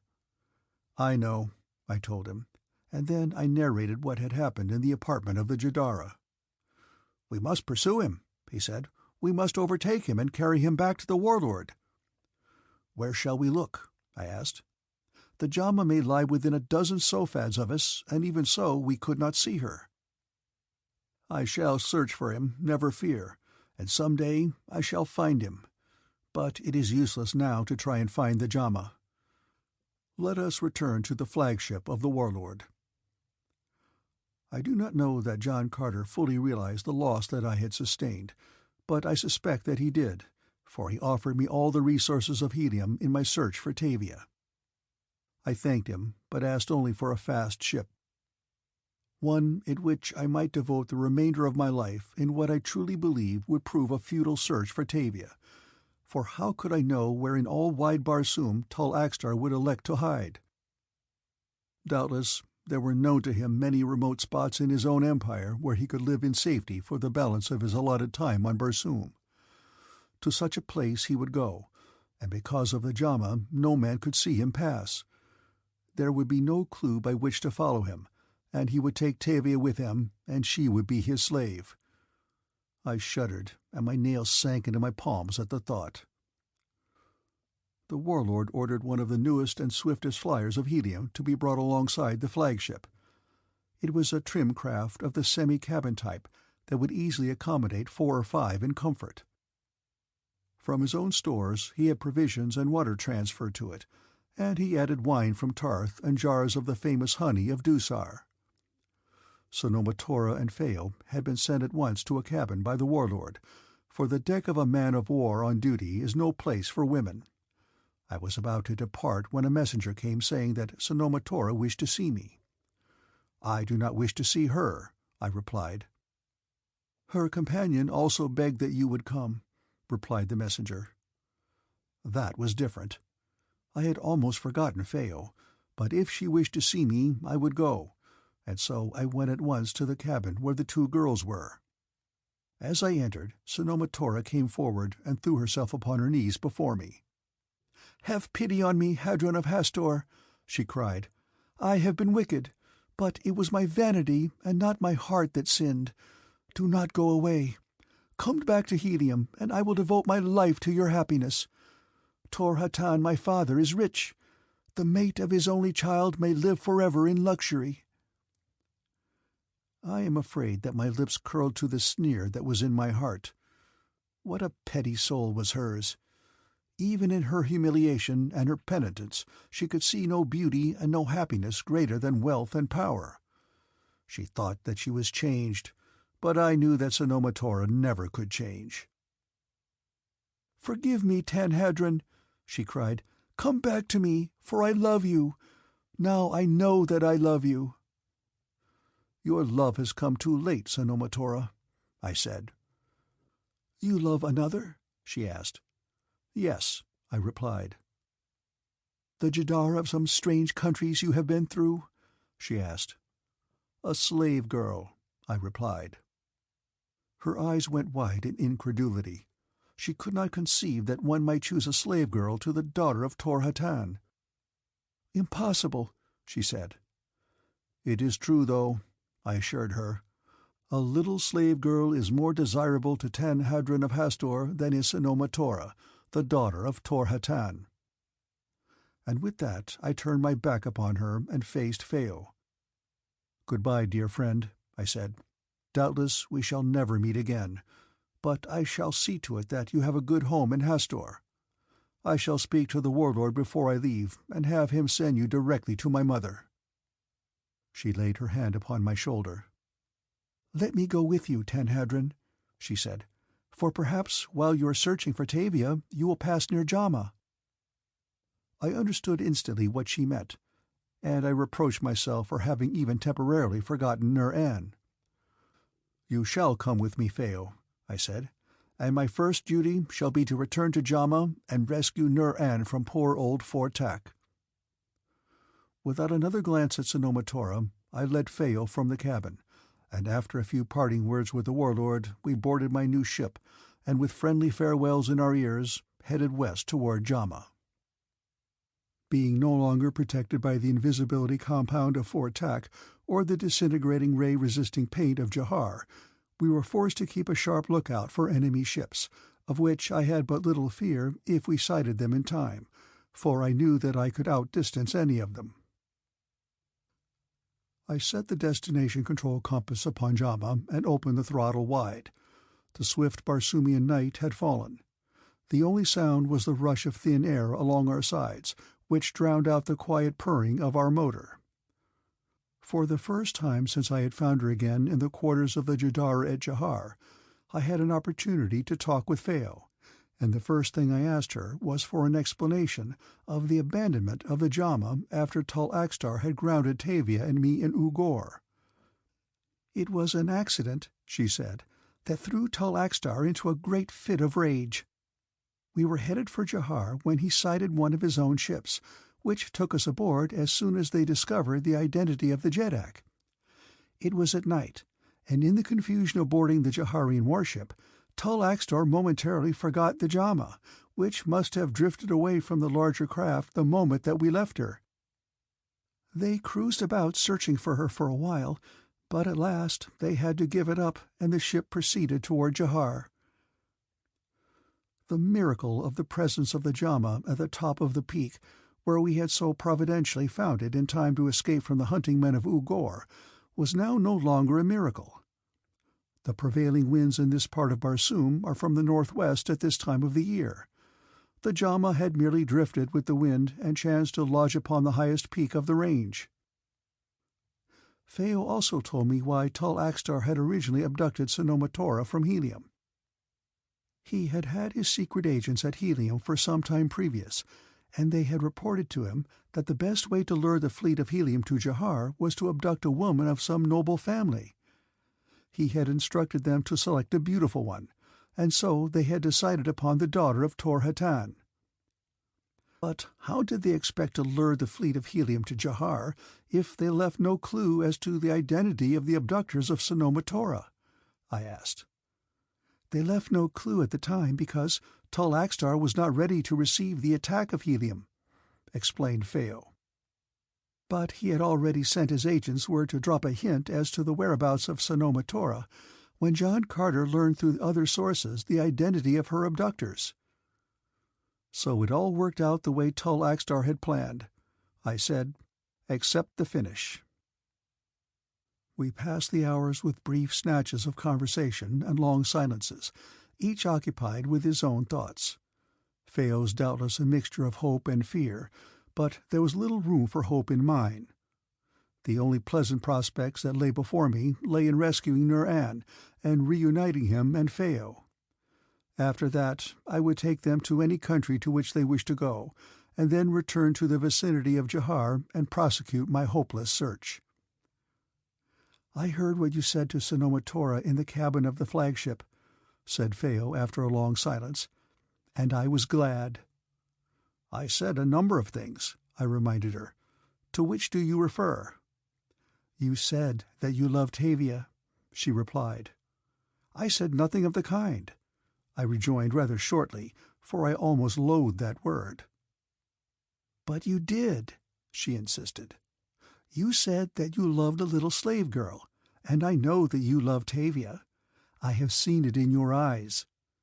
"You have seen nothing of the kind. Because you are in love, you think that everyone must be." She laughed. "You love her, and she loves you." "We are only friends, very good friends," I insisted, "and furthermore, I know that TAVIA does not love me." "How do you know?" "Let us not speak of it any more," I said, but though I did not speak of it, I thought about it. I recalled that I had told Sanoma Tora that I loved a little slave girl, and I knew that I had had TAVIA in my mind at the time, but I thought that I had said it more to wound Sanoma Tora than for any other purpose. I tried to analyze my own feelings, but at last I gave it up as a foolish thing to do. Of course I did not love TAVIA. I loved no one. Love was not for me. Sanoma Tora had killed it within my breast, and I was equally sure that TAVIA did not love me. If she had, she would have shown it, and I was quite sure that she had never demonstrated any other feeling for me than the finest of comradeship. We were just what she had said we were, comrades in arms and nothing else. It was still dark when I saw the gleaming white palace of Fort Tack shining softly in the moonlight far below us. Late as it was, there were lights in some of the rooms. I had hoped that all would be asleep, for my plans depended upon my ability to enter the palace secretly. I knew that Fort Tack never kept any watch at night, feeling that none was needed in such an isolated spot. Silently, I dropped the flier until it rested upon the roof of the building where Nur-An and I had first landed, for I knew that there I would find a passage to the palace below. "Wait here at the controls, Feo," I whispered. "Nur-An and I may have to come away in a hurry, and you must be ready." She nodded her head understandingly, and a moment later I had slipped quietly to the roof and was approaching the opening that led down into the interior. As I paused at the top of the spiral ramp, I felt quickly of my weapons to see that each was in its place. John Carter had fitted me out anew. Once more I stood in the leather and metal of Helium, with a full complement of weapons such as belonged to a fighting man of Barsoom. My longsword was of the best steel, for it was one of John Carter's own. Beside this I carried a short sword and a dagger, and once again a heavy radium pistol hung at my hip. I loosened the latter in its holster as I started down the spiral ramp. As I approached the bottom, I heard a voice. It was coming from the direction of Fort Tack's laboratory, the door of which opened upon the corridor at the bottom of the ramp. I crept slowly downward. The door leading to the laboratory was closed. 2 men were conversing. I could recognize the thin, high voice of Fort Tack. The other voice was not that of Nur-An, and yet it was strangely familiar. "Riches beyond your dream," I heard the second man say. "I do not need riches," cackled Fort Tack. "Hey-oh! Presently I shall own all the riches in the world." "You will need help," I could hear the other man say in a pleading tone. "I can give you help. You shall have every ship of my great fleet." That remark brought me up upstanding. Every ship of my great fleet. It could not be possible, and yet— Gently I tried the door. To my surprise it swung open, revealing the interior of the room. Beneath a bright light stood Tall AXTAR. 50 feet from him, Fort Tack was standing behind a bench upon which was mounted a disintegrating ray rifle aimed full at Tall AXTAR. Where was TAVIA? Where was Nur-An? Perhaps this man alone knew where TAVIA was, and Fort Tack was about to destroy him. With a cry of warning, I leaped into the room. Tall AXTAR and Fort Tack looked at me quickly, surprise large upon their countenances. "Hi-oh!" screamed the old inventor. "So you have come back! Knave! Ingrate! Traitor! But you have come back only to die!" "Wait!" I cried, raising my hand. "Let me speak." "Silence!" screamed Fort Tack. "You shall see Tall AXTAR die. I hated to kill him without someone to see, someone to witness his death agony. I shall have my revenge on him first, and then on you." "Stop!" I cried. His finger was already hovering over the button that would snatch Tall AXTAR into oblivion, perhaps with the secret of the whereabouts of TAVIA. I drew my pistol. Fort Tack made a sudden motion with his hands and disappeared. He vanished as though turned to thin air by his own disintegrating rays, but I knew what had happened. I knew that he had thrown a mantle of invisibility around himself, and I fired at the spot where he had last been visible. At the same instant, the floor opened beneath me, and I shot into utter darkness. I felt myself hurtling along a smooth surface, which gradually became horizontal, and an instant later I shot into a dimly lighted apartment, which I knew must be located in the pits beneath the palace. I had clung to my pistol as I fell, and now, as I rose to my feet, I thrust it back into its holster. At least I was not unarmed. The dim light in the apartment, which was little better than no light at all, I discovered came from a ventilator in the ceiling, and that, aside from the shaft that had conducted me to the cell, There was no other opening in the wall or ceiling or floor. The ventilator was about 2 feet in diameter and led straight up from the center of the ceiling to the roof of the building, several levels above. The lower end of the shaft was about 2 feet above my fingertips when I extended them high above my head. This avenue of escape, then, was useless, but alas, how tantalizing! It was maddening to see daylight, and an open avenue to the outer world just above me, and be unable to reach it. I was glad that the sun had risen, throwing its quick light over the scene, for had I fallen here in utter darkness, my plight would have seemed infinitely worse than now, and my first ancestor knew that it was bad enough. I turned my attention now to the chute through which I had descended, and I found that I could ascend it quite a little distance. But presently it turned steeply upward, and its smoothly polished walls were unscalable. I returned to the pits. I must escape. But now, as my eyes became accustomed to the dim light, I saw strewn about the floor that which snatched away my last hope and filled me with horror. Everywhere upon the stone flagging were heaps and mounds of human bones, picked clean by gnawing rats. I shuddered as I contemplated the coming of night. How long before my bones too would be numbered among the rest? The thought made me frantic, not for myself, but for TAVIA. I could not die. I must not die. I must live until I had found her. Hastily I circled the room, searching for some clue to hope, but I found only rough-hewn stones set in soft mortar. Soft mortar. With realization, hope dawned anew.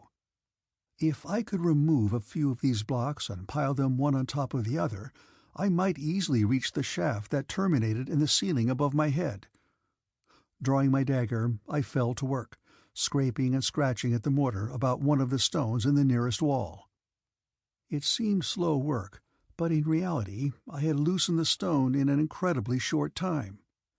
The mortar was poor stuff and crumbled away easily. As I drew the block out, my first plan faded in the light of what I saw in front of me.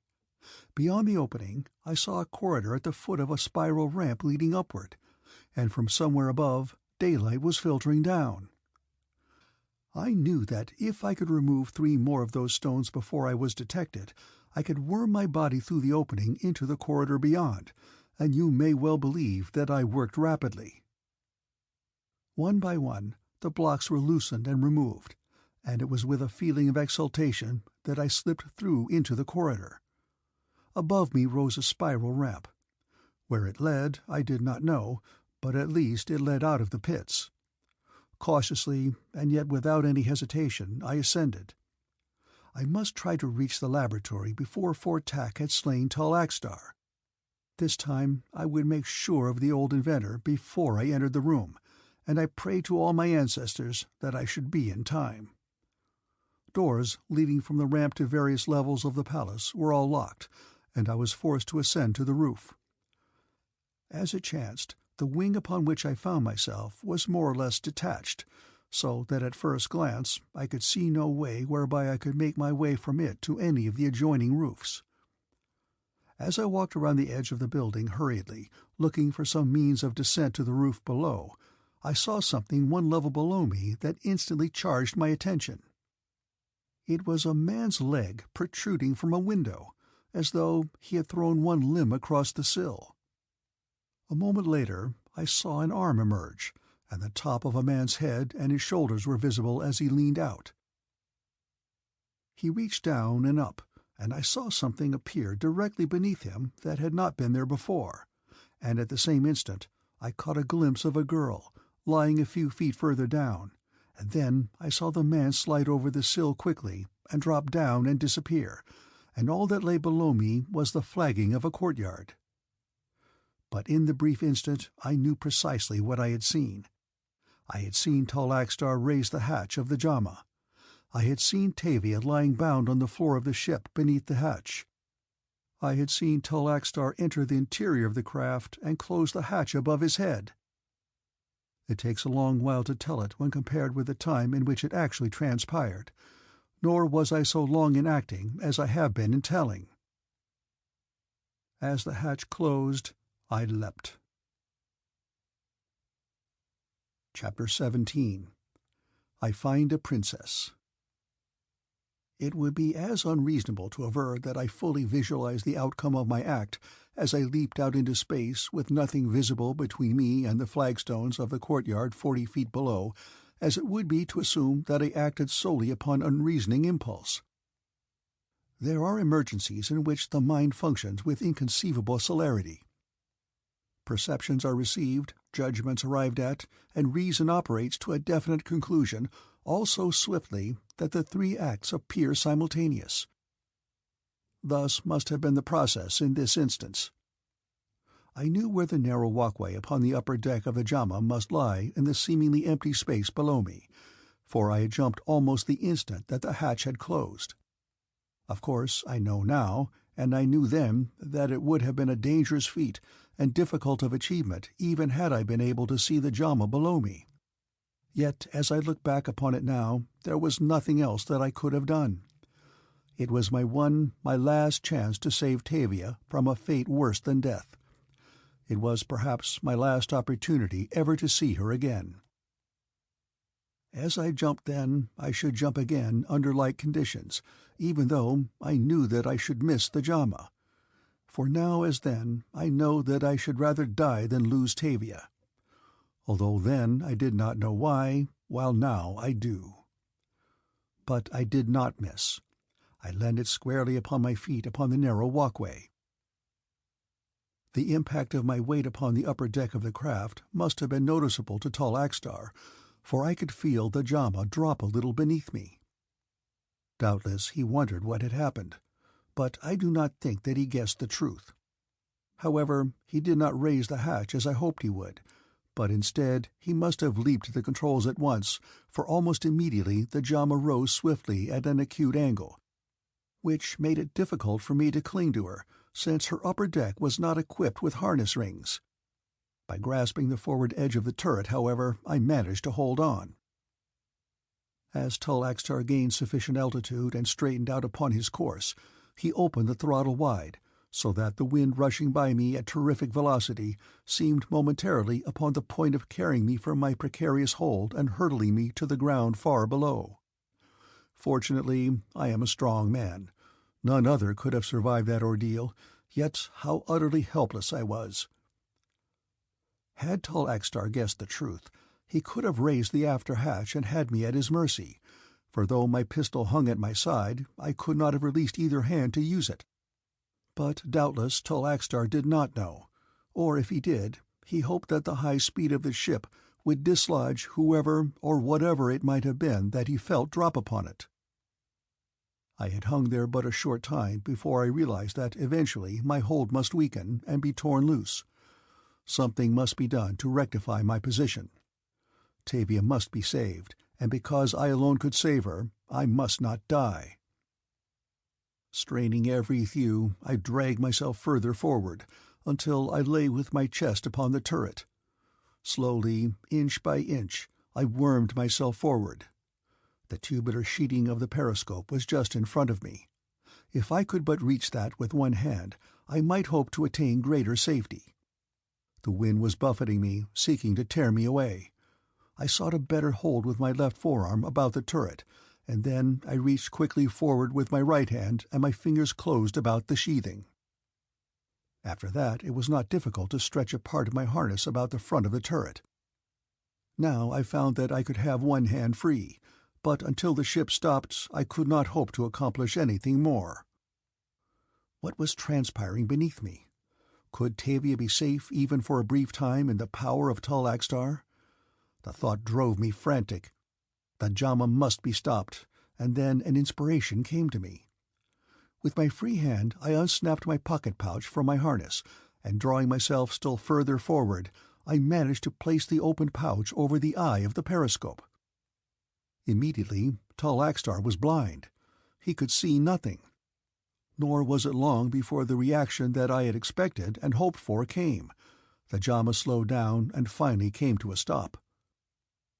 I had been lying partially upon the forward hatch, and now I drew myself away from and in front of it. I hoped that it would be the forward hatch that he would open. It was the closer to him. I waited, and then, glancing forward, I saw that he was opening the ports. In this way he could see to navigate the ship, and my plan was blocked. I was disappointed, but I would not give up hope. Very quietly I tried the forward hatch, but it was locked upon the inside. Then I made my way swiftly and silently to the after hatch. If he should start the JAMA again at full speed now, doubtless I should be lost, but I felt that I was forced to risk the chance. Already the JAMA was in motion again as I laid my hand upon the hatch cover. This time I was neither silent nor gentle. I heaved vigorously, and the hatch opened. Not an instant did I hesitate, and as the JAMA leaped forward again at full speed, I dropped through the hatchway to the interior of the craft. As I struck the deck, Tall AXTAR heard me, and wheeling from the controls to face me, he recognized me. I think I never before beheld such an expression of mingled astonishment, hatred, and fear as convulsed his features. At his feet lay TAVIA, so quietly still that I thought her dead, and then Tall AXTAR reached for his pistol and I for mine, but I have led a cleaner life than Tall AXTAR had. My mind and muscles coordinate with greater celerity than can those of one who has wasted his fibre in dissipation. Point blank I fired at his putrid heart, and Tall AXTAR, Jeddak, and tyrant of Jahar lunged forward upon the lower deck of the JAMA, dead. Instantly I sprang to Tavia's side and turned her over. She had been bound and gagged, and for some unaccountable reason blindfolded as well, but she was not dead. I almost sobbed for joy when I realized that. How my fingers seemed to fumble in their haste to free her, yet it was only a matter of seconds ere it was done, and I was crushing her in my arms. I know that my tears fell upon her upturned face as our lips were pressed together, but I am not ashamed of that, and Tavia wept too and clung to me, and I could feel her dear body tremble. How terrified she must have been, and yet I knew she had never shown it to Tall AXTAR. It was the reaction, the mingling of relief and joy at the moment that the despair had been blackest. In that instant, as our hearts beat together and she drew me closer to her, a great truth dawned upon me. What a stupid fool I had been! How could I ever have thought that the sentiment that I entertained for Sanoma Tora was love? How could I ever believe that my love for Tavia had been such a weak thing as friendship? I drew her closer, if such were possible. "My princess," I whispered. Upon Barsoom, those two words, spoken by man to maid, have a peculiar and unalterable significance, for no man speaks thus to any woman that he does not wish for wife. "No, no," sobbed Tavia. "Take me, I'm yours, but I am only a slave girl. Hadron of Hastor cannot mate with such." Even then she thought only of me and my happiness, and not of herself at all. How different she was from such as Sanoma Tora! I had risked my life to win a clod of dirt, and I had found a priceless jewel. I looked her in the eyes, those beautiful, fathomless wells of love and understanding. "I love you, Tavia," I said. "Tell me that I may have the right to call you my princess." "Even though I be a slave?" she asked. "Even though you are 1,000 times less than a slave," I told her. She sighed and snuggled closer to me. "My chieftain," she whispered in a low, low voice. That, as far as Hadron of Hastor, is concerned, is the end of the story. That instant marked the highest pinnacle to which I may ever hope to achieve. But there is more that may interest those who have come thus far with me upon adventures that have carried me halfway around the southern hemisphere of Barsoom. When Tavia and I could tear ourselves apart, which was not soon, I opened the lower hatch and let the corpse of Tall AXTAR find its last resting place upon the barren ground below. Then we turned back toward JAMA, where we discovered that earlier in the morning Nur-An had come to one of the roofs of the palace and been discovered by Phao. When Nur-An had learned that I had entered the palace just before dawn, he had become apprehensive and instituted a search for me. He had not known of the coming of Tal Axtar, and believed that the Jeddak must have arrived after he had retired for the night. Nor had he known how close TAVIA had been, lying bound in the JHAMA close beside the palace wall. His search of the palace, however, had revealed the fact that FOR was missing. He had summoned his slaves, and a careful search had been made, but no sign of FOR was visible. It occurred to me then that I might solve the question as to the whereabouts of the old scientist. "Come with me," I said to Nur-An. "Perhaps I can find FOR for you." I led him to the laboratory. "There is no use searching there," he said. "We have looked in 100 times today. A glance will reveal the fact that the laboratory is deserted." "Wait," I said. "Let us not be in too much of a hurry. Come with me. Perhaps yet I may disclose the whereabouts of FOR." With a shrug he followed me as I entered the vast laboratory, and walked toward the bench upon which a disintegrating rifle was mounted. Just back of the bench my foot struck something that I could not see, but that I had rather expected to find there, and stooping I felt a huddled form beneath a covering of soft cloth. My fingers closed upon the invisible fabric, and I drew it aside. There, before us on the floor, lay the dead body of FOR, a bullet hole in the center of his breast. "Name of Isis!" cried Nur-An. "Who did this?" "I," I replied. And then I told him what had happened in the laboratory as the last night waned. He looked around hurriedly. "Cover it up quickly," he said. "The slaves must not know. They would destroy us. Let us get out of here quickly." I drew the cloak of invisibility over the body of FOR again. "I have work here before I leave," I said. "What?" he demanded. "Help me gather all of the disintegrating ray shells and rifles into one end of the room." "What are you going to do?" he demanded. "I am going to save a world, Nur-An," I said. Then he fell to and helped me, and when they were all collected in a pile at the far end of the laboratory, I selected a single shell, and returning to the rifle mounted upon the bench, I inserted it in the chamber, closed the block, and turned the muzzle of the weapon upon that frightful aggregation of death and disaster. As I pressed the button, all that remained in JHAMA of FOR dangerous invention disappeared in thin air, with the exception of the single rifle, for which there remained no ammunition. With it had gone his model of the Flying Death, and with him the secret had been lost.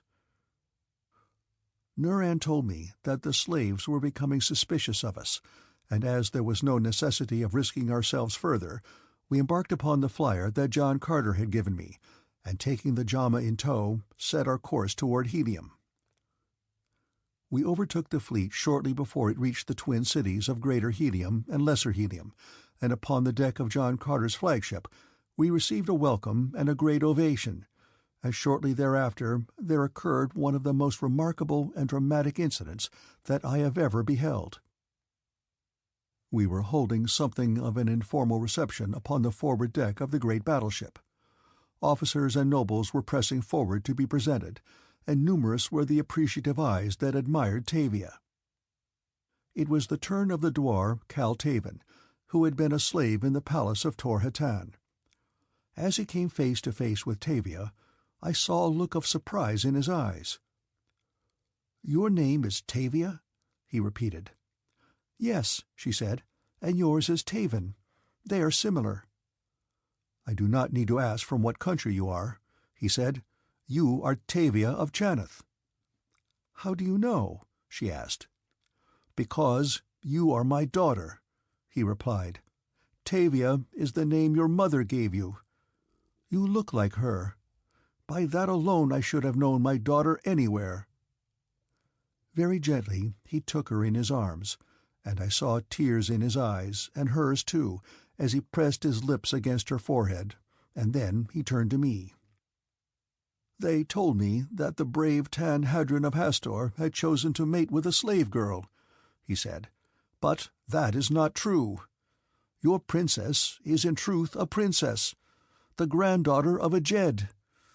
She might have been the daughter of a Jed, had I remained in Janeth. How devious are the paths of fate!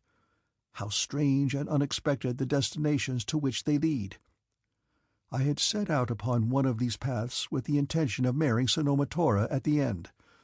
Sanoma Tora had set out upon another in the hopes of marrying a Jeddak. At the end of her path she had found only ignominy and disgrace. At the end of mine I had found a princess. End of chapter 17. The End of A Fighting Man of Mars by Edgar Rice Burroughs.